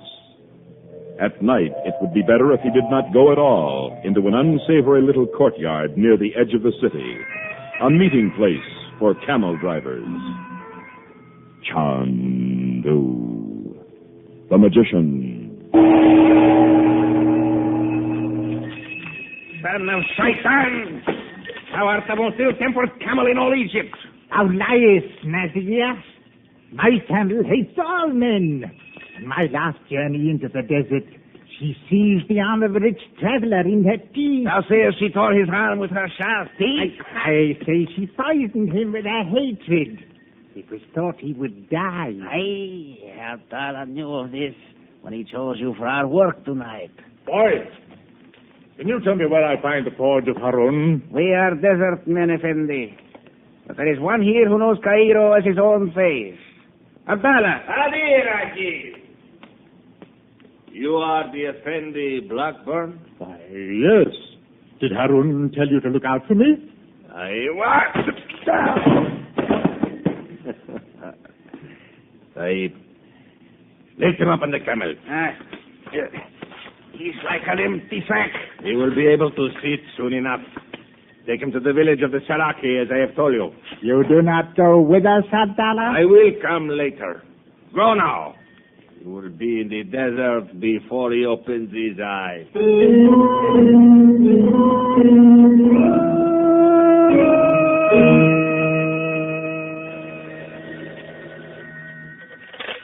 Shepherd's Hotel here.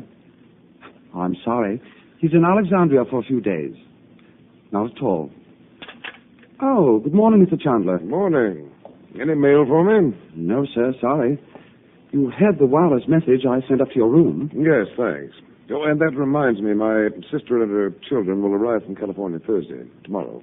Not Friday, as I thought. The suite will be ready, sir. You haven't seen this morning's paper, I suppose? Not yet. What is it? Yes, sir. Disappearance of British official. Mr. Stuart Blackburn of London has now been missing from Cairo for 2 days. I didn't know Mr. Blackburn was in town. He arrived Monday afternoon. He mentioned something about calling you yesterday morning, but by that time... How did he know I was in Cairo? I told him, sir. I remembered your working together during the war. I hope you don't mind. No, of course not. Let me read the rest of this. Supposed to have been on business for the Foreign Office with which he has long been connected. It's believed Mr. Blackburn has fallen into the hands of desert nomads who are holding him for ransom. Shocking, isn't it? It's been several years since those fellows have dared to come into Cairo. Maybe they didn't. Blackburn may have gone into the desert of his own accord. I doubt it, sir. He was asking me for directions to a street in the native quarter on Monday evening. Sharia El Haddadi. The street of the blacksmith. I wonder where the puppy got this information. I'm sure I don't know, Mr. Chandler. I hate to think of Blackburn out there in one of those filthy outlaw villages in the desert. Heaven knows how long. But surely, sir, if they're holding him for ransom... That's just the point. They'll dicker and haggle for months on end. Especially for a man of his importance. Yes, that's true, sir. It couldn't be worse. Well, yes, it could. I don't see how. The whole thing could have been engineered by somebody right here in Cairo.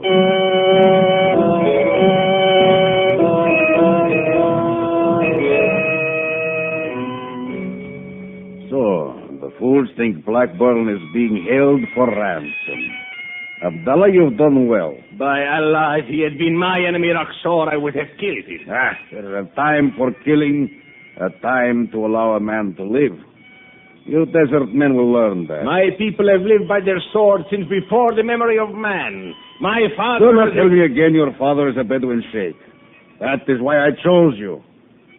When a man is playing for such stakes as you are, he can afford to be patient. Namtar, I wish to return to the desert, Roxor. I cannot breathe in a city. Abdallah, have you forgotten that when my plan has succeeded, you will rule every man within thousands of miles of your father's village? I have not forgotten, Roxor. But I will not... Am I impatient? For 15 years, I have been preparing for the moment when the weaklings, the men of goodwill, must be finished. I shall rule them all. I, Roxor. And yet, I have worked so quietly. They do not even know my name. But if you do not fear this Englishman, Blackburn, why have you sent him into the desert? It's convenient to have him out of the way. Now those fools in London will have something else to think of besides me. You see? No, Roxor, when am I to return to the desert? When I choose to send you. Are you? No. You will go on as you are. You have learned much from the talk in the bazaar. The son of a sheikh, a storyteller in the bazaar. By Allah, I've had enough of it. I will not... Enough! You will go on with it. No, by the beard of the prophet. Then your name will be mentioned to the authorities in connection with Blackburn's disappearance. May Allah change thy face. You would not like to be shut up in a small prison cell. Asha, I would rather be dead. Good. Tomorrow you will be as usual telling your stories in the bazaars and listening. Especially to foreigners. Ah, Ferengi. Report to me here tomorrow at 5 o'clock.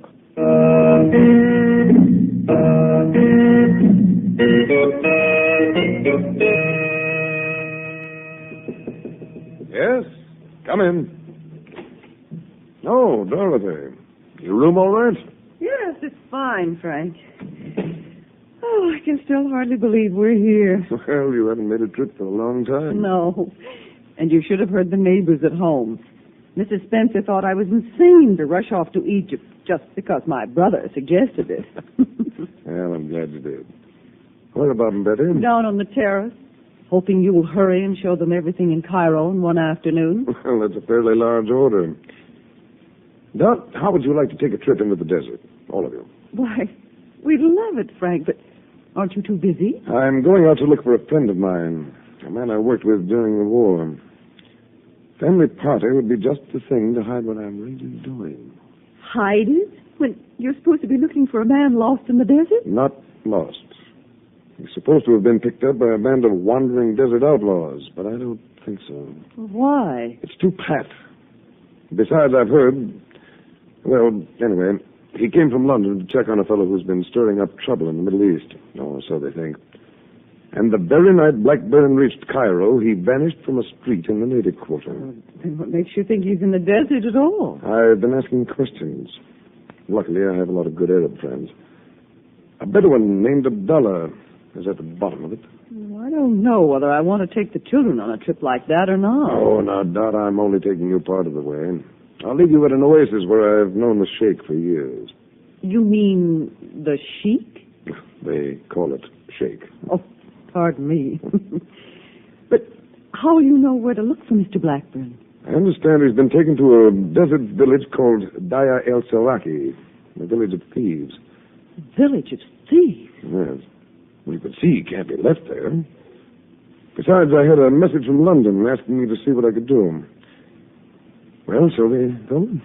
Just like that? No, I mean down to the native quarter. I have to see about camels and guides. You and the kids can look around the bazaars while I'm doing that. Oh, well, I'll get my hat. Why, what's that? It's a crystal ball. Haven't you ever seen one? No. Whose is it? Mine. Yours? You're not serious, Frank. Yes, I am. You mean you can see things in it? Sometimes. If I could just see the man I want to see, I wouldn't need to make a trip to the desert. You, of all people, to go in for crystal gazing. No, it's more than that. Let me show you. No, I don't like that kind of thing. Well, there's nothing supernatural about it. Stand here by the table and look into it with me. No, Frank, I'd rather... Look, Dorothy. What's that sound? Don't be afraid. There it is. Don't you see that? It's like a picture. A room. But... With wall hangings covered with Egyptian symbols, you see? Oh, it's so dim. Somewhere here in the native quarter. And... Yes, there he is. Just as I always see him. There's no one there, Frank. Shadowy figure, sitting at his table. Can't see his face. I can't even tell whether he's wearing Egyptian clothes. Roxor. What are you talking about? That's his name. I don't like this. Stop it, Frank. No, listen. Sometimes I hear his voice. Listen.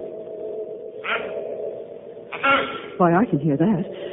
A voice saying Hassan. Abdallah is to be here at 5 o'clock. Bring him to me at once. Abdallah, I knew it. Oh, I won't listen to it. I'm afraid. Frank! of the picture. It's gone. Yes. Because you were afraid. Oh, who wouldn't be? I'm sorry, Dorothy. I shouldn't have insisted on showing it to you. You're unusually sensitive to it. The man we heard talking. Is he the one Mr. Blackburn came here to check up on? Yes. I thought this Abdallah might be working with him. Now I know he is. Dorothy, Roxor's right here in Cairo. And I wouldn't even know him if I saw him. Can't you look around the native quarter until you find someone who knows him? Well, wait till you see it. What? Dozens of crooked streets and little blind alleys. Rooms behind shops where a man could hide for years. Good heavens. You'll see it for yourself, Dot, in a few minutes. Let's get Bob and Betty and go down there.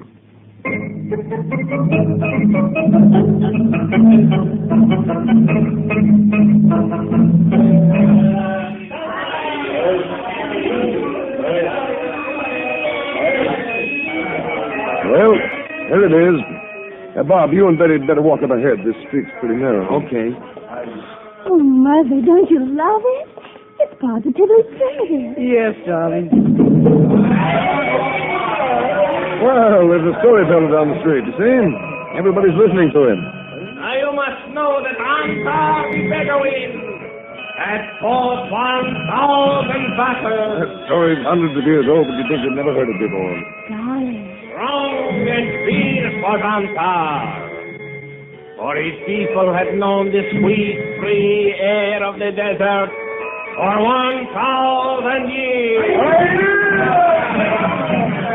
Dot, you won't be afraid of our leaders here, will you? No, now that I've seen what it's like. When the black-hearted Gazim from Damascus rode into the oasis singing of love and death, Ansar sprang to meet him, and their knives flashed in the desert sun, and the palm trees shook with the wild cries of fighting men. And Ansar's knife was red. And Gazim died. Hey, that guy looks like he knew how to handle a knife himself. Oh, Donovan! Mom, Uncle Frank's calling you. What is it, Frank? I forgot to tell you, if you want to buy anything... My story pleased you, Sid? You and me? Oh, yes. It sounded like the desert. Kind of wild and cool. You know the desert, Sid. You have seen it? Not yet.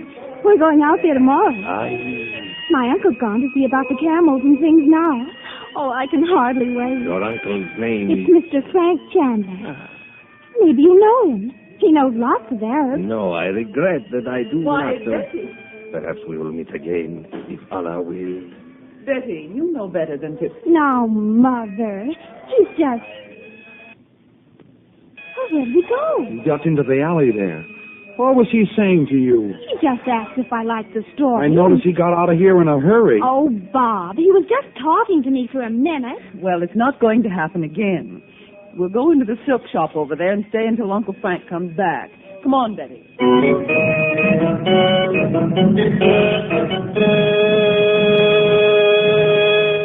You saw Chandler?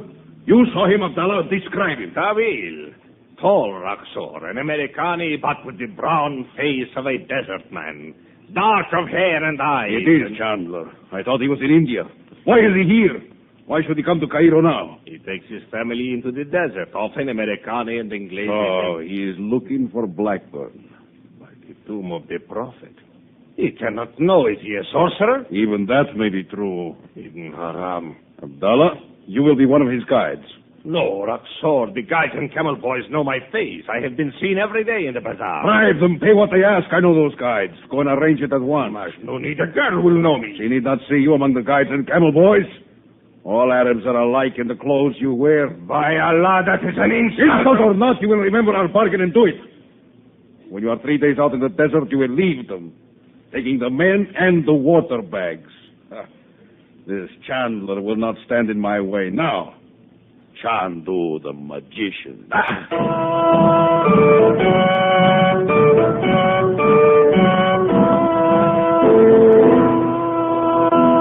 And now, before Chandu leaves to search the menacing Sahara for Stuart Blackburn of the British Foreign Office, we'd like to have a word with you about the wonderful wash day soap we call White King Granulated Soap. There are many magicians in the world, but only one Chandu. There are many soaps on your grocer's shelves, but only one White King. The very next time you do your weekly washing, try White King soap in your washing machine. See how quickly every tiny granule dissolves in your wash water, and how little soap it takes to make mountains of foaming suds.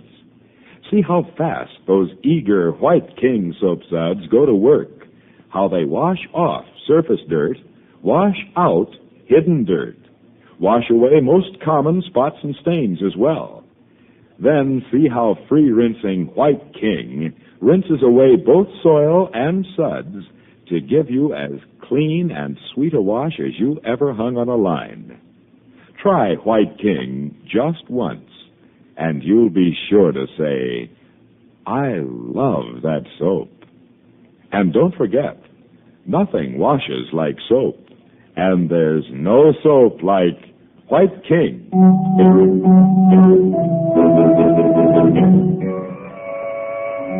The endless, timeless Sahara. 3 long days out of Cairo. Early morning, a cluster of small tents marks an overnight camp. We return you to Chandu, the magician.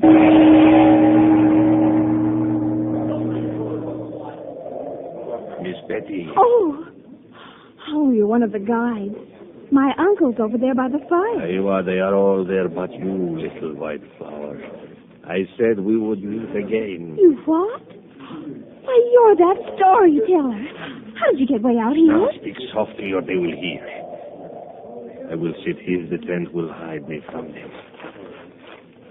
Miss Betty Lou, I am what you call a prince. A prince of the desert. Are you really? What's your name? I am called Abdallah, little white rose. Shall I tell you of my home at the oasis?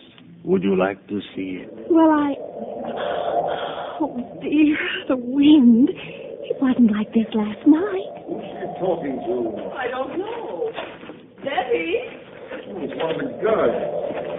What are you doing over here? Mother, don't you know who he is? He's the storyteller from Cairo. What? I thought it was odd you always rode so far ahead of the others. Who are you? I am Abdallah, the Bedouin. So that's it. Uncle Frank, the guys are all riding off. Look, I tried to stop them, but they... Oh, Frank, do something. Your brother can do nothing, Sid. Now soon the sand will cover you all, and you will die here in the desert. Via Manila, Effendi Chandler. What's the matter with him? Never mind that now. There's a sandstorm coming up. Hurry. Come over here where the camels are. Why, no. We crouch down behind the camels and try not to breathe in sand. That's right. Get down. The camels will lie still. How they used to this, Betty. Pull your scarf up around your face. Right. You too, Doc. Oh, it's stifling. I can hardly breathe. Get down, Doc. Close to the camel. Betty, hurry. Get your head down. I'm suffocating. Uncle Frank, where are you? I'm right here. Bob, get down.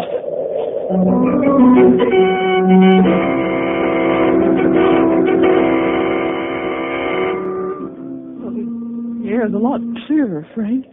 I'm going to stand up. I'm tied up in knots. All right. It's nearly over. Yeah, we're lucky. Lucky? All alone out here? 100 miles from nowhere? I mean that sometimes these sandstorms last for days, Betty. Oh. You all right, Dot? Yes, I guess so. My clothes are so full of sand, every time I move an arm, I kind of grate. I wish I had a drink of water. Well, the water bags must be right here. Why, everything's gone. The tents... No, they must have blown away long ago. Stay there. I'll go up to the top of the dune and see what I can see. Bob, that big sand dune wasn't there before, was it? I hope those darn guides are right under it. What does Uncle Frank think he's going to see from up there? Oh, anything's better than just standing here in this heat, isn't it? Come on! There's a house over here. A house, for Pete's sake? Out here? Walls in the roof, at least. There must be water there somewhere. Come on. Oh, I hope there is. I feel as if I hadn't had a drink for 10 years. If the Effendi had come to this tune, he would have seen us, Abdallah. I would like to see them when they look at the well in that house. There is not water enough to keep one of them alive. You speak truth. These Ferengi are rich, Naji. Aye? They are Americani. In their saddlebags will be many American dollars. Aywa, I will bring them to you, Abdallah. Halan. It is well. Then you will give the signal to my men. The Americani did not see them before the storm. We will ride upon the house like the wind. Aywa, my knife is sharp. Roxor will see how I belong to the desert. And the beautiful girl will see my home at the oasis.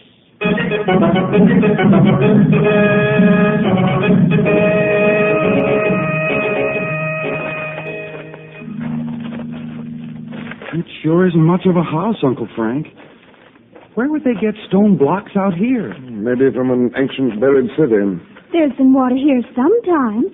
Look at those dried up palm trees. The house must have been built over the well. It's not out here anyway. Well, open the door. Let's get in out of this sun.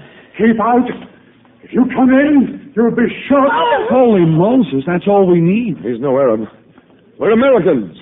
If you can see us, you know we have 2 women with us. We need water. Let us in. Americans. Come in, but there's not enough water. Chandler, where did you come from? Good Lord. Blackbird. Well, I thought those Arabs had come back. I got away from them the night before last and stumbled onto this place. Quick, Blackburn. Haven't they looked for you here? Oh, yes, I hid in the dunes until they went away. I should have known they wouldn't come back. They're terrified of a man they call Abdallah. Yes, they would be. Well, let's get some water. I'll have to go down into the well again. You mean the water's that low? I'll do it. Oh, there are handholds all the way down. I leave my hat down there, and after a few hours, there's about a cupful of water in it. A cupful? Frank, what are we going to do? Chandler, what are you doing out here? Where are your guides? They rode off just before the storm. Now let's see about the water. Now what? Frank, don't open the door. We're riding horses, not camels. I want to see who it is.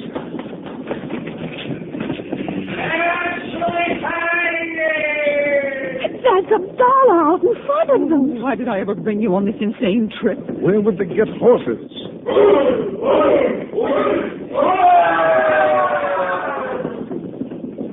I might have known it would end in some such way. This isn't the end, Blackburn. Stop.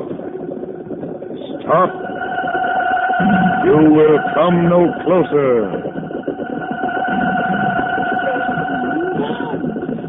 They really are. Stop where you are. You cannot come nearer.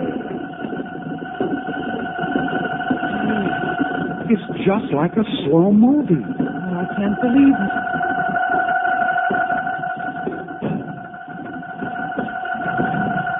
What have you done to them, Chandler? They'll sit there just like that until I tell them to go. Glaring at us like animals in a cage. Abdallah, get off your horse and come here. Get down, I say. That's it. Come over here to me.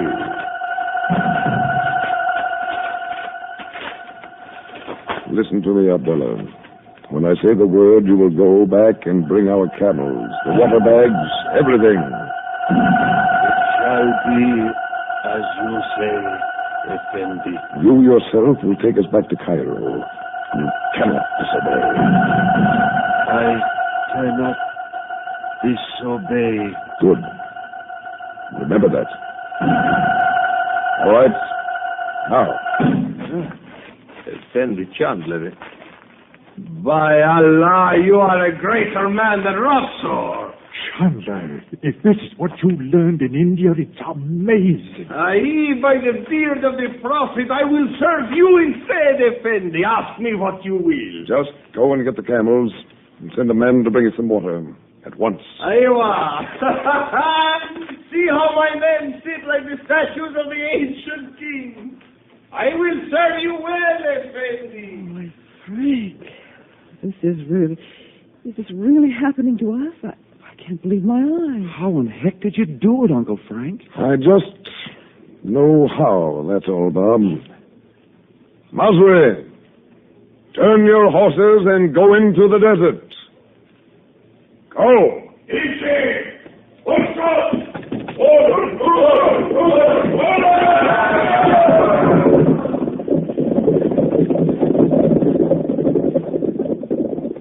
I never saw anything so absolutely spellbinding in my whole life. Chandler, you better take that fellow Abdallah at his word. He can be very useful to us. Not to me. But why? What do you mean? I could never trust him out of my sight. After an experience like this? No. In a few days, he'll begin to wonder if it really happened. People always do. And besides... I don't see how he could. But what else? I might not be able to do that next time. I'm not infallible, you know. And then what?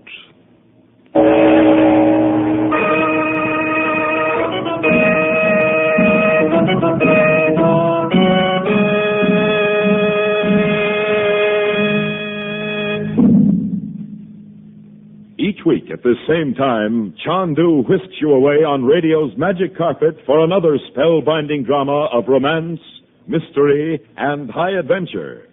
But before we say goodnight, may we remind you that tomorrow is a good day to buy a box of the soap we make, White King Granulated Soap. There is no better soap for any washing machine, new or old, than the first washing machine soap ever made. White King soap was first invented 30 years ago for use in washing machines. Yes, 30 years ago, White King was good. Today, it is better than ever. Try White King soap in your washing machine. And try it for washing dishes, too. You'll love the way those rich, warm White King soap suds wash dishes sparkling clean. And White King suds are gentle suds. So kind. They're so very kind to pretty hands. Yes, for washing clothes or dishes, you'll love White King soap. Start saving those White King box tops right now for the Chandu magic tricks we'll soon be offering you. And remember, nothing washes like soap. And there's no soap like White King.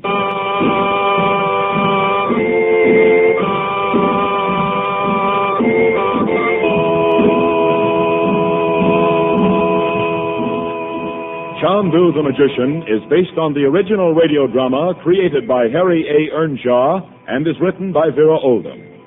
Frank Chandler is played by Tom Collins, Dorothy Regent by Irene Tedrow, Betty by Joy Terry, and Bob by Lee Millar. Louis Van Rooten is Roxor, Larry Dobkin is Abdallah, and Raymond Lawrence was Blackburn. Special musical effects are by Corla Pandit. The program is produced and directed by Cyril Armbruster. We invite you to listen again next week at this hour when the makers of White King Soap bring you mystery, romance, and intrigue in Chandu the Magician. Howard Culver speaking. This is the Mutual Don Lee Broadcasting System.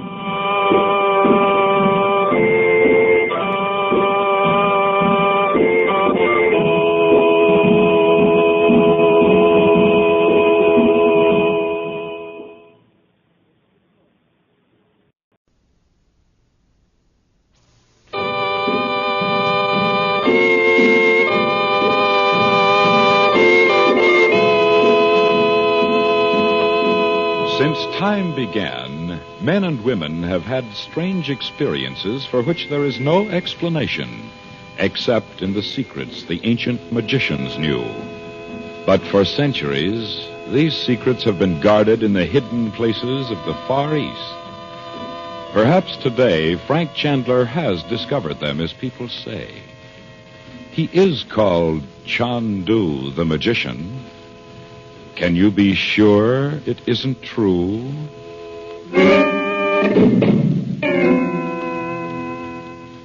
The makers of White King granulated soap present for your enjoyment every Thursday at this hour, Chandu the Magician.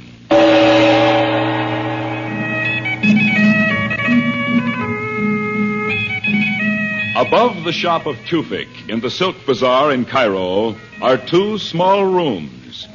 Carved lattices keep out almost all the light and also protect them from curious eyes across the narrow street. Why a foreigner should have rented his rooms, Tufik neither knows nor cares. Questions are not asked in Cairo's native quarter.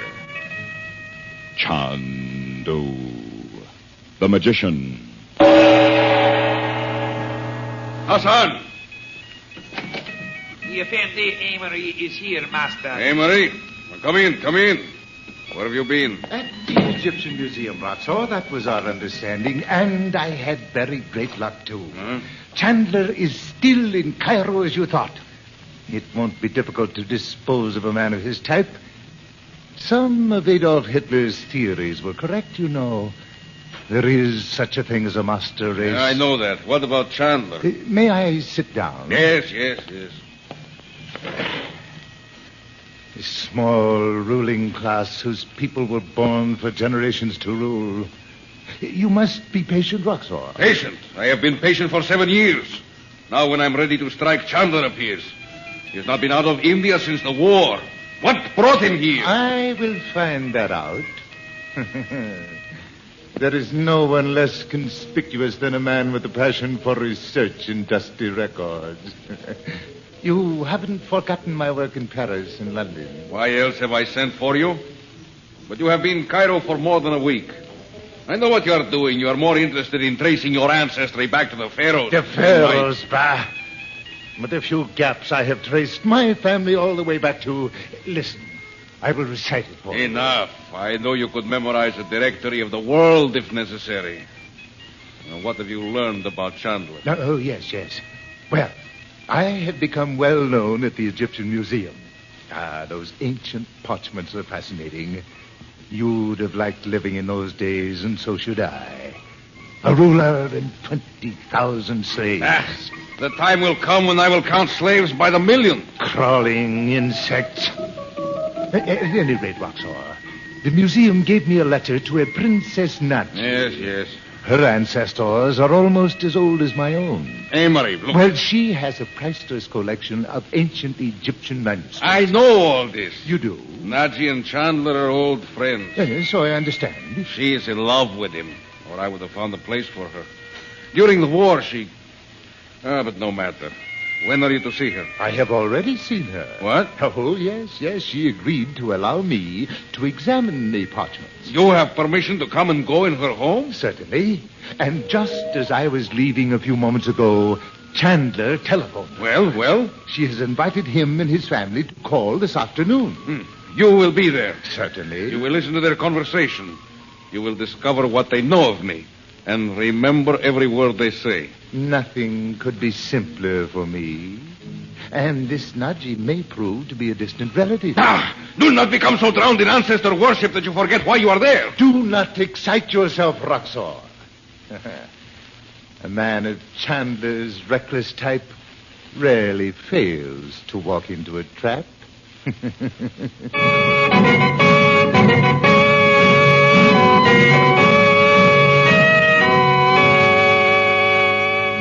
And now, before Chandu the Magician brings you the second act of tonight's story of magic and mystery, may we set the stage for another kind of drama. It is wash day in your home. As the curtain rises, we see a washing machine and a basket full of clothes. There's a villain, a mean old blackguard named Dirt. There's a hero, a shining white knight in armor named White King. And there's plenty of stirring action as those foaming White King soap suds billow and bubble in your churning washer. Swiftly, those energetic White King soap suds wash off the surface dirt, wash out the dirt that has sneaked into hiding between the fibers of your clothes. Then, quick as a flash, free-rinsing White King leaves your clothes, leaves them fresh and clean, as away go both soil and suds down the drain. Finally comes the happy ending, when those fresh, sweet-smelling, white-washed clothes dance in the breeze as they dry on the line. The white clothes so sparkling white, the colored clothes so clear and bright. And once again, White King takes a curtain call to remind you that no washing machine works better than the soap you use. Nothing washes like soap, and there's no soap like White King.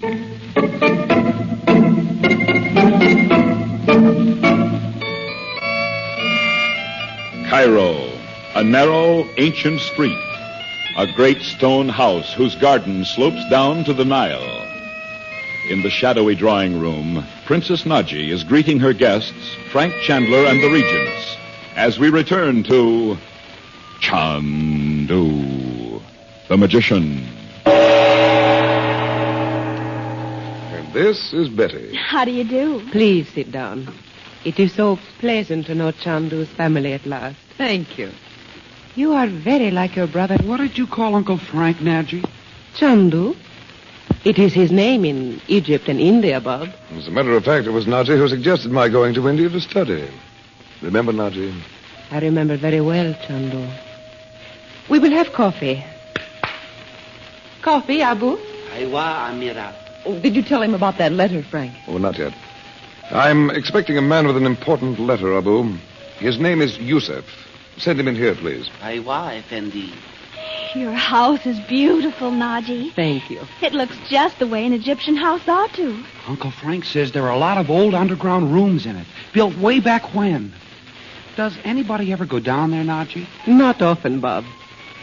As it happens, it was necessary to open one of them only yesterday. Chandu, I was thinking of you then, wishing I could ask your opinion. Well, here I am. Yes. It was meant to be so. When you spoke to me on the telephone, I knew it. You mean something's wrong? It is only a feeling that... Dorothy, you will pardon my speaking of this now. Of course. Thank you. Chandu, a man named Emory has brought me a letter from the museum. A request to allow him to examine the ancient parchments. It must be all right if the museum wouldn't send him here. Yes, but there is something disquieting about him. I do not like him. Well, that's easy. Don't let him come again. But I have no reason. Well, I know how she feels, Frank. She can't just refuse to let him in when she's told him he could come. She certainly can. What are those manuscripts, Naji? What are they about, I mean? Oh, the records of my family, Bob. Thousands of years ago. Thousands? Honestly, Naji? In Egypt, it is not surprising, Betty. If you want my advice, Naji, next time Emory shows up, tell him you've changed your mind. But he's here now. Yes. Where? In the small library. The door at the end of the room? Yes. Well, he's probably heard every word you've said. Oh, no, Dorothy. These old stone walls are much too thick for that. The Egyptian soundproofing. Oh, I am making too much of Mr. Amory. It is like the days of the war when every stranger might be an enemy. Oh, those premonitions of yours turned up spies more than once. Spies? Was that what you were doing here during the war, Uncle Frank? Well, not entirely, Betty. Oh, it reminds me. It's odd Yusuf hasn't brought that letter. I want to talk to you about it, Naji. Surely it need not begin again, Chandu. Cruelty, killing. I hope not. If you don't mind, I'll phone the hotel and see if Yusuf's on his way. Naji, if you and Frank want to talk, we'll go out into the garden. I'd like to see it anyway. Look out, Naji. Mom's a fiend for gardening. She'll go home with her pockets full of specimens. Bob, that's mean. She shall be searched from head to foot. Please take what flowers you like, Dorothy. Oh, thank you. but they look too lovely to be picked. If you open the gate, you will be just at the edge of the Nile. Come on, Bob. Let's do it. It's all right, Nazi. Yusef left the hotel 10 minutes ago. What is this letter, Chandu? The report I asked for from Washington. Top secret. Naji, have you heard of a man named Roxor? Roxor? No, Chandu, who is he? No one seems to know. He set up a whole network of secret agents, though. I've run into 2 of them since I've been in Cairo. Can he be the man we had begun to hear about soon after the German surrender? I'd forgotten him. I wonder if he is. I've heard his voice. I'd know it anywhere. But I've never seen him. I don't understand you. I mean, in the crystal. Well, surely you, of all people... Chandu, you have learned the wisdom of the ancient ones. A little of it, yes.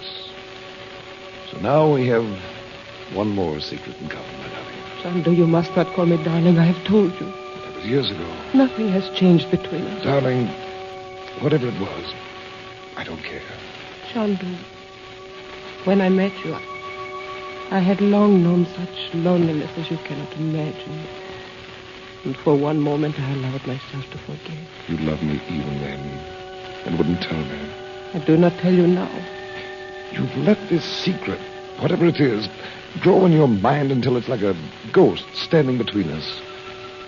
Look at me, Naji. No. No, please. You know you belong to me. I cannot. Say you love me. I must not. Say it, Naji. No, I love you, Chandu, but... Oh, my God. But this must end now. It must never end. Oh, Chandu. Psychic summons. It is a message, Chandu. Let me get the crystal. I'll get it. Surely you don't think it's anything about you and me?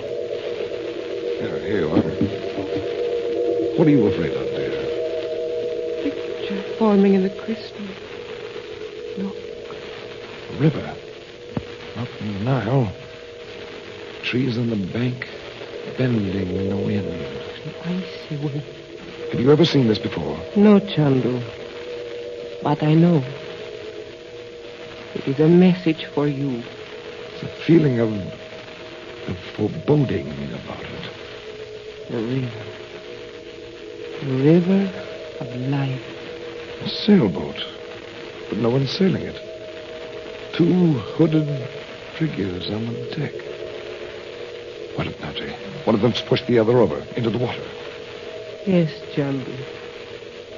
The boat is empty, rocking on the surface of the blue river. But why don't I hear a voice? Or something to tell me what it means? The boat's sinking. It's gone. Gone. As if it had never been. That small boat was your life, Chandu. My life? Who are those people, Naji? Is this the secret you've been keeping so long? No, Chandu. But if I married you, the work of your life would come to nothing. Nonsense. Whatever the explanation was, I don't believe it's that. Your Highness. Oh, I beg your pardon. Oh, Mr. Emory. I'm sorry to interrupt, Your Highness, but I must ask you, can you translate the very early Egyptian hieroglyphics? I've come upon something here that... look at it, No, please. Mr. Emory, I cannot help you. And in the future, I wish... That is too bad. I shall have to consult the experts at the museum. Wait. You're not going to take that parchment, are you? Why, no. It isn't necessary. I have a clear mental photograph of the entire scroll. I shall draw the symbols for them. I hope you won't mind if I come back tomorrow morning, Your Highness. Good day. So that's Emory. I wonder if he did intend to take that parchment. Are you sure he hasn't taken any others? No. I'd like to know if he really is going to the museum. I know how we can find out. Chandu, he did not go into the garden. Bob, come here. What's the matter, Uncle Frank? Hurry. What's the matter? Come to the front door with me. I want you to take a look at a man who just left here. Why, for Pete's sake? I'll tell you. What's happened? Where did Uncle Frank and Bob go? Just to the door, Chandu. Oh. Sure you know him again, Bob? Well, how could I miss? What gives, anyway? He said he was going to the Egyptian Museum. I can't follow him myself. He saw me. But you and Betty can go there. And Najib, is that your car in front of the house with the driver in it? Yes, Chandu. And Zaid will take them. Frank, what on earth is all this? You'll see, Dot. Listen, kids. If you take the car, you'll be there ahead of Amory. Amory? Yes. Now, the first room you'll come to is a great dim gallery filled with stone statues. Yes? Just walk around pretending to look at them. If Amory comes there, it'll be within a few minutes. Watch where he goes and come back and tell me. Naji, will Mr. Amory know your car? Oh, yes, it is possible, Bob. Tell the driver to let you out around the corner from the museum and wait for you. Okay. Don't worry, we'll watch every move he makes. Now then, what is all this about Mr. Amory? Either he's planning to get away with those manuscripts, Dot, one by one, or... Or what? Well, he was talking to Naji, but he never took his eyes off me. As if asking her to help him with the translation was just an excuse. To see you mean? Yes. There was something about that little man. Oh, I suppose you think he's one of those spies you and Naji were talking about. Effendi Chandler. Oh, Abu. Yusuf finally brought the letter, did he? No, Effendi. When I opened the gate for the young Shab and his sister, I saw the Effendi Amory by the door of the mosque. He was opening the door of El Karusa. A car? Did Ben Zaid drive away before Amory did? Haywa. A man spoke to the Effendi Amory, showing him a letter. And I heard him speak your name, Yazidi. What? Did Amory take the letter? It is so. I would have taken it from him, but he was gone before I could walk 2 paces. Oh, Mektub. I should not have allowed him to come into this house. I don't know what he's up to about those manuscripts, but nobody must read that letter. If I miss Bob and Betty, stay here, all of you, until I get back.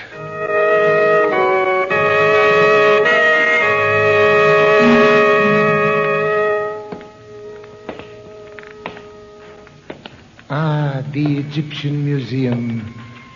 In this half-light, carved stone figures look down from beyond the dawn of history.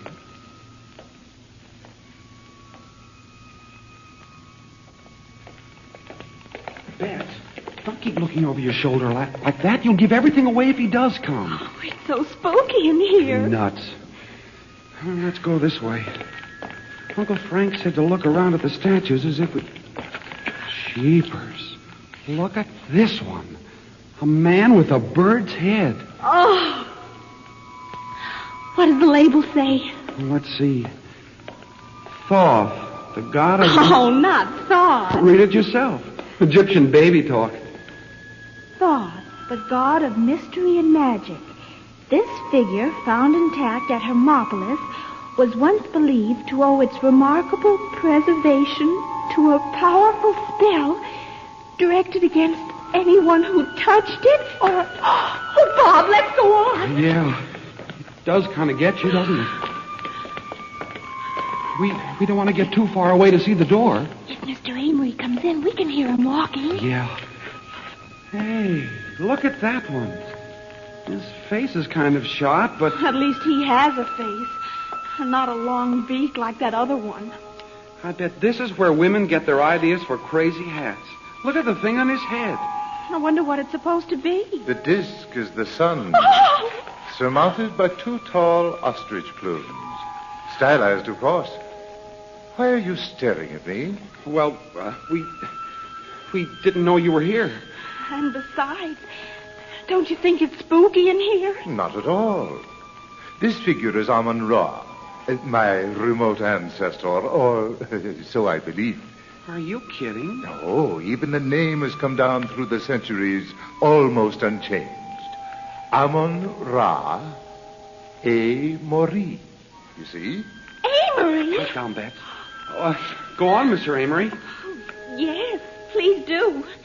It's fascinating. Quite unusual to find young people interested in these things, especially Americans with their crude minds. Would you like to see the face of Amun-Ra as it was originally? How do you mean? Well, I've made an intensive study of it. I'll sketch it for you if I can find... yes. The back of this envelope will do. Come over here where the light is better. Now, the forehead as it is, of course. The nose must have been something like this. Oh, no, I've begun on too large a scale. Now, I'll turn the envelope over and start again. That's better. Hey, wait a minute. That letter's addressed to my uncle. What? You're Frank Chandler's nephew. Where'd you get it? It's been opened, too. Give it here. Now, stop. Huh? Who's that? Over there in the corner. Huh? Where? I don't see anybody. You young idiots. And the world is full of them. Sure put that over. Come on. Okay. Did he lock it? He's a dope if he didn't. Doggone it. There. He went right through here and out the side way. Bob, look. Huh? On the floor behind that chunk of What? stone, there's something burning. One guess what it is. What it was, you mean? Oh, there's the envelope over there. Yeah. He whipped the letter out so it'd burn faster. Well, there's no use sticking around here. Take the envelope, Bob. At least Uncle Frank will know who it was from.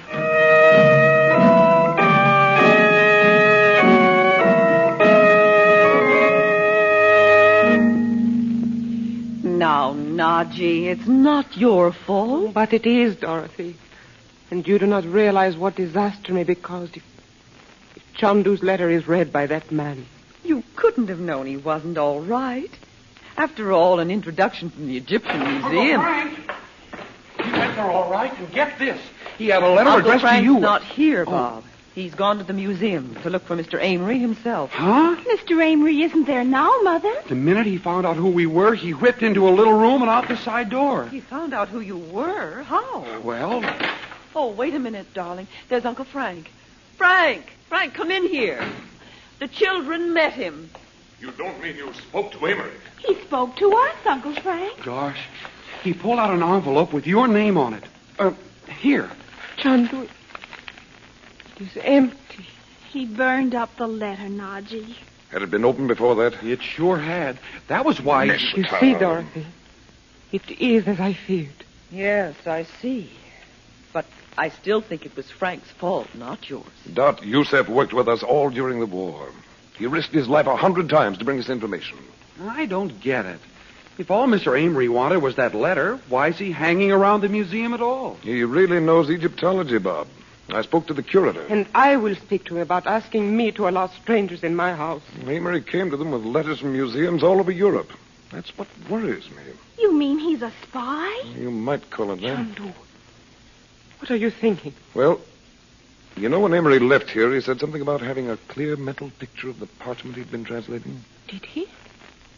Oh, yes. But you do not suggest he could remember each of the characters exactly as they appeared. Well, so they told me at the museum. He's one of those men with a photographic memory. Like the one in the old movie. Imagine a man like that, moving from one country to another with a harmless interest in tracing his ancestry back into ancient history. Or it seems harmless. Thousands of people do it all the time. Of course they do. Remember Grandmother Maynard? Yeah. Well, Amory's got to be kept from telling anyone what was in that letter. You can't, Frank. You don't know where he went. I don't need to know. Chandu, you think he is an agent of the man you called Roxor? That's just what I think, Naji. And before it's too late, I'm going to try to reach him. In my own way.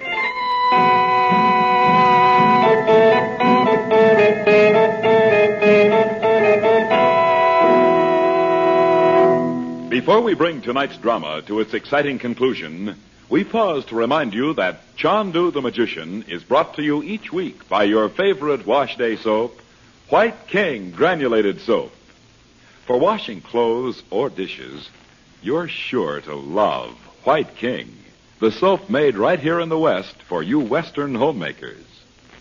In your wash tub or your dish plan, you want plenty of rich, thick, foaming soap suds. And White King is the soap for suds. Every tiny granule dissolves quickly and completely, whips up into mountains of foaming white suds. White King soap suds are gentle suds, safe for your sheerest nylon hosiery and undies, your gayest soap and water fashions, and kind, oh, very kind, to pretty hands. So remember, the magic touch for washing clothes or dishes is White King soap. Start saving those White King box tops for Chandu magic tricks we'll soon be offering you. And don't forget, nothing washes like soap. And there is no soap like White King.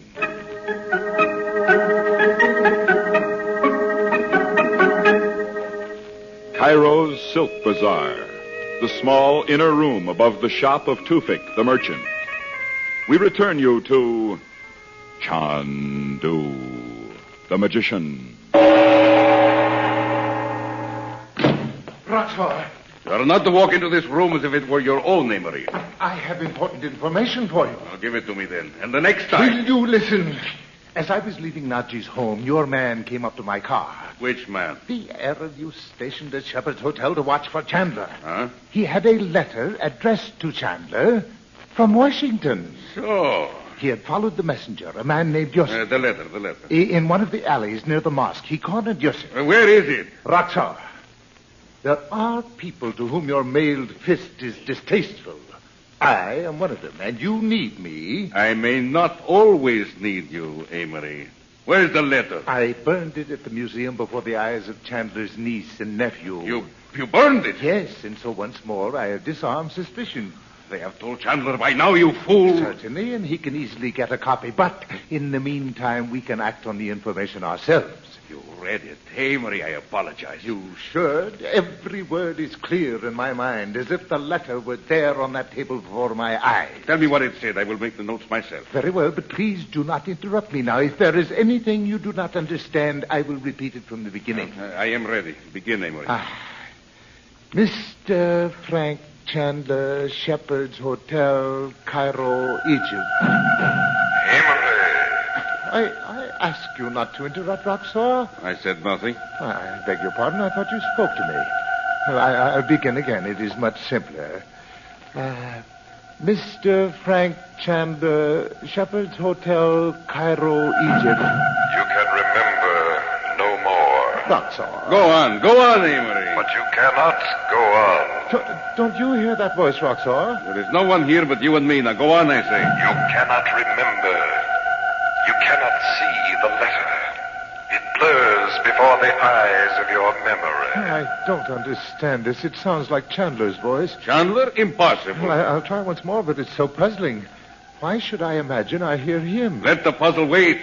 I want to know the contents of that letter. Well, I came here only to tell you. And now you can't. Try, Henry. Try to read the letter in your mind. But if I can't remember, he'll think I'm working with you, that I am a traitor. Who will think this? What do you mean? You are a traitor, Emery. To your country, to all the decent people in the world. It is not treachery to want power. Amory, who do you think you are talking to? To him, to Chandler. Chandler, what devil's work is this? Amory, it is only a trick. Imagination. Now, go on. No. I cannot remember, Roxor. You must remember. Put Chandler out of your mind, you fool. Imbecile. Emery, you have forgotten the letter as if it had never been written. You'll be no good to Roxor now. Never again. Never.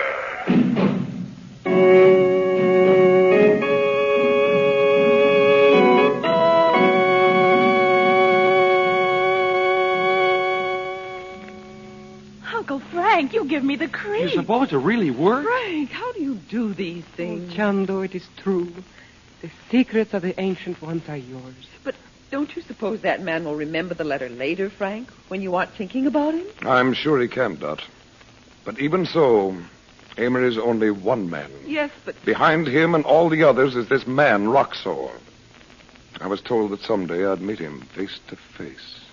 Surely you do not fear him, Chandu. No. I only hope when the day comes, I'll know how to destroy him. For good.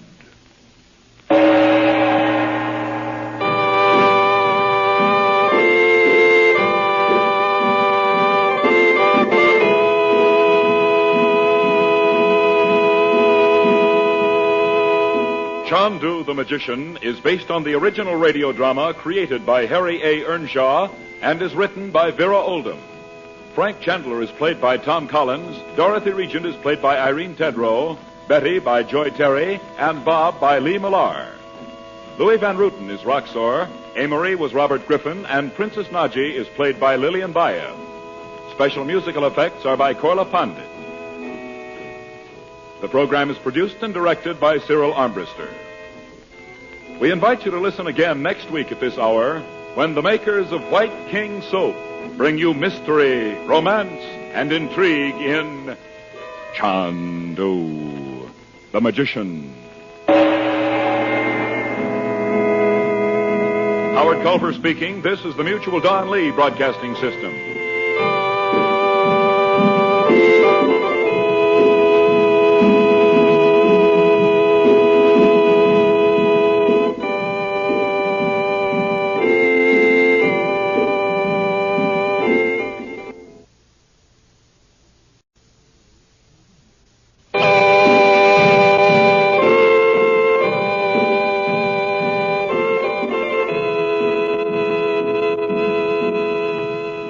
Since time began, men and women have had strange experiences for which there is no explanation, except in the secrets the ancient magicians knew.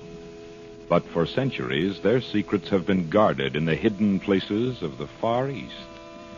Today, perhaps, Frank Chandler has discovered them, as people say. He is called Chandu the Magician. Can you be sure it isn't true?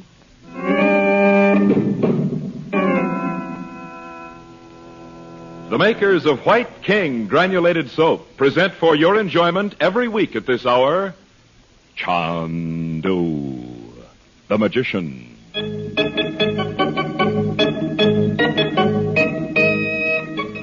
Istanbul, the vast old oriental city whose ancient streets line the inlet called the Golden Horn. The courtyard of the Mosque of Ayub.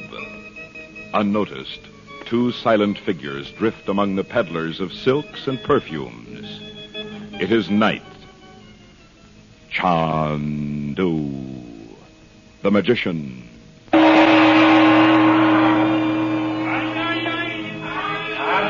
Effendi, you know he is in the mosque. Why should the great Hakim come into these quarters? He is here, Rashid.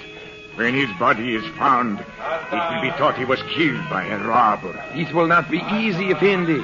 It would be better to wait for the feast day. Wait until he has told Frank Chandler what he knows of us. Already Chandler is in Cairo. Aye. What does he do? His government has sent him, or the secret committee of 10 has sent him to destroy the Brotherhood. If he comes to Istanbul... Effendi, the door. The Hakim. I see him. Follow him into the street. Afterward, I will reach you at a place you know. Aywa. Do not be late, or I will have left for Cairo.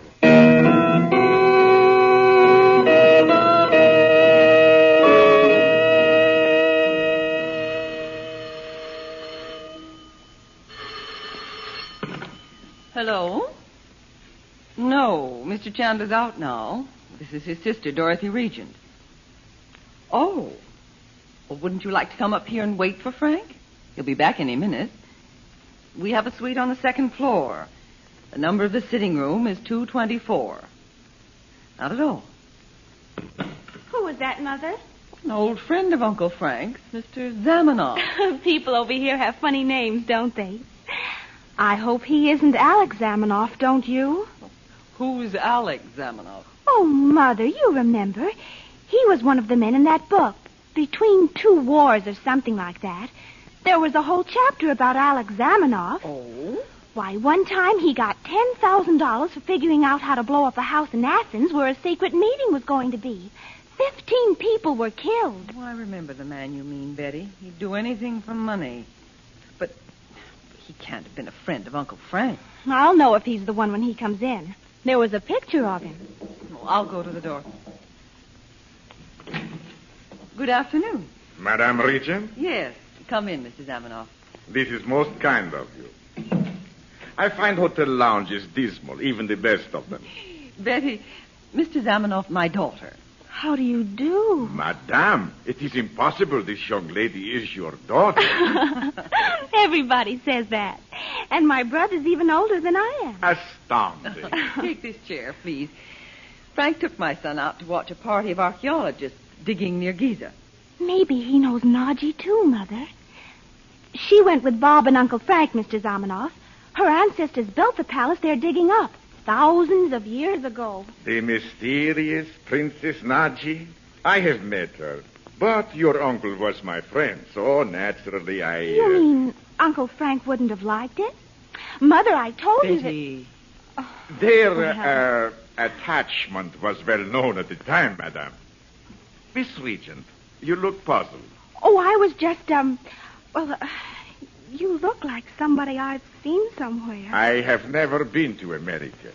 Have you been long in this part of the world? No, we just came over because Uncle Frank was here. Alex! Frank, how are you? Mother, it is the same man. Well, where did you come from? From Istanbul. As soon as I heard you were in Cairo, I dropped in on you. Your sister was good enough to invite me up here. Oh, I'm very glad to see you. You know, Dot, Alex worked for us all during the war. He had a genius for getting information no one else could. I see. Your brother does me too much honor. Frank, where's Bob? We're down on the terrace. Betty, I'm to tell you he's ordered you a lemon squash. He just wants to tell me about those old ruins. No use wasting a lemon squash, though. Excuse me, Mother. Yes, darling. Oh, wait, I'll go with you. Uncle Frank and Mr. Zamanoff will want to fight the war all over again. Why don't you join us after a while? Thank you, Madame. We will, Dot. Well, tell me what you've been up to, Alex. I might ask the same question of you. How is your charming princess? Naji, she's very well. What have you been doing? My life is very dull now. Your idea of dullness isn't everybody's. Frank, you read of the recent assassination in Istanbul? Alex, you weren't mixed up in that? No. Unfortunately, the authorities believe for a time that I was. However, one expects that. What are you doing in Cairo? Nothing at the moment. I thought you might give me something to do. Look here. You used to know everything that went on in the Middle East. Have you any idea who planned that assassination? An idea only, Frank. Could it have been the outfit that calls itself El Yamindam? You've certainly heard of them. Or who has not? The Brotherhood of the Blood Oath. Oh, it is possible, but I understood the assassin came to Istanbul from Paris. That's true. The Brotherhood's expanded into Western Europe. And that's bad news. I do not know. Do you know who's at the head of it? No. But why are you interested? I thought you had become too much involved with magic, sorcery, whatever you studied in India to... Frank, is it true you have become known as Chandu, the magician? Yes, but I never discuss it, Alex. As you like. I would like to have the power to conjure up what I wished. I would fill my pockets with gold once more. You needing money? I'll soon believe it at Fort Knox. Unfortunately, every drachma I own is in a certain country, which refuses to allow me to take it over the border. So even you slip up sometimes. Yes, it was a mistake. Frank, could you let me have a few wonderful American dollars? I will repay you when... As my nephew says, that will be the day. You refuse? Well, not at all. I'll write you a check. In 5 years, I can take it off my income tax. You do not believe me. In confidence, I will tell you this. Tonight, I have an engagement of the greatest importance. You will be repaid, Frank. It is a promise. Well, good luck, Alex.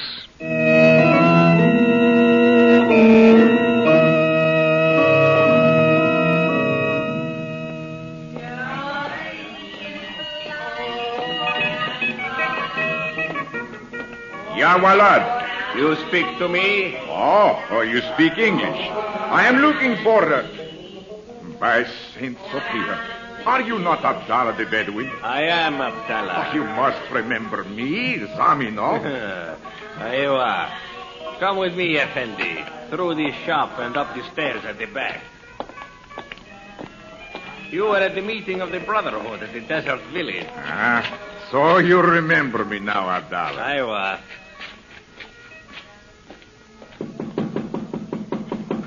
It is Abdallah the Bedouin with the Effendi Zamenhof. Tafadal. Aha. I have heard how well these rooms were chosen. Excellent. Is there a room where we can speak privately? Aywa, the inner room.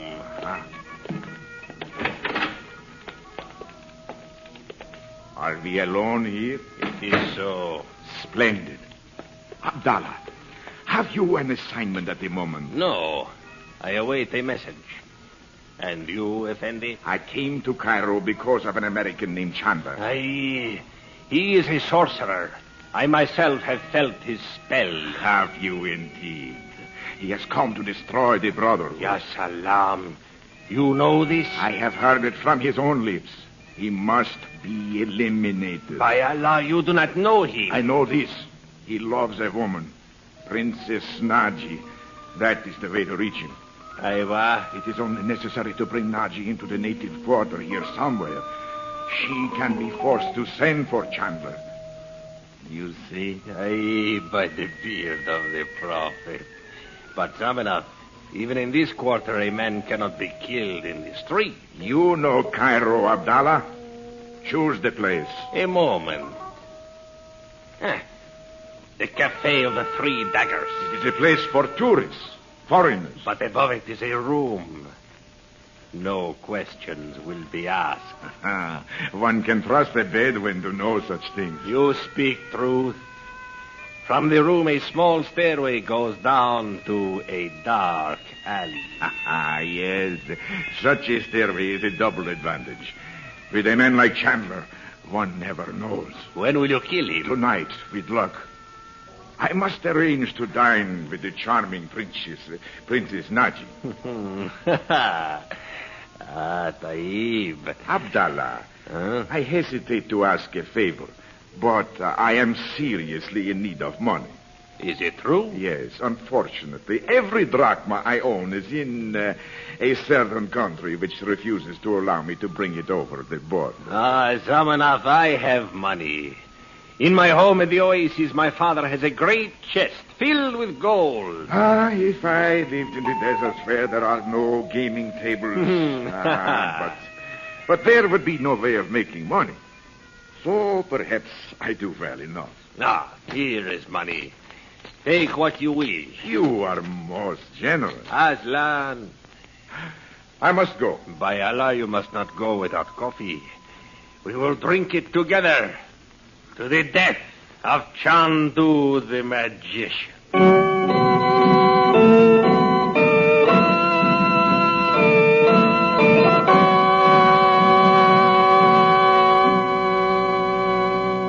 And now, before Chandu the magician brings you the second act of tonight's story of magic and mystery, may we set the stage for another kind of drama.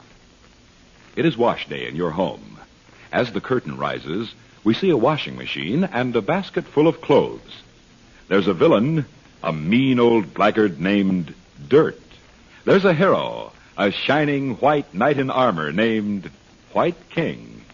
And there's plenty of stirring action as those foaming White King soap suds billow and bubble in your churning washer. Swiftly, those energetic White King soap suds wash off the surface dirt, wash out the dirt that has sneaked into hiding between the fibers of your clothes. Then, quick as a flash, free-rinsing White King leaves your clothes, leaves them fresh and clean, as away go both soil and suds down the drain. Finally, comes the happy ending when those fresh, sweet-smelling White King washed clothes dance in the breeze as they dry on the line. The white clothes so sparkling white, the colored clothes so clear and bright. And once again, White King takes a curtain call to remind you that no washing machine works better than the soap you use. Nothing washes like soap, and there's no soap like White King.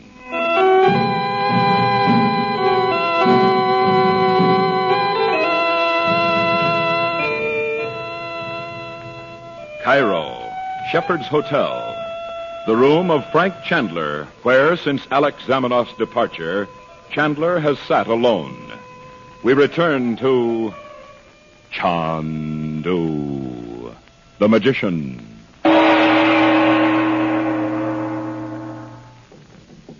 Frank, Come in, Dot. I thought you and Mr. Zamenoff... Oh, has he gone? Yes. I thought he might tell me something, but he didn't seem to know. Well, what was it? I want to know who's the head of the Yum and Dam everybody's talking about. Oh, that dreadful Brotherhood of the Blood Oath. Somebody must know. I was just going to look into the crystal and Frank, see if... Don't you suppose what you see in that crystal ball could be, well, your imagination? Well, Dot, certainly not. You looked into it with me the other day. You saw just what I did. Or thought I saw it. Well, it sounds as if you thought I'd hypnotized you. Well? Do you think I spent years in India studying hypnotism? Well, if it isn't that, I can't understand it at all. Of course you can't, Dot. Besides, I'm sure you'd have studied tightrope walking if Naji suggested it. Why have you never told me about her? There was never anything to tell, I'm sorry to say. Oh, I'm sorry, too. I like her very much. I know what you're doing, Dot. You're trying to keep me from racking my brain over that Brotherhood. Well, it's not doing any good, Frank. You said so yourself. I have to keep trying. My one advantage so far is what I learned in India. And I'm going to try again right now. Do you mind if I stay? Well, no. Sit here. I'll put the crystal on the table. By the power of the 3 times 3, I will look into the secret room of El Yamindam at this moment. That uncanny sound. There it is. It is the room we saw the other day. Like a picture in the crystal. The wall hangings covered with Egyptian figures. Candles on the table. Why, Frank. Yes, I see him, Dot. It is Mr. Zamenoff, isn't it? Oh, yes. And the other one, the Arab. Don't you remember him? Oh, he looks like the man who tried to lose us in the desert. Abdallah, the Bedouin. He's a member of El Yamandam, I'd swear to that. But you... Sorry, Frank, the only word I can think of is hypnotized him to make him bring us back. He said that in the future he'd work for you. I told you then, Dot, that in a few days he'd begin to believe it had never happened. Your friend, Alex Zamenoff. This is an occasion for drinking wine, not coffee, Abdallah. Listen, Dot. You Muslims miss half of life. It is the will of the Prophet. There is a double meaning in that, my friend. What we do tonight for the Brotherhood is the will of the Prophet also. So, he's a member of the Brotherhood. Alex is up to his old tricks. Frank, you knew he was like that. Of course. But you let him work for you. Dot, in wartime, you can't pick and choose. You get information where you can. Well, now look what's happened. Well, at least I know what he's doing. And if you can lead me to the head of that Brotherhood, the money I gave him is well spent.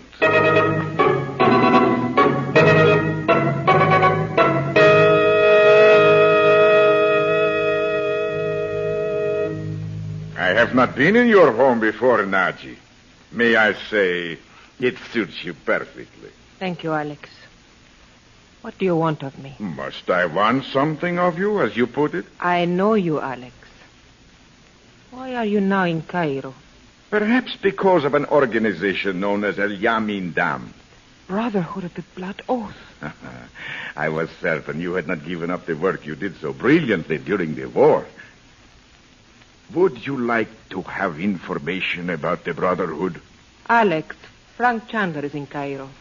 If you have information about these men, give it to him, not to me. Naji, there is more risk than I care to undertake. What do you mean? The Brotherhood in Cairo is operating from rooms in the native quarter. In them, the leader sits like a spider, quietly weaving his web. Already, Europe is caught in it. From there... Alex, tell me plainly what you want of me. Ah, yes. As you know, It is difficult to direct a man to a particular house in that maze of crooked streets. And if I appeared there openly with Frank... No. I value my life. Chandu is known to them, then. Yes, indeed. And their agents are always among the crowd. Alex, what can I do? Nothing would be thought of our dining together in a nearby cafe. I could point out the house to you. You could tell Frank and... Very well. I will do it. Excellent. What is the cafe? The Cafe of the Three Daggers. You know it? I have never been inside, but it is a good choice. It will be filled with tourists. That is true. If it is convenient, then, I will call for you this evening at 8 o'clock.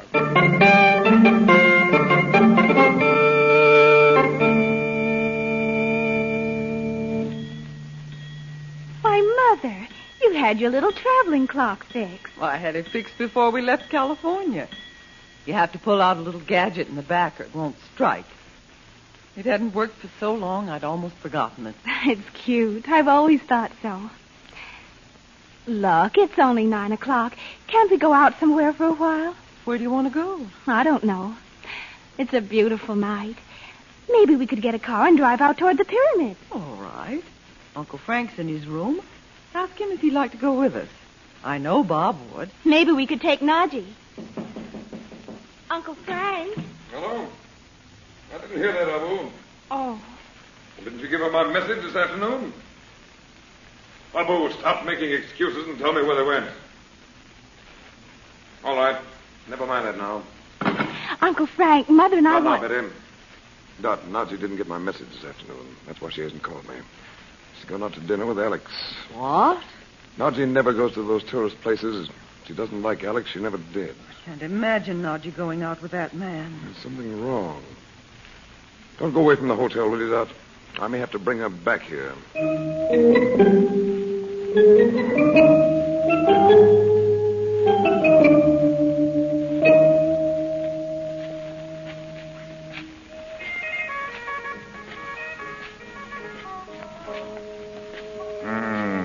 If the Brotherhood knew they could be spied upon from a room above the cafe. Go in, Najee.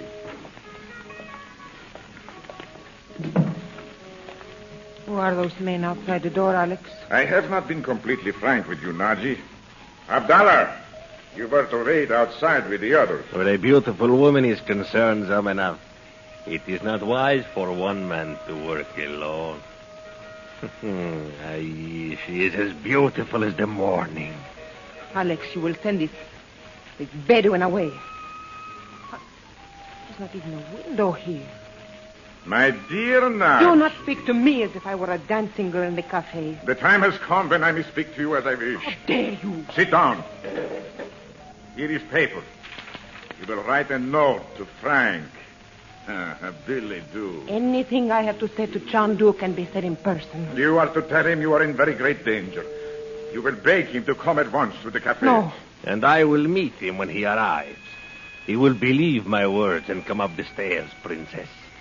In the desert, I swore to serve him well. You waste your words, both of you. I will write nothing. Listen to me, Najee. We have spent years bringing together men who know that without power there is nothing. Greedy men, exhausted men, defeated men. Now they wait only for the word. Do you believe Frank can stand in our way? Alex, you are as wicked as Satan. I will do nothing to bring Chandu here. He will blame himself for your death. My death? Najee, behind that curtain is a stairway. It goes down to a dark alley. And who will notice a woman carried through it to the Nile? Alex, you are Chandu's friend. Write the note. Something is burning. I smell the smoke. Huh? She speaks truth. The fire must be in the street. It is not here. Look, Samana, in the corner. Smoke. And there it is pouring in like water from everywhere. The cafe downstairs. No, Alex. The smoke is nowhere but here. Frank, this is an unexpected pleasure. I dropped in to take Najee home. Come on. The room will be full of smoke in a minute. Chandu, You created it. I thought Alex would like to see a demonstration of what he calls sorcery, since he was so interested. Come along, Nadji. No. Hassan! Mustafa! Here! Kill them! Kill them both! Nadji, get down the stairs. Chandler, kill him, I tell you. Nadji, get out! Why, you... I will stand with you, Chandu. Dollar, you! I have sworn to serve him. Hassan, son of a criminal. I will kill him myself. Chandu, behind you. No, by Allah, son enough. You die. Son of Shaitan. Where is he? Quick, Nadji, down the stairs to the alley. Abdallah, stop me. Leave him to burn, Chandu. The smoke is not all your magic. What's that? The candles. The house is burning, Chandu. Chandu.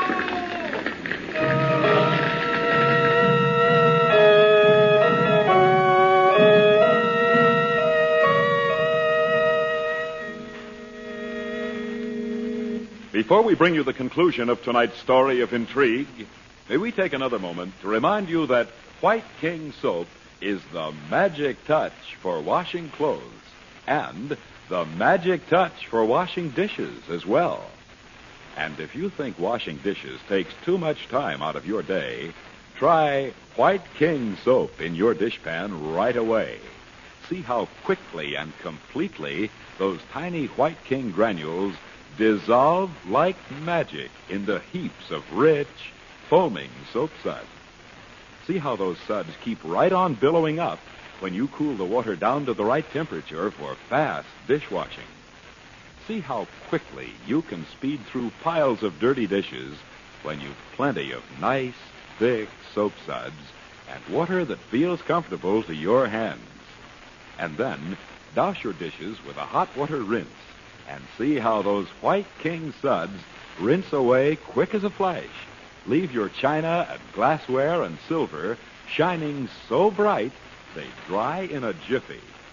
So save time every busy day by washing dishes the speedy White King way.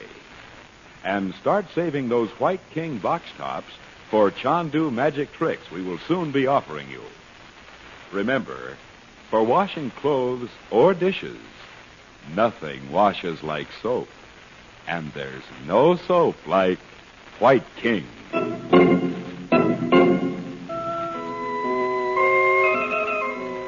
Shepherd's Hotel in Cairo, the sitting room of the Regent Suite. We return for the final act of tonight's story. Chandu, the magician.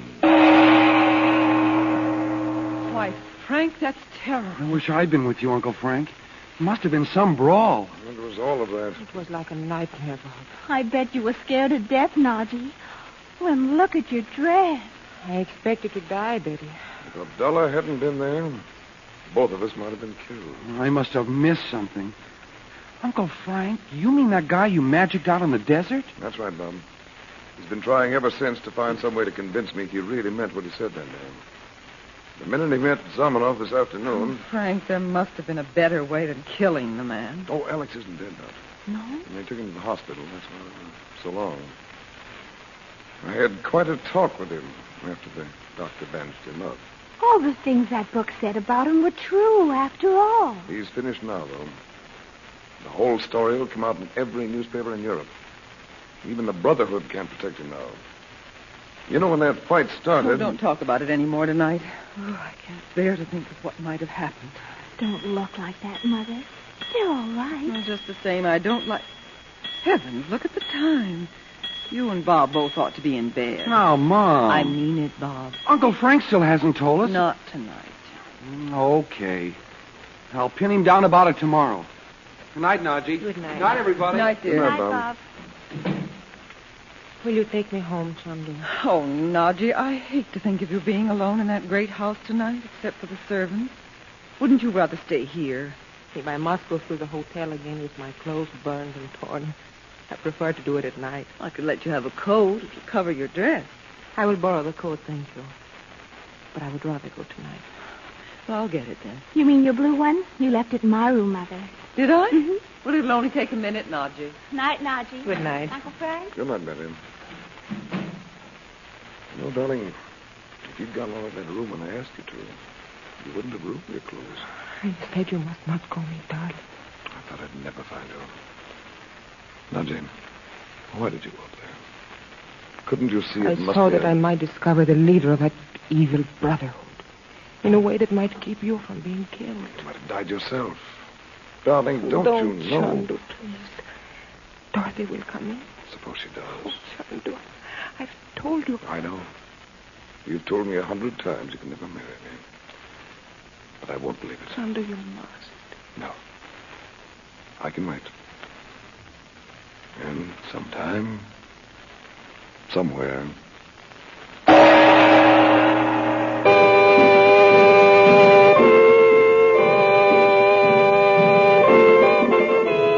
Chandu the Magician is based on the original radio drama created by Harry A. Earnshaw and is written by Vera Oldham.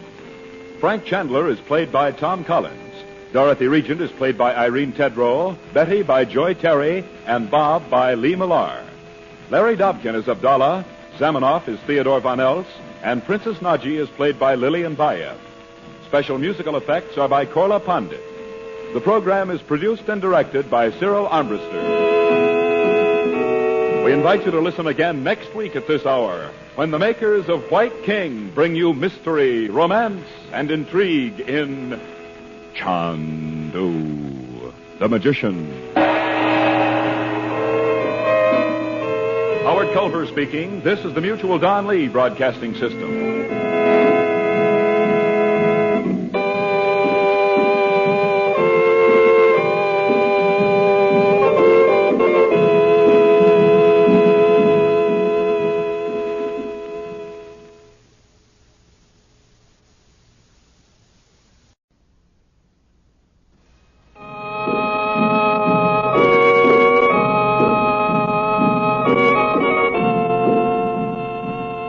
Since time began, men and women have had strange experiences for which there is no explanation, except in the secrets the ancient magicians knew. But for centuries, their secrets have been guarded in the hidden places of the Far East. Perhaps today, Frank Chandler has discovered them, as people say. He is called Chandu the Magician. Can you be sure it isn't true? The makers of White King granulated soap present for your enjoyment every week at this hour, Chandu the Magician.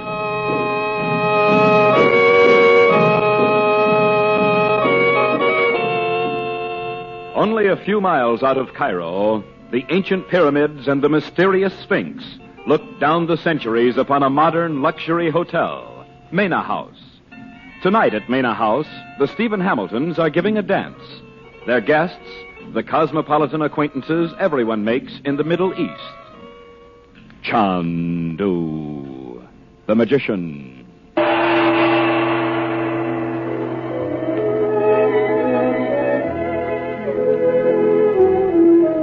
You dance like an angel, Sonia. As always. If you enjoy dancing with me so much, you might have called for me earlier, Dimitri. Chandler is here, ma chère. Do not concern yourself. Who is that woman with him? Oh, I should have known you had seen him. The lady is his sister, Madame Regent. Ah. I told you they had accepted the invitation, all of them. Her son and daughter also? Yes, indeed. So we begin, n'est-ce pas? I am ready, Dimitri. Well, we dance in their direction.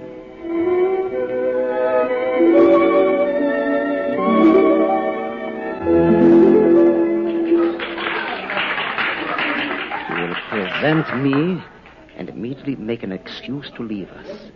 I will meet you later in the garden. Very well. I warn you, Sonia, Chandler has lost none of his competence. His government regards him as the most skillful agent living. Even the British think he is. Dimitri, listen to me. Frank! Frank Chandler. Sonia. Now I believe it is true that sooner or later the whole world comes to Cairo. It's been years. You cannot be more astonished than I. Dorothy, this is Sonia Rudislav. My sister, Dorothy Regent. How do you do? How do you do? And her daughter, Betty. How do you do? Her son, Bob. Miss How Radislav. do you do? And may I present His Highness Prince Dimitri? How do you do, sir? Your Highness. Are you the one who's running those excavations now? In the desert near Giza? Yes, I am in charge, since Monsieur Duval suddenly became ill. Yes, I saw in the paper that he'd been taken back to France. Uncle Frank and I were out there one day last week. Please, come again, whenever you wish. Thanks. Mom, don't you want to sit down? There's some chairs over here. Well, I am so afraid I cannot join you. See, I have just on my dress. I must find a maid to mend it, or I shall have to go home. Oh, that's too bad. It looks as if you'd caught your heel in it, Miss Radislav. Yes, I think I did. Frank, you and I must have a long talk soon. But now, if you will all excuse me. Oh, isn't she gorgeous? Uncle Frank, did you know her when you were in Cairo before? No, Betty, I met her in London before the war. Oh, well, Mademoiselle, would you care to dance? oh, yes, I'd love to. You must tell me all about your delightful California. How did you know we come from California? Frank, I hate to have that man dance with Betty. Why don't? Well, there's something about him. I don't know. I wonder what he's a prince of. The old Russian regime. Connie Hamilton said. The family escaped to Warsaw after the revolution. Well, Mrs. Warren was talking to me about him a few minutes ago. She said she was going home. She's honestly afraid to be in the same room with Dimitri. I'm a little surprised he'd come. He must know almost everybody in Cairo reads the Paris newspapers. Did you hear about the girl who went to a dance with him in Paris and died mysteriously the next day? Yes, Dot. And about the boy whose horse threw him and killed him while he was riding with Dimitri in the Bois. And what about that Polish friend of his? Oh, Frank, I hate to have that man anywhere near Betty. Well, we won't have to see him again after tonight. Oh, we certainly won't. What? Where are they? I don't see them now. Oh, there. Just going out into the garden. We'll walk over that way. Bob's certainly enjoying himself. I knew he would once he got here. We can go out this way. Why, they're not out here. They can't be very far away. They just... Listen. It can't be that sound you call the psychic summons. Not here. It is, though. Come over here, Dot. Farther from the hotel. I am listening, my teacher. What do you mean? Shh. Listen. Well, I don't hear it now, Frank. No. Can it be because I'm with you? It has nothing to do with you. Oh, there. Gone. Tell me what you meant when you said you were listening. I meant that my teacher in India, the yogi I studied with, is trying to speak to me. From India? Yes. There's a strong influence working against it. I am listening, my teacher. Mademoiselle, that is very amusing. It's no use now, Dot. Betty. Oh, is that you, Mr. Chandler? And Madame Regent. Surely you're not concerned about my showing your daughter this garden. Mother, we've only been out here a minute. As I know, dear. We came to get you. We're going now. Oh, let's not. I'm having such fun. If you would like to leave Miss Regent in my care. Well, thank you, but she'd better come with us. We'll say good night to the Hamiltons, Betty. Good night, Your Highness. Good night, Madame. I'm enchanted to have met you. All of you. Well, Dimitri? It is not necessary for you to spy on me, Sonia. You have forced them to leave before I could exchange one word with Frank. How could I know the girl is watched so closely? Frank suspects you already. He cannot.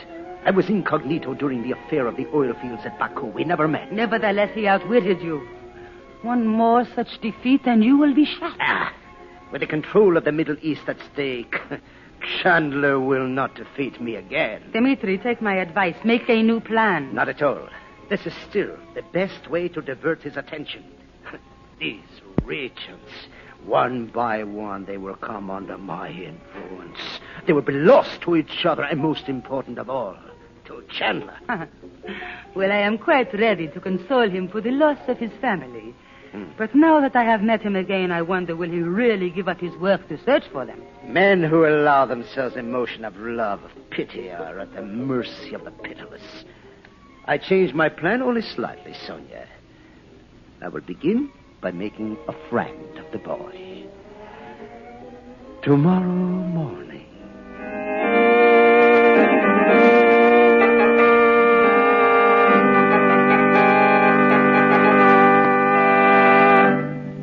Before we raise the curtain on the second act in tonight's story, may I have a word with you about the host who welcomes you to these weekly dramas of magic and mystery, White King Soap.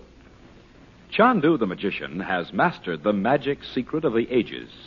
The makers of White King have mastered the modern science of soap making. For 89 years, this pioneer soap company has been making soap here in the West. And when homemakers discarded their scrub boards and copper boilers in favor of washing machines more than 3 decades ago, White King was the first to invent a granulated soap for washing machine use. Today, the makers of White King soap are proud to say there is no better soap for any washing machine, new or old, than the first washing machine soap ever made. White King granulated soap has always been a good soap. Today, rich, sudsing, fast-washing, free-rinsing White King is better than ever. Yes, for washing clothes or dishes, you'll love White King soap. Remember, nothing washes like soap, and there is no soap like White King.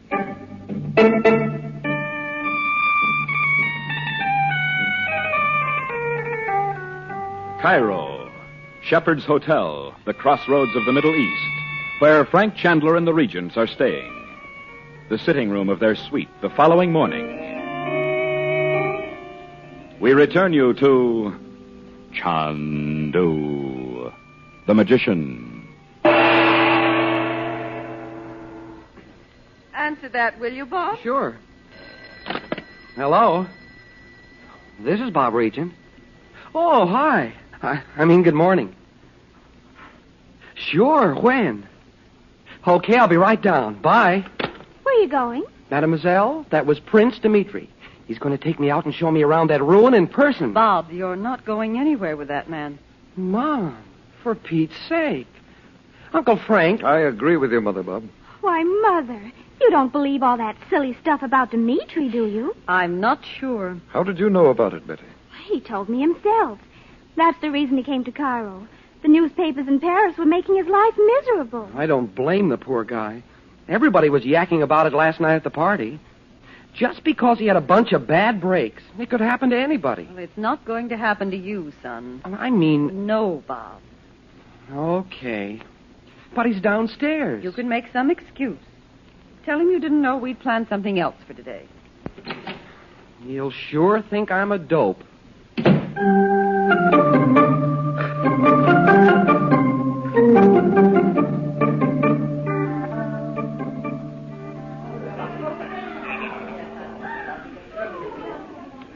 I just came down to tell you I can't go, Dimitri. I'm sorry. Oh, I understand, Bob. I have a word to say to you, though. Let us walk into the garden for a moment. What's the matter? It's for your ears alone.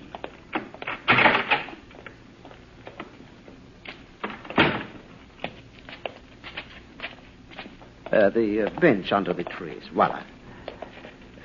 This is between you and me, n'est-ce pas? Okay. What is it? Your mother is frightened by those absurd stories about me? My friends who have mysteriously died? Well, yes, she is. Ah, oui. And your uncle, does he think I am responsible for those deaths? I don't know. He is said to have become, how do you say, a magician, a sorcerer. He's been studying in India ever since the war. But sorcerers went out of date in the Middle Ages, didn't they? Well, I have heard strange tales of modern sorcery. What's that sound? You hear it? Sure. What do you suppose it is? Only my friends are able to hear it. Well, that's funny. Not at all. Bob, is it not time for you to break away from apron strings? I don't know what you mean. It is no doubt at her brother's suggestion your mother treats you like a child. Mom's all right. And I've always thought my uncle was okay. But now, you are not so certain. I don't know. There's something funny about you. You know that? You need not look up at the windows. If your mother is spying, she cannot possibly hear what you say. Oh, she wouldn't do that. Or would she? Do you still insist you cannot go out to the desert ruin with me this morning? I don't think I'd better. Perhaps not this time. Maybe if you talk to my uncle. Oh, I shall. And to your delightful mother as well. Well, come on up now, why don't you? That would not be wise. But remember what I say, Bob. Whenever you hear the sound you hear now, I will be with you wherever you are. Don't get it. You will come to understand. There are more types of sorcery than one, my young friend. I will call upon your mother this afternoon. Holy Moses. My regards to your uncle.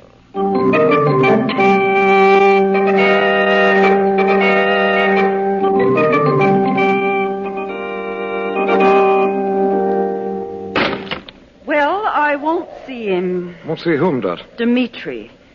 As soon as I answered the phone, he said he was doing himself the honor of calling. And before I could say a word, he'd hung up. Ooh, that wind. Dot, I wish you would see Dimitri. I want to know what he's up to. Oh, I'm afraid of him, Frank. There's something about him that freezes your blood. Oh, good heavens. It's just the window. I'll fasten it.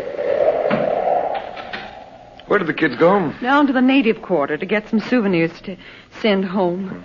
Now listen, Dot. Dimitri will be here in a minute, and I wish that... I'm not going to see him. I won't let you alone with him. I'll go into my room and leave the door open. Why should he come to see me? That's just what I want to know. It's odd he singled us out. First Betty, and then Bob, now you. I'm beginning to think I know... Oh, there he is. Will you do it, Dot? Well, all right, if you insist. Go in your room. I'll let him in. Good afternoon, Your Highness. Madame. Take this chair. Merci. You are nervous because of the wind, Madame Regent? No. My family went down to the native quarter an hour or so ago, and they haven't come back. Well, do not be alarmed. These windstorms are over as suddenly as they begin. I hope so. So, you are alone. I am fortunate. Mm-hmm. My brother says you hope to unearth a very old palace out in the desert. Yes. It is fascinating to uncover rooms which have held their secrets for so many thousands of years. I suppose so. Madame, are you to be in Cairo long? Why, I don't know. But you will be free to amuse yourself while you are here? Well, I'm planning a few things. I haven't even been to the Egyptian Museum yet. Well, will you not give me the pleasure of showing you Cairo? I'm sorry, Surely your brother could not object. Well, it's not that... And I understand you are a widow. So, Madame, do you hear a peculiar sound like distant music?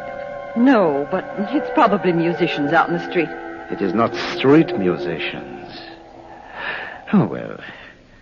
As I was saying, you are much too charming to shut yourself up in the hotel. I could... No. Madame. I'm sorry. I'm not making any engagements.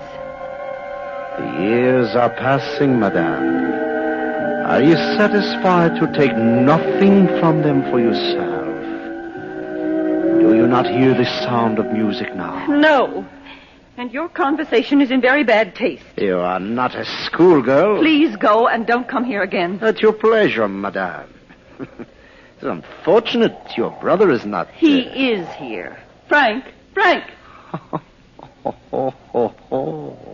So that is the reason you did not dare to listen. Good afternoon, Mr. Chandler. My sister asked you to go. Ah, yes. The watchdog brother. And keep away from Bob and Betty. Is that clear? Ah, yes. Of course. Good afternoon.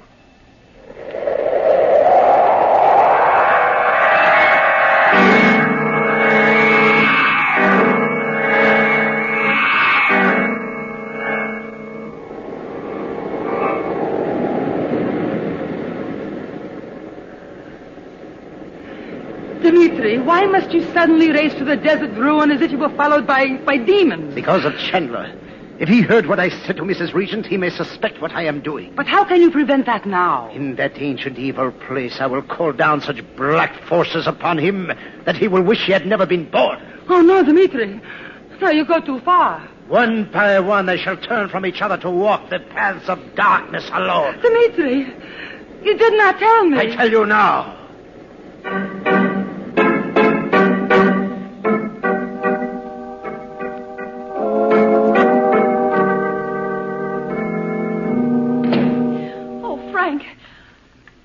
It was the children. What did you find out about Dimitri? For one thing, the Egyptian government's about to revoke its permission to excavate those ruins. The man I talked to scared to death of Dimitri. What did I tell you? He finally admitted it was because Dimitri's a student of black magic. Oh, what nonsense. There's no such thing as black magic. That's where you're wrong, Dot. There are still a few people who keep those terrible secrets alive. You mean deadly curses and the worship of evil? That's right. Dimitri is said to have been a pupil of a renegade Russian monk. Frank, where are you going? I'm just getting the crystal, Dot. Maybe you'd rather not see this. I certainly do want to see it. I'll sit here, then. I'm sure now it was Dimitri who kept me from hearing the Yogi's voice last night. By the power of the 3 times 3, I will look upon the face of Dimitri at this moment. Why, there he is, standing in the shadows. He's out there in that desert ruin. There's a weird green light coming from somewhere.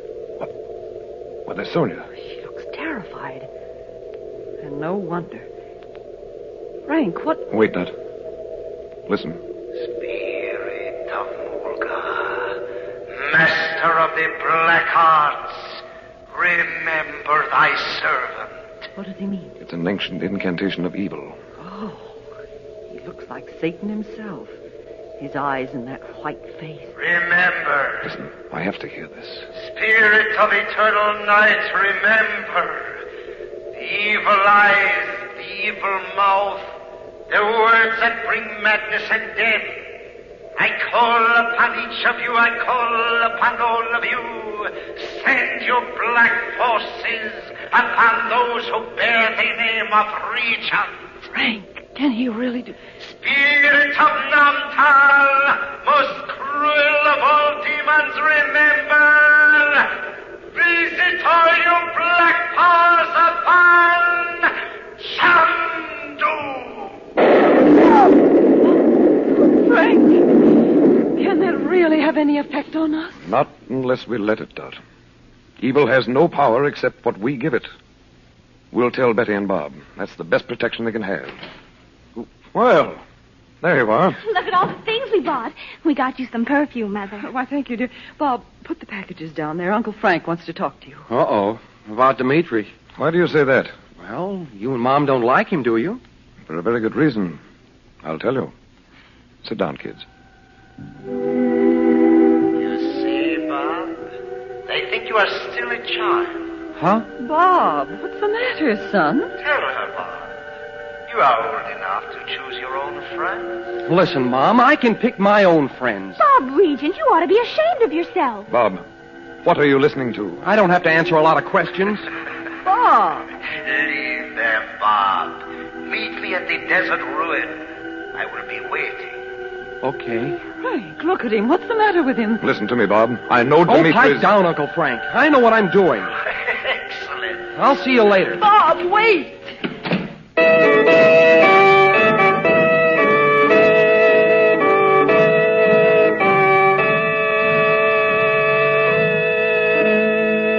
Before we bring the conclusion of tonight's story of the sinister Prince Dimitri, may we take another moment to remind you that White King soap is the magic touch for washing clothes and the magic touch for washing dishes as well.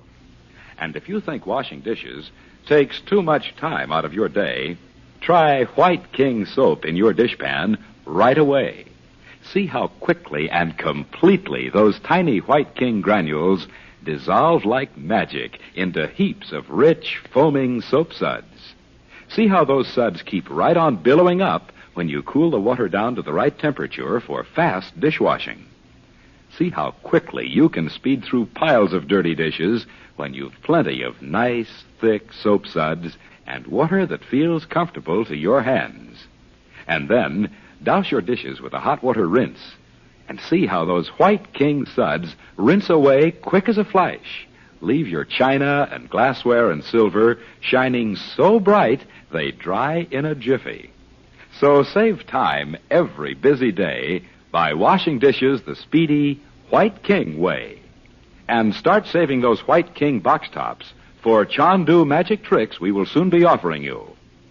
Remember, for washing clothes or dishes, nothing washes like soap. And there's no soap like White King.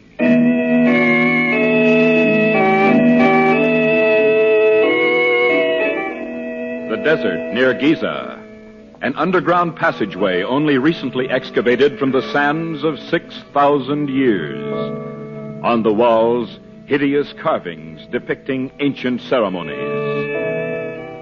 We return you to Chandu, the magician.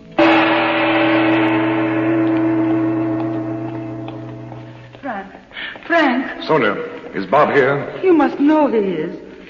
Why have you brought your sister and Betty to this place? Because we were afraid to stay at the hotel alone. Where is Bob? There. You see the green light under the door? Lord. Bob! Yeah? Do something, Frank. What's that little image in his hand? An image of Satan. While he holds it, he is beyond your reach. Chandu, the magician. Take it away from him. He must give it up himself. But he will never give it up. And you have brought them all to me. Dimitri, what have you done to my son? What you see, madame. You will release my nephew from this evil spell. It is come, then. Once again, as I have seen it often. Good against evil. You shall see which is stronger. We shall indeed. We from the river of the dead, remember!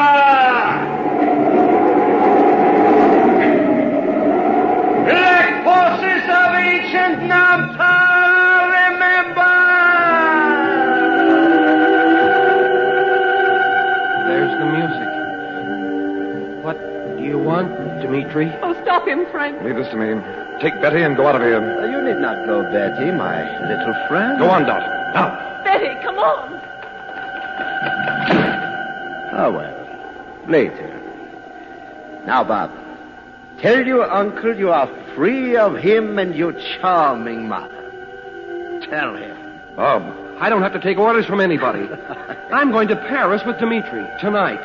Drop that image of evil. You stay away from me. I hope I never see you again.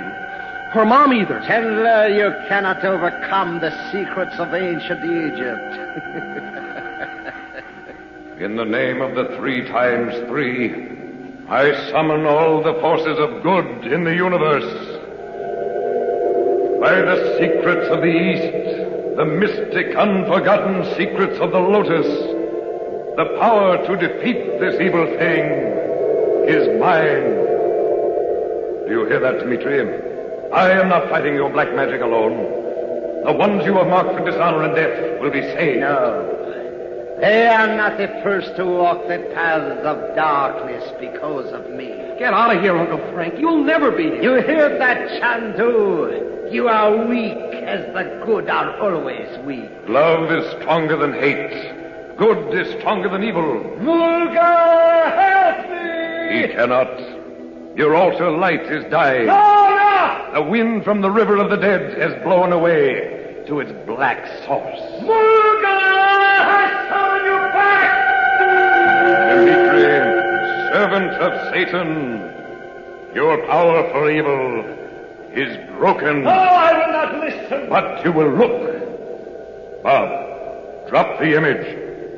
Drop it. No, you will not. Drop it. No! Bob, you are free. Uncle Frank, am I glad to see you. You got here just in time. There will be another day. For you, Dimitri? Oh, no.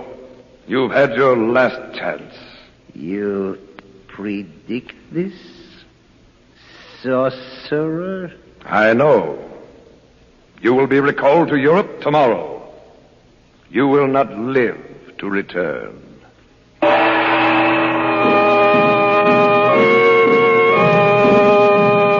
Chandu the Magician is based on the original radio drama created by Harry A. Earnshaw and is written by Vera Oldham. Frank Chandler is played by Tom Collins, Dorothy Regent is played by Irene Tedrow, Betty by Joy Terry, and Bob by Lee Millar. Lou Krugman is Dimitri, and Sonia is played by Irene Winston. Special musical effects are by Korla Pandit. The program is produced and directed by Cyril Armbruster. We invite you to listen again next week at this hour when the makers of White King bring you mystery, romance, and intrigue in Chandu the Magician. Howard Culver speaking. This is the Mutual Don Lee Broadcasting System.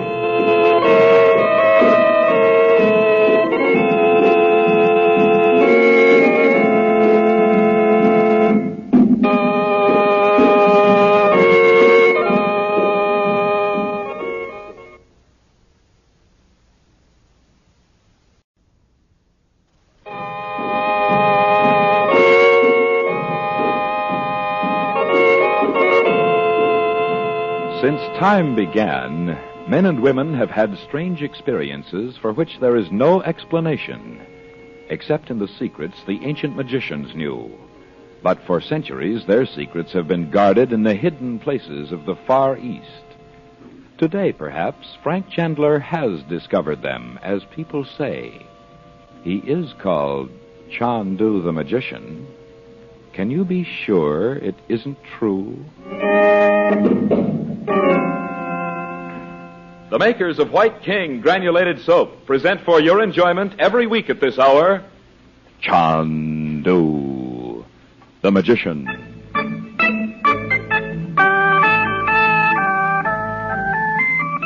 Cairo, a quiet street lined with tamarisk trees. A house, long empty, turns dark shutters toward the occasional passerby. But inside tonight, it has suddenly come to life. Chandu the Magician. You'll see, Uncle Frank. When Mom gets that house cleaning gleam in her eye, you might as well give up. Maybe we should have stayed at the hotel, Bob. Well, all I said was let's get rid of some of these Victorian atrocities, like the stag at bay. And the chandeliers ought to be taken down and washed. Yeah. Uncle Frank, you and I'll have to stand on each other's shoulders for that. Gosh, the ceilings in this house must be 20 feet high. Well, that's the way they built houses 70 years ago. Well, we're lucky to find a house to rent at all. We'll manage. You know, it seems funny to build a house like this in Cairo. It was built by an Englishman, Betty. He lived here for years. The property's been tied up in litigation ever since his death. Oh, he must have been homesick, poor thing, to furnish it like this. Who can that be? I'll see. Who'd know we've moved from the hotel? Yes. You and Mother didn't find a house until this afternoon. Maybe the servants decided to come tonight after all. Who was it? Frank, what's the matter? Who was that? I didn't see him, Dot. He just came by to leave me this Little souvenir. A knife. He threw it. Stuck in the door jamb, not an inch from my throat. Holy Moses. I bet it wasn't meant for you, Uncle Frank. Maybe whoever lived here before was... No one's lived here for years, Betty. It was meant for me, all right. Oh, that sounds as if you knew who it was. I only wish I did. Gosh. That knife's not much bigger than a good-sized penknife. You wouldn't think anybody could aim it straight. Well, the hilt's weighted, Bob. I've seen knives like this before, only much larger. But never in Egypt, though. What difference does it make where it came from? He almost killed you with it. Isn't there something you can do? There he is again. Oh, don't go to the door, Frank. Uncle Frank, don't open it. I'm not going to until I know who's outside. Who is it? Ted Blackburn, Mr. Chandler. Come in quickly, Ted. Were you driving or walking? Why, I walked over. Well, did you see anyone in the street just now? Not a soul. What's wrong, sir? Someone just threw a knife at me. Good Lord. This is not the time to bother you with my difficulties. I'll come back tomorrow. Well, there's nothing I can do about the knife tonight. I suppose not. And any Arab in Cairo might have a knife in his belt. That's right. Come into the living room. Good evening, Ted. Are you sure you didn't see anyone outside? Why, no, Mrs. Regent. Hello, Ted. How's the jolly old British consulate? After today, I won't know, Bob. Huh? I've been sacked. What's that? Does that mean fired? Technically, it's called suspended pending investigation. What for? Was smuggling drugs into England. Oh, Ted. Oh, of course, I had nothing to do with it, Mrs. Regent. And I wouldn't have thought of coming to your brother except that a friend of mine suggested it. Well, you should have thought of it, Ted. You know you and your father and I have been friends for years. Well, I knew you and Dad were working together on some secret government business when you were in London just before the war. But, Mr. Chandler, I don't like to impose... Nonsense. What are friends for? Sit down, Ted. Would you like to talk to Frank alone about this? It's not a secret, Mrs. Regent. It'll be in all the newspapers tomorrow. I'd almost think someone had brought my name into it deliberately. But there's no reason for it. Well, there was no reason for anybody to throw that knife at Uncle Frank either. Tell me about it, Ted. Mr. Chandler, did you ever hear of a man named Azrak? He makes cigarettes, principally for export. Well, I know Azrak cigarettes. I met him when I was at the consulate, just before the war ended.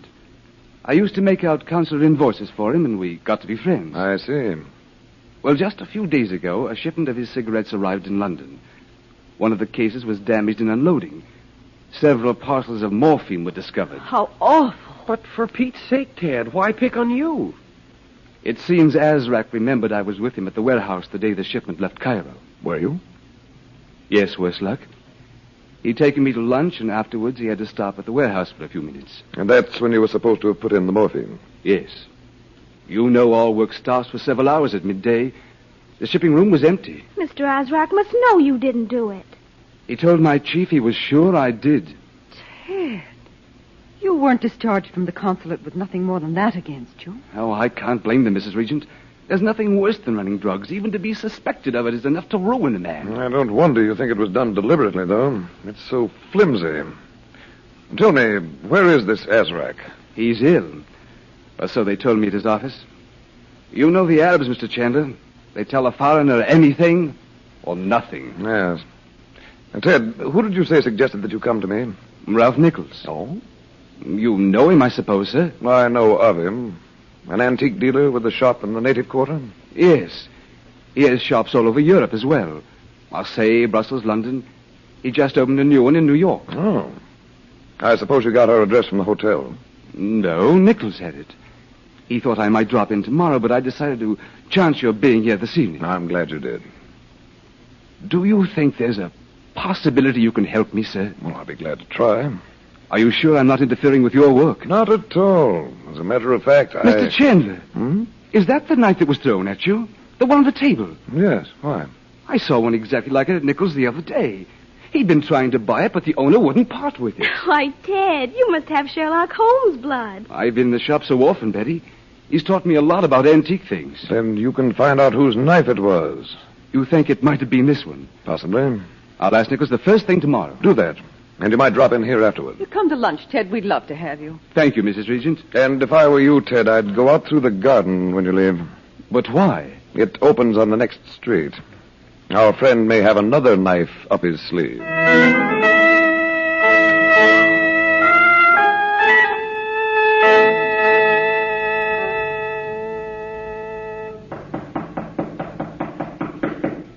Effendi Nichols! Come in, Mustafa.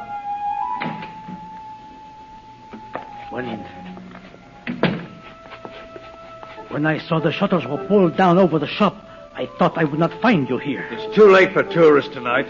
Bolt the door, Mustafa. The dwarf has come from the house of Chandler? Not yet. He'll come to the back door when he does. As you say.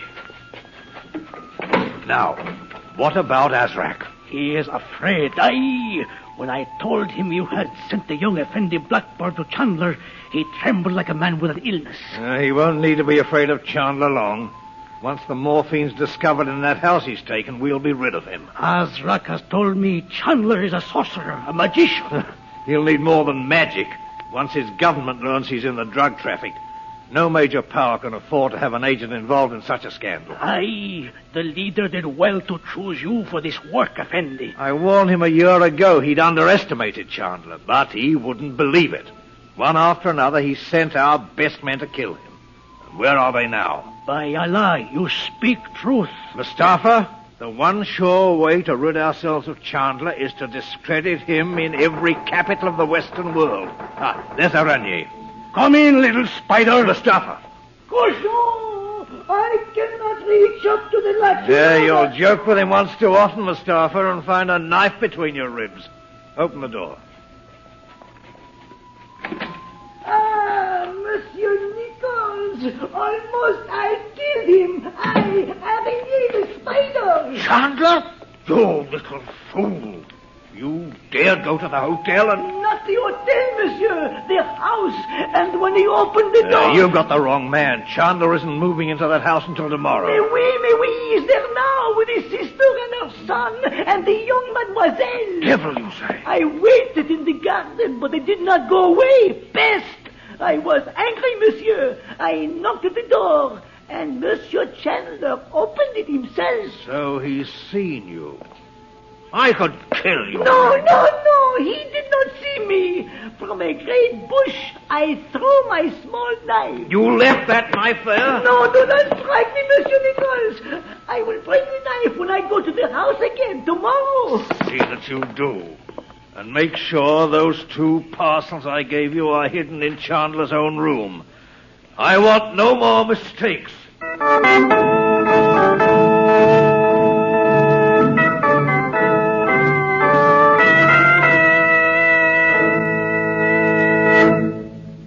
Before we raise the curtain again on tonight's story of intrigue and magic, may we remind you that the host who brings you Chandu the Magician each week is the soap we call White King. If you do your weekly washing in a washing machine, the way most modern homemakers do, remember that White King granulated soap is the soap made especially for washing machine use. And regardless of the type of washing machine or automatic home laundry you own and use, you need soap. Honest-to-goodness soap suds to wash clothes really clean. Just recently, the makers of White King conducted a series of washing tests in their own laboratories. These tests revealed that soap, and only soap, will wash clothes free from dirt, wash off the surface soil, wash out the hidden dirt. Yes, you need soap, a good wash day soap in your washing machine. For no washer can work better than the soap you use. There is no better soap for any washer, new or old, than the first granulated soap, the first washing machine soap ever made. Rich sudsing, thorough washing, free rinsing, White King. Try White King soap in your washing machine. You'll soon discover nothing washes like soap. And there is no soap like White King.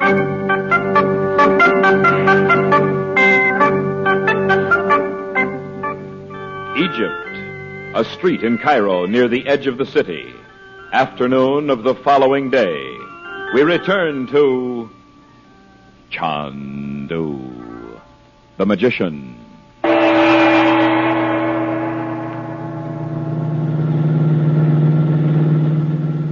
How far did Ted say it is to Azrak's house, Uncle Frank? About 5 miles on the Alexandria Road. Why didn't you let Ted come with us so he could show us where it is? Because this trip to Azrak's is a sort of experiment. What do you mean? I mean... Oh, Mother, look. Those people walking along with a donkey.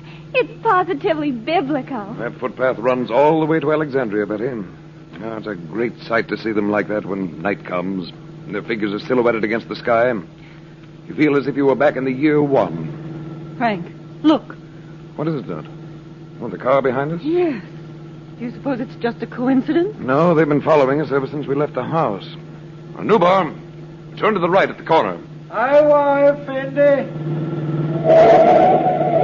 Brother, I wish I knew the Arabic for don't scrape the corners off the building. He almost did that time.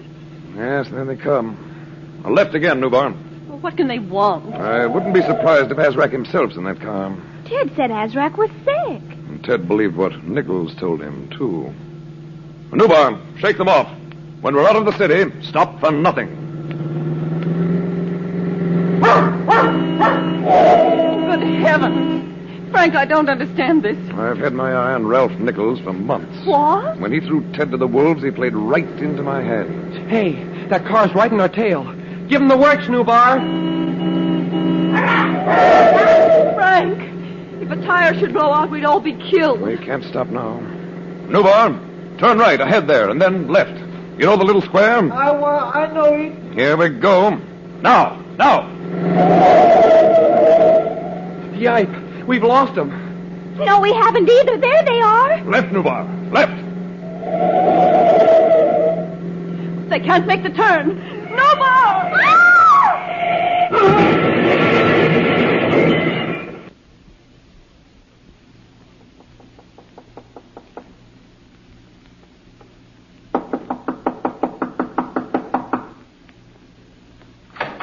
My name's Frank Chandler.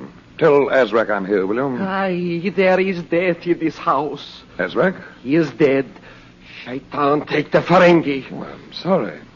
I understood he'd been ill. Lace. The mouth of the Effendi is filled with lies. Then Azrak died in an accident earlier this afternoon. May Allah change thy face. I will say no more.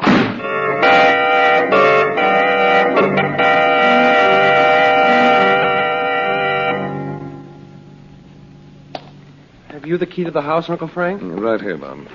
Oh, I'll be glad when we can get someone to trim up these shrubs. The whole garden looks like an old cemetery. Oh, Betty. Well, Bob, aren't you coming in the house? Wait a minute, Mom. Uncle Frank, look right down here under this bush. Little footprints like a kid's. That's where he stood to throw the knife. No child would throw a knife at you. Well, do you remember how small it was?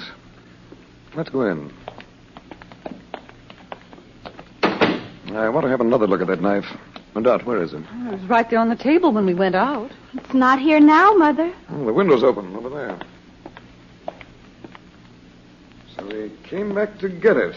Frank, there he is, on the stairs in the hall. I'll get him. Come down here, you little squirt. Put me down, Cochon. Not a child, a dwarf. Oh, he looks as if some malicious artist had drawn him. He's only about 3 feet tall. I have not harmed you. Release me, pig. Oh, no, you don't. Come on in here. Who are you? What are you doing here? I am the spider. Oh, no wonder they call you that. You, mademoiselle, the time will come when you will crawl on your knees to Araignée to bring you to his side. That's enough of that. I know you're working for Ralph Nichols. Why did you come here? Zit, you know nothing. Frank, get him out of here. Yeah, you shall see. Voila! Oh, he shook something out of his sleeve. It's just a flower bed. There's a snake in it. Stand still, all of you. Don't move. It's a viper. The most poisonous snake in all Egypt. Stand still, Betty. It's not a foot from her. She will die. Viper of the Nile, be still. You, like all other forms of evil, are without power except that which is given to you. I give you none. Be still. You are helpless. Brother. Is it dead, Uncle Frank? Not dead, but it can't harm anybody. I'll toss it out the window. Oh, don't touch it. Oh, look, Dot, I'll pick it up. It doesn't even move. There. It's gone. No. You are the devil himself. You cannot keep me here. Oh, Mother. I'm sorry, Uncle Frank. He twisted away from me and out the window before I could stop him. It doesn't matter, Bob. Just as soon he told Nichols what happened anyway. Are you all right, Betty? I guess so. Darling, what an awful thing. We'd better go upstairs and see if that little shrimp took anything. Well, that can wait, Bob. We're going out again. Why? Don't you think it's safe to stay here? I don't mean that, Dot. I think it will give Nichols quite a shock if we all walk into his shop and look over his antiques. As if nothing at all had happened this afternoon. He must have heard about Azrak's death by this time. Oh, Do you suppose that awful little man will be there? not after we walk in. Nichols has better sense than that. Oh, I hope so. I know he has, Dot. I know quite a lot about him. Well, shall we go?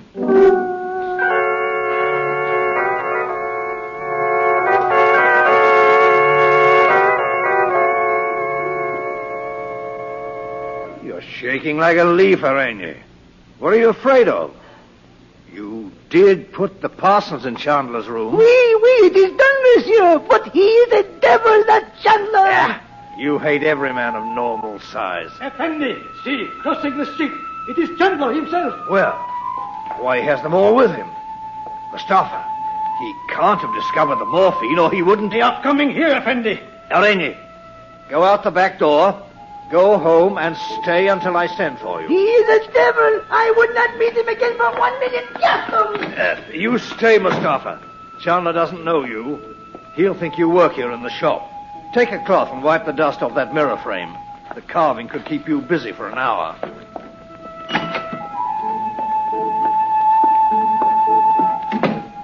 Good afternoon, madam. Good afternoon. We've been hearing about your shop ever since we've been in Cairo. As you see, I don't handle the usual tourist rubbish. Your things are lovely. Look at those rings, Mother. Yes, dear, they're beautiful. We understand you sell very old pieces with government permission. That's true, sir. Hey, how about that knife with the carved handle? Oh, Bob, you don't want to buy a knife. I'd like to look at that mirror. You have good taste, sir. It's one of the oldest pieces in my shop. It was owned by the same family for generations. Let the gentleman see it, Mustafa. Stand back. Aye, Effendi. Yes, it is old. Tell me, have you ever heard the legend about these ancient mirrors? You mean that a mirror is supposed to retain forever every image it has reflected? Yes. I've always wondered if it might be true. My dear sir, you can see there's nothing reflected in it but our own faces, with Mustafa in the background. Yes, Mustafa in the background. It seems to me I do see cloudy figures, though. Why, Frank, I see them too. Why, so do I. Let's buy it. Just a minute. Yes. Look, Mr. Nichols. What's that sound? I wonder, have you made a trip into the desert recently? No, I haven't. I thought you might have bought the mirror there. Don't you see a room in one of those great desert houses? 2 men seated, smoking narghilas. Look in the mirror, Mr. Nichols. I see it. If you do not Effendi Nichols. Listen, please, Mustafa. You will join me at once in Cairo, Mustafa. For Pete's sake. That was not the agreement, Effendi Nichols. I was to recruit the tribes. Chandler, this is a trick of yours. No, you know who I am, Nichols. The tribes are to bring their weapons and their horses to me. I cannot control them from Cairo. Mustafa, if you don't obey orders, you'll control nothing, not even your own life. My orders come from the leader, not from you. Oh, Uncle Frank, Mother, look out! You needn't have broken the mirror, Mustafa. Who'd believe such tommy rot? I believe it. It is true. He is a sorcerer. And that's an interesting automatic, Mustafa. Huh? An unusual make in this part of the world. Where did you get it? Very well, Chandler. Your little game is over. Mustafa, bolt the door. What are you going to do? Betty, come over here by me. Don't be alarmed, madam. You've only to wait here until the police have searched your house. Oh, yes. Yes, for drugs. Left there by the dwarf this afternoon. A dwarf? That's too fantastic, even for you. Afterward, you're free to go. No one will touch you with a barge pole after this, Chandler. Frank, if they do find drugs there, he's right. They'll find them, Dot. Carefully labeled to associate me with the charge against Ted Blackburn.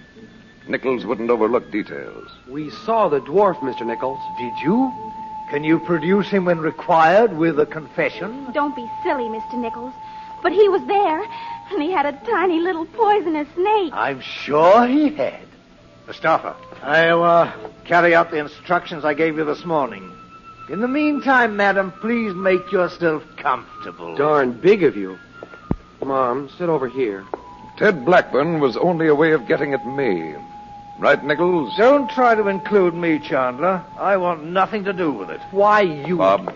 Go now, Mustafa. Do sit down, Chandler. No, thanks. You're still quite sure of yourself, aren't you? But wait a few months until you've gone round Washington and London looking for work and been cut by every decent man you know, even if you escape a prison sentence. Mr. Nichols, why on earth are you doing this? It's my duty as a British subject. Oh, nuts. Yes, Chandler, I've seen drug runners before. You'll end by cadging drinks on the waterfront in Marseille or Lisbon. Quite a step down in the world for you, isn't it?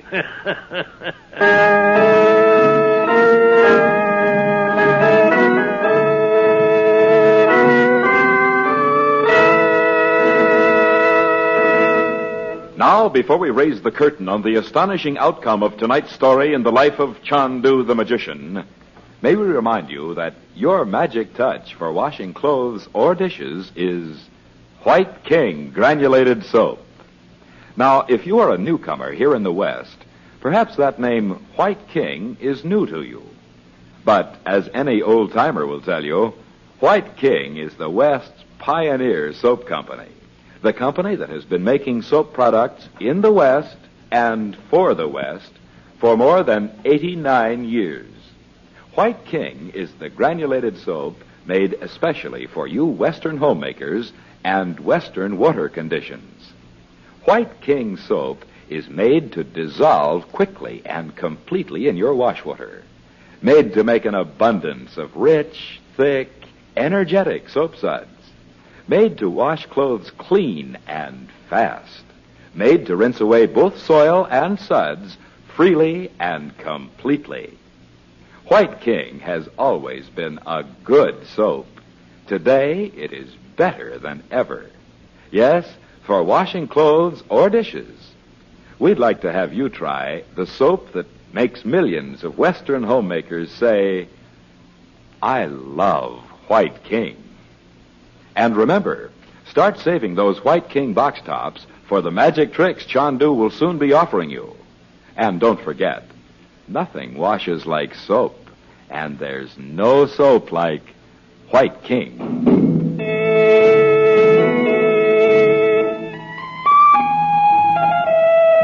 Cairo, a street in the native quarter. The antique shop of Ralph Nichols. It is almost dark. We return you to Chandu, the magician.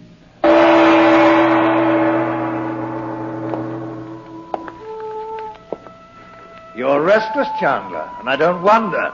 But in an hour or so, Mustafa will come back, and then... You know, Nichols, I've decided not to wait for that. You've no choice. You'll hardly make trouble with your sister and her daughter here. Not the kind of trouble you mean, Nichols. Would you mind telling me where the police will find the drugs? It would have saved their time if you'd told Mustafa before he took them to your house. Since I'm the one involved, the drugs probably are in my bedroom somewhere. Frank, the carved chest under the window. The first place they'd look. Yes, that's it, Dot. Oh, what difference does that make now? It's much easier if I know exactly where it is. Easier to what? To do something I learned in India, Bob.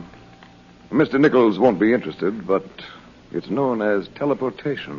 Magic, I suppose? Well, now that you mention it, yes. If you think you can make 2 sizable parcels of morphine disappear into thin air... 2 parcels. So that's it. Listen, Nichols. Listen. When I give the word, those 2 packages will leave the chest where they're hidden and come to this shop. They will drop on this table. Now.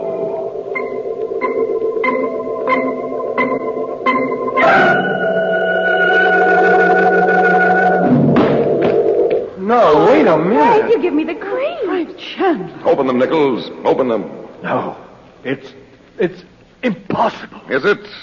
You know what's inside, don't you? You packed them yourself. You and Azrak. You can't accuse. You had a perfect setup for espionage, didn't you? Branches of your shop in half the cities of Europe.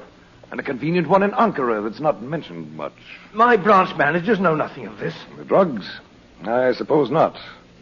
They may not even know the name of the man you call the leader. No one knows his true name. You can torture us? No. No, we leave that sort of thing to your organization. But every time I dig out a man like you, I get closer to the leader. One day I'll meet him face to face. When that day comes...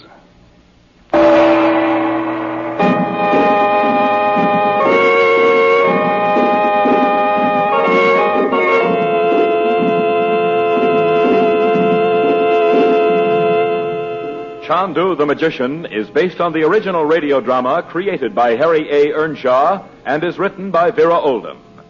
Frank Chandler is played by Tom Collins, Dorothy Regent is played by Irene Tedrow, Betty by Joy Terry, and Bob by Lee Millar.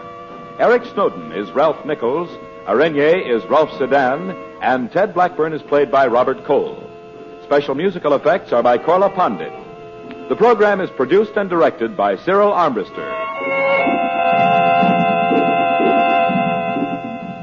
We invite you to listen again next week at this hour when the makers of White King bring you mystery, romance, and intrigue in Chandu the Magician. Howard Culver speaking. This is the Mutual Don Lee Broadcasting System.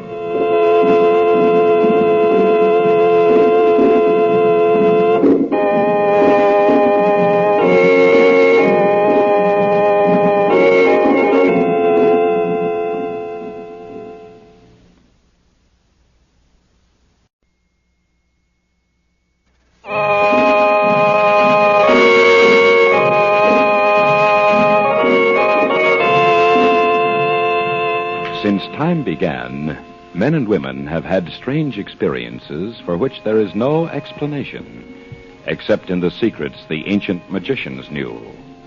But for centuries, their secrets have been guarded in the hidden places of the Far East. Today, perhaps, Frank Chandler has discovered them, as people say. He is called Chandu the Magician. Can you be sure it isn't true? The makers of White King granulated soap present for your enjoyment every week at this hour, Chandu the Magician.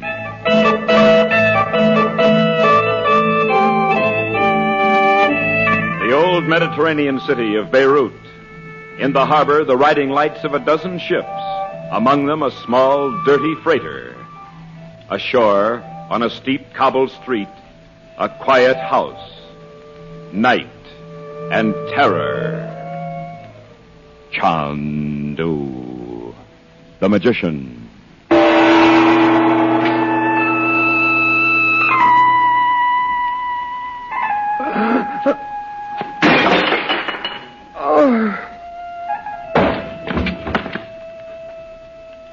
Hussein.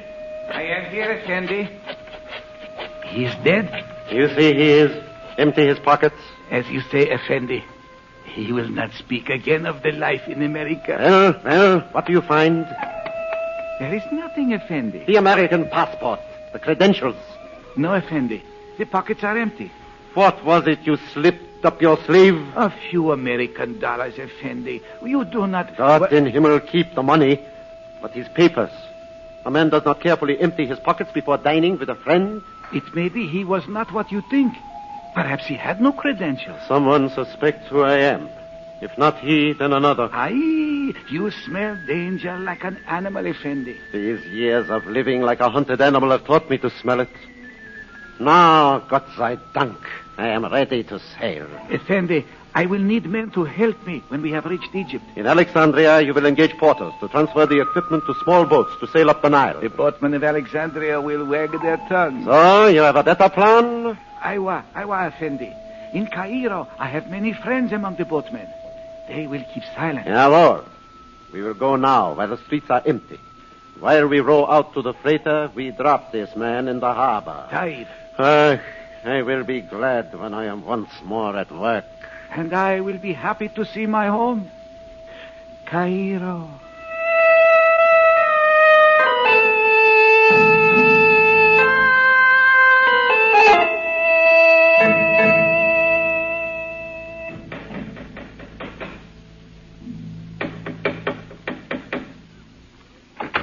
I was watching for you, Naji. Come in. Good afternoon, Betty.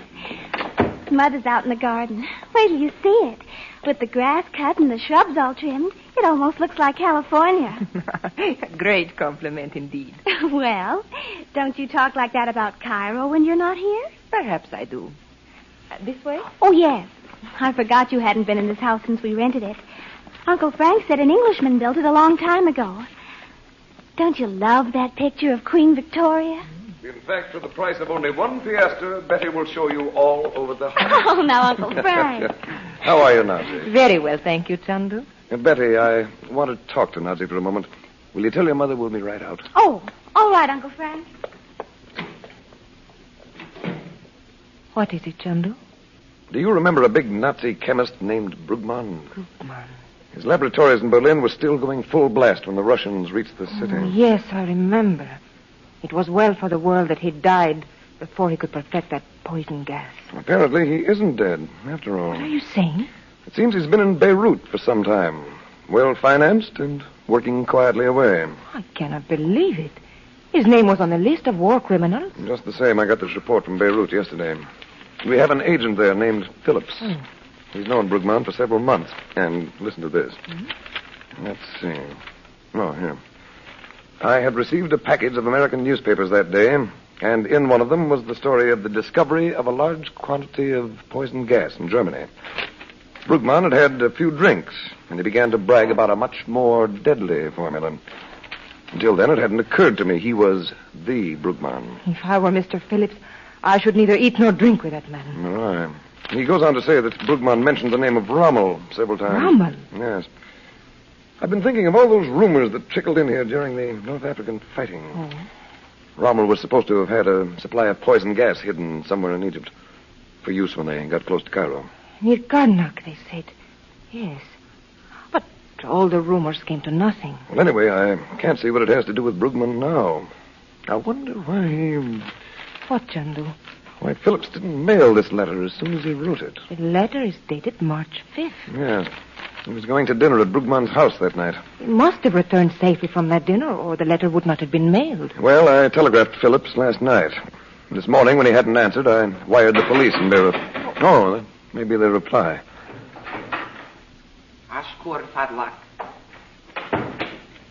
El Maktub, Effendi Chandler. Thank you, Botros. Is it bad news, Chandu? Yes. And Botros, if the boy's waiting, send him away. Give him this. Aywa, Effendi. It is too much to give Phillips hasn't been located, Naji. But Brugman sailed for Alexandria on March 5th. On a freighter. Mr. Phillips is dead. I'm afraid so. A freighter. Naji, he hasn't perfected that formula yet. He's brought his equipment to Egypt. He's come here to work. If so, he has only to vanish into the desert. You can never discover him. But the camel boys would spread the news through the bazaars in an hour. I'd have heard of it. You believe he's hiding in Alexandria? Naji, what if there is something to the story that the Nazis did have a secret, well, not a warehouse, of course, but something of the sort near Karnak? It's right on the Nile. They could have got it ready before the war. Chandu, you have seen Karnak. Except for the hotel, it is only a mass of ancient ruined palaces and temples. It's worth investigating, though. Once Brugman perfects that deadly gas, nobody on Earth will be safe. Chandu, he will not be alone. If you ask questions in Karnak, he will have you killed. Well, I'll have to take that chance. You see, Dorothy and the kids are going on a sightseeing trip to Karnak tomorrow. They'll be up there for several days. You will go with them now? Of course. Nobody's ever surprised at questions tourists ask. If Brugman's there... Psychic summons. It is a message for you, Chandu. From the Yogi. It must be. I will wait for you in the garden with the others. I am listening, my teacher. My son, thou art approaching a time of peril. I will be ready. The peril is not for thee alone, but for those who dwell within the magic circle of thy love. Naji? Is it Naji? Put fear far from thee, my son. Dost thou remember the ancient warning? Yes, my teacher. I remember. Repeat the words, that I may know the memory is thine. Very well. If in 1,000 lifetimes thou hast not gained the path to knowledge, know thou this. Tomorrow will open for thee a door upon the way to wisdom, through yet another death. It is well. You don't mean Philip's death. You said the danger is to someone close to me. To those thou lovest, my son, and to thee. Take up thy work as it is written, and remember, yet another death. Another.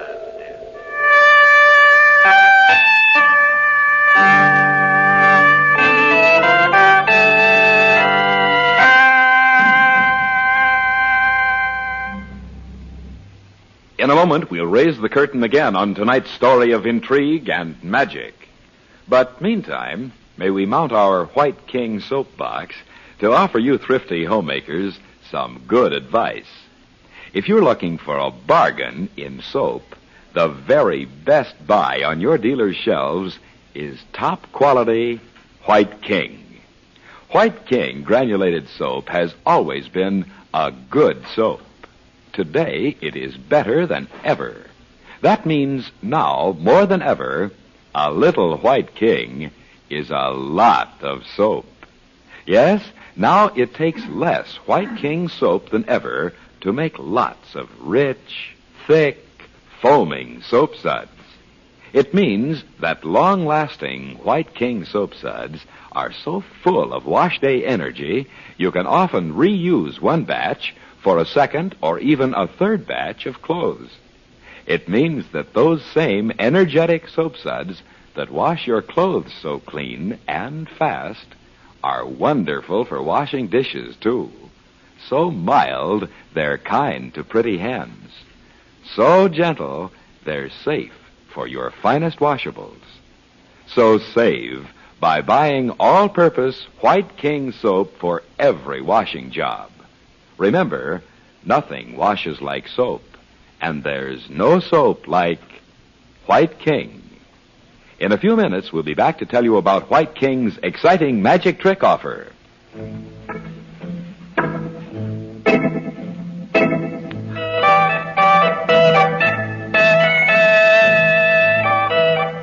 Karnak, on the bank of the timeless Nile. Great carved stone columns and ruined temple walls remember the splendor of ancient kings.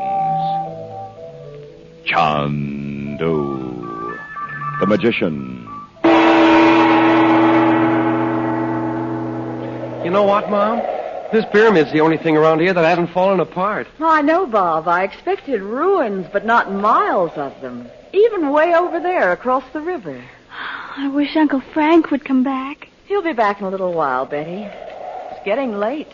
I'd sure like to know why he and Naji went out on the river. Don't be silly. Can't he take Naji for a boat ride? Sure, but... Oh, well, skip it. Let's go into the pyramid. You and Betty go if you like. I'll sit down here. I've walked enough this afternoon. Okay. Come on, Bet.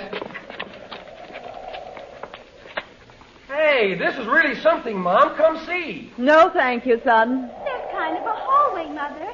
The walls are all painted with old Egyptian pictures. You can tell me about it when you come out. Let's go this way first, Bob. See? Oh, I didn't see you. You like to have a dragoman? A guide, Sid? No, we've seen everything ourselves. Across the river are No, thank you. It is not good to be here. The spirits of the Ancient Ones are not pleased. We're going back into town in a few minutes. You know the Ancient Ones curse the defilers of their tombs. I've heard those legends before. Go away. You have heard, yet you send the young Effendi and his sister into the pyramid alone. They're just looking around. Please go away. Men have vanished forever from the pyramid, Sid. It may be you will not see your daughter again. Stop that. Go away and let me alone. I came only to warn you, Sid. Call them back before they discover ancient secrets not for the eyes of any man. It's perfectly safe for them to look around these ruins. Everybody does it. Here, take this money and go away. Ashkur Fadlak, Sid. When the anger of the Ancient Ones comes upon you, do not forget my word. Nonsense. It's not hard to believe out here, though. Maybe I should call them back. Betty? Bob? Silly. Bob? They'll think I'm out of my mind. Just because an Egyptian beggar tried to frighten me. Betty! Where are you? Bob! If you're hiding for a joke, it isn't very funny. Answer me! Bob! Betty!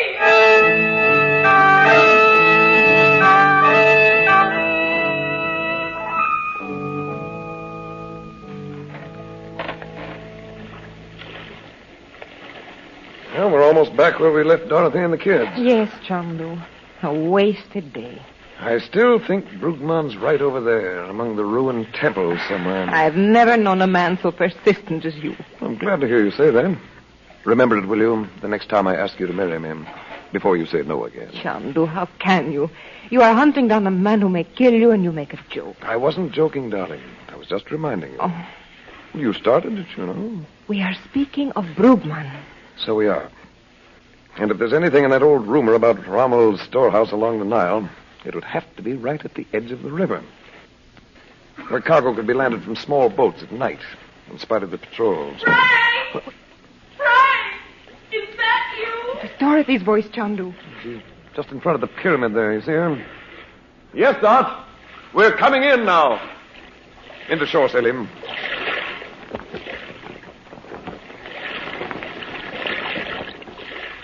Hurry! Bob and Betty are gone! Gone? Where were they? Right here with me! Dorothy! Could they have gone back to the hotel for any reason? No! No! Frank, they went into the pyramid to look around and they just vanished. I've been looking for them for 10 or 15 minutes. We'll find them, Dot. Here, let me help you out, Matty. Thank you. We won't need the boat again today, Selim. We'll drive back to the hotel. Dot, where were you when you missed them? Sitting right there on the bottom step. You'd better look inside again first. There's a corridor just inside the doorway. It's pretty dark, but I can't see how I could have missed them. I have my flashlight here. There. Naji, do you know anything about this pyramid? Nothing is known of it, Chandu. Not even the name of the king who built it. It is said... Frank! I didn't see that before. Could it be a door? Across the corridor there. Looks like one. No, it is only a painted decoration. Look down there. In the corner of it. That's Betty's handkerchief. It's caught, see? An undiscovered burial room. I don't think so. Whatever it is, they're inside, shut in there. Bob! Betty! Can you hear me? Chandu, these old burial rooms were sealed. You know it is so. Yes, but you Listen know. to me. Once I entered such a room with a group of archaeologists. There, in the dust on the floor, inside the doorway was the print of a naked foot. The footprint of the slave who closed the entrance 40 centuries ago. Oh, Frank, for goodness sake, do something. The children will suffocate in there. I'm looking for the spring that opens the door, Dot. Someone's built a concealed mechanism. And not 4,000 years ago, either. Not the engineers. What on earth are you talking about? Somewhere in plain sight, hidden among the painted figures. Bob and Betty must have been poking around and touched the spring. Hurry, Frank, hurry. Somewhere along here. Too high to be hit by accident, but easy to reach. Right about here. Ah. Come in, hurry, before it closes. Bob! Where are you? What did I tell you, Beth? I knew they'd get it. Wait a minute, we'll bring you a light. Where would they get a light? Well, they had one, see? There's another room here. Now, hold up the light in the doorway there so we can see. Okay. Just wait till you see what we found. Why did you come in here? If you hadn't lost your handkerchief, we'd never have known where you were. Have you seen anyone, Bob? Have we? Look over there. I don't see anybody. No, I mean all that chemistry stuff. Retorts and test tubes and beakers. Well, hold the candle over there, Bob. Did you see anyone or didn't you? Sure we did. When the door first opened, we saw a light in here. And when we got to the door, a fellow was sitting right there in that chair with a little bottle in his hand. It was full of some kind of green stuff. He was staring at it and kind of smiling. Only he looked awful. Chandu. He looked up just as I poked my head in. And brother, I never saw anybody move so fast. The next minute, he blew out the candle and boom. What do you mean? We heard a door slam somewhere. Well, if we hadn't found the candles, I'd have died of fright. You foolish children have been protected from death. Frank, what if we can't get out of here? Oh, who do you suppose would set up a chemical laboratory in a place like this? I know who he is, Dot. What? And I'll get you out. And I want you all to go straight back to the hotel. What are you going to do? Wait for Brugman to come back. Come on now. Who is he, Frank? I'll tell you later, Dot. Now remember, Bob, he's seen you. And he may have seen Betty. So don't leave the hotel for any reason until I come back.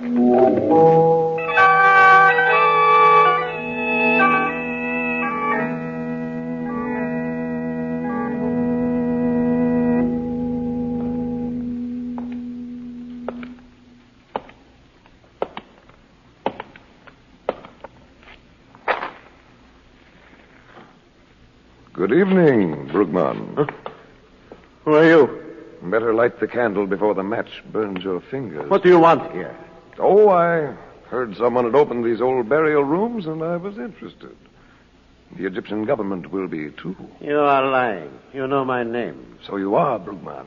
Yeah, I am Brugman. Only today I have finished the work of my life. Tomorrow I leave this hiding in corners. Soon the world will again know me. You finally perfected the gas. There will be no escape from it. One small tube is opened, and one city is destroyed. And thousands of people killed. What is that to me? Human life is scum on the surface of a dirty pool. And when you've destroyed it all, what then? Perhaps I have learned how to create life. I hope so. Or at least restore it. What do you say? You might try your skill with poor Don Phillips. Phillips? Friend, I know who you are. The great American secret agent, Frank Chandler. Yes, I'm Chandler. I was told you were in Egypt, but I will be rid of you. You don't mean those tubes in the rack there? In this tube is the new gas. You see it? Brugman, you idiot. Keep back, Chandler. Wait, Brugman. Before you breathe twice, you will die. Schweinhund!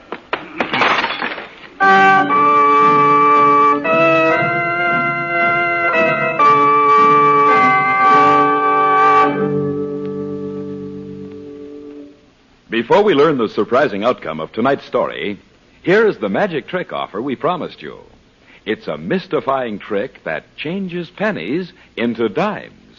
And this magic money changer is yours for just 25 cents and a White King soap box top or 3 Sierra Pine toilet soap wrappers mailed to Chandu, Los Angeles 21. You take a penny from your pocket or handbag and put it on a table. Cover the penny with Chandu's magic money-changing block. Then, as everyone watches closely, slowly lift the block. The penny is gone. In its place is a silver dime. Here's an amusing pocket trick for all you men. An entertaining party trick for you ladies. A baffling trick for you boys and girls to spring on your young friends. And parents, don't forget that magic is a wonderful hobby for children of every age. Now, to get Chandu's mysterious money-changing trick, mail 25 cents in coin and a White King soap box top or 3 Sierra Pine toilet soap wrappers to Chandu, Los Angeles 21. But act quickly. Send for your magic money changer tonight.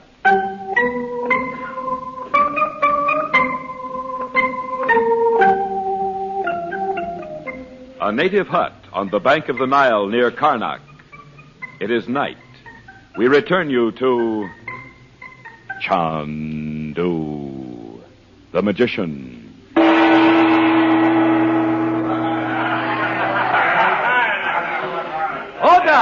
Order! Tomorrow we must work again. Let us have joy tonight. Tonight we laugh, and the work and the boats are forgotten. Seat yourselves and await entertainment from the Arabian Nights. Listen and watch.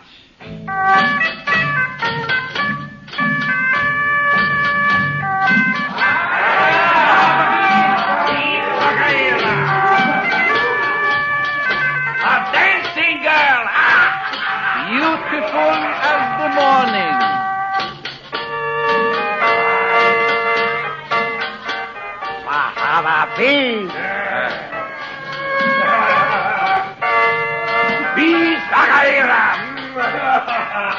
Mofari car. Toss her a coin. Give her money. Are you misers? No, what is going on here? Must these men be watched like children? Hussein, what do you mean by this? It was an hour of enjoyment, nothing more, Effendi Brugman. Go outside and wait, Sadiqi. Paul, take the girl and the musician.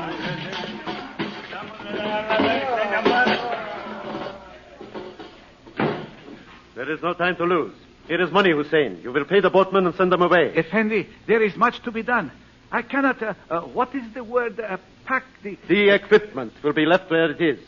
The men must not enter the pyramid again. And if you have the idea, you will steal what you can carry. Effendi Brugman. Do not attempt it. The room is filled with the new gas.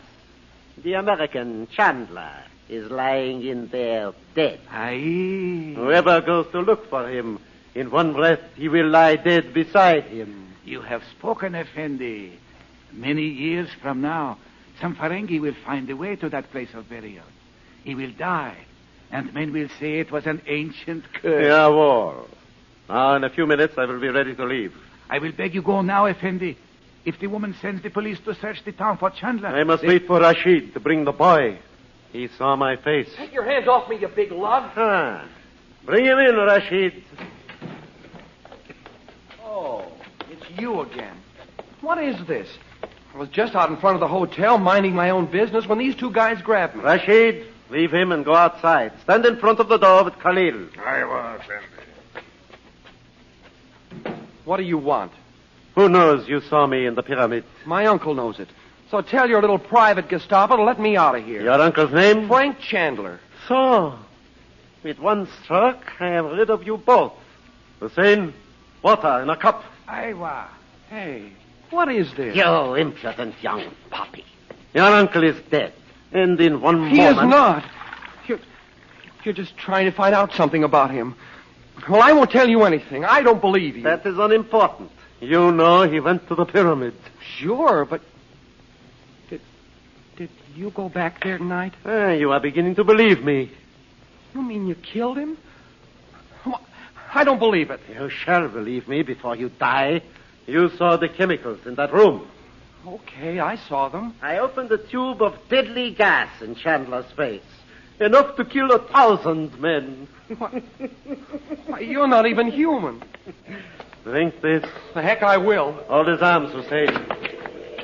What is that sound, Effendi? Hussein, hold his arms, I tell you. Oh, no, you don't. Let him go, Brugman. Let him go. Aye. Chandler's voice. The voice of the dead. Brugman, I tell you, let him go. Okay, you heard him. Tell those guys outside to get out of the way. What, Chandler, dead or alive? You shall not leave this house. Oh, no? Look behind you. Turn around and look. No. It cannot be. I sure hope it is you, Uncle Frank. Why not? Now, Brugman. Chandler, how did you escape from the gas? Effendi, how could he come here? As if the wall had been no more than the air. It is only a trick. The police are waiting for me outside. There's a jail cell waiting for you in Europe. In a little matter of murder in Beirut. Tell me how you escaped from the gas. Hussein, you'll be sent back to Beirut, too. I did not kill the Effendi, Phillips. The poison in the coffee was not mine. Hussein, be silent. The gas, Chandler, the gas. Why are you not dead for me? You think more of the gas than of your life. Effendi Chandler, I beg you. It's no use, Hussein. You're out of my hands now. And Brugman, your so-called deadly gas is still only in your mind. You are lying. And I will not be taken to Europe in chains like a criminal. Well, what else are you? Give me the cup, Hussein. No, Effendi. I say yes. Knock it out of his hand. Let's get out of my way. Brugman. Holy Moses. He wanted me to drink that stuff. Aye! He has died like the Effendi, Phillips. In one breath. And the secret of that gas with him. Couldn't be as bad as he said it was. I'm sure it was, Bob. But even the sample's gone now. For Pete's sake. How did you manage that? By magic? I just know how, that's all, Bob. Oh, yeah. You don't think men like Brugman will have their own way forever, do you?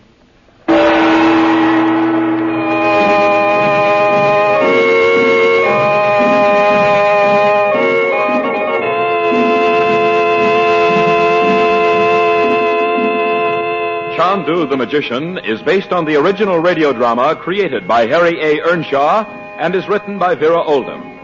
Frank Chandler is played by Tom Collins, Betty by Joy Terry, and Bob by Lee Millar. Edgar Barrier is Brugman, and Princess Naji is played by Lillian Bayev. Special musical effects are by Korla Pandit.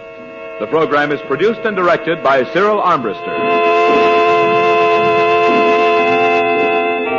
We invite you to listen again next week at this hour, when the makers of White King bring you mystery, romance, and intrigue in Chandu the Magician.